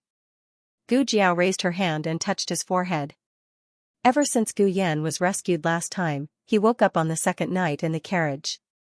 But his body was not as good as before. He always had no strength and was extremely weak. Every time Gu Jiao saw Gu Yan like this, she would think of Nan Gongli who gave him a slap to vent his anger. That's right, after understanding the other person's appearance and figure from Gu Yan, Gu Jiao could already confirm that the crazy man was Nan Gongli. Gu Yan only accidentally bumped into him, and he gave Gu Yan a serious injury to vent his anger. Didn't he know that this slap would make Gu Yan lie at home for half a month even if he didn't have a heart attack? What's more, he suddenly sneaked into the academy and caused Gu Yan to bump into him. How could this person be so unreasonable? Well, if he was reasonable, he wouldn't have come to the Zhao Kingdom to assassinate secretly. Gu Jiao fed Gu Yan a piece of snack. When she took the second piece, Gu Yan turned his face away and refused. "Drink some water." Gu Jiao didn't force him to eat. Gu Yan drank 2 mouthfuls of warm water and fell asleep on Gu Jiao's back. After they got ashore, they still had to walk some distance on foot. Gu Jiao carried Gu Yan off the boat. Madame Nan led the way in front. Master Lu and Gu Shaoshan took the luggage and weapons and followed. Gu Yan lay on his sister's back and said weakly, "I'll walk by myself."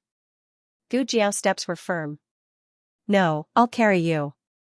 I'm not tired. As long as I carry you, I won't be tired no matter how far."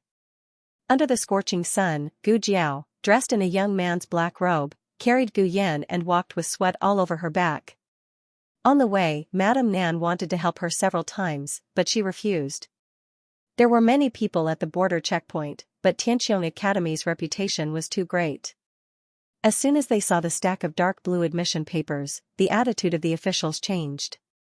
They directly went through the procedures for them and gave them a pass to pass through the Yan Kingdom. The group smoothly set foot on the territory of the Yan Kingdom. The local conditions and customs of the Yan Kingdom were very different from those of the Zhao Kingdom.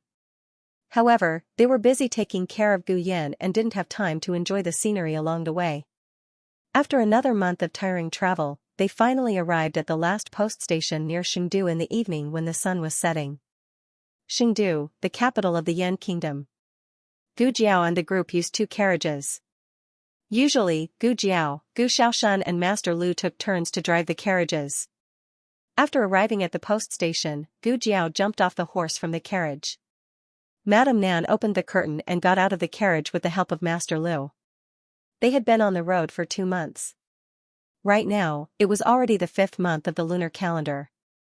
The weather was hot and they were all soaked. Even the extremely weak Gu Yan was sweating a lot in the carriage. Madame Nan wiped her sweat and said to Gu Jiao, "Sit for a while, I'll go and book a guest room." "I'm not tired," Gu Jiao said. "You child." Madame Nan looked at her sweaty face and took out a clean handkerchief to wipe the sweat on her forehead and neck. Gu Xiaoshan called the servants of the post station and gave them to feed the horses. Then she went to the lobby and asked for 3 guest rooms.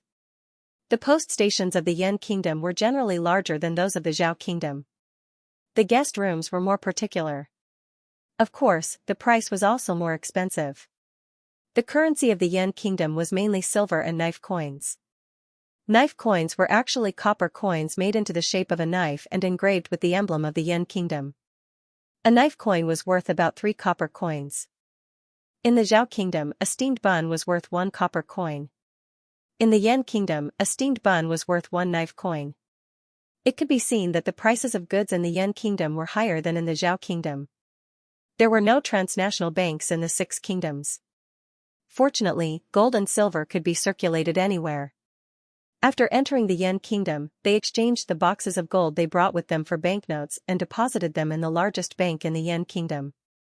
The silver was also exchanged for the official silver of the Yan Kingdom. Needless to say, there was a lot of handling fees. Gu Jiao carried Gu Yan to the room on the 2nd floor. Gu Yan and Gu Xiaoshan shared a room. Madame Nan and Master Lu shared a room. Gu Jiao was alone in her room. Gu Yan and Gu Xiaoshuan's room was in the middle. Dinner was placed in Gu Yan and Gu Xiaoshuan's room. The dishes of the Yan Kingdom were different from those of the Zhao Kingdom.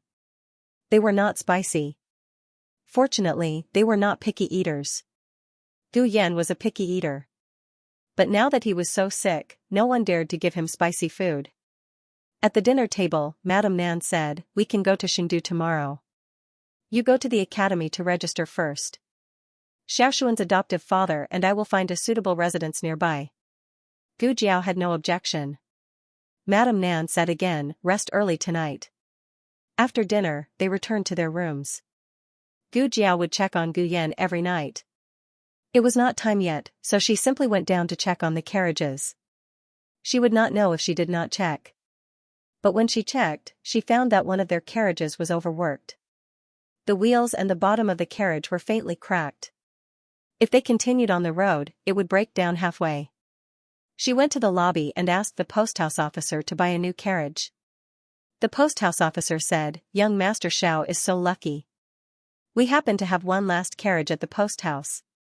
Gu Jiao was dressed as a teenager. When she spoke, she used a youthful voice that she learned from Gu Qingfeng. But her appearance had not changed. There was still a red birthmark on the left side of her face. The reason why the posthouse officer did not judge people by their appearance was because of her identity as a student of the Tianqiong Academy. "Thank you for your trouble," Gu Jiao said. "It's a total of 2 taels of silver," the posthouse officer said. Gu Jiao took out 2 taels of silver from her purse. The posthouse officer was about to accept it when suddenly there was a rush of horse hooves outside the door. An imposing carriage stopped at the entrance of the posthouse. The curtain of the carriage was lifted and a young girl in pink clothes wearing a veil lightly jumped out of the carriage. When the posthouse officer saw the guard's attire, his whole body froze and he revealed an extremely excited expression. The young girl in pink held a whip and walked in with light steps. She did not even look at the people around her and said to the posthouse officer, "Give me a carriage. Pair it with 2 good horses." "This?" The posthouse officer looked at Gu Jiao awkwardly and silently withdrew his hand that had reached out to take the silver. "What are you dawdling for?" the young girl in pink asked. The posthouse officer pointed at Gu Jiao embarrassedly and said, "The last carriage, this young master, also wants it." The young girl in pink turned her head to look at Gu Jiao.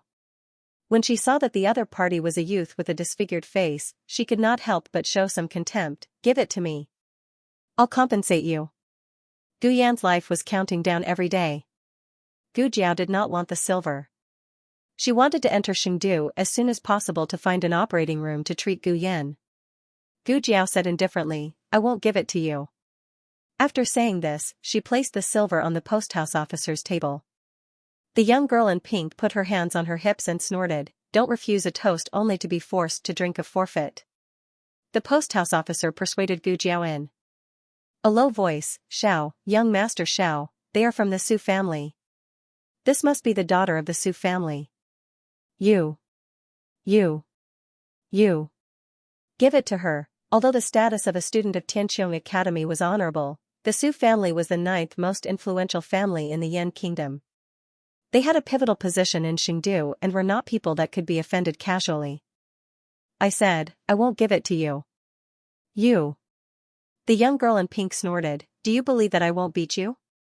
Gu Jiao said without fear, if you dare to beat me, I will beat you. The young girl in pink lashed out with her whip. The posthouse officer was so frightened that his face changed color and he hurriedly covered his head and squatted down. However, the whip did not even touch a single strand of Gu Jiao's hair. It was easily grabbed by Gu Jiao. The young girl in pink was startled. She did not expect that this ordinary-looking. No, it should be said that this young man with a damaged face was actually so powerful. He even caught her whip. She tried to pull the whip back, but she could not pull it back. She gritted her teeth, You let go. Gu Jiao calmly let go. She did not expect that Gu Jiao would let go so quickly. She was pulling back when she suddenly screamed and fell to the ground. She was in so much pain that her face turned pale and the whip flew out. She was furious. She grabbed the whip and got up and hit Gu Jiao again. Stop.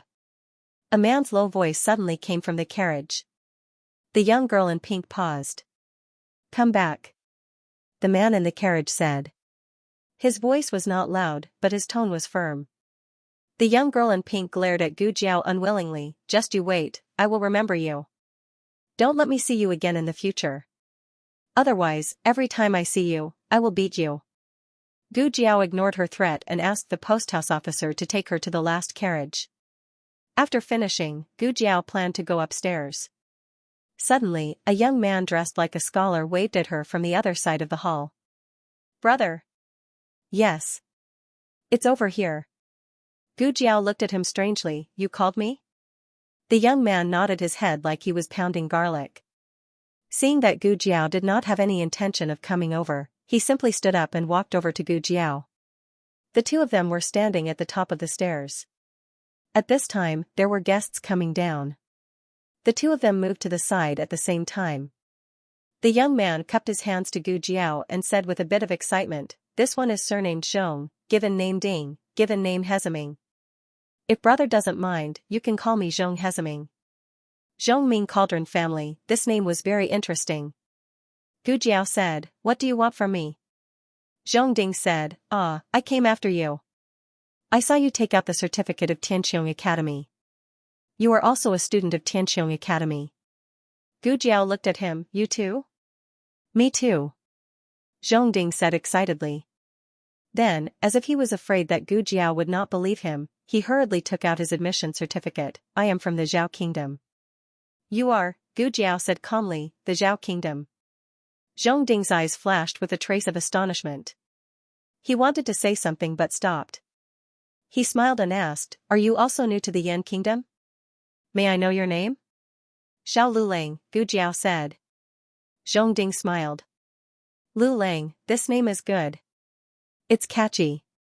The conversation died. Gu Jiao went upstairs. Hey, Zhong Ding saw that she was going to leave again. He hesitated for a moment and summoned the courage to tell her the surprise in his heart, you are not from the Shan Kingdom. How dare you provoke that girl?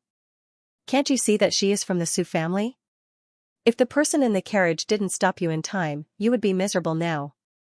Are you done? Then Gu Jiao went upstairs.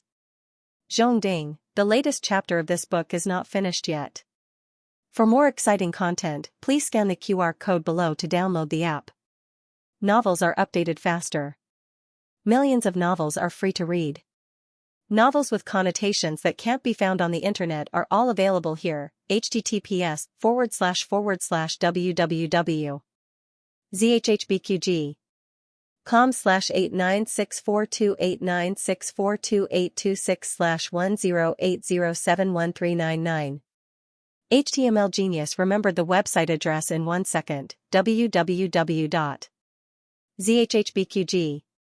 Biku Pavilion mobile reading website, mzhbqg. The latest chapter of this book is not finished yet. For more exciting content, please scan the QR code below to download the app. The novel will be updated even faster. Millions of novels will be read for free. Novels with content that can't be found on the internet are all available here. Gu Jiao went upstairs and returned to her guest room. This small episode didn't affect Gu Jiao much. She waited for Gu Yan to take his pulse and blood pressure. The value didn't deteriorate too much. Then, she went to rest. Unexpectedly, there was a sudden situation at the relay station in the middle of the night. A group of thieves came. They had encountered many thieves along the way. They didn't even know how many horse and mountain bandits they had encountered. Gu Jiao wasn't surprised. As long as they didn't offend her, she couldn't be bothered to care. The guards of the relay station had some skills. The thieves had tried their best to hide their aura, but they still detected them. The two sides fought fiercely. Although the thieves had the upper hand in terms of numbers, there weren't only guards from the government in the relay station. Some guests also brought their own escorts. When they found that they had been robbed, they hurriedly went to catch the thieves. After a while, the thieves were completely enraged. They started to set fire and capture the hostages. They rushed into the quiet rooms.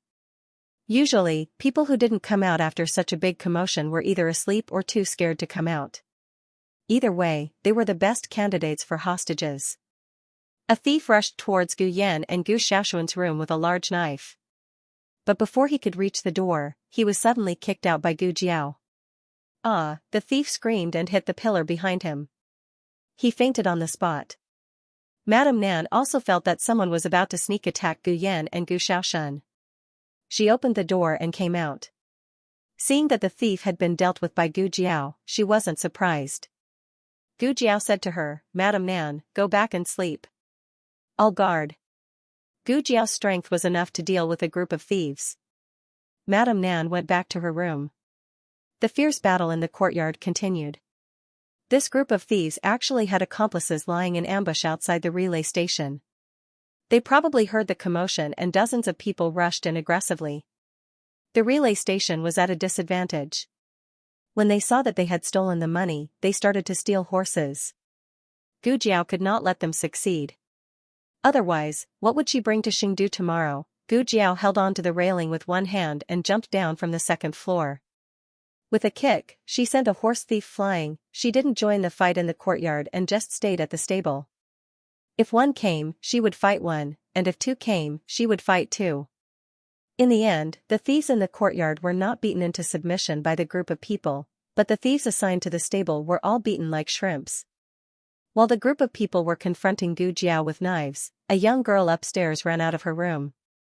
"Fourth brother." She made a dash for the other wing. What she didn't notice was that there was a thief standing behind her. That thief had planned to return empty-handed, but suddenly, such a luxuriously dressed young lady appeared. It would be a pity to let her go. This young girl was none other than the Su family's daughter who had previously fought with Gu Jiao over the carriage in the main hall. Sure enough, she was a paper tiger. The thief had already snuck up behind her, but she didn't notice. The thief's evil hand reached for the young girl's neck. Gu Jiao swept the ground, and with the tip of her foot, she picked up a dagger that one of the thieves had dropped. Then, she turned around, raised her foot, and kicked the dagger toward the second floor. The dagger pierced the thief's shoulder, and the huge force knocked the thief against the wall. He was then bounced off the second floor and fell heavily to the ground floor of the main hall. Everything happened in a flash. The Su family's daughter didn't notice anything, but the thieves who were confronting Gu Jiao were all dumbfounded. What kind of skill was that? Fourth brother. The Su family's daughter came to a wing. Gu Jiao looked and saw that it was the wing next to hers. The door of the wing opened, and a slender hand reached out and caught the Su family's daughter, who had tripped and almost fell. The night was dark, but that hand was as beautiful as a piece of exquisitely carved jade. It was too much for a man's hand to be so beautiful. Tisk, Gu Jiao raised her eyebrows, and couldn't look away for a moment. One of the thieves took the opportunity to swing his dagger at her. Gu Jiao kept staring at that hand, and then she stabbed the dagger into the thief's chest. The thief looked at his chest in disbelief. What the hell? All the thieves in the courtyard were eventually caught. Oh no! We forgot about the stable. A guard at the relay station said. The relay station's leader hurriedly led his men to the stable, only to see a bunch of bandits with bruises all over their faces tied up. They knelt on the ground with handkerchiefs in their mouths, looking like they wanted to take them away quickly. Everyone, the next day, the weather was fine. Gu Jiao carried Gu Yan onto the carriage. Gu Xiaoshan drove the carriage, and Master Lu drove the other carriage. Gu Jiao didn't pay too much attention to the Su siblings' movements, and she let Gu Xiaoshan set off after putting down the curtains. The journey was smooth, and after about an hour, they entered Xingdu of the Yan Kingdom. Even though Gu Jiao wasn't interested in the cultural landscape, she could clearly feel the atmosphere of the capital of a powerful country. The shops on both sides of the street were arranged in rows, and in the middle of the road, there was a hubbub of voices, and endless streams of horses and carriages. Gu Xiaoshan was so shocked that she couldn't close her mouth. Wow, sister, the streets of Xingdu are too wide. How many carriages can walk side by side? Madame Nan's carriage was parallel to theirs. Hearing Gu Xiaoshan's words, Madame Nan lifted the curtains and smiled. This is only the outer city, the streets will be wider when we enter the inner city. What's the inner city? What's the outer city? Gu Xiaoshan asked in confusion. Madame Nan explained patiently, Xingdu of the Yan Kingdom is divided into the inner and outer city. Most of the people who live in the outer city are merchants and ordinary people, while most of the people who live in the inner city are high officials and noble people. Gu Xiaoshan asked again, then is the academy we're going to in the inner city or the outer city? The outer city. Madame Nan said. Gu Xiaoshan didn't understand again. But aren't there many young masters of aristocratic families who come to the academy? Why not build the academy in the inner city? The land in the outer city is cheap. Gu Jiao said. Madame Nan smiled. That's right. Gu Xiaoshan was stunned. Ah. Then we'll have a chance to enter the inner city and have a look. What Madame Nan didn't say was that it wasn't easy to enter the inner city, even with the documents of the Tianqiong Academy. There were 3 impregnable walls in Xingdu of the Yan Kingdom. The first was the outer city wall, the second was the inner city wall, and the third was the palace wall of the imperial palace. The Yan Kingdom was definitely a place with a stricter hierarchy than the Zhao Kingdom. It was easy for people from the inner city to come out, but it was very difficult for people from the outer city to enter. Madame Nan had lived in the Yan Kingdom for many years and had never entered the inner city even once.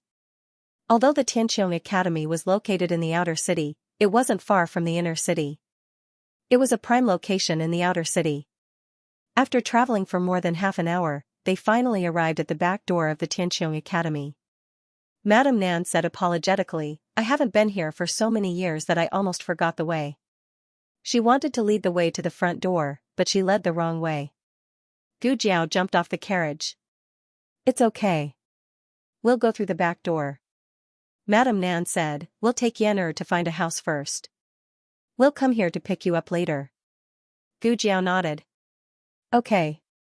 The Tianqiong Academy had a servant who was specially in charge of the carriage. Gu Jiao walked over and showed him her and Gu Xiaoshuan's admission documents. Then she took out Xiao Lulang and Gu Xiaoshuan's Zhao Kingdom household registration. After verifying their identities, the servant handed a matching card to Gu Jiao. Use this to get the carriage later. As he spoke, he looked up and down at Gu Jiao. He was mainly looking at the birthmark on her face. Gu Jiao didn't care at all and asked where the registration place was.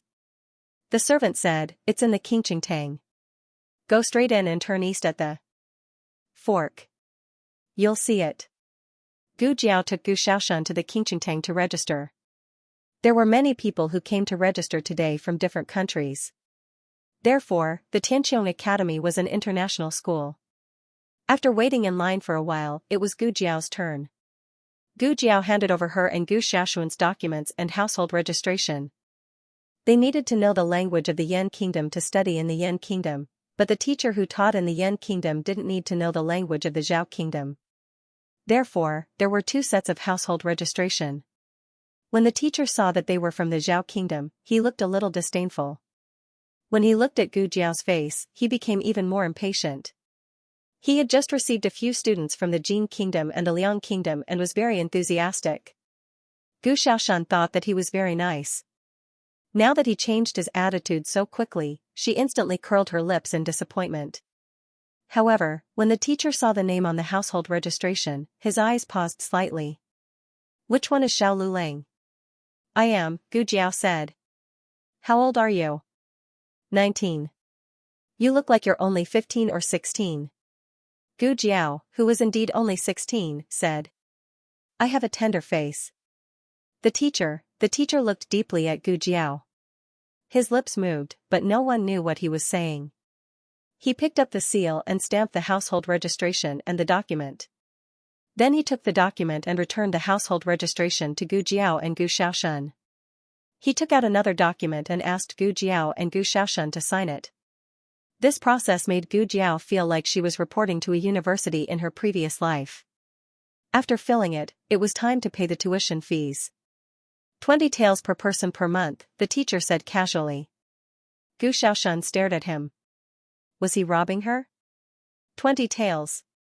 10 taels for accommodation, the teacher said again. 1 month. Gu Xiaoshan was petrified. Studying in the Zhao Kingdom for a year was not enough to pay 30 taels. In addition, she had brought Gu Yan's document and household registration. However, Gu Yan was sick and she applied for sick leave. The teacher said lightly, 30 taels. She had to pay for sick leave. Gu Jiao said, what if we don't stay?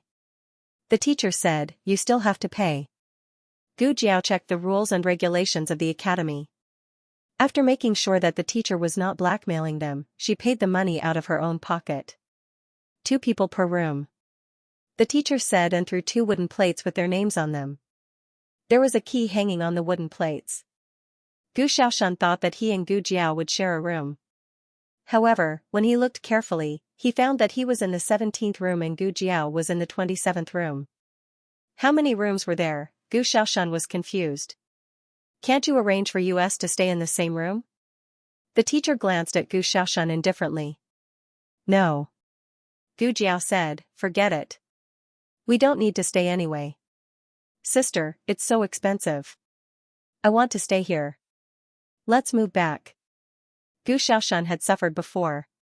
10 taels of silver for a month's accommodation was really painful.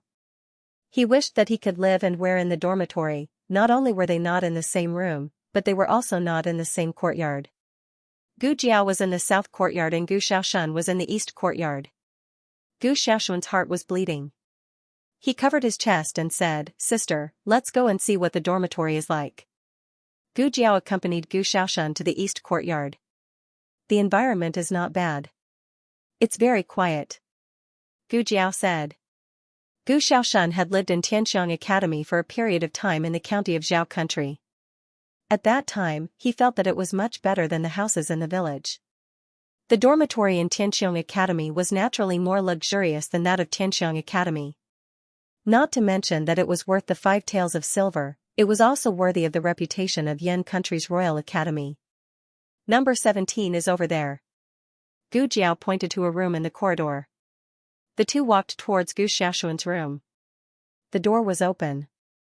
Your roommate is here. Gu Jiao said. She reached out to push the door, but the door was pulled open from the inside. A familiar face entered Gu Jiao's sight. When the other party saw Gu Jiao, he was startled at first. Then his eyes lit up. Brother Xiao. It's you. Brother was a respectful term. In fact, Xiao Lulang was definitely younger than him in terms of age. Sister, husband, do you know each other? Gu Xiaoshan almost blurted out. We've seen each other at the relay station, Gu Jiao said. This person was none other than Zhong Ding, the one who spoke to her earnestly in the lobby of the relay station. I'm Zhong Ding, Zhong Ding said as he looked at Gu Xiaoshan. Gu Xiaoshan looked at Gu Jiao and said, I'm Gu Xiaoshan. He's my brother-in-law. Ah, then you too. Zhong Ding used his eyes to indicate the room behind him. Gu Jiao understood and said, my wife's younger brother is your roommate. Zhong Ding let out another ah sound and said with a smile, I thought Brother Xiao was the one. Right, the relay station was robbed last night. Brother Xiao, are you guys okay? Gu Xiaoshan was surprised, was there a thief last night? Zhong Ding was even more surprised than him. Did you sleep so deeply? The few of them chatted for a while, mainly because Zhong Ding was very talkative. Every time they talked to death, he would stubbornly revive it. From him, Gu Jiao learned that dormitories were usually allocated according to the country. People from the lower country lived with people from the lower country, and people from the upper country lived with people from the upper country. Since that was the case, her roommate must also be from the lower country. The East Courtyard is full of people from the lower country. We have the most people from the Zhao Kingdom. Zhong Ding said, Brother Xiao, which room do you live in? Gu Jiao said, I don't live in the East Courtyard. Zhong Ding said without hesitation, then it must be the West Courtyard. Both the North and South Courtyards were for people from the upper country. Digression, at a certain academy. Teacher, how old are you, Beauty Xiao? I'm 16. Teacher, you look like you're 18 or 19. Beauty Xiao, I'm young. Teacher, asterisk it didn't matter when the monthly votes were cast. Those who could keep it would receive double the votes on the 28th. Those who couldn't keep it could vote now. A new journey had begun. Jiao Jiao needed everyone's love. The latest chapter of this book was not finished yet. For more exciting content, please scan the QR code below to download the app. The novel was updated at a faster rate. Millions of novels were free to read. There were novels with connotations that couldn't be found on the internet here, https://www. zhhbqg.com/89642896428226/1080708119. HTML Genius remembered the website address in 1 second, www.zhhbqg. Bikuj mobile reading website, mzhhbqg. The latest chapter of this book is not finished yet. For more exciting content, please scan the QR code below to download the app. Novels are updated faster. Millions of novels are free to read. Novels with content that can't be found on the internet are all available here. Gu Jiao didn't say that he guessed wrong. She wasn't good at arguing with people. Besides, this wasn't something she cared about. In addition to the dormitory allocation, Zhong Ding also told them the time and place of their classes.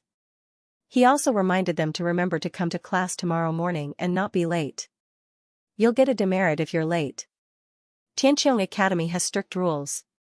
You'll be expelled if you get 3 demerits or more. After listening to him for so long, they finally got the important information. They couldn't get a demerit or be expelled. After all, Tianqiong Academy was the only way for Gu Jiao to stay in the Yan Kingdom. After leaving the East Courtyard, Gu Xiaoshan wanted to go to the South Courtyard. Gu Jiao didn't want to go, it's all the same. There's nothing to see. Gu Xiaoshan thought about it. It seemed to be right. He and his sister were both from the Zhao Kingdom. How could their dormitory be different? Then let's go and meet Master's wife. Gu Xiaoshan called Master's wife Master in front of others. He only called them father and mother when he was alone with Nan Xiang. They went back to the back door of Tianqiong Academy. To be honest, apart from the purpose of Gu Yan's operation, Gu Jiao was really interested in Xingdu in the Yan Kingdom. However, she didn't want to go sightseeing before she solved Gu Yan's problem. Master's wife and Master Lu's carriage had stopped nearby. Gu Xiaoshan brought their carriage over with a matching plate. He said painfully, "Sister, we only stopped for a while. They charged me 1 knife coin. The Yan Kingdom is too expensive. Money is needed everywhere." Gu Jiao raised her hand and took a leaf off his shoulder. "It's okay. It's just 1 knife coin. Gu Xiaoshan said, we still have to save some money. We have to save the money for Gu Yan's treatment. Before they set off, they didn't know that prices in the Yan Kingdom were so high, especially in Chengdu. A steamed bun cost $2, a big meat bun cost $3, and a mutton bun cost $4. Madame Nan did live in Chengdu more than 10 years ago, but wasn't it 3 buns for 1 knife coin at that time? How did it increase so much? It's alright, I also have some money in the bank. Madame Nan said to Gu Jiao and Gu Xiaoshan. Gu Jiao didn't regard Mistress Nan as an outsider, but even with Mistress Nan's money, it wouldn't be enough for them to spend for a long time. It seemed like she had to think of a way to earn some money. But that was a topic for another time. First, he had to deal with the matter at hand. Since entering the territory of the Yan Kingdom, Gu Jiao had been inquiring about the operating room along the way. However, no medical center had the operating room that Gu Jiao needed. Either the operating theater was not built yet, or the things in the operating theater were too shocking and could not be known to the outside world. Gu Jiao hoped that it was the latter. This way, at least Gu Yan still had hope. Madame Nan said, I've already found a house. It's not far from the academy. Go out from the back door and walk forward for 1 mile. It was a house with 2 courtyards. The backyard was connected to the kitchen and the woodshed. The area wasn't big, but it was enough for them to live in. There were 3 rooms and a small study. Madame Nan and Master Lu shared 1 room, Gu Xiaoshan and Gu Yan shared 1, and the last one was Gu Jiao's. Madame Nan, how much is the monthly rent for this house? Gu Xiaoshan asked. Madame Nan smiled, not much, 100 taels a month. What? 100 taels? Gu Xiaoshan was dumbfounded. Madame Nan was amused by his dumbfounded look. The houses near the academy are rented by rooms. 1 room costs at least 20 taels a month. We have 4 rooms, a kitchen, a woodshed, and 2 courtyards. 100 taels is not expensive. Gu Xiaoshan was speechless. Jishui Alley is so much bigger than here. Jingkong only charges 30 taels, and the location near the Imperial College is also good. In just 1 day, Gu Xiaoshan began to know how to compare locations. If the Zhao Kingdom was divided into inner and outer cities, then the Qishui Alley they lived in was definitely part of the inner city. And the Zhuke Avenue where Princess Xinyang lived was very close to the Imperial Palace. It was the inner city of the inner city. Gu Jiao said, it's okay. We can earn more money. Let's go and pack up first. Okay. Gu Xiaoshan quickly responded. We'll pack up. Don't you have class tomorrow? Go and prepare for class. There's nothing to prepare. We'll go to the classroom tomorrow to get the books. Then take a rest. The 2 children were very tired along the way. Madame Nan was distressed and did not let them do anything. Gu Jiao had to give up. She paused and said, then I'll go and inquire about the nearby medical centers. Sister, I'll go with you. Okay. The siblings wandered around the streets for a whole day. They inquired about the largest medical centers in the outer city of Chengdu from the locals. In the end, there was no so-called operating room, and none of the doctors in the medical centers had seen or heard about the equipment on the drawings. In the evening, the 2 returned to the courtyard sweating profusely. The food was ready. It was the children's favorite dishes, except for Gu Yan, who had a separate stove. Gu Yan looked at the steamed meat in front of him, which was so bland that it almost became a bird. The corner of his mouth twitched. Madame Nan also served Gu Jiao and Gu Xiaoshan soup. She asked, did you find anything today? Thank you, Madame Nan. Gu Jiao took the soup bowl and said, as usual, I didn't find anything. Madame Nan was not too surprised. Are you sure that what you want is in the Yan Kingdom? I've seen its drawings. I'm sure that there are people in the Yan Kingdom who know about those things. As for whether it has been built, I'm not sure. Madame Nan thought for a while. How about going to the inner city? To take a look? After all, the outer city is for ordinary people to live in. The best medical centers and the most skilled doctors are all in the inner city. It's difficult to enter the inner city. Master Lu gave Madame Nan a piece of braised meat. That's true. Madame Nan frowned. Gu Jiao drank a mouthful of soup and said, I'll go to the inner city wall and see if there's a chance to sneak in. Madame Nan felt that it was very risky, but thinking of Gu Yan's condition, she understood that they did not have time to wait. She nodded and said, I'll go with you. Gu Jiao shook her head, no, it's easier to hide alone. Madame Nan is still at home, help me take care of Yan. It was already a great favor for Madame Nan to accompany them to the Yan kingdom. How could she let Madame Nan go into the inner city with her? Madame Nan opened her mouth. Master Lu advised, just listen to Jiao Jiao. Jiao Jiao is smart and quick-witted. She knows what to do and won't be rash. On the contrary, you are not as calm as Jiao Jiao.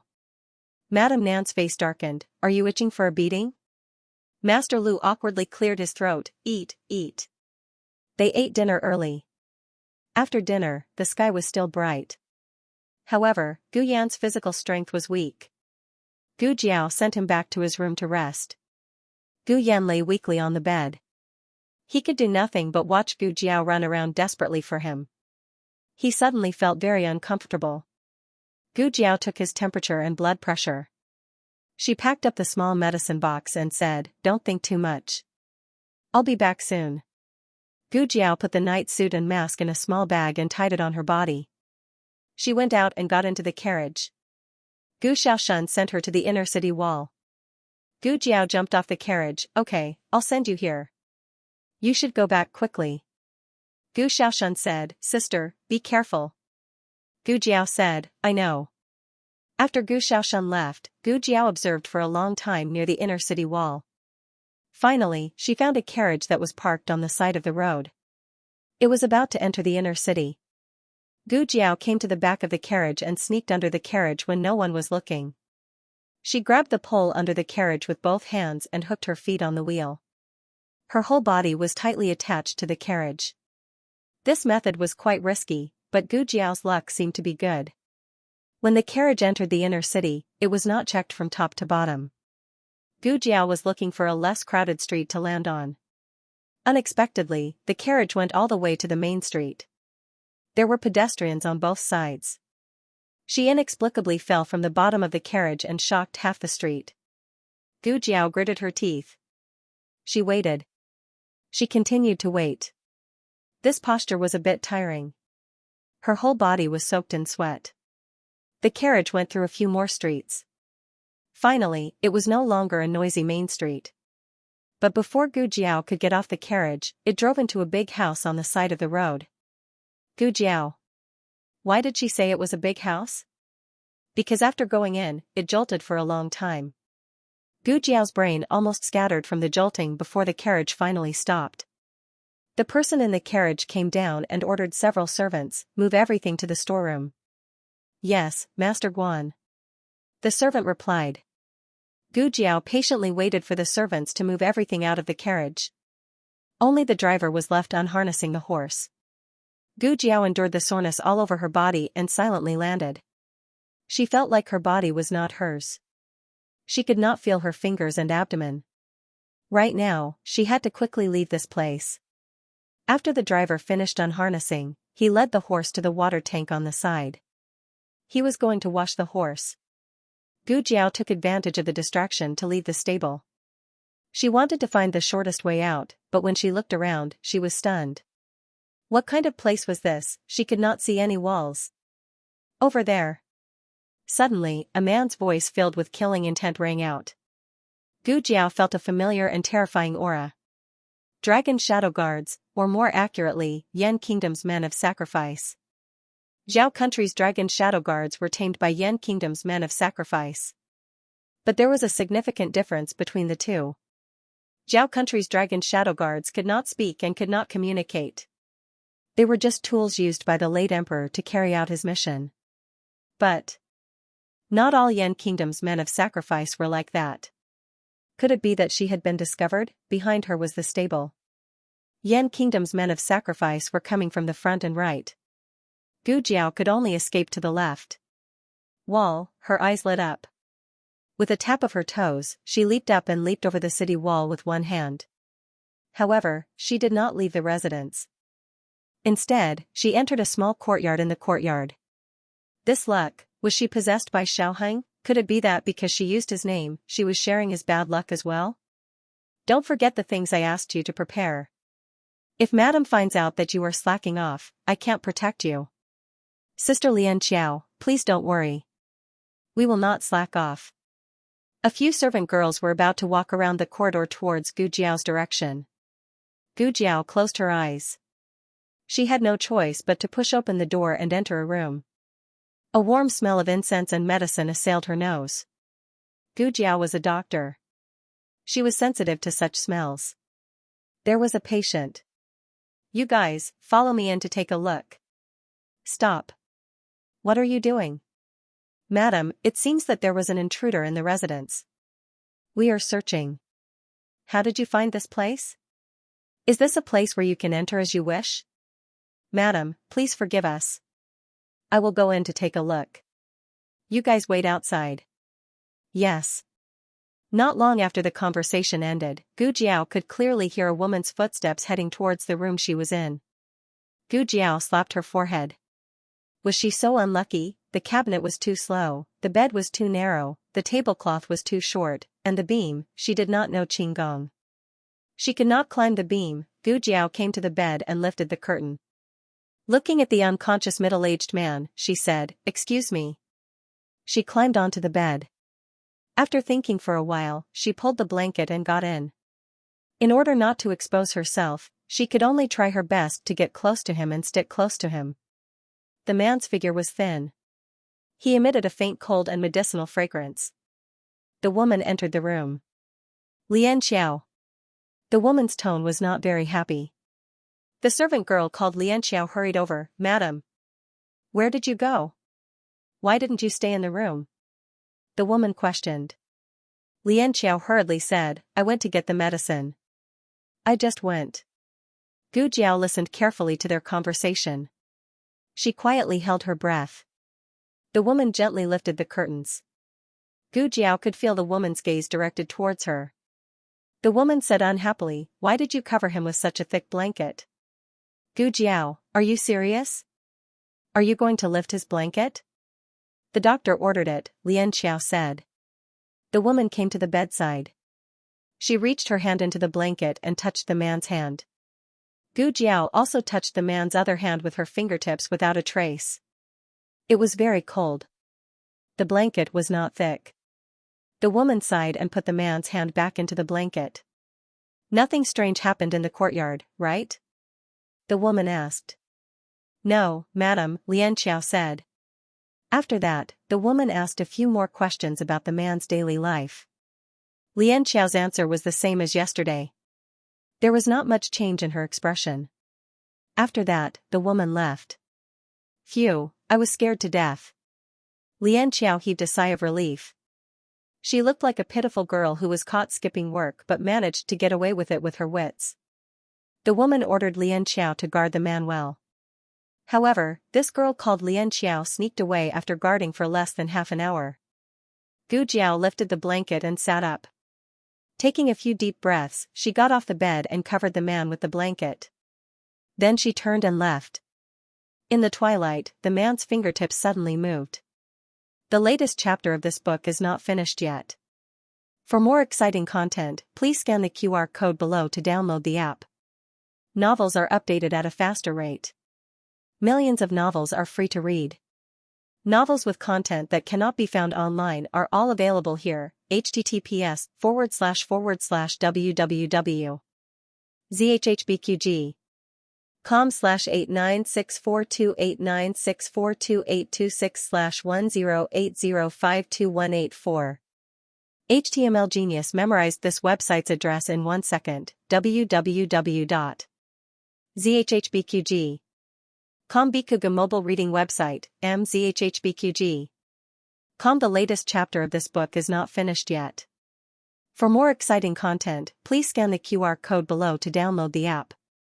The novel will be updated even faster. Millions of novels will be read for free. There are all kinds of novels that can't be found on the internet here. After half a day, Gu Jiao came out of the mansion and it was already dark. It was reasonable to say that it was not a big deal even if it was dark. Chengdu was so prosperous that there were businesses in the middle of the night. Unfortunately, she encountered a curfew. The number of pedestrians on the street began to decrease sharply, and the shops on both sides of the street closed one after another. Gu Jiao was confused. What the hell is going on? Did she forget to look at the almanac when she went out? She asked around and found out that the inner city gate of Chengdu was closed at 7:30. She still had half an hour left. It seemed that there was no time to inquire about the medical center today. She had to get out of the city as soon as possible and couldn't walk. Otherwise, she wouldn't be able to make it. Gu Jiao quickly locked onto a carriage parked in the alley. She hadn't done this kind of robbery for a long time. Today, she finished it all. The coachman was not there.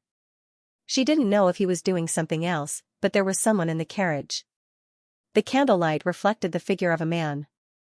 Gu Jiao wanted to put on the mask, but found that the mask was gone. It seemed that it fell somewhere. Forget it, if there is no mask, then there is no mask. Gu Jiao pulled a handful of wall dust from the wall and smeared it on her face. Then, she clenched the dagger in her hand, walked over to the carriage, and put the dagger on the man's neck. Don't move. She threatened with a low and young voice. It was a young man, wearing a plain white gown with a dark blue gauze on the outside and a jade belt around his waist. His side face was elegant and delicate, and his eyelashes were long. Even though she had seen Xiaoheng, she still had to admit that this was a handsome man. He looked about the same age as Xiaoheng. He had a noble temperament and was calm. He didn't panic even when the dagger was on his neck. Gu Jiao said, "You send me out of the inner city, and I won't hurt you." South Gate. The young man didn't say whether he agreed or not. At this moment, the coachman returned. "Young master, I've asked. The boss said that it's not ready yet and asked us to come back in 2 days. Are we going back now?" Gu Jiao sat beside the man and pressed the dagger against the man's neck. The threat was obvious. The young man said, "I want to go out of the south inner city gate." Through the curtain, Gu Jiao could feel that the coachman was stunned. "Didn't you just come back? Why are we going out again? There's a curfew in the city tonight. If we go out, we won't be able to come back in." The young man did not say anything else. Perhaps the coachman was used to treating the man's acquiescence as a form of deterrence. He mumbled a few words and said, all right, I can't persuade you." The coachman sat on the outside seat and drove the carriage to the inner city gate in the south. But as the saying goes, when a person is unlucky, even water will be stuck between their teeth. It wasn't even 7:30, but the city gates were already closed early due to the curfew. "We can't get out, young master," the driver said. The young man still didn't say anything. Gu Jiao knew that he was waiting for her answer. Gu Jiao held the dagger against him with one hand and opened the curtain with the other to see if there was an inn along the way. The young man suddenly said, "I advise you not to stay in an inn easily. Without the talisman, you will be arrested." "What's a talisman?" Gu Jiao asked. The young man said calmly, "It's a certificate for people from the outer city to enter the inner city." Gu Jiao was about to ask how he knew that she was from the outer city, but she felt that it was unnecessary. If she was from the inner city, she would go back when the curfew was over, instead of hijacking the carriage to get out of the city. Gu Jiao glanced at him and asked, "Do you have a talisman?" The young man said, "People from the inner city have a fish talisman. They don't need a talisman." Gu Jiao knew that the fish talisman of the Yin kingdom was something to prove one's identity. Gu Jiao looked at him. "Where's your fish talisman?" The young man didn't move. Gu Jiao glanced at his waist, took his money bag with one hand, and took out a bronze fish talisman from it. "Young master?" The coachman asked outside, "Who are you talking to? Is there anyone in the carriage?" Gu Jiao moved her dagger and signaled him with her eyes. The young man said lightly, "Where's the inn nearby?" "It's not closed." The coachman thought that he heard something, but he couldn't ask his young master if he didn't want to tell him. He said, "Go back 2 miles. There seems to be an inn. Go there." The young man said, "Yes." The coachman drove the carriage to the inn. The young man said again, "Stop the carriage here. Go around and see if there are any other inns." "Yes." The coachman did as he was told. He even knew how to use this method to send the coachman away. Of course, Gu Jiao did not think that he was thinking for her. He was most likely worried that she would knock the coachman out. He was smart. Thinking of something, Gu Jiao asked again, "Will you report it to the officials?" The young man said lightly, "Do you think that the officials can check all the inns in the inner city overnight?" "That's true." Gu Jiao nodded. It seemed that he guessed that she wouldn't stay in the inn he found for her. What a smart man. He was also beautiful. Gu Jiao couldn't help but look at him from head to toe again. She inadvertently saw a bit of beautiful jade fingertips exposed under his wide sleeves. Gu Jiao didn't have a strict hand control, but this hand was so long that people wanted to grab it. Gu Jiao couldn't help but think of the hand she saw at the post station. Could it be the same person? No, the surname of the person on the fish talisman was Mu, and the one at the post station was the young master of the Su family. Gu Jiao got out of the carriage. She wasn't sure if the young man would report it to the officials, but she still didn't go to the inn. She went to the brothel. He wouldn't guess that she would spend the night at the brothel, right? Gu Jiao stayed in the inner city for the night. When the city gate opened at dawn, she used the same method to sneak out of the inner city. Mistress Nan didn't sleep for the whole night. She waited in the courtyard for the whole night. Finally, she saw Gu Jiao come back. She relaxed and held Gu Jiao's arm. "You scared me. I thought something happened to you. Where did you go last night?" Gu Jiao didn't want to worry Mistress Nan, so she just said lightly, "There was a curfew last night. I was detained in the inner city. Later, I stole a person's fish talisman and stayed in the inner city for the night." "There was a curfew in the inner city?" Mistress Nan was very surprised. Chengdu rarely has a curfew. Something big must have happened in the inner city. Gu Jiao thought, was it because I was found sneaking into that person's mansion, so the whole inner city was alarmed? What kind of big shot was that? Why did the whole inner city have a curfew? Forget it, no one knew it was her anyway. Mistress Nan said, "I didn't tell Xiaoshun. I let Xiaoshun sleep first. He just woke up and asked me where you went. I said you went to buy groceries. But Yan'er knew." Gu Yan was the hardest child to fool in the family. Besides his poor health, his brain was sharper than anyone else's. The fact that Gu Jiao didn't return last night couldn't be hidden from him. Gu Jiao went to Gu Yan's room and sat by the bed. Looking at Gu Yan's wet and red eyes, she smiled and said, "I'm fine." Gu Yan slowly rested his head on Gu Jiao's lap. Gu Jiao accompanied Gu Yan for a while. After breakfast in the central room, she went to Tianqiong Academy with Gu Xiaoshun. Tianqiong Academy had a total of 12 halls. Gu Jiao was assigned to Mingxin Hall and Gu Xiaoshun was assigned to Mingyue Hall. They first went to the small room designated by the academy to collect their books, and then went to their respective classrooms.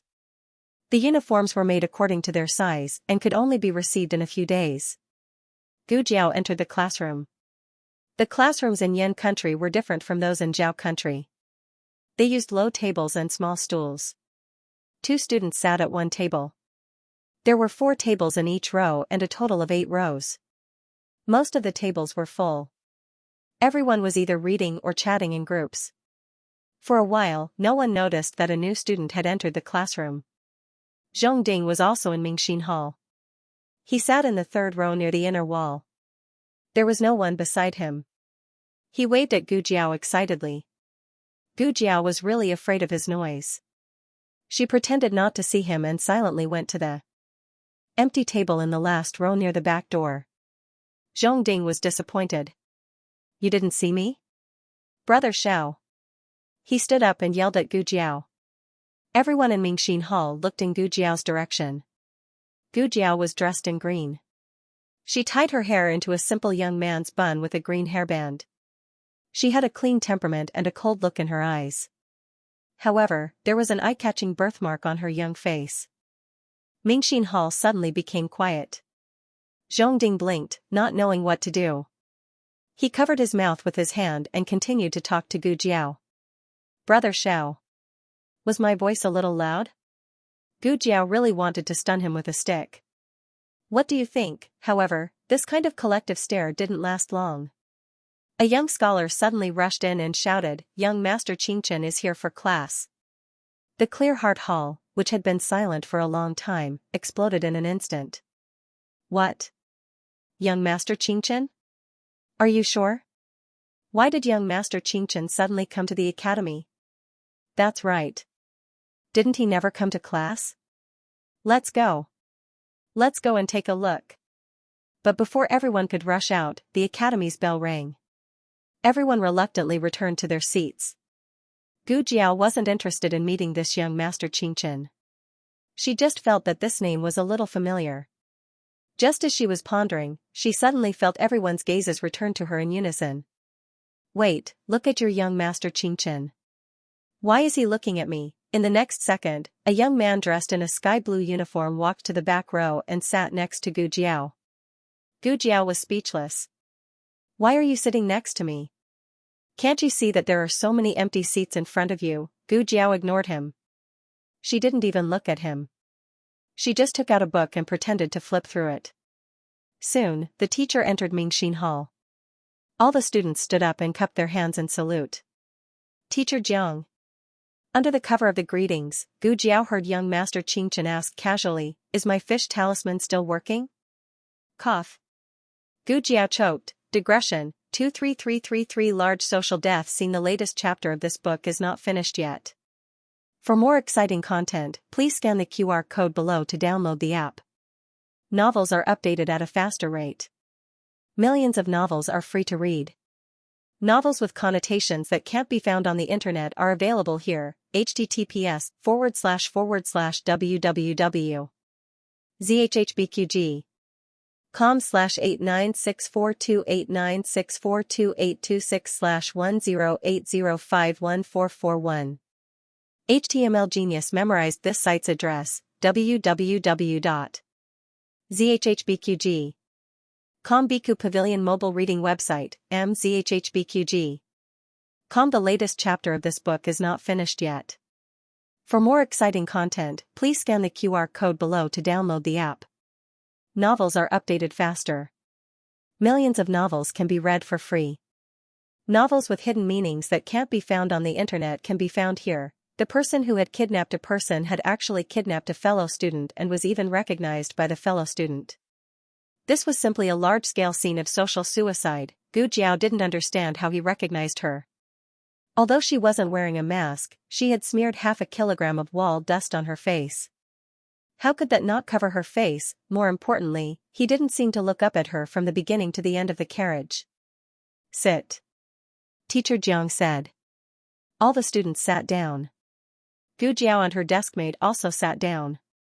Gu Jiao finally understood where young Master Xianxia's sense of familiarity came from.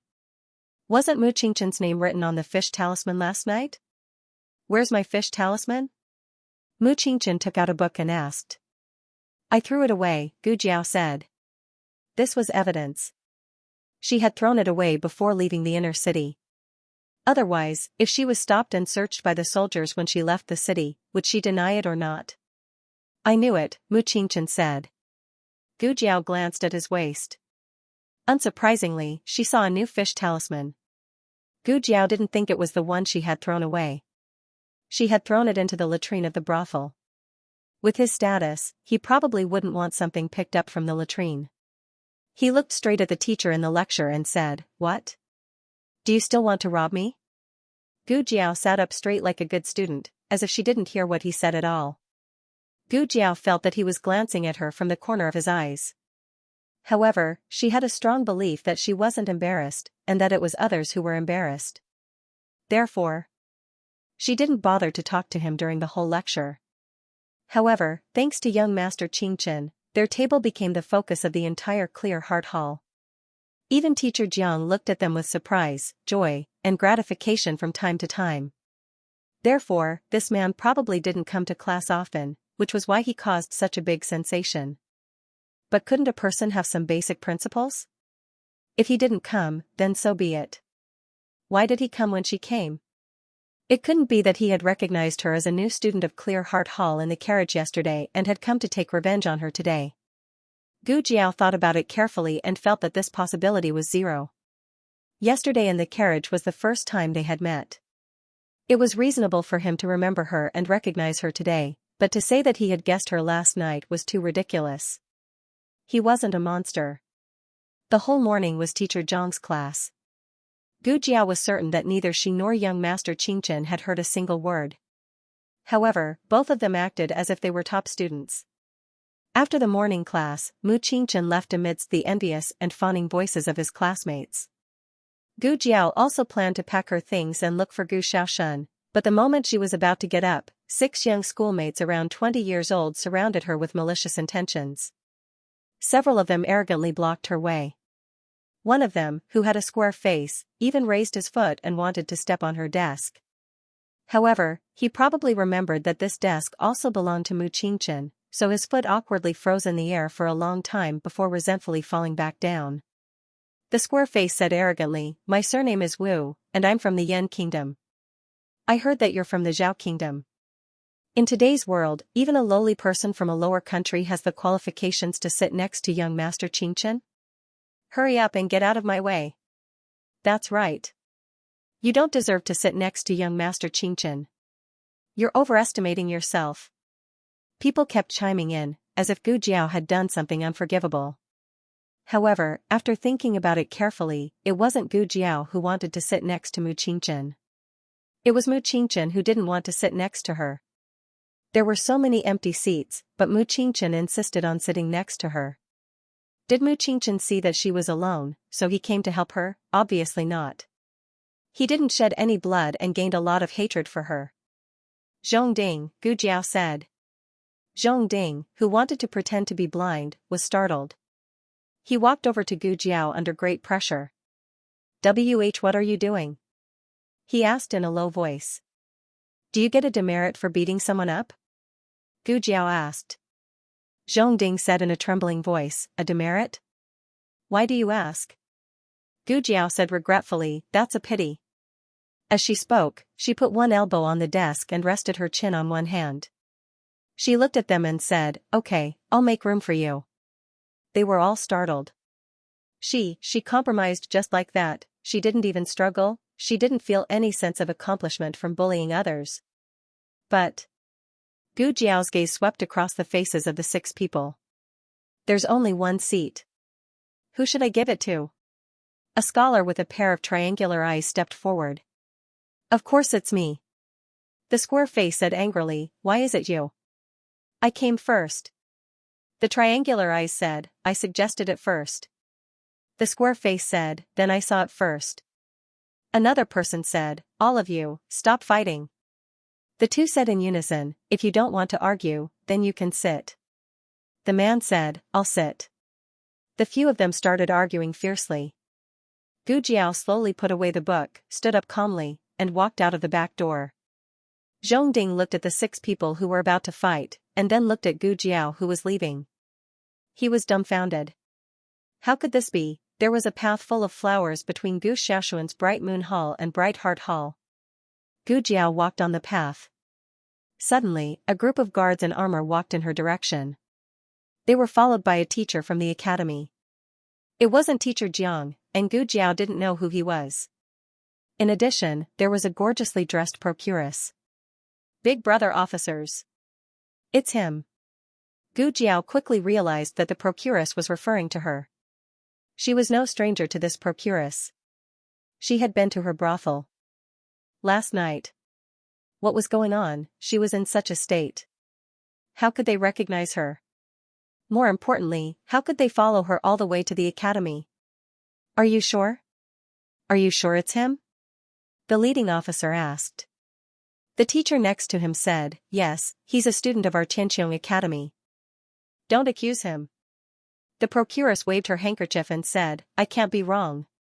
No matter how thick the wall plaster is, it can't hide the birthmark on his face." Oh, it was a birthmark. So Mu Qingchen also recognized her by her birthmark in the Bright Heart Hall, but how did the procuress of the brothel chase him all the way here? The procuress pointed at Gu Jiao and said, "Officers, it was this person who took young Master Qingchen's fish talisman to our brothel last night. Young Master Qingchen is as handsome as an immortal. I've never seen him, but I've heard of him. As soon as I saw him, I knew he wasn't the real young Master Qingchen." Gu Jiao asked, "Then why didn't you report it to the authorities?" The procuress squeezed her handkerchief and said, I thought you were young Master Xianxia's friend. Gu Jiao asked again, then why did you report it to the authorities? The procuress snorted and said, you threw young Master Xianxia's fish talisman into the latrine. Who would do that if they were really friends? I made a prompt decision. This person must have stolen young Master Xianxia's fish talisman. Gu Jiao, you even dug up the things I threw into the latrine. What kind of fetish is this? Gu Jiao said, then how did you know he was a student of our Tianqiong Academy? The procuress's eyes flashed. He let it slip. Gu Jiao didn't let it slip. In order to hide her identity, she didn't bring anything related to the Tianqiong Academy with her. The procuress's previous words might be true, but this one was definitely false. Since she didn't say it, and the procuress didn't discover it herself, there was only one possibility: someone who knew her identity as a student of the Tianqiong Academy was also in the brothel last night. Gu Jiao looked at the teacher who came with the procuress. She recognized him. Wasn't he the teacher who helped her and Gu Xiaoshan with the admission procedures at the Pure Hall yesterday? One pretended not to know the other played the good cop and the other played the bad cop. It turned out that he had already told the procuress her identity. The teacher felt Gu Jiao's gaze and panicked. Is it illegal for a student to visit a brothel? Gu Jiao looked at the leader of the officers opposite her. He said, it's not illegal to visit a brothel, but you are suspected of assassinating the crown prince. You are guilty of a crime, and you even insulted the crown prince's maid. You brought shame to the entire crown prince mansion. So the curfew last night was because of this? Gu Jiao said calmly, do you have proof that I am an assassin? The leader of the officers said, yes. The maid in the crown prince's residence accidentally saw a red spot on the assassin's face. And it was on the left side of her face. Damn, did she have to be so unlucky? How could a red spot on her face happen? She seriously suspected that Xiao Liulong's identity was against heaven's law. Is the maid still alive? If she let the maid see her, she would know that she wasn't the assassin last night. She hanged herself. The leader of the officers said. Gu Jiao was speechless. Did he not even have a witness to prove her innocence? Xiao Lulang, Xiao Lulang, your identity is poisonous, Gu Jiao asked. The assassin just escaped from the crown prince's residence, and you imposed a curfew in the whole city? The leader of the officers said, of course. We used fireworks as a signal to impose a curfew. There were fireworks, as expected of Shengguan. She didn't see the fireworks because she was most likely hiding in the middle-aged man's quilt at that time. There were two key points about the murderer: there was a red spot on the left side of his face, and he was a man. Gu Jiao had two ways to prove that she was not the murderer. First, she could directly reveal her identity as a woman, but she would be expelled from the academy and could no longer stay in the Yan kingdom. Second, she could ask Mu Qingchen to prove her alibi. Although she didn't know where the crown prince's residence was, she guessed that it wouldn't be too close to the street where she was at that time. After all, it was downtown. She got on Mu Qingchen's carriage as soon as the curfew began, so she didn't have enough time to commit the crime. However, she had already robbed Mu Qingchen. Would Mu Qingchen still be willing to prove her alibi? Digression, I can't sleep, so I'll write a new chapter for everyone. The latest chapter of this book is not finished yet. For more exciting content, please scan the QR code below to download the app. The novel will be updated more quickly. Millions of novels will be read for free. There are all the novels that can't be found on the internet here. https://www.zhbqg.com/89642896428226/1080507554. HTML Genius memorized the website address in 1 second. www.zhhbqg.com Bikuga mobile reading website, mzhhbqg.com. Please scan the QR code below to download the app for more exciting content. Novels are updated faster and more frequently. Millions of novels are free to read. There are all kinds of novels that can't be found on the internet here. To be honest, Gu Jiao felt that the way they handled the case was too careless. They didn't even have enough evidence. However, since it was related to the crown prince, they would rather kill the wrong person than let her go. If Gu Jiao was really arrested, they wouldn't be able to convict her.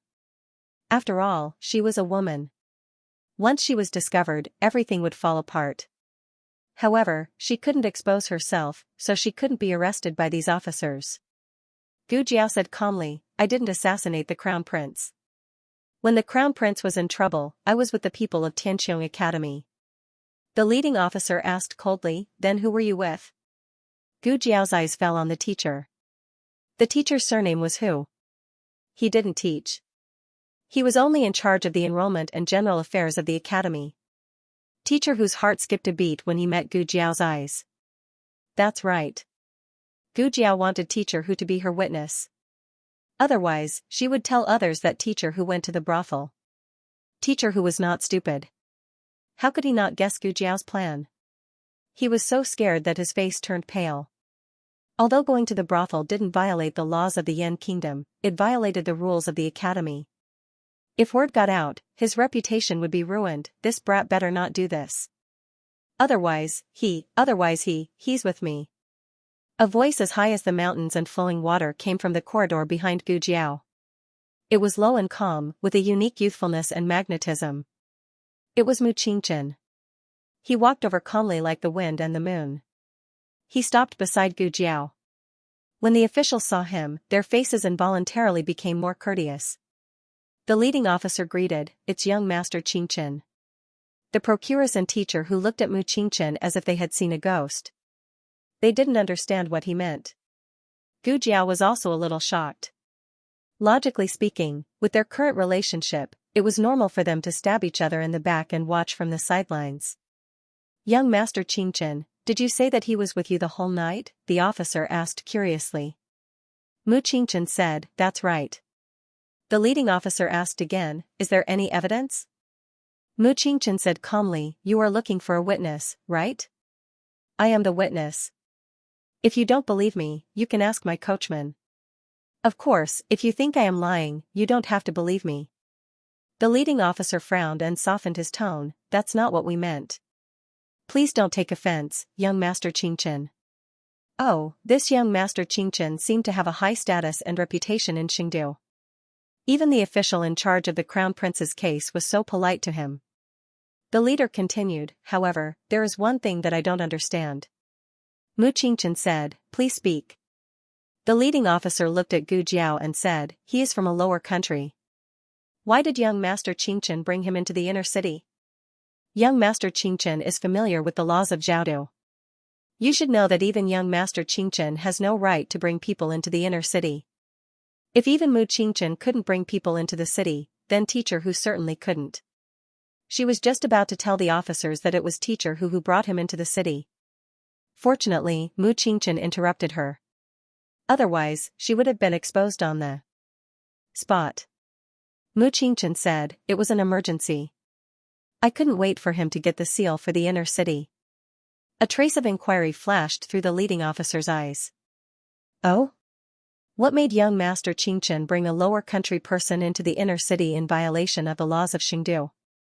The inner city was an important place. Even a native of the Yan Kingdom had to obey the rules to enter the city. To treat the duke's illness. Everyone's expression changed when they heard Mu Qingchen's words. The leading officer was even more stunned. He couldn't say a word for a long time.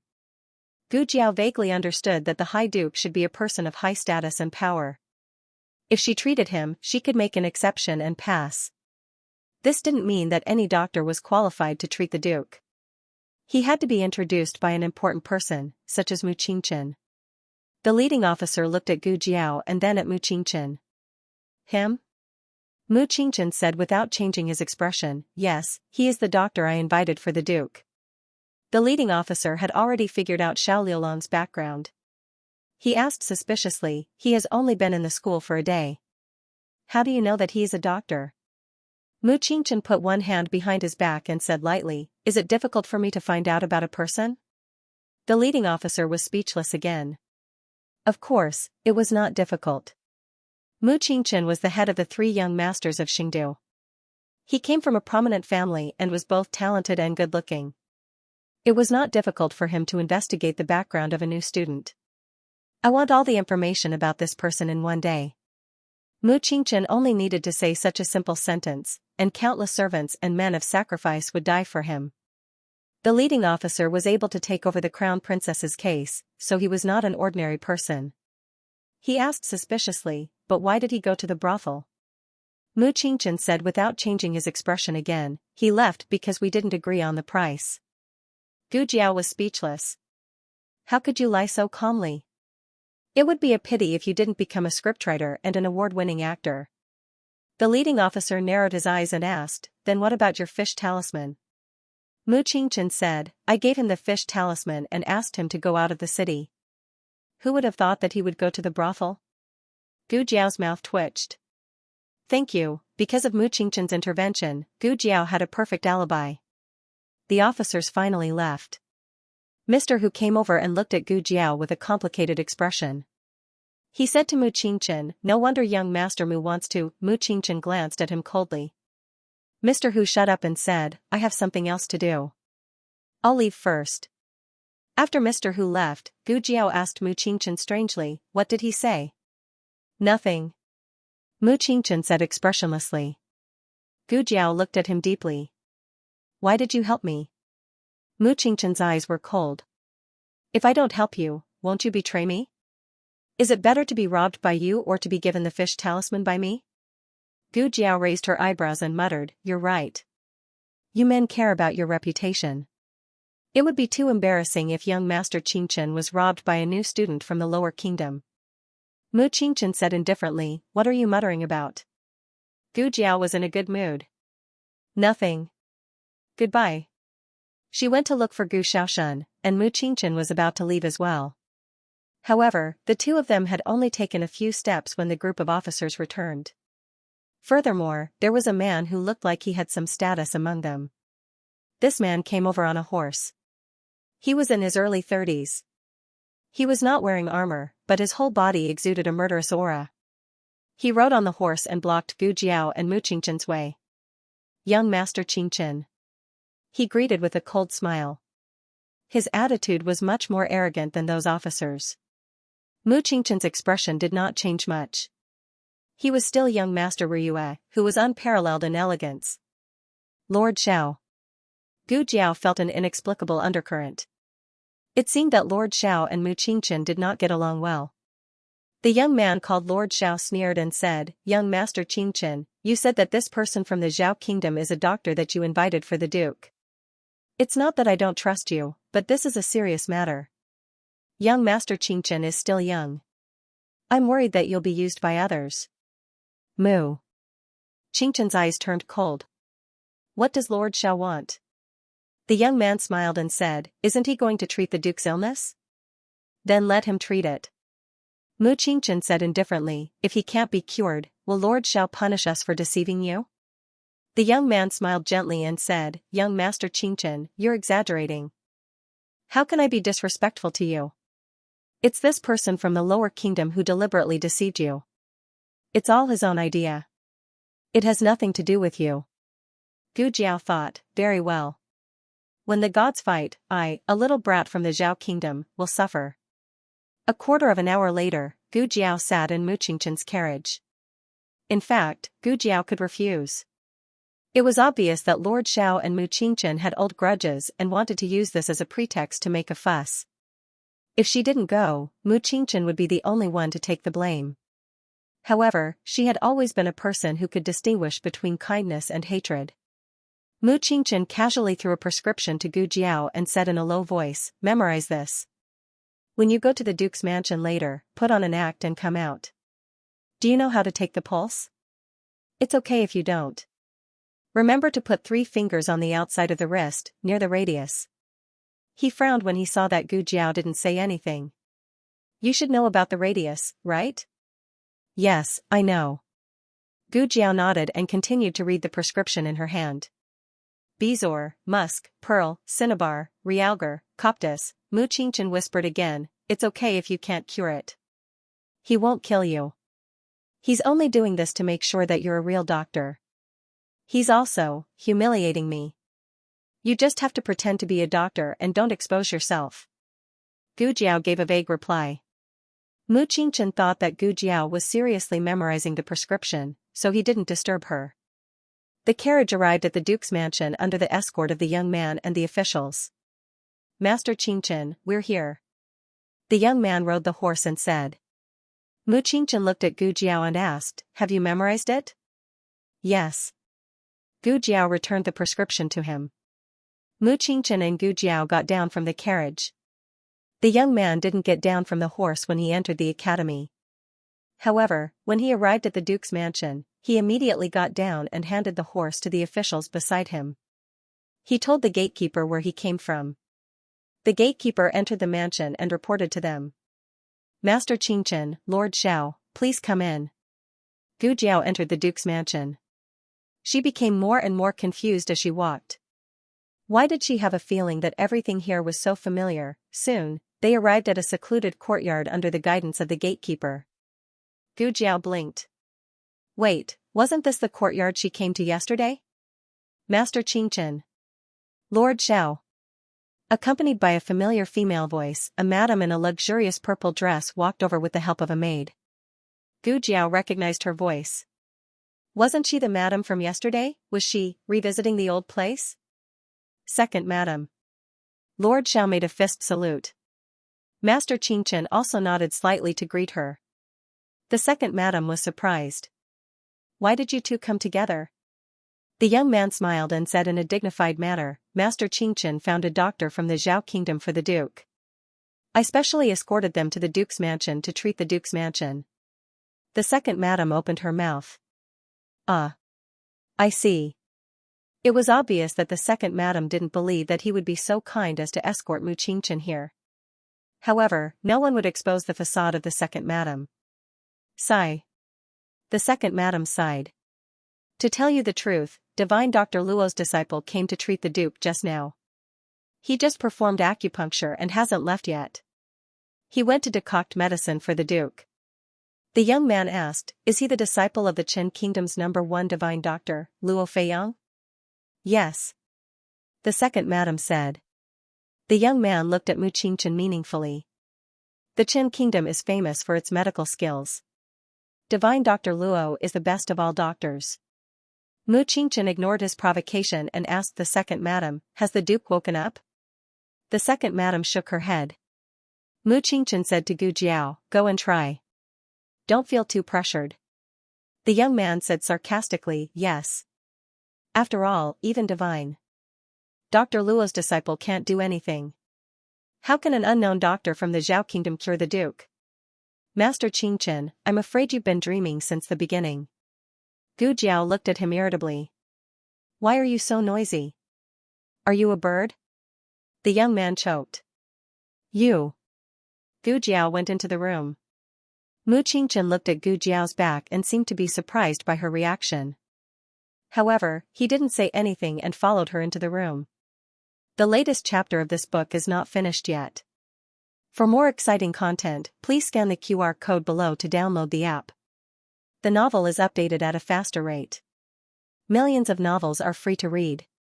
All the novels that can't be found on the internet are available here. https://www.zhbqg.com/896428964286/1080309334.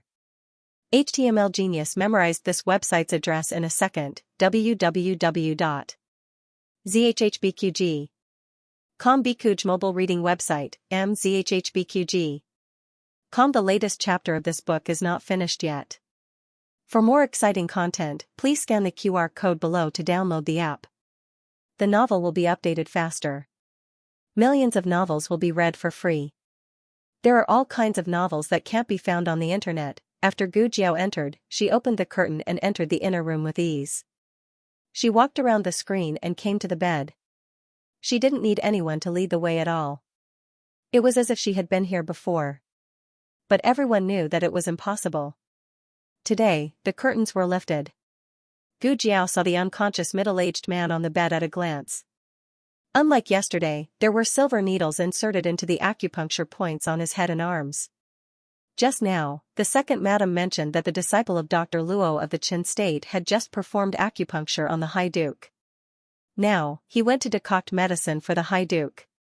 Yesterday, because of the emergency, Gu Jiao only met the High Duke in a hurry.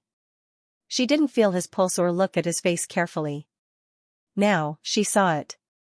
It was not an exaggeration to say that his face was so thin that it was out of shape. But his bone structure was excellent and his temperament was unparalleled. It was not hard to imagine that he was a gentle and elegant man before he fell into a coma. Gu Jiao suddenly had an indescribable feeling in her heart. She didn't know why. Before feeling his pulse, Gu Jiao asked about the patient's condition. What happened to the High Duke? How long has it been? In the carriage, Mu Qingchen didn't tell Gu Jiao about the High Duke's condition. Because Mu Qingchen just wanted to go through the motions. Mu Qingchen looked at Gu Jiao in astonishment, as if he felt that Gu Jiao was quite good at acting. However, this question was a bit difficult to answer. Mu Qingchen and the second madam were silent for a moment. Poisoning. Fall. Mu Qingchen and the second madam said at the same time. The two of them were stunned. Fall. Poisoning. Mu Qingchen and the second madam said at the same time again. Is it a fall or poisoning? Or both? Gu Jiao asked, You'd better not hide anything. Otherwise, it may affect my judgment. Mu Qingchen glanced at Gu Jiao with a complicated expression that seemed to say, You're so engrossed in the role. In the end, it was the second madam who sighed and said, Forget it, it's no secret anyway. Moreover, you were brought here by young Master Qingchen, so there's no harm in letting you know. The High Duke fainted after falling off the back of a horse and never regained consciousness again. However, when the imperial physician treated the High Duke's injuries, he discovered that the High Duke had been poisoned with a rare slow-acting poison. It was called 7-star powder. People who were poisoned would not have any symptoms in the early and middle stages. By the time the poison took effect, it had already penetrated deep into the organs, and there was no way to reverse the situation. Fortunately, the Duke has not been poisoned for long, and the imperial physicians have thought of ways to remove the poison from the Duke's body. The young man sneered, Young Master Qingchen, the medical skills of this junior doctor you invited aren't good enough. If he needs someone else to tell him the cause of the illness, what's the use of him? Mu Qingchen glanced at the young man coldly. Gu Jiao was not affected at all. She continued to ask, Did the High Duke not wake up after the antidote? The second madam shook her head, No. Gu Jiao asked. Again, how long has he been in this state? The second madam said, More than 3 years. If it had been more than a year, the High Duke could be considered a vegetable. Gu Jiao asked, How was his physical condition before he fell off the horse? Has he ever been seriously ill since he was young? Did he have a stroke before the accident? The second madam shook her head again, No. The High Duke has always been healthy. I've never heard of him being seriously ill or having a stroke since he was young. After all, he's still so young. In the second madam's opinion, stroke was an illness that only the elderly would have. The High Duke had just turned 40 this year, so how could he have a stroke? Brain deformity, degeneration, and metabolic diseases could be ruled out. Gu Jiao felt that it was more likely that the High Duke had an acute injury. Gu Jiao then asked if the High Duke had ever drowned or suffocated, and the answer she got was no. It seemed that the main cause of the High Duke's illness was the horse accident. Mu Qingchen frowned and gave Gu Jiao a look that said, It's almost time to recite the prescription. She didn't have to act so realistically. Gu Jiao ignored Mu Qingchen's look. She was observing the patient's condition. In fact, she didn't intend to touch the silver needles in the patient's arm. She planned to wait for Dr. Luo to come and take the needles away before treating him. But at this moment, she noticed that the High Duke's facial features twitched slightly. First, his eyelids twitched, then his eyeballs moved irregularly, and then the corners of his mouth seemed to twitch uncontrollably. Generally speaking, every profession had its own rules. No matter how good Gu Jiao was, she would not easily interfere with other people's treatment unless it was absolutely necessary. Gu Jiao glanced around and found the problem. She stretched out her hand and pulled out a silver needle from the patient's wrist. The High Duke's face stopped twitching slightly. Only Gu Jiao stood in front of the bed. No one saw what happened to the High Duke. They only saw Gu Jiao pulling out the silver needle from the High Duke's wrist. Everyone in the room was stunned. Mu Qingchen frowned. What are you doing? Accompanied by an angry shout, a young girl wearing a light green tunic dress came in with a bowl of medicine. She put the medicine on the table and walked quickly to the bed. She looked at Gu Jiao angrily. People in this world generally liked to judge people by their appearance. Originally, the young girl was only a little angry, but after seeing Gu Jiao's face, she despised her even more. She said coldly, "Who are you? Why did you touch my silver needle?" Gu Jiao took the silver needle and said to her indifferently, "Your Naguan acupoint is wrong." The young girl frowned and said, "Impossible. Where did you come from? How dare you slander my medical skills? Second madam. Are all the people from the house of High Duke so arrogant?" Second madam was embarrassed. It was true that the young girl was from a lower country, but she was not an ordinary person. She was the disciple of the famous divine Dr. Luo. The High Duke was counting on her to cure his illness.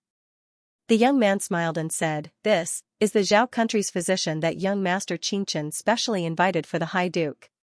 He emphasized the two words Zhao country. Who didn't know that the Zhao country and the Qin country were like fire and water? Last year, the Qin country was defeated and had to pay the Zhao country a lot of money. The young girl looked at Gu Jiao with an unfriendly gaze. How was this a grudge between peers? This was national enmity.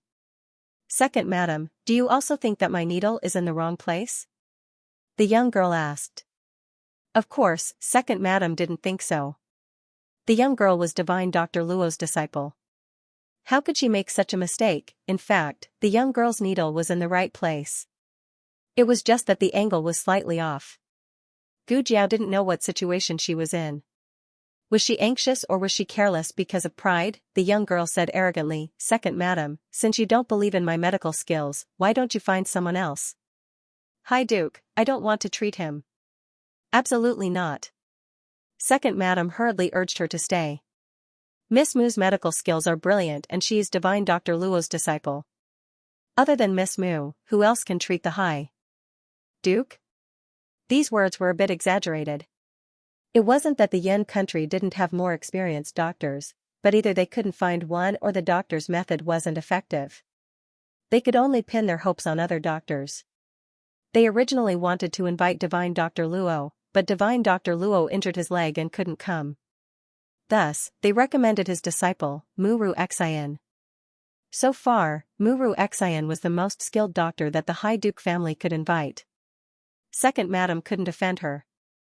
As for this young master, he was brought here by Mu Qingchen. It was reasonable to say that second madam should give him some face. However, Muru Xian had fallen out with her. Second madam could only brace herself and offend Mu Qingchen. Second madam said apologetically, "Young Master Qingchen, thank you for inviting a doctor for the High Duke. Since Miss Mu has the confidence to treat the High Duke, we don't need to trouble this little brother." These words were exactly what Mu Qingchen wanted. Originally, the two of them came here to go through the motions. Being rejected by second madam saved them the risk of being exposed. Mu Qingchen said, "It's a pity that we weren't able to help. I hope the High Duke wakes up soon." Xiao. Before Lu Lang could finish his sentence, Gu Jiao had already placed the silver needle on the bedside table and turned to check the patient's pulse. Muru Xian saw this and her eyes turned cold. "What are you doing?" She rudely stretched out her hand to pull Gu Jiao. Gu Jiao's hand was next to the silver needles. If she pulled, the silver needles would be displaced. Gu Jiao gave her a backhand slap, a crisp slap resounded. Muru Xian was stunned. Not only was she stunned, second madam and the young man were also stunned. Was she so arrogant? Muru Xian flew into a rage. "You!" He asked me to slap him. Gu Jiao immediately pushed the blame to Mu Qingchen. Mu Qingchen. Gu Jiao said fearlessly, "I'm indebted to young Master Qingchen for trusting me to treat the High Duke. Whoever stops me from treating the High Duke is going against young Master Qingchen." Mu Qingchen couldn't help but twitch the corner of his mouth. Gu Jiao said faintly, "Young Master Qingchen, don't worry. Even if it wasn't for the 1,000 taels that you promised me, I would still do my best to treat the High Duke." Mu Qingchen's mouth twitched again. He couldn't help but clench his fists. Without moving his lips, he gritted his teeth and said, "You've overdone it." Gu Jiao turned to check the High Duke's pulse. She didn't bring the medicine box. Firstly, she didn't trust this group of people and didn't want to expose the secret of the medicine box to them too early. Secondly, this group of people didn't trust her. If she really brought it, she didn't know how the young man called Lord Xiao would interrogate her. If she really needed to use the instruments in the medicine box, she would come back tomorrow. She didn't believe that Lord Xiao would keep an eye on her in the High Duke's residence every day. Gu Jiao's 3 fingers accurately rested on the High Duke's wrist. Muru Xian hated this person for touching her patient. However, when Muru Xian looked at the silent Mu Qingchen, she gritted her teeth and suppressed the anger in her heart. She snorted coldly and said, "It wasn't easy for me to stabilize the High Duke's condition. In a few days, the High Duke will wake up. But now, you actually found a dabbler to interfere with my treatment. I'll say the ugly words first. This will greatly affect the effectiveness of my treatment. If the High Duke doesn't wake up, please don't put the blame on me." The second madam wavered. This little brother, Gu Jiao ignored her. After checking the High Duke's pulse, she directly pulled out the silver needles. Muru Xian's expression darkened to the extreme. Gu Jiao then opened the High Duke's eyelids. "Move aside. You're blocking the light." Mu Qingchen frowned, but he still cooperated and moved aside. The second madam really didn't want to move aside, but she couldn't afford to offend Mu Qingchen. The young man slightly narrowed his eyes and moved to the side. Then, as though he didn't mind the commotion, he smiled and said to Muru Xian, "Miss Mu, please move aside. Don't delay the treatment of this Zhao country's genius doctor." Muru Xian disdainfully said, "I've never heard of any divine doctor in Zhao country." As soon as she said that, she seemed to have thought of something and her expression slightly froze. But soon, she shook her head. Impossible. The doctor who cured the plague at the frontier fortress was a woman. When Gu Jiao examined the High Duke, she found a very obvious scar growth at the back of his head. Gu Jiao suspected that he had fractured the base of his skull, which led to some degree of nerve damage or brain damage. Gu Jiao asked, "Second madam, do you still remember the High Duke's nose and ears leaking fluid after he was injured and in a coma?" The second madam was stunned. Leak what?" Gu Jiao explained, "It looked like his nose was running. If the cerebrospinal fluid leaked out, it could be diagnosed as an open brain injury. But it had been 3 years. Even if the base of his skull really was fractured, it should have healed by now." Gu Jiao gave up on this topic and said, "With the High Duke's current condition, acupuncture and medical treatment won't have much meaning." Muru Xian's face darkened. "Then tell me what good method you have." Gu Jiao said, "I don't have a good method for the time being. Let his relatives talk to him more." This was called family therapy among medical students. Actually, there was also hyperbaric oxygen therapy and physical therapy, but those required a certain amount of equipment. The probability of a vegetative person waking up was very low, so even if all 3 types of therapy were used, it might not be successful. Muru Xian sneered. "You were so powerful that I thought you really had a good method, but it was just a trick to fool people." She then turned to look at Mu Qingchen. "Young Master Qingchen, I didn't mean to offend you, but you might have been deceived by some scoundrel. Not everyone in the country knows real medical skills." The second madam's expression didn't look good. If talking could make the High Duke wake up, then they had been looking for medical treatment everywhere for the past few years in vain. "Didn't you say in the carriage that you have a secret ancestral prescription? It's specially used to treat people who are unconscious." Mu Qingchen winked at Gu Jiao. It was indeed a prescription for unconscious people. Although it couldn't cure the High Duke, it wouldn't be a bad thing. No. Gu Jiao didn't take the bait. Mu Qingchen was speechless. The second madam gave Mu Qingchen face again. Sure Ye's face couldn't help but turn cold. "Young Master Qingchen, I've troubled you to come here today. The High Duke's residence appreciates your kindness to the High Duke, but I hope you'll keep your eyes open in the future. Don't trust anyone so easily. Guards, send the guests away." Mu Qingchen closed his eyes, suppressing the anger he felt because of Gu Jiao. The young man couldn't help but laugh. I'll properly report young Master Qing Chen's kindness to the High Duke to the Crown Prince. Mu Qing Chen's blood was boiling, but he said calmly, Xiao Lulang, let's go. Oh. Gu Jiao and Mu Qing Chen left. The second madam was extremely vexed. She held a handkerchief and patted her chest. Then, she turned to Mu Ru Xian and said with a smile, Miss Mu, I've offended you just now. I'll have to trouble you to treat the High Duke's illness. Ah. Madam. The maid in the room suddenly shouted. The second madam's face darkened. What are you shouting for? You're so rude. The maid pointed at the bed, flabbergasted. The High Duke, he's moving his hand. The latest chapter of this book isn't finished yet. For more exciting content, please scan the QR code below to download the app. The novel will be updated at a faster rate. Millions of novels will be read for free. All the novels that can't be found on the internet are available here, https://www.zhhbqg.com/89642896428226/1080297888. HTML Genius memorized this website's address in a second, www.zhhbqg.com. Bikuga mobile reading website, mzhhbqg. Please scan the QR code below to download the app for more interesting content. More novels are updated faster. Millions of novels are free to read. There are all kinds of novels that you can't find online. At this time, Gu Jiao and Mu Qingchen had already left in the carriage, so they didn't know what the Duke was doing. The young man who was called Sir Xiao also left the Duke's mansion with them. Before he left, he mocked Mu Qingchen, but he didn't get anything on Mu Qingchen, so he left in the end. Do you have a grudge against him? Gu Jiao asked. Family conflict, Mu Qingchen said casually. He didn't explain what kind of conflict it was. Gu Jiao didn't want to get to the bottom of it. After all, she wasn't really interested in his affairs. 1,000 taels? Mu Qingchen looked at Gu Jiao indifferently. Gu Jiao waved her hand, it's fine if you don't want to give it to me. We were schoolmates, so I'm just doing you a favor. Huh. Mu Qingchen was so angry that he laughed. Who taught you how to lie through your teeth? Then who taught you how to lie? Gu Jiao asked back. You're not bad at lying through your teeth either, okay? Mu Qingchen looked away and didn't delve into the topic. Gu Jiao said, can I go to the clinic?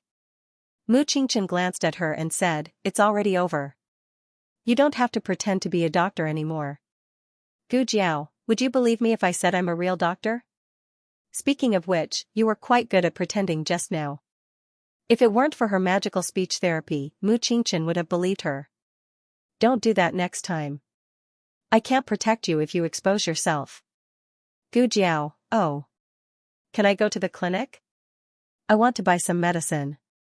Mu Qingchen looked at her, are you sick? My brother. Gu Jiao said. Gu Yan's sick leave wasn't a secret. Although it wasn't made public, it wasn't difficult for Mu Qingchen to find out. Mu Qingchen seemed to have thought of something and didn't say anything else. He asked the coachman to drive the carriage to a clinic. I'll wait for you in the carriage. Mu Qingchen said. Okay. Gu Jiao did not refuse. Mu Qingchen naturally found a good clinic for Gu Jiao. There were many patients, many doctors, and all kinds of rare herbs. If she really came to buy herbs, she would not return empty-handed. Unfortunately, she was here to ask about the operating theater. Do you have these things here? Gu Jiao handed over the drawing of the operating theater. The doctor shook his head repeatedly. I've never seen him before. Gu Jiao put away the drawing and got on the carriage. Don't you have the herbs you want? Mu Qingchen asked when he saw Gu Jiao returning empty-handed. Gu Jiao replied faintly. There are 2 more clinics ahead. Mu Qingchen said. Thank you. Gu Jiao said. This was the most sincere sentence Mu Qingchen had heard so far, although it was only 2 words. Mu Qingchen asked the coachman to go to the 2 clinics. However, to his disappointment, they had never seen the operating theater on the drawing. So the operating theater hadn't been built or popularized among the people? Mu Qingchen said, what medicine do you want to buy? Tell me the name of the medicine. I'll ask for you later. No need. Gu Jiao said. She had to ask for it herself. She was not used to letting a stranger know her secrets. Mu Qingchen saw that Gu Jiao was unwilling to tell him, so he didn't force her. Soon, the two of them left the inner city. Where do you live? Mu Qingchen asked. Just send me back to the academy. Gu Jiao said. Mu Qingchen took a deep look at Gu Jiao. It seemed that he could feel her cautiousness and vigilance. He still didn't say anything. After sending Gu Jiao back to the academy, he left. At this time, the whole day's classes in the academy had already ended. Gu Xiaoshan held a bag of books and waited for Gu Jiao at the door of the Mingxin Hall. Xiaoshan. Gu Jiao walked over. Sister. Gu Xiaoshan's eyes lit up. She ran over with a bag of books. They just said that you were taken away by the officers. What happened? Nothing. I went to the inner city to treat someone. Hearing this, Gu Xiaoshan's heart, which had been hanging in the air for the entire afternoon, finally relaxed. She whispered, you're treating someone's illness. I was worried that you'd been found out when you secretly went to do that. Gu Jiao curled her lips. Who are you treating? Gu Xiaoshan asked. A duke. Gu Jiao went into the classroom to pack her books. Let me take it. Gu Xiaoshan took Gu Jiao's books without hesitation. What illness does he have? Is he cured? The siblings talked as they walked out of the Tianqiong Academy and went back to their residence. When they got home, Madame Nan also asked why they came back late. Gu Xiaoshan said with pride, Sister went to the inner city to treat someone. And it's a duke. His face was full of pride. My sister is so awesome. My sister is awesome. Madame Nan and Master Lu looked at Gu Jiao in surprise. They knew the Yan kingdom. Naturally, they knew that a new student was not qualified to treat a duke's illness. As if seeing their doubts, Gu Jiao said calmly, my deskmate seems to be a son of an aristocratic family. He has a close relationship with the duke's mansion. I heard him mention the duke's illness by accident, so I suggested that I go take a look at the duke. My deskmate is good, so he took me there. Tianqiong Academy was known as the Royal Academy. Naturally, many sons of aristocratic families came to study. Compared to the identity of this son of an aristocratic family, Madame Nan was more curious about the duke. Which high duke? Mistress Nan asked. Duke and Gu Jiao remembered that the plaque said Duken's mansion. It's him? Madame Nan was surprised. Do you know him?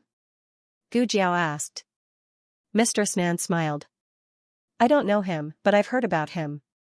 This high duke was an influential figure when he was young. He was extraordinarily handsome and talented. I don't know how many girls in Chengdu fell in love with him. Master Lu's face suddenly darkened. How could his wife praise another man in front of him? What happened to him?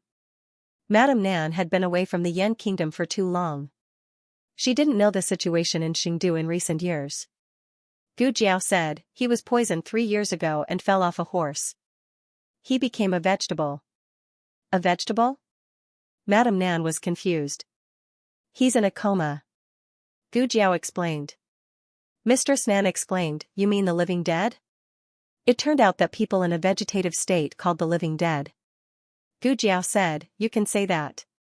Mistress Nan sighed regretfully, how could this happen? Duken's life is full of misfortunes. Gu Xiaoshan didn't understand. He's the Duke of the Yan kingdom. How can his life be full of misfortunes? Madame Nan sighed again. You don't know. Duken lost his mother when he was young. He lost his wife when he was young. Then he lost his daughter. He's a lonely person. Gu Xiaoshan was speechless. So miserable. When people were at home, it was inevitable that they would gossip. Since the conversation had reached this point, Madame Nan decided to tell the children about the Duke's deeds. Duken was the eldest son of the old Duke. The old Duke's wife passed away early. She didn't leave him a younger brother or sister. After the old Duke remarried, the second wife gave birth to a son and a daughter. The Duke was generous. He treated his concubine's younger brother and sister very kindly. They got along well with each other. After the old duke passed away, as the eldest son, he inherited the position of duke, and Gu Jiao said, "So the second wife I saw in the mansion is his sister-in-law?" Madame Nan nodded. Yes, he only married one wife in his life.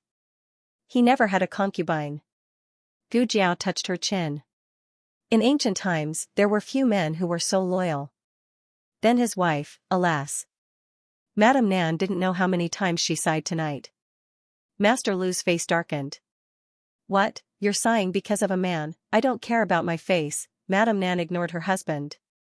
She said regretfully, we can only talk about this behind closed doors.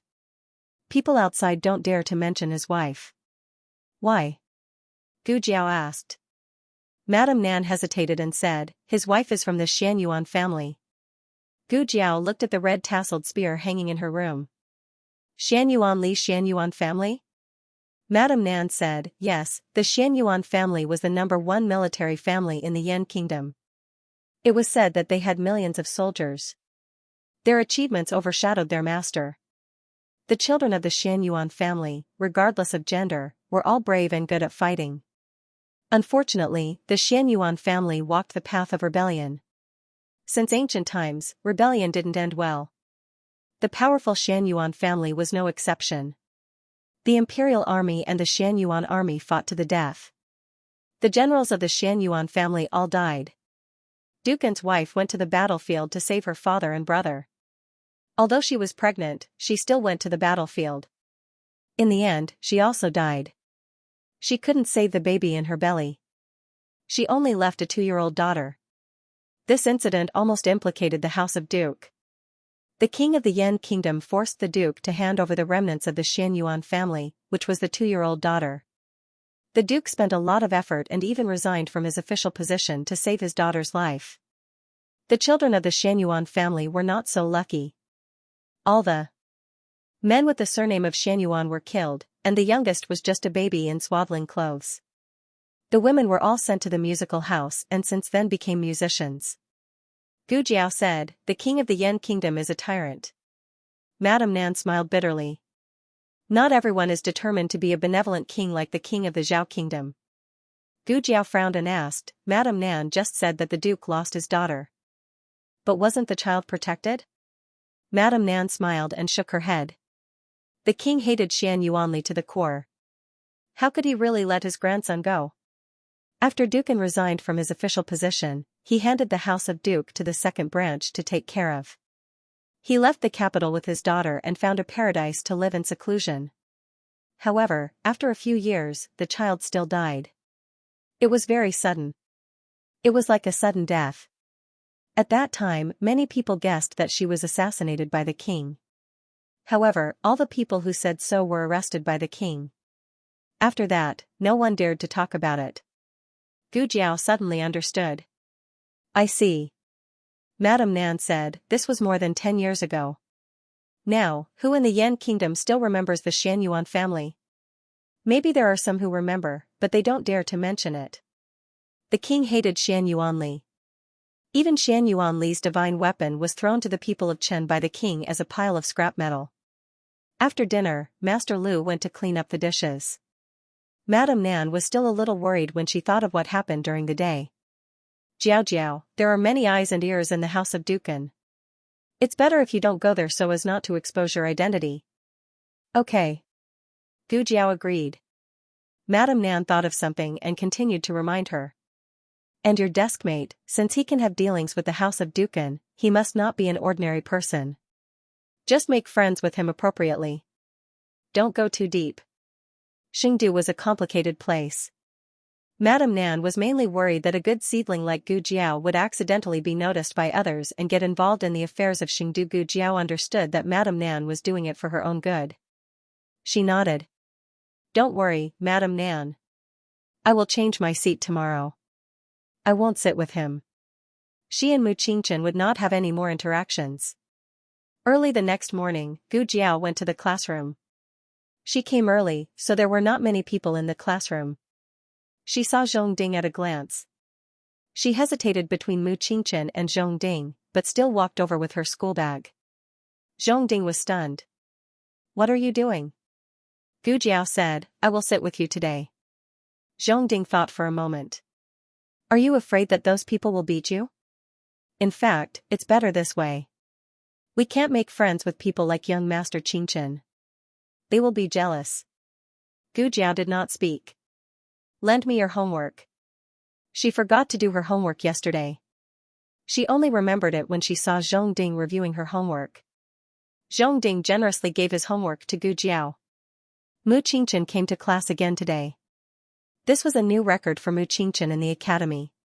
He was the kind of person who wouldn't even come once in half a year, and would never come twice in a row in his entire life. As soon as he entered the classroom, he saw Gu Jiao sitting next to Zhongding. He didn't say anything as he expressionlessly sat down in the last row of seats he had sat in yesterday. The square-faced guy who made trouble for Gu Jiao yesterday was the first of the 6 to enter the classroom. When he saw the empty seat next to Mu Qianxia, he grabbed his school bag and rushed over. Qing, young Master Qianxia. Bang, Mu Qianxia put his school bag on the stool next to him. The square-faced guy had no place to sit. Gu Jiao practiced the red-tasseled spear until midnight last night. She did not sleep well and dozed off the whole morning. Which student can explain this sentence? In the lecture, the teacher looked at the students and asked. Teacher. Mu Qianxia stood up and said, Xiao Lulang knows how to do it. Gu Jiao almost pecked the rice on the table.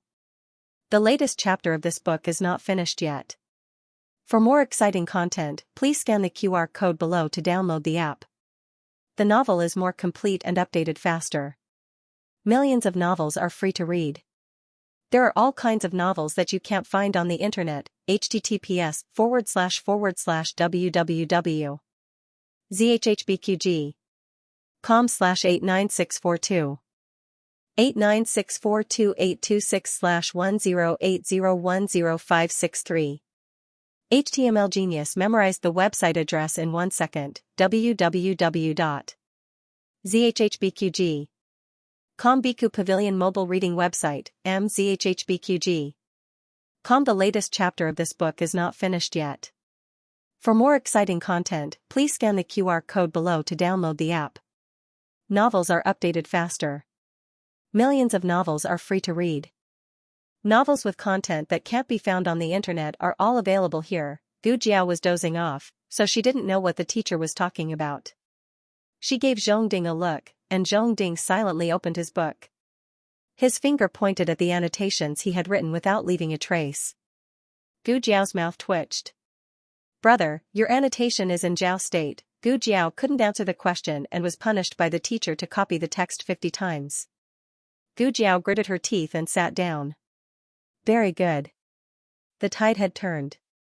However, what was even worse was that after class, Gu Jiao was called to the teacher's room in Xianxia Hall and received a demerit from the academy. Gu Jiao's body trembled. Why?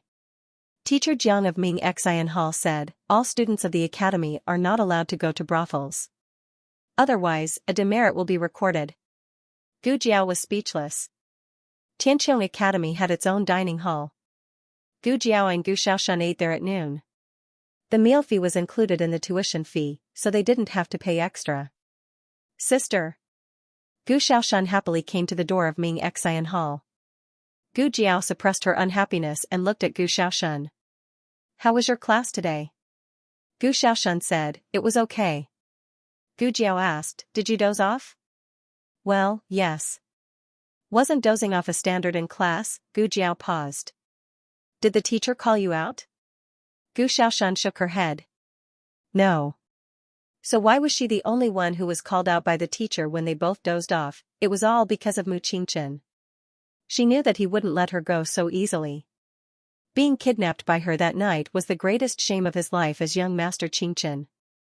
He had to get back at her. Gu Jiao looked at Mu Qianxia's back and narrowed her eyes slightly. Sister, why do you keep staring at me? Gu Xiaoshan noticed Gu Jiao's gaze. Gu Jiao retracted her gaze. It's nothing. He's handsome. Let's go and eat. Oh. At the mention of food, Gu Xiaoshan became excited. He thought of something and leaned close to Gu Jiao to whisper, but sister, how can you think that other men are good-looking? Brother-in-law will be jealous. didn't I just blurt it out?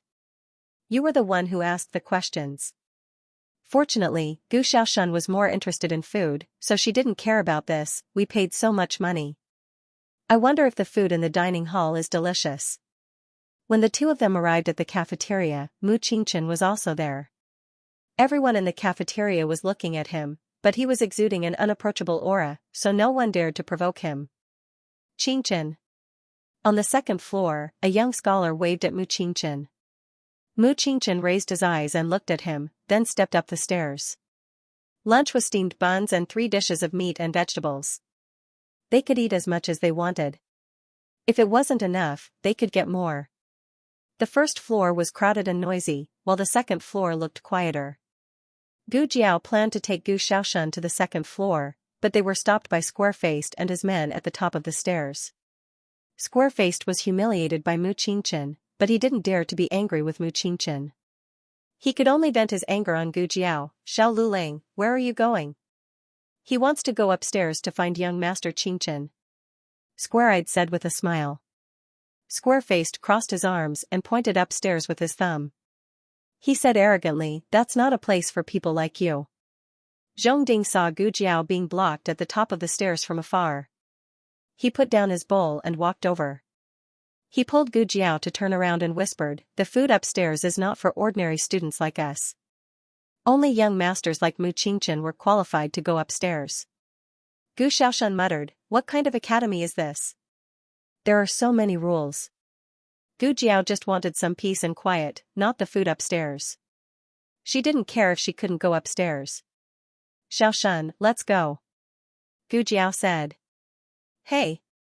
Gu Xiaoshan quickly followed her. Square-Faced and his men were stunned again. Square-Eyed pointed at Gu Jiao's back. No, he just left like that? He shouldn't have quarreled with them. What's wrong with people like us? Is there still a hierarchy in your academy? Can you go upstairs? If not, why are you showing off? Can't you even quarrel with them? Square-Eyed wondered, is he looking down on us? Gu Jiao found a quiet corner to eat with Gu Xiaoshan. Gu Xiaoshan loved to eat meat, so Gu Jiao gave him all the braised pork in her bowl. Although it was said that they could eat as much as they wanted, they could only get 1 spoonful of braised pork per person. Gu Xiaoshan said, sister, you can eat it yourself. Gu Jiao said, you can eat it. I can't finish it. In a wing room on the second floor, a handsome young man wearing a white headband looked at Mu Qingchen opposite him and said with a smile, what brings you here? You didn't come when I asked you to come to class. This time, you came for 2 days in a row and even came to the dining hall to eat. Am I seeing things? Mu Qingchen didn't say anything. He glanced at the person who had given all the braised pork to his younger brother in the corner of the first floor and then looked at the table of delicacies in front of him. He asked, is it necessary for 2 people to eat with so many dishes? That's a lot? There are only 8 dishes. The young man with the headband said. A moment later, the young man noticed Mu Qingchen's gaze. He smiled and looked at Gu Jiao who was in the corner. What's wrong? Is that guy an eyesore? Well, he's so ugly that he's an eyesore. Don't worry. I'll make sure he can't stay in Tianqiong Academy in 3 days. Mu Qingchen glanced at him. Go if you're not afraid of death. Cousin, are you saying that I can't beat a man from the lower country? The young man with the headband heard that the young man with the birthmark on his face was from the lower country. After he finished speaking, he seemed to realize something and looked at Mu Qingchen in disbelief. Are you going to protect him? You think too much. Mu Qingchen pushed the bowl in front of him. Eat your food. Don't cause trouble for your parents. The young man with the headband stopped talking when his parents were mentioned. In the afternoon, they had arithmetic class. Gu Jiao sat next to Zhongding as usual. The teacher who taught them was a teacher with the surname Gao. Gu Jiao was still dozing off with one hand supporting her head. Zhongding was sure that she didn't hear a single word, so he kindly made a note for her. Of course, he learned from his mistake and used the language of Yen instead of the language of Zhao. What did you do last night?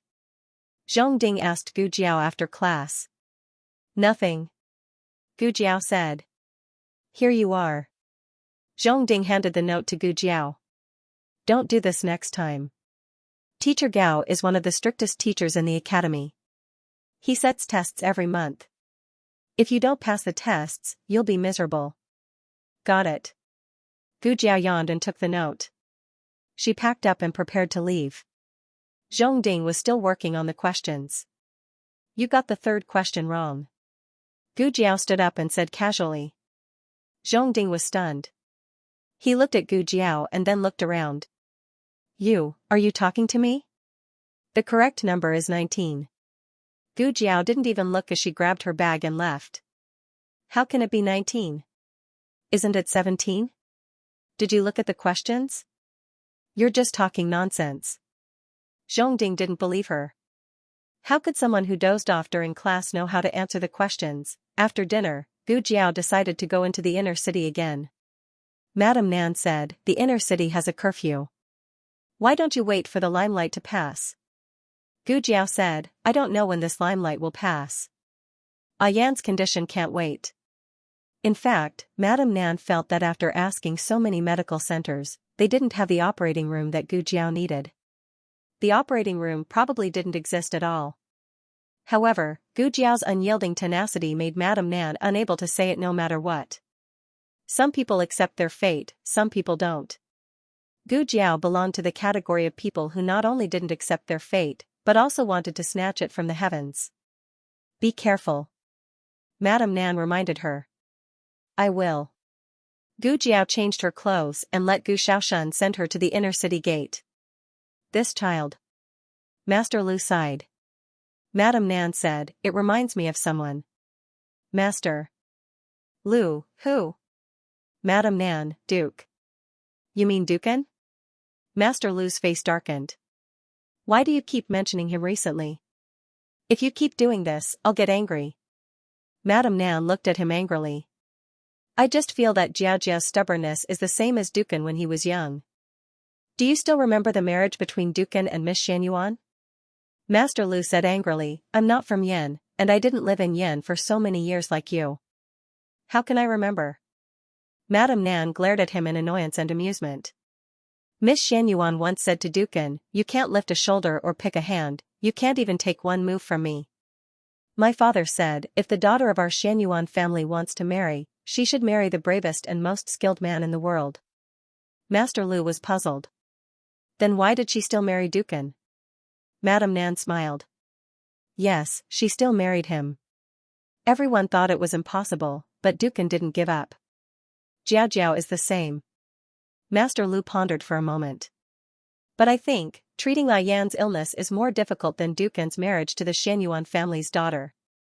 It wasn't an exaggeration to say that it was as difficult as ascending to the heavens. Dukan only stole his daughter from Xianyuanli, but Jiao had to steal someone from the king of hell. Madame Nan sighed.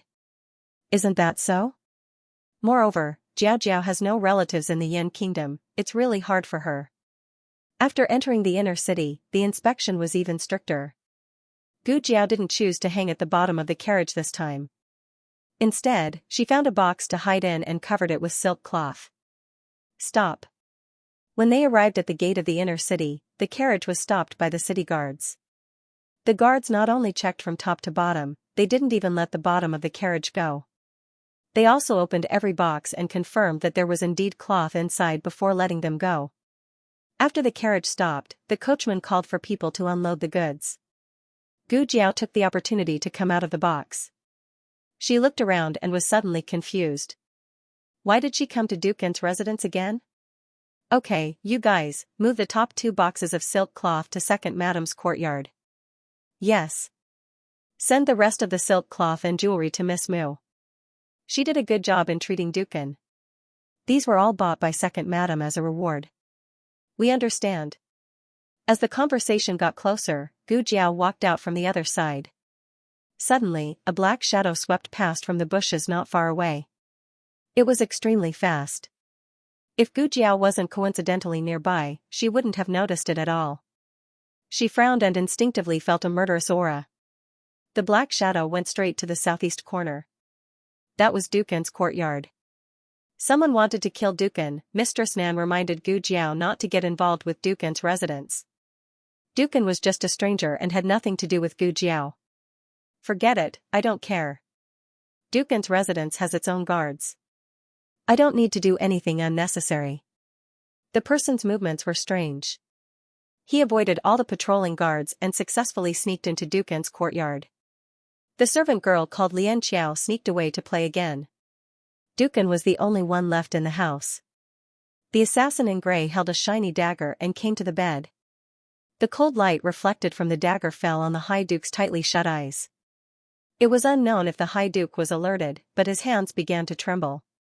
But the assassin in grey didn't hesitate to stab Dukan's heart. Bam! A small figure flashed over and sent the assassin flying with a kick. The assassin crashed into the pillar behind him and fell heavily to the ground. Gu Jiao did not give him a chance to get up. She kicked him again, causing him to fall to the ground and vomit a mouthful of blood on the spot. The assassin looked coldly at the masked young man who suddenly appeared. He knew that today's assassination plan had failed. He didn't want to fight anymore and jumped out of the window. Gu Jiao picked up the dagger that he didn't have time to take and put it in her clothes. She came to the bed. Although the assassin didn't really succeed, the tip of the dagger still cut the back of Dukan's hand. You're injured. Let me bandage it for you. There was no one here. Anyway. Gu Jiao used her own voice. Dukan's fingertips moved. Gu Jiao made a sound and said, "You can hear me?" Dukan's fingertips moved again. It seemed that he could really hear. The patient had already reacted to external stimuli. This was a very good sign. Gu Jiao took out a first aid kit from her clothes. Then I'll treat your wound. Don't move. She paused and added, it won't hurt. The latest chapter of this book is not finished yet.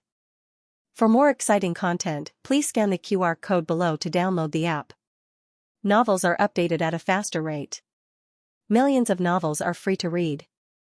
Novels with connotations that can't be found online are all available here. https://www.zhhbqg.com/89642896428626/10800769. HTML Genius memorized this website's address in 1 second. www.zhhbqg. Bikuga mobile reading website, mzhhbqg. The latest chapter of this book is not finished yet. For more exciting content, please scan the QR code below to download the app. Novels are updated faster and more fully. Millions of novels are free to read. Novels with content that cannot be found on the internet are available here. The Duke was very quiet. Gu Jiao was not sure to what extent his consciousness had recovered. Was he only able to respond vaguely to external stimuli, or was he able to clearly recognize external sounds? To put it bluntly, she did not know if he could understand what she was saying. However, Gu Jiao still treated him as a patient with complete self-consciousness. She rolled up his sleeve and completely exposed the wound on his forearm. The wound is not long and not deep. There is no need for stitches. I will clean it up for you first and apply some ointment. As Gu Jiao spoke, she used a disposable iodophore stick to wipe the blood from the wound. Then, she opened the ointment, dipped it in a little and applied it evenly on the wound. The evening light gathered and the sun was setting outside the house. The Duke's breathing was very even. He did not move at all during the application of ointment. It's done. Gu Jiao took back the medicine bottle and the cotton swab. The cotton swab was wrapped in oiled paper. She would not throw away all the medical consumables she used. Instead, she treated them as carefully as possible. Gu Jiao planned to leave after saving the man and treating the wound. She took one last look at the man on the bed. His condition seemed to be better than the first time they met. At least his body was not as cold as before. Gu Jiao stretched out her finger and touched his forehead. There was a thin layer of sweat. Gu Jiao pulled his quilt slightly lower and opened the window for ventilation. Then, she turned and left. The Duke on the bed raised his trembling hand as if he wanted to grab something. After leaving the Duke's mansion, Gu Jiao went to a few more medical centers. This time, she changed her strategy. She did not ask about the operation room. Instead, she asked about the serious heart disease in her family and if there was a cure. She also handed the prescription of Chinese medicine she wrote to the doctor in the medical center. The doctor could roughly judge the degree of the patient's heart disease through the prescription. Experienced doctors knew that medicine could not cure the disease. I have a prescription passed down from my ancestors. Maybe you can give it a try. I've been a doctor for dozens of years, and there's no disease that I can't cure. Bring the patient here for me to take a look someday. This golden core of mine has been passed down from my ancestors. It is guaranteed to cure all diseases and detoxify all poisons. One pill is worth 80 taels. I see that little brother is a kind and honest person. How about this? I'll sell it to you for 50 taels. When Gu Jiao came out of the 5th clinic, it was already completely dark. These people don't know about the operation. Could it be that the Yan Kingdom really doesn't have an operating theater? So, the transmigrated senior is just like me. He's only looking for an operating theater, so he drew a sketch of one? Get out of the way. Gu Jiao muttered in confusion. Suddenly, there was a commotion on the street in front of him. A man in black clothes fell from the roof and fell to the ground. Gu Jiao heard a crisp crack from afar. She didn't need to guess to know that his leg was broken. Not only that, there seemed to be other injuries on his body. Blood was gurgling out of his abdomen. Almost at the same time, a few men in gray robes rushed out of the alley and placed their swords on the heavily injured man's neck. One of the men in gray robes squatted down and checked the man's injuries. He said seriously, he's seriously injured. He must be operated on as soon as possible. Otherwise, he'll die. Operated on? Gu Jiao's eyes narrowed. The gray-robed men rushed into the alley from before and carried out a simple stretcher. They carefully moved the heavily injured man onto the stretcher. Get in the carriage. The man in gray robes who checked his injuries said. They carried the injured man onto the carriage in the alley. Gu Jiao stepped forward and followed. However, as soon as she passed through the alley, her arm was grabbed by a strong hand. Gu Jiao pulled out the dagger almost instinctively. It's me, the man said. Gu Jiao put down the dagger and turned to look at Mu Qingchen, who suddenly appeared. Why are you here? Mu Qingchen asked. I should be the one asking you that. This is the inner city. Why are you here? Gu Jiao kept the dagger and didn't answer. Mu Qingchen understood Gu Jiao's character. He didn't ask what he wanted to say, and it was useless to ask what he didn't want to say. Also, did you eat a bear's heart or a leopard's gall? You dare to follow anyone? Gu Jiao said, that man is seriously injured. I'm just curious how they will treat him. This was the truth. Mu Qingchen said coldly, is your curiosity used on this kind of thing? Gu Jiao said, I'm happy to. Mu Qingchen, can you let go now?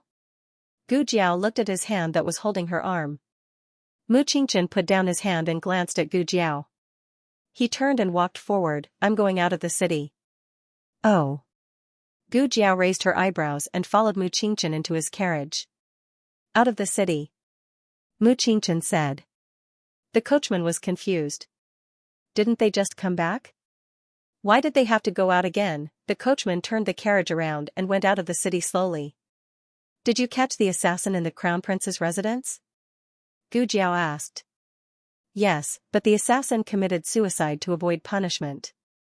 Mu Qingchen said. The battle of the royal family was not rare in any country. Gu Jiao was not surprised. On the other hand, it was the assassin she met in the public house that made Gu Jiao suspicious. The first time she entered the house of Haiduke, the house of Haiduke scribes had found traces of suspicious people. She once thought that she had been exposed. Looking at the situation today, she was afraid that there was an assassin who wanted to harm Haiduke that day. However, the guards of the house of Haiduke found him in time and he escaped before he could kill him. Today, the assassin was more careful and avoided the guards of the house of Haiduke. Gu Jiao thought for a moment, then took out the dagger from her bosom and threw it to him. Mu Qingchen caught it and asked suspiciously, what is it? Someone tried to assassinate the Haiduke. This is the weapon dropped by the assassin. Gu Jiao decided to tell Mu Qingchen the truth. Firstly, Gu Jiao did not feel any hostility from Mu Qingchen when she went to treat the Haiduke that day. Secondly, the prescription that Mu Qingchen gave her was for the treatment of fainting. It meant that Mu Qingchen was secretly looking for a doctor for the High Duke. He was not the High Duke's enemy. After hearing Gu Jiao's words, Mu Qingchen's first reaction was, "You went to the house of High Duke again?" Gu Jiao said, "Would you believe me if I said it was a coincidence?" Mu Qingchen was speechless. "What happened?" he asked. Gu Jiao told Mu Qingchen about the 2 times she went to the house of High Duke by mistake. Mu Qingchen did not know what to say. No wonder he felt that she was revisiting the house of High Duke when he took her there. It was true, Gu Jiao thought that Mu Qingchen would ask her how she was able to defeat an assassin, but to her surprise, Mu Qingchen did not question her skills at all. It was as if he had seen it before. However, Gu Jiao could not remember showing her skills in front of Mu Qingchen. In the end, she could only blame it on Mu Qingchen's disinterest in her skills. Mu Qingchen looked at the dagger in his hand and said, "I know. I will inform the House of High Duke and ask them to be more alert." Gu Jiao reached out her hand to Mu Qingchen. Mu Qingchen asked, "What?" Gu Jiao said confidently, "Give it back to me. I snatched it with my own skills. I am just showing you the evidence, not giving it to you." Mu Qingchen was speechless again. There was nothing on the dagger that could prove the identity of the assassin. It was fine to give it to Xiao Lulang. Mu Qingchen returned the dagger to Gu Jiao. "I promised someone to take good care of the house of High Duke." Why did they suddenly talk about this? "Are you talking to me?" Gu Jiao asked Mu Qingchen. They were not close enough to have a heart-to-heart talk. Mu Qingchen was stunned. He seemed to know that he had said something wrong. He explained, "I just thought of that person." Gu Jiao did not want to continue the conversation. However, she looked at Mu Qingchen and asked, "Is it someone important?" Mu Qingchen recalled, "It's a little girl. Before she left, she said to me, 'Mu Qingchen, you have to take good care of my father. If I find out that you didn't take good care of him, I will beat you up.'" "Is she the daughter of High Duken?" Gu Jiao asked, "Oh, is she that arrogant?" Mu Qingchen said, "She is younger than me, but I can't beat her. Even a wolf can't beat her." Gu Jiao thought to herself, "Even a wolf can't beat me." Then again, this scene was a bit melodramatic. Gu Jiao was not good at dealing with this kind of situation. She felt that if she continued to talk like this, her little toes would dig out 3 rooms and 2 living rooms in the carriage. Fortunately, Mu Qingchen changed the topic. "Those people just now are from the State Preceptor Hall." "Which ones?" Gu Jiao asked. "The ones you want to follow," Mu Qingchen said. Gu Jiao was instantly energized. "What is the State Preceptor Hall?" Mu Qingchen said, "The State Preceptor Hall used to be the Imperial Astronomer. After it was taken over by the State Preceptor, a new State Preceptor Hall was built. The State Preceptor Hall is the most powerful force in Xingdu. The State Preceptor is very resourceful and highly regarded by the king. He can carry a sword when he enters the palace. There is no need to inform the king. It was said that the Yan Kingdom was just a small kingdom decades ago. One day, a powerful State Preceptor suddenly came and presented the king with the 6 ancient books. Relying on the secrets in the books, the Yan Kingdom sprung up like bamboo shoots after a spring rain." Gu Jiao did not know whether these rumors were exaggerated or not. But since Mu Qingchen praised the State Preceptor Hall for his resourcefulness, could he be the time traveler who built the operating room? Digression: the monthly ticket sale has begun. Do you still have any monthly tickets? The latest chapter of this book is not finished yet. For more exciting content, please scan the QR code below to download the app. The novels are updated faster. Millions of novels are free to read. You can find all the novels that you can't find on the internet here. https://www.zhhbqg.com/896428964286/1079908008. HTML Genius memorized the website address in 1 second. www.zhhbqg. Biku Pavilion Mobile Reading Website, mzhhbqg. The latest chapter of this book is not finished yet. For more exciting content, please scan the QR code below to download the app. Novels are updated faster. Millions of novels are free to read. Novels with content that can't be found on the internet are available here. once she found him, Gu Yan could have the operation. Gu Jiao said, well, Mu Qingchen interrupted her coldly, don't even think about it. I won't take you to the State Preceptor Hall. Gu Jiao paused. You can't get in at all, right? Mu Qingchen was speechless. Gu Jiao basically understood. The hope of Gu Yan's operation was in the State Preceptor Hall. However, the State Preceptor Hall was an important place in Qingdu. Even a young master like Mu Qingchen couldn't enter at will. It was good that she knew it was in the State Preceptor Hall. She would find a way to get there. Mu Qingchen sent Gu Jiao to the gate of Tianqiong Academy as usual. Then Mu Qingchen left. Gu Jiao walked back to her residence. Madame Nan and Master Lu were waiting for her in the central room. When they saw her coming back, they both breathed a sigh of relief. They didn't worry about her today. Jiao Jiao, you haven't eaten yet, right? Madame Nan asked. Not yet, Gu Jiao said. I'll get it for you. Madame Nan went to the kitchen and brought the food in the pot. It's been heated for a while. It might not be as good as before. Gu Jiao said, it's okay. Madame Nan's cooking is delicious. The truth was that Madame Nan's cooking skills were really not very good. However, everyone who had been poisoned by Xiao Liulong's dark cuisine wouldn't think that Madame Nan's cooking was bad. It was summer in Qingdu in May, but it wasn't hot in the morning and evening. Madame Nan was sweating because she was waiting for Gu Jiao anxiously. Now that Gu Jiao was back, her heart was calm and she didn't even want the fan in her hand. She threw the fan to Master Lu and asked Gu Jiao, how was it? Did you find anything? Yes. Gu Jiao nodded. The Grand Preceptor's Hall might have what I want. Imperial Preceptor Hall? Madame Nan gasped. Mistress Nan's reaction basically showed the difficulty of this mission. Gu Jiao asked, does Mistress Nan know any way to enter the Imperial Preceptor Hall? In view of Gu Jiao's past behavior, Madame Nan hurriedly reminded her, sneaking in definitely won't work. I won't allow you to do so. The Imperial Preceptor's Hall is full of experts.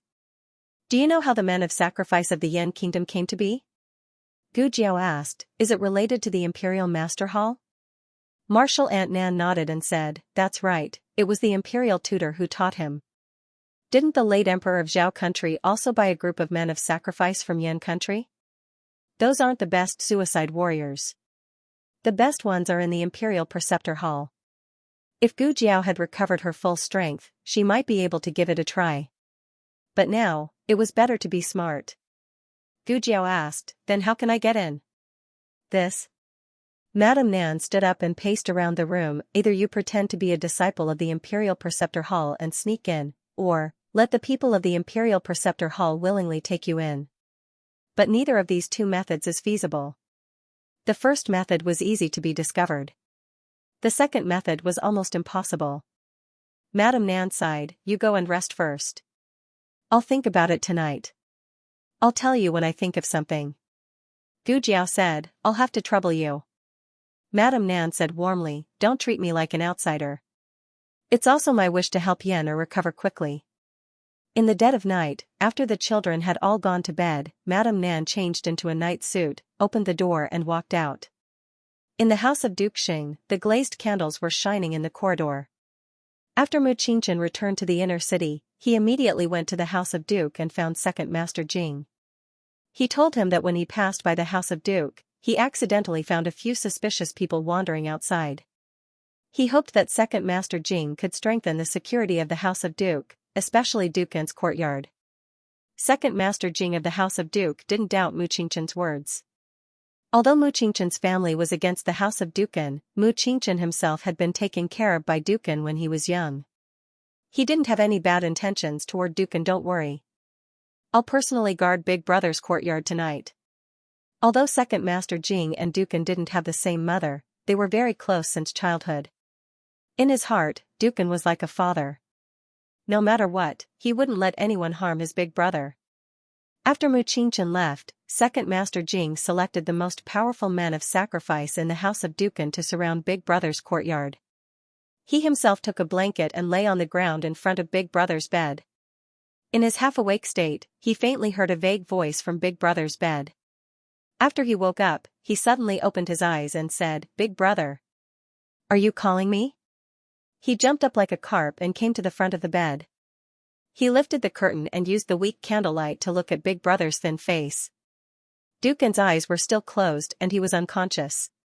He didn't call out to him. However, Big Brother was indeed mumbling in his sleep. This was great progress. Big Brother had been unconscious for so long, but he had never talked in his sleep. Second Master Jing bent down to listen to what Big Brother was saying. In the end, Big Brother only repeated one name in his dream, Yining. Yining, his niece who died young, Jing Yining. At dawn, Gu Jiao woke up from her dream. She sat at the head of the bed in a daze for a while. It's so strange. I think I had a dream last night, but I can't remember what I dreamed of. She rarely had dreams. What she dreamed of was something that could happen, and she usually remembered it. If she couldn't remember it, it probably wasn't something important. Yes, it must be so. Gu Jiao dressed neatly and practiced the red tasseled spear and whip in the backyard for a while before going to the main room for breakfast. Gu Yan didn't get up. He always liked to sleep early, so it wasn't strange. However, Marshal Madame Nan wasn't there. "Master Lu, did Marshal Madame Nan go out?" Gu Jiao asked. Master Lu cleared his throat and said, "She went to do something. You guys eat first. I bought porridge and scallion pancakes at the market. I don't know if they're to your liking." Master Lu, "Eat too." Gu Jiao also ladled a bowl of porridge for him. "This child." Master Lu took it with a smile. After breakfast, Master Lu stayed at home to take care of Gu Yan. Gu Jiao and Gu Xiaoshan went to class at the academy. "Sister, did you do your homework?" Gu Xiaoshan asked. Gu Jiao suddenly felt a blow to her soul. She forgot to do her homework again. She hadn't been a student for so many years that she wasn't familiar with her work. Gu Jiao entered the classroom and walked to Zhong Ding's seat. When she was about to sit down, she suddenly felt that something was wrong. "It's you?" Where was Zhong Ding? How did the person in his seat become Mu Qingchen? Mu Qingchen took out a homework book and threw it on the table indifferently. "Here, take it." It was as if he was saying, "You're welcome. It's better than Zhong Ding's." Gu Jiao's mouth twitched. She turned her head and looked around the classroom. Everyone had their heads down and looked down, as if they didn't know what was going on. Gu Jiao found Zhong Ding in the last row that originally belonged to Mu Qingchen. She walked over and sat down beside Zhong Ding without saying a word. "Let me copy your homework." Zhong Ding was stunned. He looked at the expressionless Mu Qingchen and then looked at Gu Jiao, who was furious. You didn't copy young Master Qingchen's homework, but you came to copy mine?" "Gu Jiao, take it out." Zhong Ding took out his homework resentfully under Mu Qingchen's terrifying aura. Gu Jiao finished copying it quickly. Zhong Ding whispered, "It's not Teacher Jiang and Teacher Tong's class in the morning, so I don't have to hand in my homework." Gu Jiao's face darkened. "Why didn't you say so earlier? The riding and archery class was in the morning." Tianqiong Academy had its own pasture and stable. They had domesticated dozens of strong horses. Their riding and archery instructor was surnamed Wu. It was said that he was once the martial arts champion of the Yan Kingdom. Originally, he held an official position in the imperial court. However, he had no background and didn't like to be involved in politics. Therefore, he resigned and came to Tianqiong Academy to be a martial arts instructor. The students of Mingxin Hall first went to the stable to choose a horse. In principle, 2 people would take turns to use a horse. However, many students of Mingxin Hall had brought their own good horses from home, so the stable had more than enough horses. I don't know much about horses. Can you help me pick one?" Zhong Ding said to Gu Jiao embarrassedly. "I'll pick that one." Gu Jiao pointed to a tall horse at the innermost side of the stable. "It's gentle. It won't throw you off." Zhong Ding still didn't dare to enter the stable. Gu Jiao went in and took the horse out. "Here." Zhong Ding still had a lingering fear. It's really gentle?" Gu Jiao threw the reins to him. "It's the most gentle one here." Zhong Ding subconsciously hugged it with both hands. "How do you know?" Gu Jiao frowned irritably. "Give it to me if you don't believe me." Ding hurriedly hugged the reins and turned around. I believe. Actually, Ding had already felt the gentleness of the horse from the moment he got close to it. His riding skills weren't good and he had fallen off a horse before. Therefore, he didn't dare to ride a horse with a strong temper. At this time, the rest of the students were almost done choosing. Gu Jiao didn't like to squeeze with others. She waited for everyone to finish choosing and then went to take another horse out. Suddenly, someone called her from behind. Xiao Lulang. Digression, thank you for your monthly votes. There are 3 chapters today. The latest chapter of this book is not finished yet. For more exciting content, please scan the QR code below to download the app. Novels are updated faster and more complete. Millions of novels are free to read. Novels with content that can't be found on the internet are all available here. https://www.zhhbqg.com/896428964286/1079899400. HTML Genius remembered this site's address in 1 second. www.zhhbqg. Bikuga mobile reading website, mzhhbqg. The latest chapter of this book is not finished yet. For more exciting content, please scan the QR code below to download the app. Novels are updated faster and more frequently. Millions of novels are free to read. There are all kinds of novels that you can't find online. Gu Jiao turned around and looked indifferently at the 6 scumbags of Bright Heart Hall. What's the matter?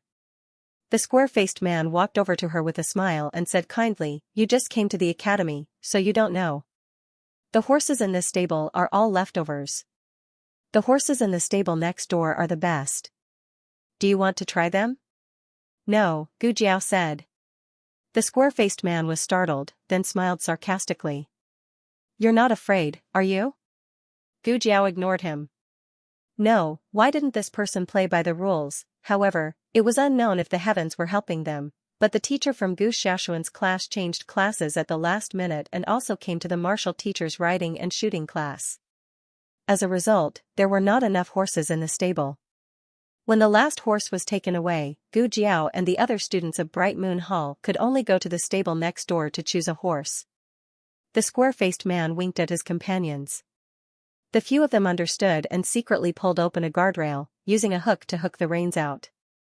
When there were only 2 horses left in the fence, the square-faced man grabbed one of the reins. I want this horse. He took the brown horse away. Gu Jiao looked at the last docile white horse and didn't say anything. She took the reins and walked out. But after taking a few steps, she felt that something was wrong. There was something wrong with the sound of the horse's hooves. It wasn't the white horse that came out, but a black horse that had come out from the shadows. There should have been a fence around the black horse, but it had been pulled open at some point. The white horse was trembling with fear. The black horse had a wild murderous aura, and it slowly walked towards Gu Jiao like the king of all horses. Ha ha ha ha. Guess what happened to him now? Was he trampled to death by that horse? The square-faced man was convulsing with laughter in the meadow. It was not a horse that could be used for lessons, but a wild horse that had not been tamed yet. Wu Fuzi specially locked it up and didn't let it eat or drink in order to dampen its spirit. Otherwise, it would be very difficult to tame it. But that horse king is so powerful, won't it kill someone? One of his companions asked. The last time Master Wu tried to tame it, did he get hurt by it? Another companion said. Even Wu Fuzi was injured. That weak Xiao Lulang will die miserably, right? If he dies, won't he blame us? The third companion said. The square-faced man felt guilty for a moment, but he quickly waved his hand. How can you blame us? He was the one who pulled the rope. He was also the one who opened the fence. All of you, remember this well. Besides, so what if someone died? Who asked him to be so arrogant? A lowly person from a lower country was cooking for him, and he really thought of himself as a dish. Young Master Qingshan took the initiative to sit with him, but he turned around and left. He didn't even let young Master Qingshan sit with him. Does he need to be taught a lesson? The triangular-eyed man said, that's right. He should be taught a lesson. He should know that a lower country person should know his place. Don't be so shameless. What are you talking about? Who wants to kill someone? Mu Qingchen's voice suddenly sounded behind them. They were so scared that they almost threw the reins in their hands away. The 6 of them turned around and looked at Mu Qingchen, who was riding on the Fergana horse. Their blood froze in their veins. Speak! Mu Qingchen shouted. Their legs went weak. One of the students named Sun Peng pointed at the square-faced man and said, It was all Li Hongyi's idea. He was the one who wanted Xiao Luling to challenge the Horse King. Mu Qingchen's eyes were filled with murderous intent. The square-faced man said in a trembling voice, I saw how disrespectful he was to young Master Qingchen, so I wanted to teach him a lesson. Mu Qingchen glared at them coldly. Then, he pulled the reins tightly and changed the direction of the horse, rushing toward the stable. When he was about to reach the stable, he saw Gu Jiao riding the untamable Horse King out. He urged his horse to rush toward Gu Jiao, intending to grab Gu Jiao's reins. Unexpectedly, a delicate voice called out to him, "Fourth brother." It was Su Shui. Su Shui was wearing a veil and holding up her pink dress as she ran toward Mu Qingchen. She didn't know anything about danger. Gu Jiao's horse was about to rush out of the narrow path of the stable, and he couldn't save Su Shui in time. There was a blind spot in the narrow path. Gu Jiao didn't see Su Shui, but she saw Su Shui's shadow on the grass. She tried to tighten the reins, but the reins broke with a snap. The horse continued to run forward ferociously. The Horse King raised its front hooves. Su Shui was about to be trampled into a pile of mud. In the nick of time, Gu Jiao grabbed the Horse King's head and threw it onto the grass. One had to know that this was the Horse King. Gu Jiao fell down as well. She rolled a few times to stabilize herself. She knelt on one knee and supported herself with her right hand. She coldly looked at the Horse King that was still untamed. The Horse King stood up and charged toward Gu Jiao and Su Shui. Gu Jiao grabbed the Horse King's mane and flipped it over, throwing it onto the grass again. Su Shui fell down again. The Horse King stood up, and so did Su Shui. She raised her hand to wipe away the blood at the corner of her mouth and smirked. I'm definitely going to have you. Su Shui blushed. This lecher, what nonsense is he talking about? Who is mine? Gu Jiao couldn't remember how many times she fell down while hugging the Horse King. The Horse King's eyes gradually retreated, but it wasn't that easy to make it submit. It seemed to be waiting for Gu Jiao to use up all the strength in her body. After all, everyone who had tried to tame it had eventually exhausted their strength before it. Otherwise, Wu Fuzi would not have wanted to starve it for a few days first. It had only been hungry for half a day, so it was full of energy. But the strange thing was that this youth was clearly exhausted, but he could still explode with astonishing fighting strength. The youth's bones seemed to have a will that would never admit defeat. More and more people came to watch. Wu Fuzi looked at the wolf-like youth in disbelief. His heart was deeply shocked. The last time he was shocked like this was more than 10 years ago. The Xianxia family's children showed him what a true wolf's nature was. In the end, the young wolf defeated the Wild Horse King. Panting, the Wild Horse King obediently submitted to Gu Jiao. Gu Jiao was also on the verge of death, but she knew that this was only a test from the Horse King. If she couldn't get on the Horse King, she wouldn't have a second chance to tame it. She tightened her grip on the Horse King's mane. Su Shui looked at her trembling body and her heart tightened.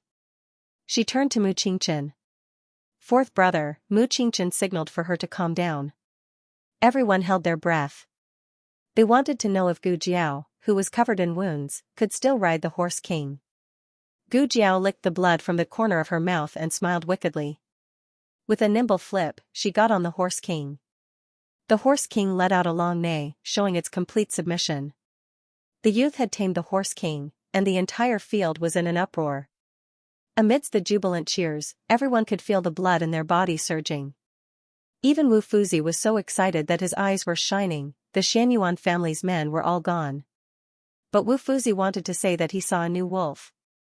A young wolf that was about to become the Wolf King. The price to pay for taming the Horse King was terrible. Gu Jiao couldn't go to class anymore.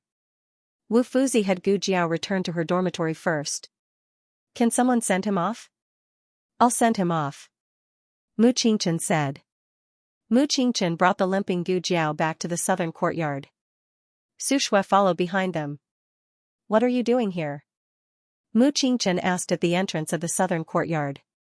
This is the men's dormitory. There's no one here anyway. Su Shui said. Are we in the wrong place? Gu Jiao looked around the courtyard and asked. Su Shui said, no, this is the southern courtyard. Gu Jiao was doubtful. Is this for the people of China? Why was it so extravagant? Was the plaque on the pavilion made of real gold? Su Shui said, why would it be for the people of China? The southern courtyard is only for the people of China.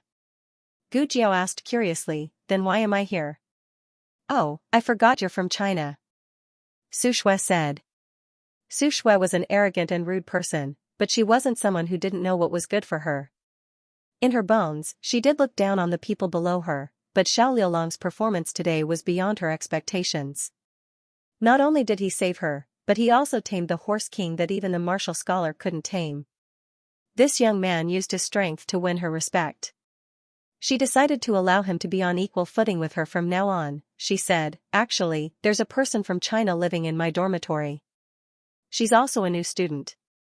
She's quite pretty, but compared to me, she's just a little bit worse.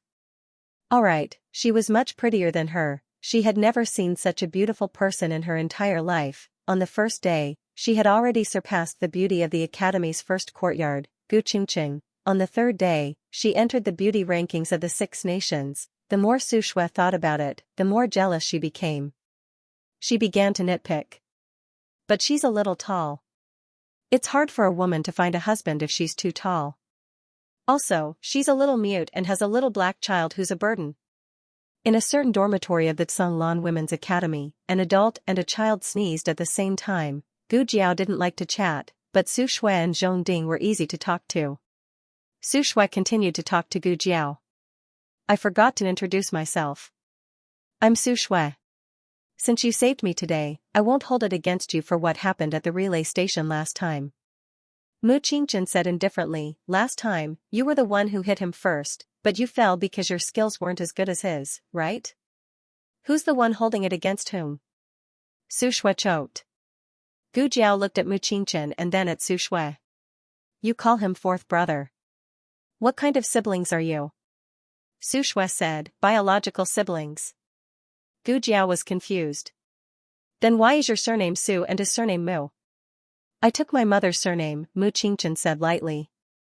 Gu Jiao said, oh. Gu Jiao only remembered that she didn't bring her key when she arrived at the door of her dormitory. I have it. Mu Qingchen took out a key from his brocade pouch and opened the door. Gu Jiao looked at him with a frown. Why do you have the key to my dormitory? Mu Qingchen said indifferently, because this is also my dormitory. Gu Jiao. Gu Jiao hadn't stayed here before, and it seemed like Mu Qingchen hadn't stayed here before either. She originally thought that it was empty inside, but she didn't expect that the bedding and mattresses were all soft and fine, and all of them were of the highest quality.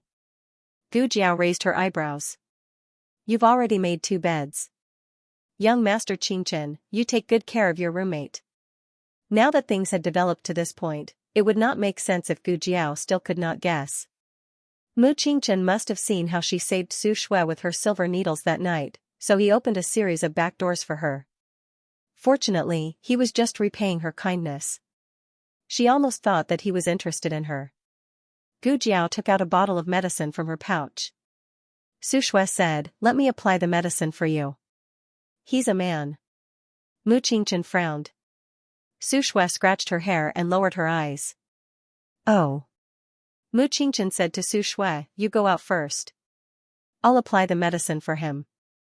Gu Jiao said, both of you go out. I'll apply the medicine myself. What a joke. If I can't treat Su Shui, do you think I can treat you? Mu Qingchen wasn't used to having outsiders around, so he didn't suspect anything. He thought for a moment and said, or, I'll call your brother over. Gu Jiao said seriously, no. Let him go to class. I'll do it myself. It's not that serious. Su Shui was shy and had already left. Mu Qingchen didn't want to force Gu Jiao, so he got up and left as well. But the moment he turned around, he suddenly saw a pool of blood on Gu Jiao's bed. You said it's not serious. You're bleeding. Gu Jiao had a lot of scratches on her body, and there were traces of blood. But the extent of the bleeding, Gu Jiao followed his gaze and looked over. It wasn't an injury. It was her menstrual cycle. Gu Jiao cleared her throat and said seriously, well, it's not an injury. Mu Qingchen looked at her deeply, as if he was trying to figure out if she was telling the truth. After a while, he seemed to have understood something. His eyes moved. You, Gu Jiao face-bombed. Damn, I've lost my virginity just like that. Mu Qingchen's face flashed with embarrassment. I'll get you some medicine. Don't worry, I won't tell anyone. Mu Qingchen probably ran as fast as a dead horse because he came back in a short while. He coughed and handed the medicine bottle to Gu Jiao awkwardly. You can do it yourself. Menstrual pain medicine. She didn't expect this annoying Mu Qingchen to be such a considerate man. Thank you. Before she could finish her words, Gu Jiao saw 3 eye-catching words on the bottle: hemorrhoid ointment. Gu Jiao. Digression, it's midnight. Don't waste your monthly votes. If you haven't voted, hurry up and vote. The latest chapter of this book is not finished yet. For more exciting content, please scan the QR code below to download the app. Novels are updated faster and more complete. Millions of novels are free to read. There are all kinds of novels that you can't find online. https://www.zhhbqg.com/896428964286/1079888558. HTML Genius memorized the website's address in 1 second. www.zhhbqg.com Bikuj mobile reading website, mzhhbqg.com. The latest chapter of this book is not finished yet. For more exciting content, please scan the QR code below to download the app. The novel will be updated more quickly. Millions of novels will be read for free. You can find all the novels that you can't find on the internet here. Gu Jiao was in a bad mood. She really wanted to open Mu Qingchen's brain to see what was going on inside. Why did he suspect that she had this disease? Mu Qingchen, what's wrong? Is there something wrong with the medicine? Gu Jiao took a deep breath. Yes, thank you. Mu Qingchen was baffled. Thank you. Why are you gritting your teeth in anger? It was not him who made her hemorrhoids attack. Mu Qingchen knew that it was very embarrassing to be found out, so he turned his back to her. By the way, how did you get this disease at such a young age? Gu Jiao's face darkened. Yes, how did I get this disease at such a young age? Of course I have to ask you. Gu Jiao didn't plan to live in the dormitory, so there were no spare clothes in the dormitory. It was inconvenient for her to go out in this outfit. Mu Qingchen sympathized with his roommate's experience, so he generously asked someone to fetch his cloak from the carriage and handed it to Gu Jiao. In the afternoon, Mr. Jiang and Mr. Gao had classes. Mr. Wu took the initiative to ask for a leave for Gu Jiao. In fact, Gu Jiao was more resilient than Mr. Wu thought. After an hour of rest, she was fine again. However, there was a free leave, so it would be a waste not to take it. Gu Jiao didn't have lunch in the canteen. She went straight back to the house she rented. Although she had left, the discussion about her had just begun. In the canteen. Hey, have you heard? A new student came to Mingxin Hall this morning and tamed Mr. Wu's horse king. What horse king? It's the wild horse that Wu Fuzi won from a martial arts competition. The dark horse that broke one of Mr. Wu's front teeth? That should be it. Mr. Wu taught it for a long time, but he couldn't do anything about it. Who did you say tamed it? A new student. What is his name? Xiao. Lulang? I've never heard of it. Are there any young masters with the surname Xiao in Xingdu? He's not from Xingdu, he's from another country. Jin Nation? No. State of Liang? It's the state of Zhao. Zhao State. A citizen of a lower country? How could this be? Was there something wrong with the horse? Was he injured by Wu Fuzi? Those who had not seen it with their own eyes would not be able to imagine the scene at that time. Only the students of Ming Xian Hall and Ming Yu Hall had witnessed Gu Jiao training the horse. They were very sure that not only had the horse not been injured by Wu Fuzi, but it had also been beaten up by Wu Fuzi, and had even released some of its anger for revenge. No one present thought that Gu Jiao had won by luck. Gu Jiao didn't beat it up. She just knocked it down again and again until it lost its temper. This sounded easy, but it was no less difficult than these weak scholars becoming the martial scholar. The boy named Xiao Lulang was as ruthless as he could be. He was ruthless to the horse and even more ruthless to himself. Who would dare to provoke him in the future? In short, the people of Ming Xian Hall and Ming Yu Hall did not dare to. The matter did not end hastily at this point. Mu Qingchen handed Li Hongyi and the others over to Wu Fuzi. The 6 of them were first intimidated by Mu Qingchen, and then they were severely shocked by the whole process of Gu Jiao training the horse. How could they dare to lie? They obediently told Wu Fuzi that they had tricked Gu Jiao into becoming the horse king. Stupid. Wu Fuzi was furious. Thanks to Xiao Liulang's ability. If it were anyone else in the academy, they would have died under the horse's hooves. Wu Fuzi thought of the daughter of the Su family who had almost died, and his back was covered with a layer of cold sweat. This matter could not be tolerated, and Wu Fuzi reported it to the dean. After the dean understood the situation, he suspended Li Hongyi, the instigator of the incident, and severely warned the other 5 people. All of them were recorded with a major demerit, criticized by the whole academy, and punished to clean the latrines. And the letter of repentance, hand it all in tomorrow morning, the dean said sternly. The 6 people left the dean's office gloomily. Gu Jiao knew nothing about the follow-up of this matter. She was leisurely lying on the rattan chair in the courtyard and enjoying the cool air with Gu Yan. The climate in Xingdu was humid then in the Zhao country, and the air was sticky when it was hot. Gu Jiao fanned Gu Yan. How is it? Is it cool? It's cool, Gu Yan said weakly. Gu Jiao touched his neck. There was no sweat, so she put down the palm leaf fan. Suddenly, there was a knock at the door. Who is it? Master Lu came out of the backyard with a wood-chopping axe. I'll open the door, Gu Jiao said. The door was unlatched, and the other party probably knocked on the door out of courtesy. Gu Jiao walked over and opened the wooden door. A black horse head came in.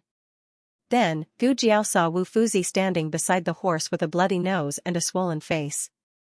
His right arm was hanging on his neck with gauze. Gu Jiao asked strangely, "This is... What's going on?" Wu Fuzi smiled embarrassedly. You tamed this horse. I discussed with the academy and decided to give it to you as a reward. The truth was, after Gu Jiao left, Wu Fuzi thought that the horse had been tamed, so he ran over to ride it. As a result, he was miserably thrown by it. The dean was also there at that time, and he was almost kicked away by the horse's hooves. If Wu Fuzi hadn't used himself as a shield, the dean would have broken an arm.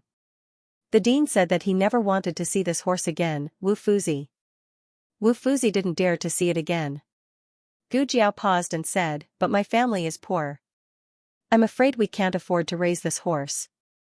They didn't have enough money with them, so they had to be frugal with everything. I'll pay for the horse, Wu Fuzi said. Please take this horse. After it was defeated, it lost all its face. It was so angry that it went back to the stable and bullied the other horses. The academy couldn't tolerate it anymore. In the end, Gu Jiao got a horse from Wu Fuzi for free, plus 10 taels of silver for feed every month. When it was close to evening, Madame Nan came back. Madame Nan was wearing night clothes. Master Lu said in the morning that Madame Nan went out to do something, but looking at her clothes, it wasn't a small matter. Madame Nan went into the room and drank a few cups of water. Then she said to Gu Jiao while panting, "Jiao Jiao, I used some old connections to contact a kitchen manager in the State Preceptor Hall. He will come to the house later to discuss with you about going to the State Preceptor Hall." So this was the reason. Gu Jiao looked at Madame Nan and said, "Madame Nan, go change your clothes first. I'll go get some water for you." Madame Nan had been running for a day and a night. She was soaked and didn't feel well. Gu Jiao went to the kitchen to get some water for Madame Nan. When Madame Nan finished bathing and changing her clothes, the manager of the State Preceptor Hall also came to visit. He was a fat middle-aged man with a decent appearance. He wore a gray robe similar to the disciples of the state preceptor hall that Gu Jiao saw that day. There were some differences in the embroidery on the belt and the cuffs. "This is Steward Liao," Madame Nan introduced. Gu Jiao greeted, "Steward Liao." Madame Nan smiled and said to Steward Liao, "This is my adopted son, Little Six." In order to make things easier, Madame Nan tried to explain the relationship between Gu Jiao and herself. Steward Liao looked at Gu Jiao lightly and said, "He's the one who wants to enter the state preceptor hall? What is he going to do in the state preceptor hall? Don't implicate me because he's doing something dirty." "Why would I?" Madame Nan said pleasantly, "He's just curious and wants to go in to broaden his knowledge." "Don't worry, Steward Liao. Just because we came from the same sect, you should trust me." So he was from the same sect as Madame Nan. It was true that they were from the same sect. But in reality, Steward Liao was only an outer sect disciple. He couldn't curry favor with Madame Nan. But as the saying goes, every dog has its day. Now both of them had left the sect. He had entered the state preceptor hall and was doing well. But this former direct disciple of the inner sect still had to beg under his name. Because of this momentary sense of superiority, Steward Liao decided that he could help her this once. Steward Liao said in an arrogant tone, "I'll say the ugly words first.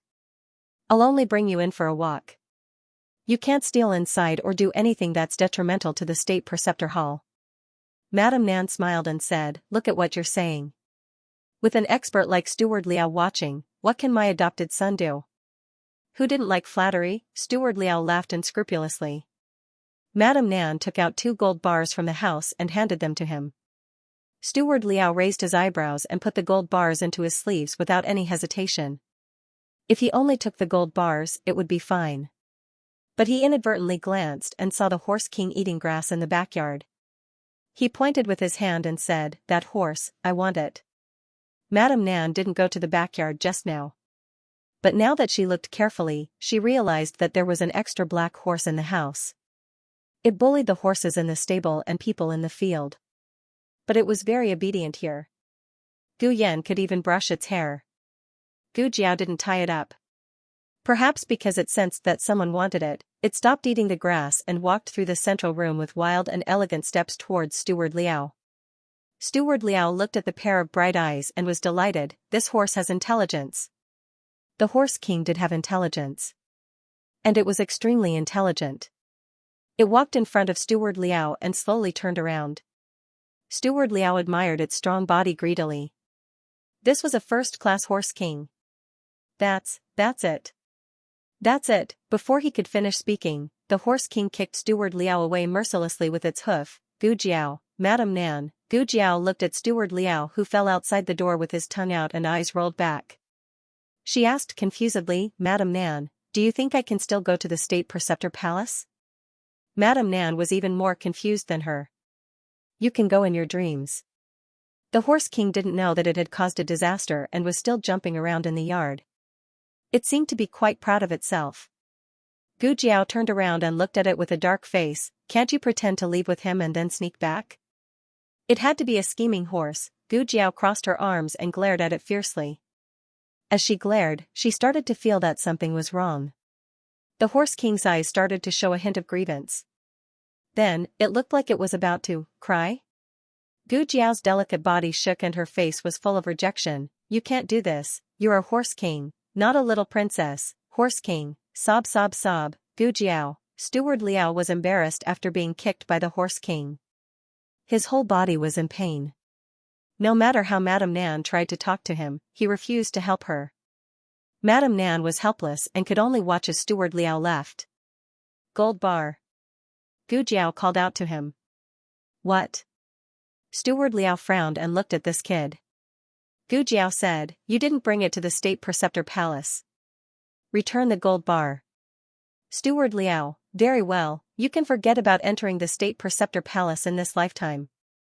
Steward Liao gritted his teeth and sat on the horse carriage angrily.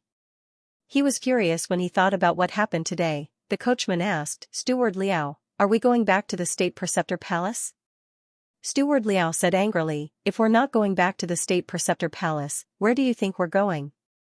The coachman hurriedly said, I've said too much. The coachman rushed the horse carriage all the way back to the state preceptor palace. Are you trying to drive me to my death? The coachman slowed down. Do you want to walk until tomorrow if you're so slow? The coachman sped up again. Do you know how to drive a horse carriage? Do you know how to drive? The horse carriage finally arrived at the state preceptor palace amidst Steward Liao's scolding and fussing. With Steward Liao's status, he wasn't qualified to walk through the main entrance. He couldn't even sit in a horse carriage and walk through the main entrance. When he reached the main entrance, a plain but majestic horse carriage drove towards the state preceptor palace's main entrance. Steward Liao's arrogance and annoyance disappeared as he politely bowed to the horse carriage. The horse carriage didn't stop and entered the state preceptor palace without any obstructions. The coachman was new and didn't know what was going on. Even the inner disciples of the state preceptor palace had to get off the horse carriage and walk. Who had the guts to enter directly from the main entrance in a horse carriage? Steward Liao, who is that? The coachman asked. Steward Liao looked at the horse carriage that was gradually driving away and said enviously, who else could it be? The chess master of the 6 nations, old Mr. Meng. The state preceptor likes to learn from others. As long as old Mr. Meng is in Chengdu, he will be invited to the palace to play chess every month. Remember to be respectful when you see old Mr. Meng in the future. He is an important guest of the state preceptor palace. The latest chapter of this book is not finished yet. For more exciting content, please scan the QR code below to download the app. Novels are updated at a faster rate. Millions of novels are free to read. Novels with connotations that can't be found on the internet are all available here. https://www.zhhbqg.com/896428964286/1079704229. HTML Genius memorized this website's address in a second. www.zhhbqg.com Bikuga mobile reading website, mzhhbqg.com. Please scan the QR code below to download the app for more exciting content. The novel will be updated more quickly. Millions of novels can be read for free. There are all kinds of novels that can't be found online. Since Steward Liao's method didn't work, Gu Jiao decided to think of another way. The first person she thought of was Mu Qingchen. From what Mu Qingchen said to her that day, she could guess that Mu Qingchen himself couldn't enter the State Master Hall, but it didn't mean that he didn't know how to enter the hall. Gu Jiao lay on the bed with one hand behind her head. She looked at the top of the tent and said, okay, I'll choose you. The next day, Gu Jiao got up early. She went to see Gu Yan first and then went to Tianqiong Academy with Gu Xiaoshen. Gu Jiao became famous in the grassland yesterday. As soon as she entered the academy today, she felt the attention from all directions. The people of Bright Moon Hall and Bright Heart Hall had seen her. As for the students of the other 10 halls, although they hadn't seen her with their own eyes, the birthmark on her face was too easy to recognize. There's a red birthmark on the left side of her face. This news spread throughout the academy within a day. Therefore, all the teachers and students in the academy knew her. Among this group of people, some were afraid, some were simply curious, and of course, some didn't believe that she was so capable. They just thought that she was lucky and scoffed at her.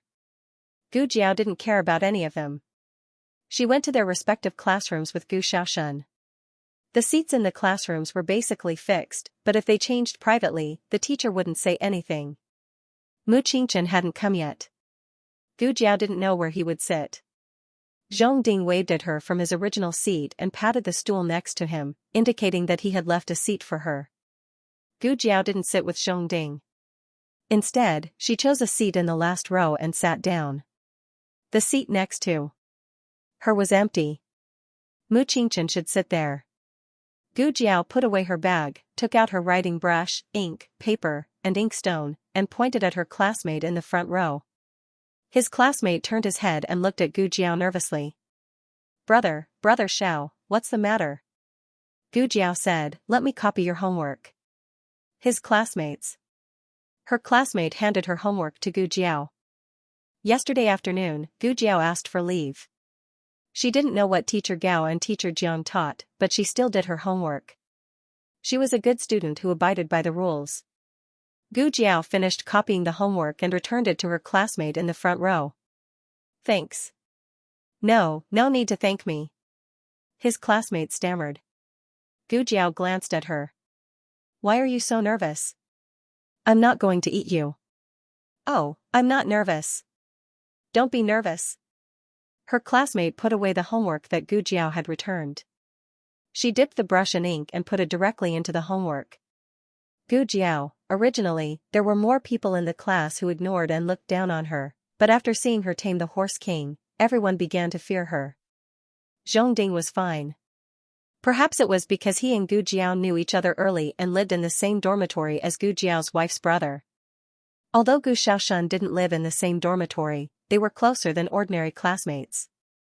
Zhongding walked over and leaned on Gu Jiao's desk. He whispered to Gu Jiao, Xiao Lulang, how did you calculate that the answer to yesterday's question was 19? He didn't believe it at first, but when Teacher Gao checked the answer in class, he knew that Xiao Lulang was right. No, Xiao Lulang didn't calculate it. Zhongding whispered, did you peek at Teacher Gao's answer? Gu Jiao glanced at him indifferently. Yes, I saw the answer. Zhongding was relieved. I knew it. It was such a difficult question, and no one in the class could answer it correctly. How did you guess it? Well, if there's nothing else, I'll go sit down. Wait. Gu Jiao stopped him. What's wrong? Zhongding turned around and asked. Why isn't Mu Qingchen here yet? Don't you know? Know what? He may not come today. Old Master Meng is playing chess with the dean in the Immortal Yuan Pavilion. Young Master Qingchen went to watch. Which old Master Meng? The chess sage of the Six Kingdoms. Don't tell me you haven't heard of him. He's from the Zhao Kingdom.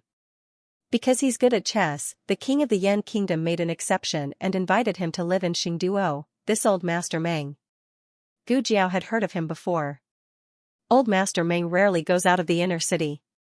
Even if he does, almost no one is qualified to play chess with him. This is a once-in-a-lifetime opportunity. No wonder young Master Qingchen went to watch and learn. I want to go too, but I don't dare to skip class. I'll get a demerit. If she wanted a demerit, then forget it. She planned to go to the Immortal Yuan Pavilion to find Mu Qingchen. Everyone, Master Jiang went to the Immortal Yuan Pavilion. It's Master Wu's class in the morning again. Everyone in the Bright Heart Hall cheered. Gu Jiao roughly understood that Master Wu's class was similar to the physical education class in her previous life. Everyone loved Master Wu's class. Master Wu was a good and considerate teacher. Even though he broke one of his arms, he still took the place of Master Wu who couldn't attend class. Master Wu, can we ask for leave? A student said, we ate something bad. Master Wu waved his hand. Go. Not long after, a few more students came over.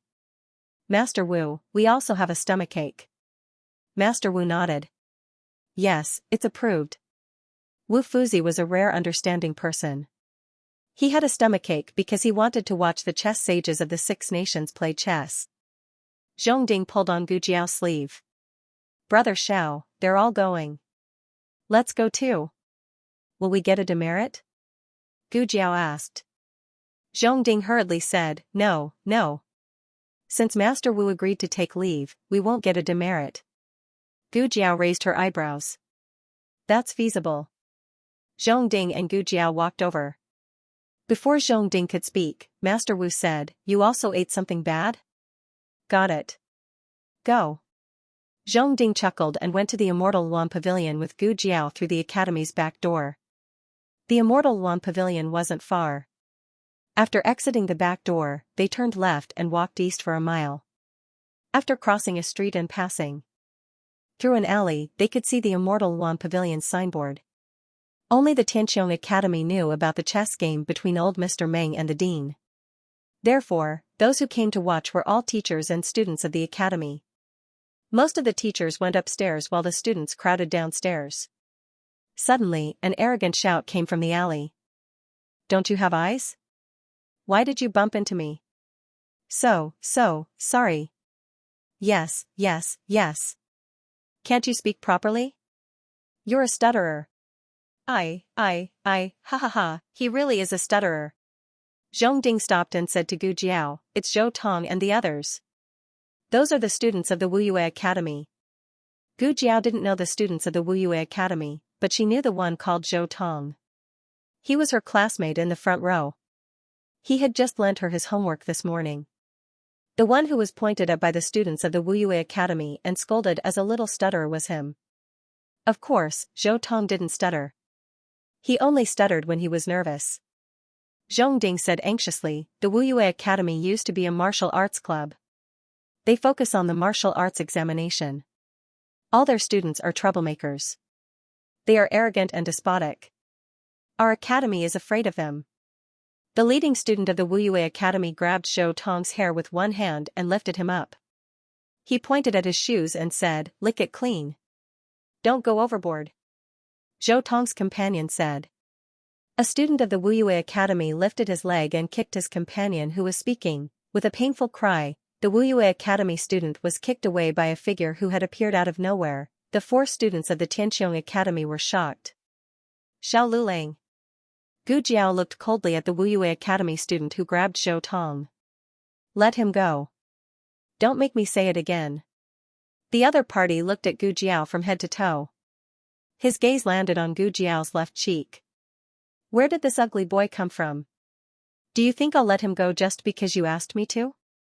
Who will lick him if I let him go? You? You want to lick him? Fine, I'll fulfill your wish.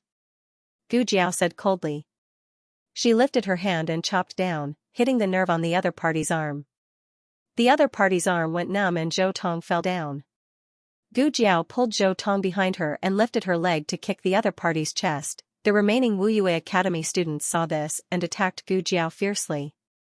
Gu Jiao took down one person with one move. In the blink of an eye, the 7 of them fell to the ground and cried out in pain. The Wuyue Academy student who called himself Young Master finally felt a trace of fear. He covered his chest and got up.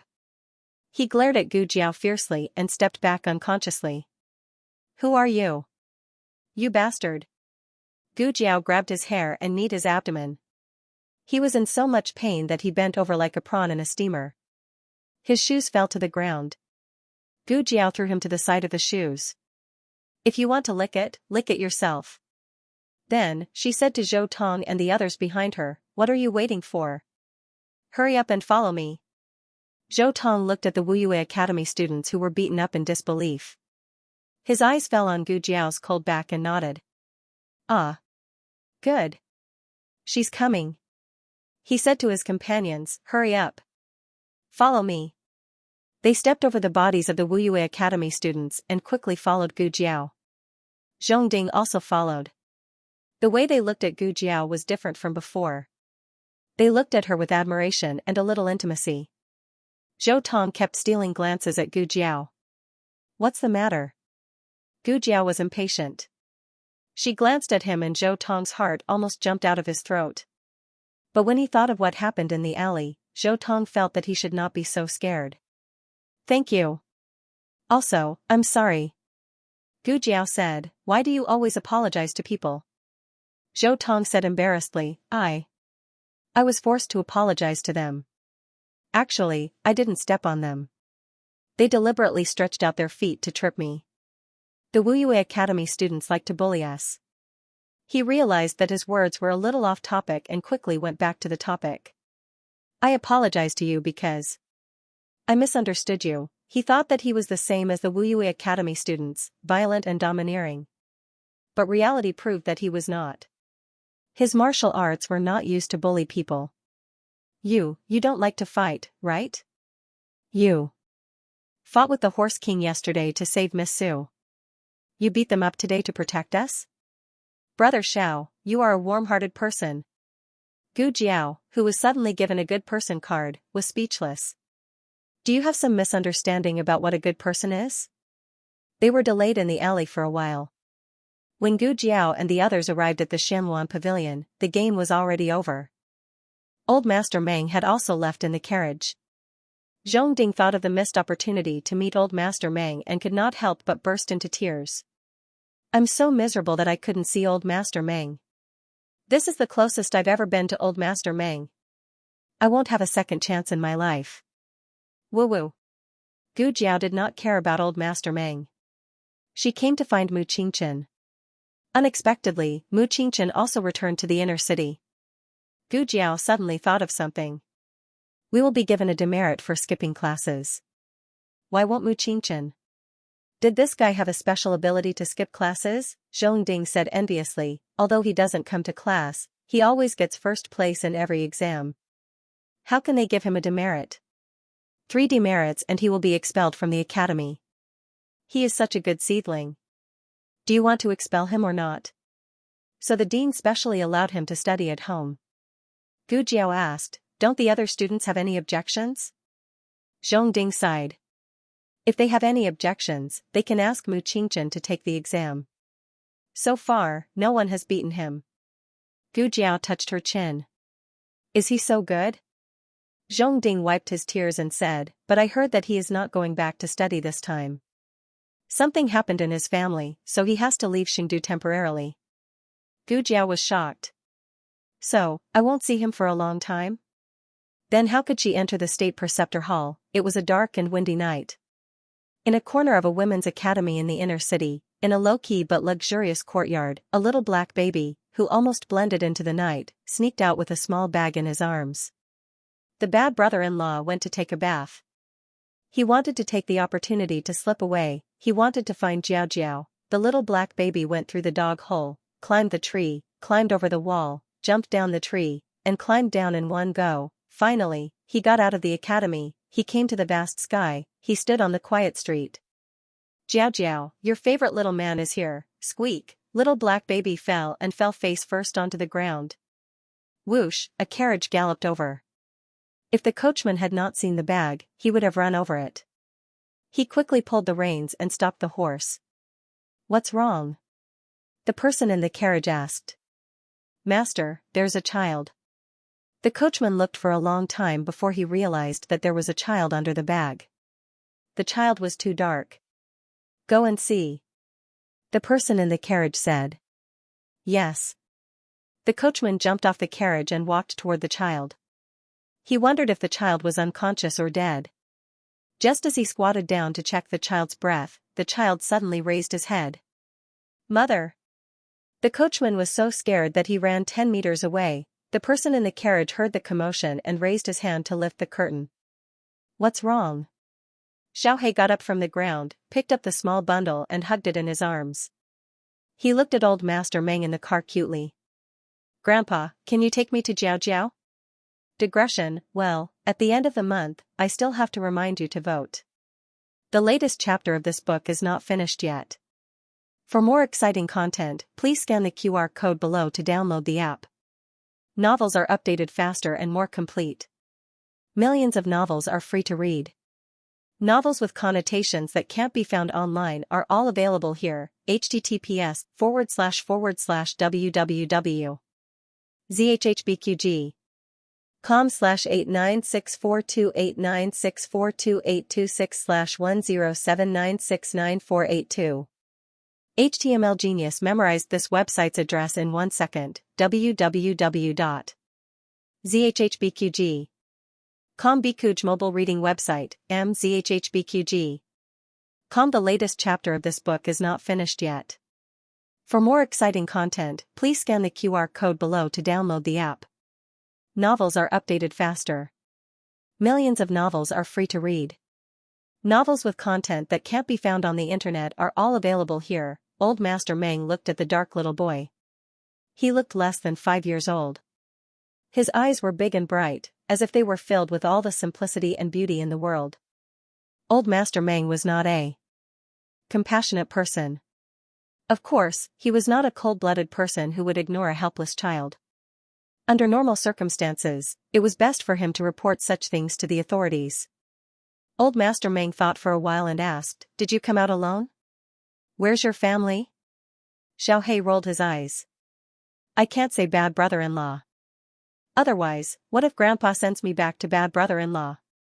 Xiaohei hugged the small bundle in his arms and said seriously, I'm going to find my family.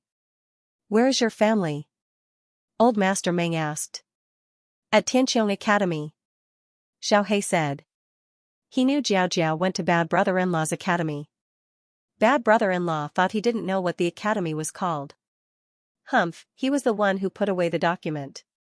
How could he not know? Coincidentally, old Mr. Meng had just gone to the vicinity of the Tianqiong Academy and played a game of chess with the Tianqiong Academy's teacher. Old Master Meng couldn't help laughing. He asked the little boy, Tianqiong Academy is in the outer city. Since your family is in the outer city, how did you get into the inner city? Xiaohei's eyes darted around again. Renyazi brought me here. Renyazi was bad brother-in-law. It turned out that he was a kidnapped child. No wonder he was running on the streets so late at night. He must have just escaped from Renyazi. Old Master Meng said to Xiaohei, get in the car first. Xiaohei hugged the small bundle and ran over. He first threw the bundle up, and then he climbed up with his short legs, huffing and puffing. Old Master Meng was amused by his charmingly naive look. What's your name? Xiaohei patted the dust off his body and picked up the bundle on the outside of the car. He got in and said to Old Master Meng, I'm Jing Kong. Mr. Meng said, Jing Kong. What a special name. Why does it sound like a Buddhist name? Little Jing Kong climbed onto the bench beside Old Master Meng and sat down obediently. Old Mr. Meng couldn't help but tease him, aren't you afraid that I'm also a brat? Little Jing Kong shook his head like a rattledrum and said seriously, you're so kind, sage-like, and righteous. How can you be a prostitute? The highest level of flattery was to flatter you with whatever you lack. To be honest, old Mr. Meng did not have the demeanor of an immortal at all, nor did he have a benevolent countenance. He looked just like an ordinary little old man. However, the old man's carriage was obviously very expensive. The child could not afford to sit in such an expensive carriage. Old Master Meng was once again amused by little Jing Kong. Men who had reached the age of knowing their own destiny would have more self-awareness. Even if they were 100 years old, they would still be the same. That was, although they were so ordinary, they were so confident. This little fellow has a good eye. He had the demeanor of an immortal and was full of righteousness. The coachman couldn't bear to watch. Little fellow, you're black-hearted and black-hearted. How can my master praise you like that? And my master, don't you know what you look like? Old Master Meng said, you said your family is in Tianqiong Academy. Is he a student of the academy or, little Jing Kong said, a student? Old Master Meng was confused. There's a student named Jiao Jiao? Wasn't that a girl's name? Tianqiong Academy was full of male students. Cough. Little Jing Kong regretted his slip of the tongue just now and hurried to remedy it. Her name is Lu Lang. Jiao Jiao is her nickname. Old Master Meng's mouth twitched. Why would a grown man have such a strange nickname? Old Master Meng thought about it again and finally decided to send the little fellow to the yamen and let the yamen handle this matter. However, since Tianqiong Academy was in the outer city, the yamen in the inner city usually did not handle disputes in the outer city. Old Master Meng lifted the curtain and ordered the coachman who had returned to the outer seat, go to the outer city, 3 Flowers Street. Tianqiong Academy was on 3 Flowers Street. The coachman whispered, Master, at this time, the inner city gate should be closed, right? Old Master Meng said, it's okay. Tell them to use the State Preceptor's passage. The State Preceptor's hall was very powerful and had an exclusive passage at each city gate. As an honored guest of the State Preceptor's hall, Old Master Meng could use the passage of the State Preceptor's hall if there was an emergency. The coachman drove the carriage to the inner city gate in the south. He flashed Old Master Meng's token and used the passage of the State Preceptor's hall to get out of the city. The carriage rushed all the way to 3 Flowers Street. Little Jing Kong was very sleepy. As soon as he got on the carriage, he began to peck rice like a little chicken. After pecking for a while, he leaned his head on Old Master Meng's arm and fell asleep. Old Master Meng knocked on the door gently and said to the coachman, slow down. He's asleep. Yes. The coachman answered. After a while, the coachman said to Old Master Meng, Master, we're almost at 3 Flowers Street. Which part of 3 Flowers Street are we going to? The yamen of 3 Flowers Street, Old Master Meng said. This child was kidnapped by a trafficker. His family must be very worried. Maybe they had already reported the case to the yamen. It was the best choice to send him to the yamen now. What's more, this child was very strange. Old Master Meng always felt that he didn't tell the whole truth. It was better to leave it to the yamen. Old Master Meng's idea was good. However, God's plan was better than man's. A group of robbers appeared in Chengdu, which had always been strict. Old Master Meng, who was in a luxurious carriage and didn't have any guards with him, undoubtedly became the target of the robbers. There were 10 robbers in total. All of them were masked and holding big knives. It was obvious that they didn't come with good intentions. Old Master Meng saw that the situation was not good. He hurriedly said to the coachman, "Turn around. Go back." The robbers who were lying in ambush suddenly rushed out. There were 5 of them and blocked their way. "If you don't stop the carriage, we'll shoot," the leader of the robbers threatened. Old Master Meng looked back through the gap of the curtain. These were not ordinary robbers. They were a group of desperados. If they fell into their hands, not only would they be robbed of their money, but they would also be killed. Old Master Meng made a prompt decision. "Don't stop. Rush over." Only one of the 10 robbers was holding a bow and arrow. Now that they had turned around, the back of the carriage should be able to block the arrows for a while. Old Master Meng's horses were all good horses. As long as they rushed over, they could get rid of them. The coachman gritted his teeth. "Go." The carriage began to run at full speed. "Boss." They ran away. One of the robbers said. "Huh." The leader of the robbers grabbed the bow and arrow from the hand of one of his men.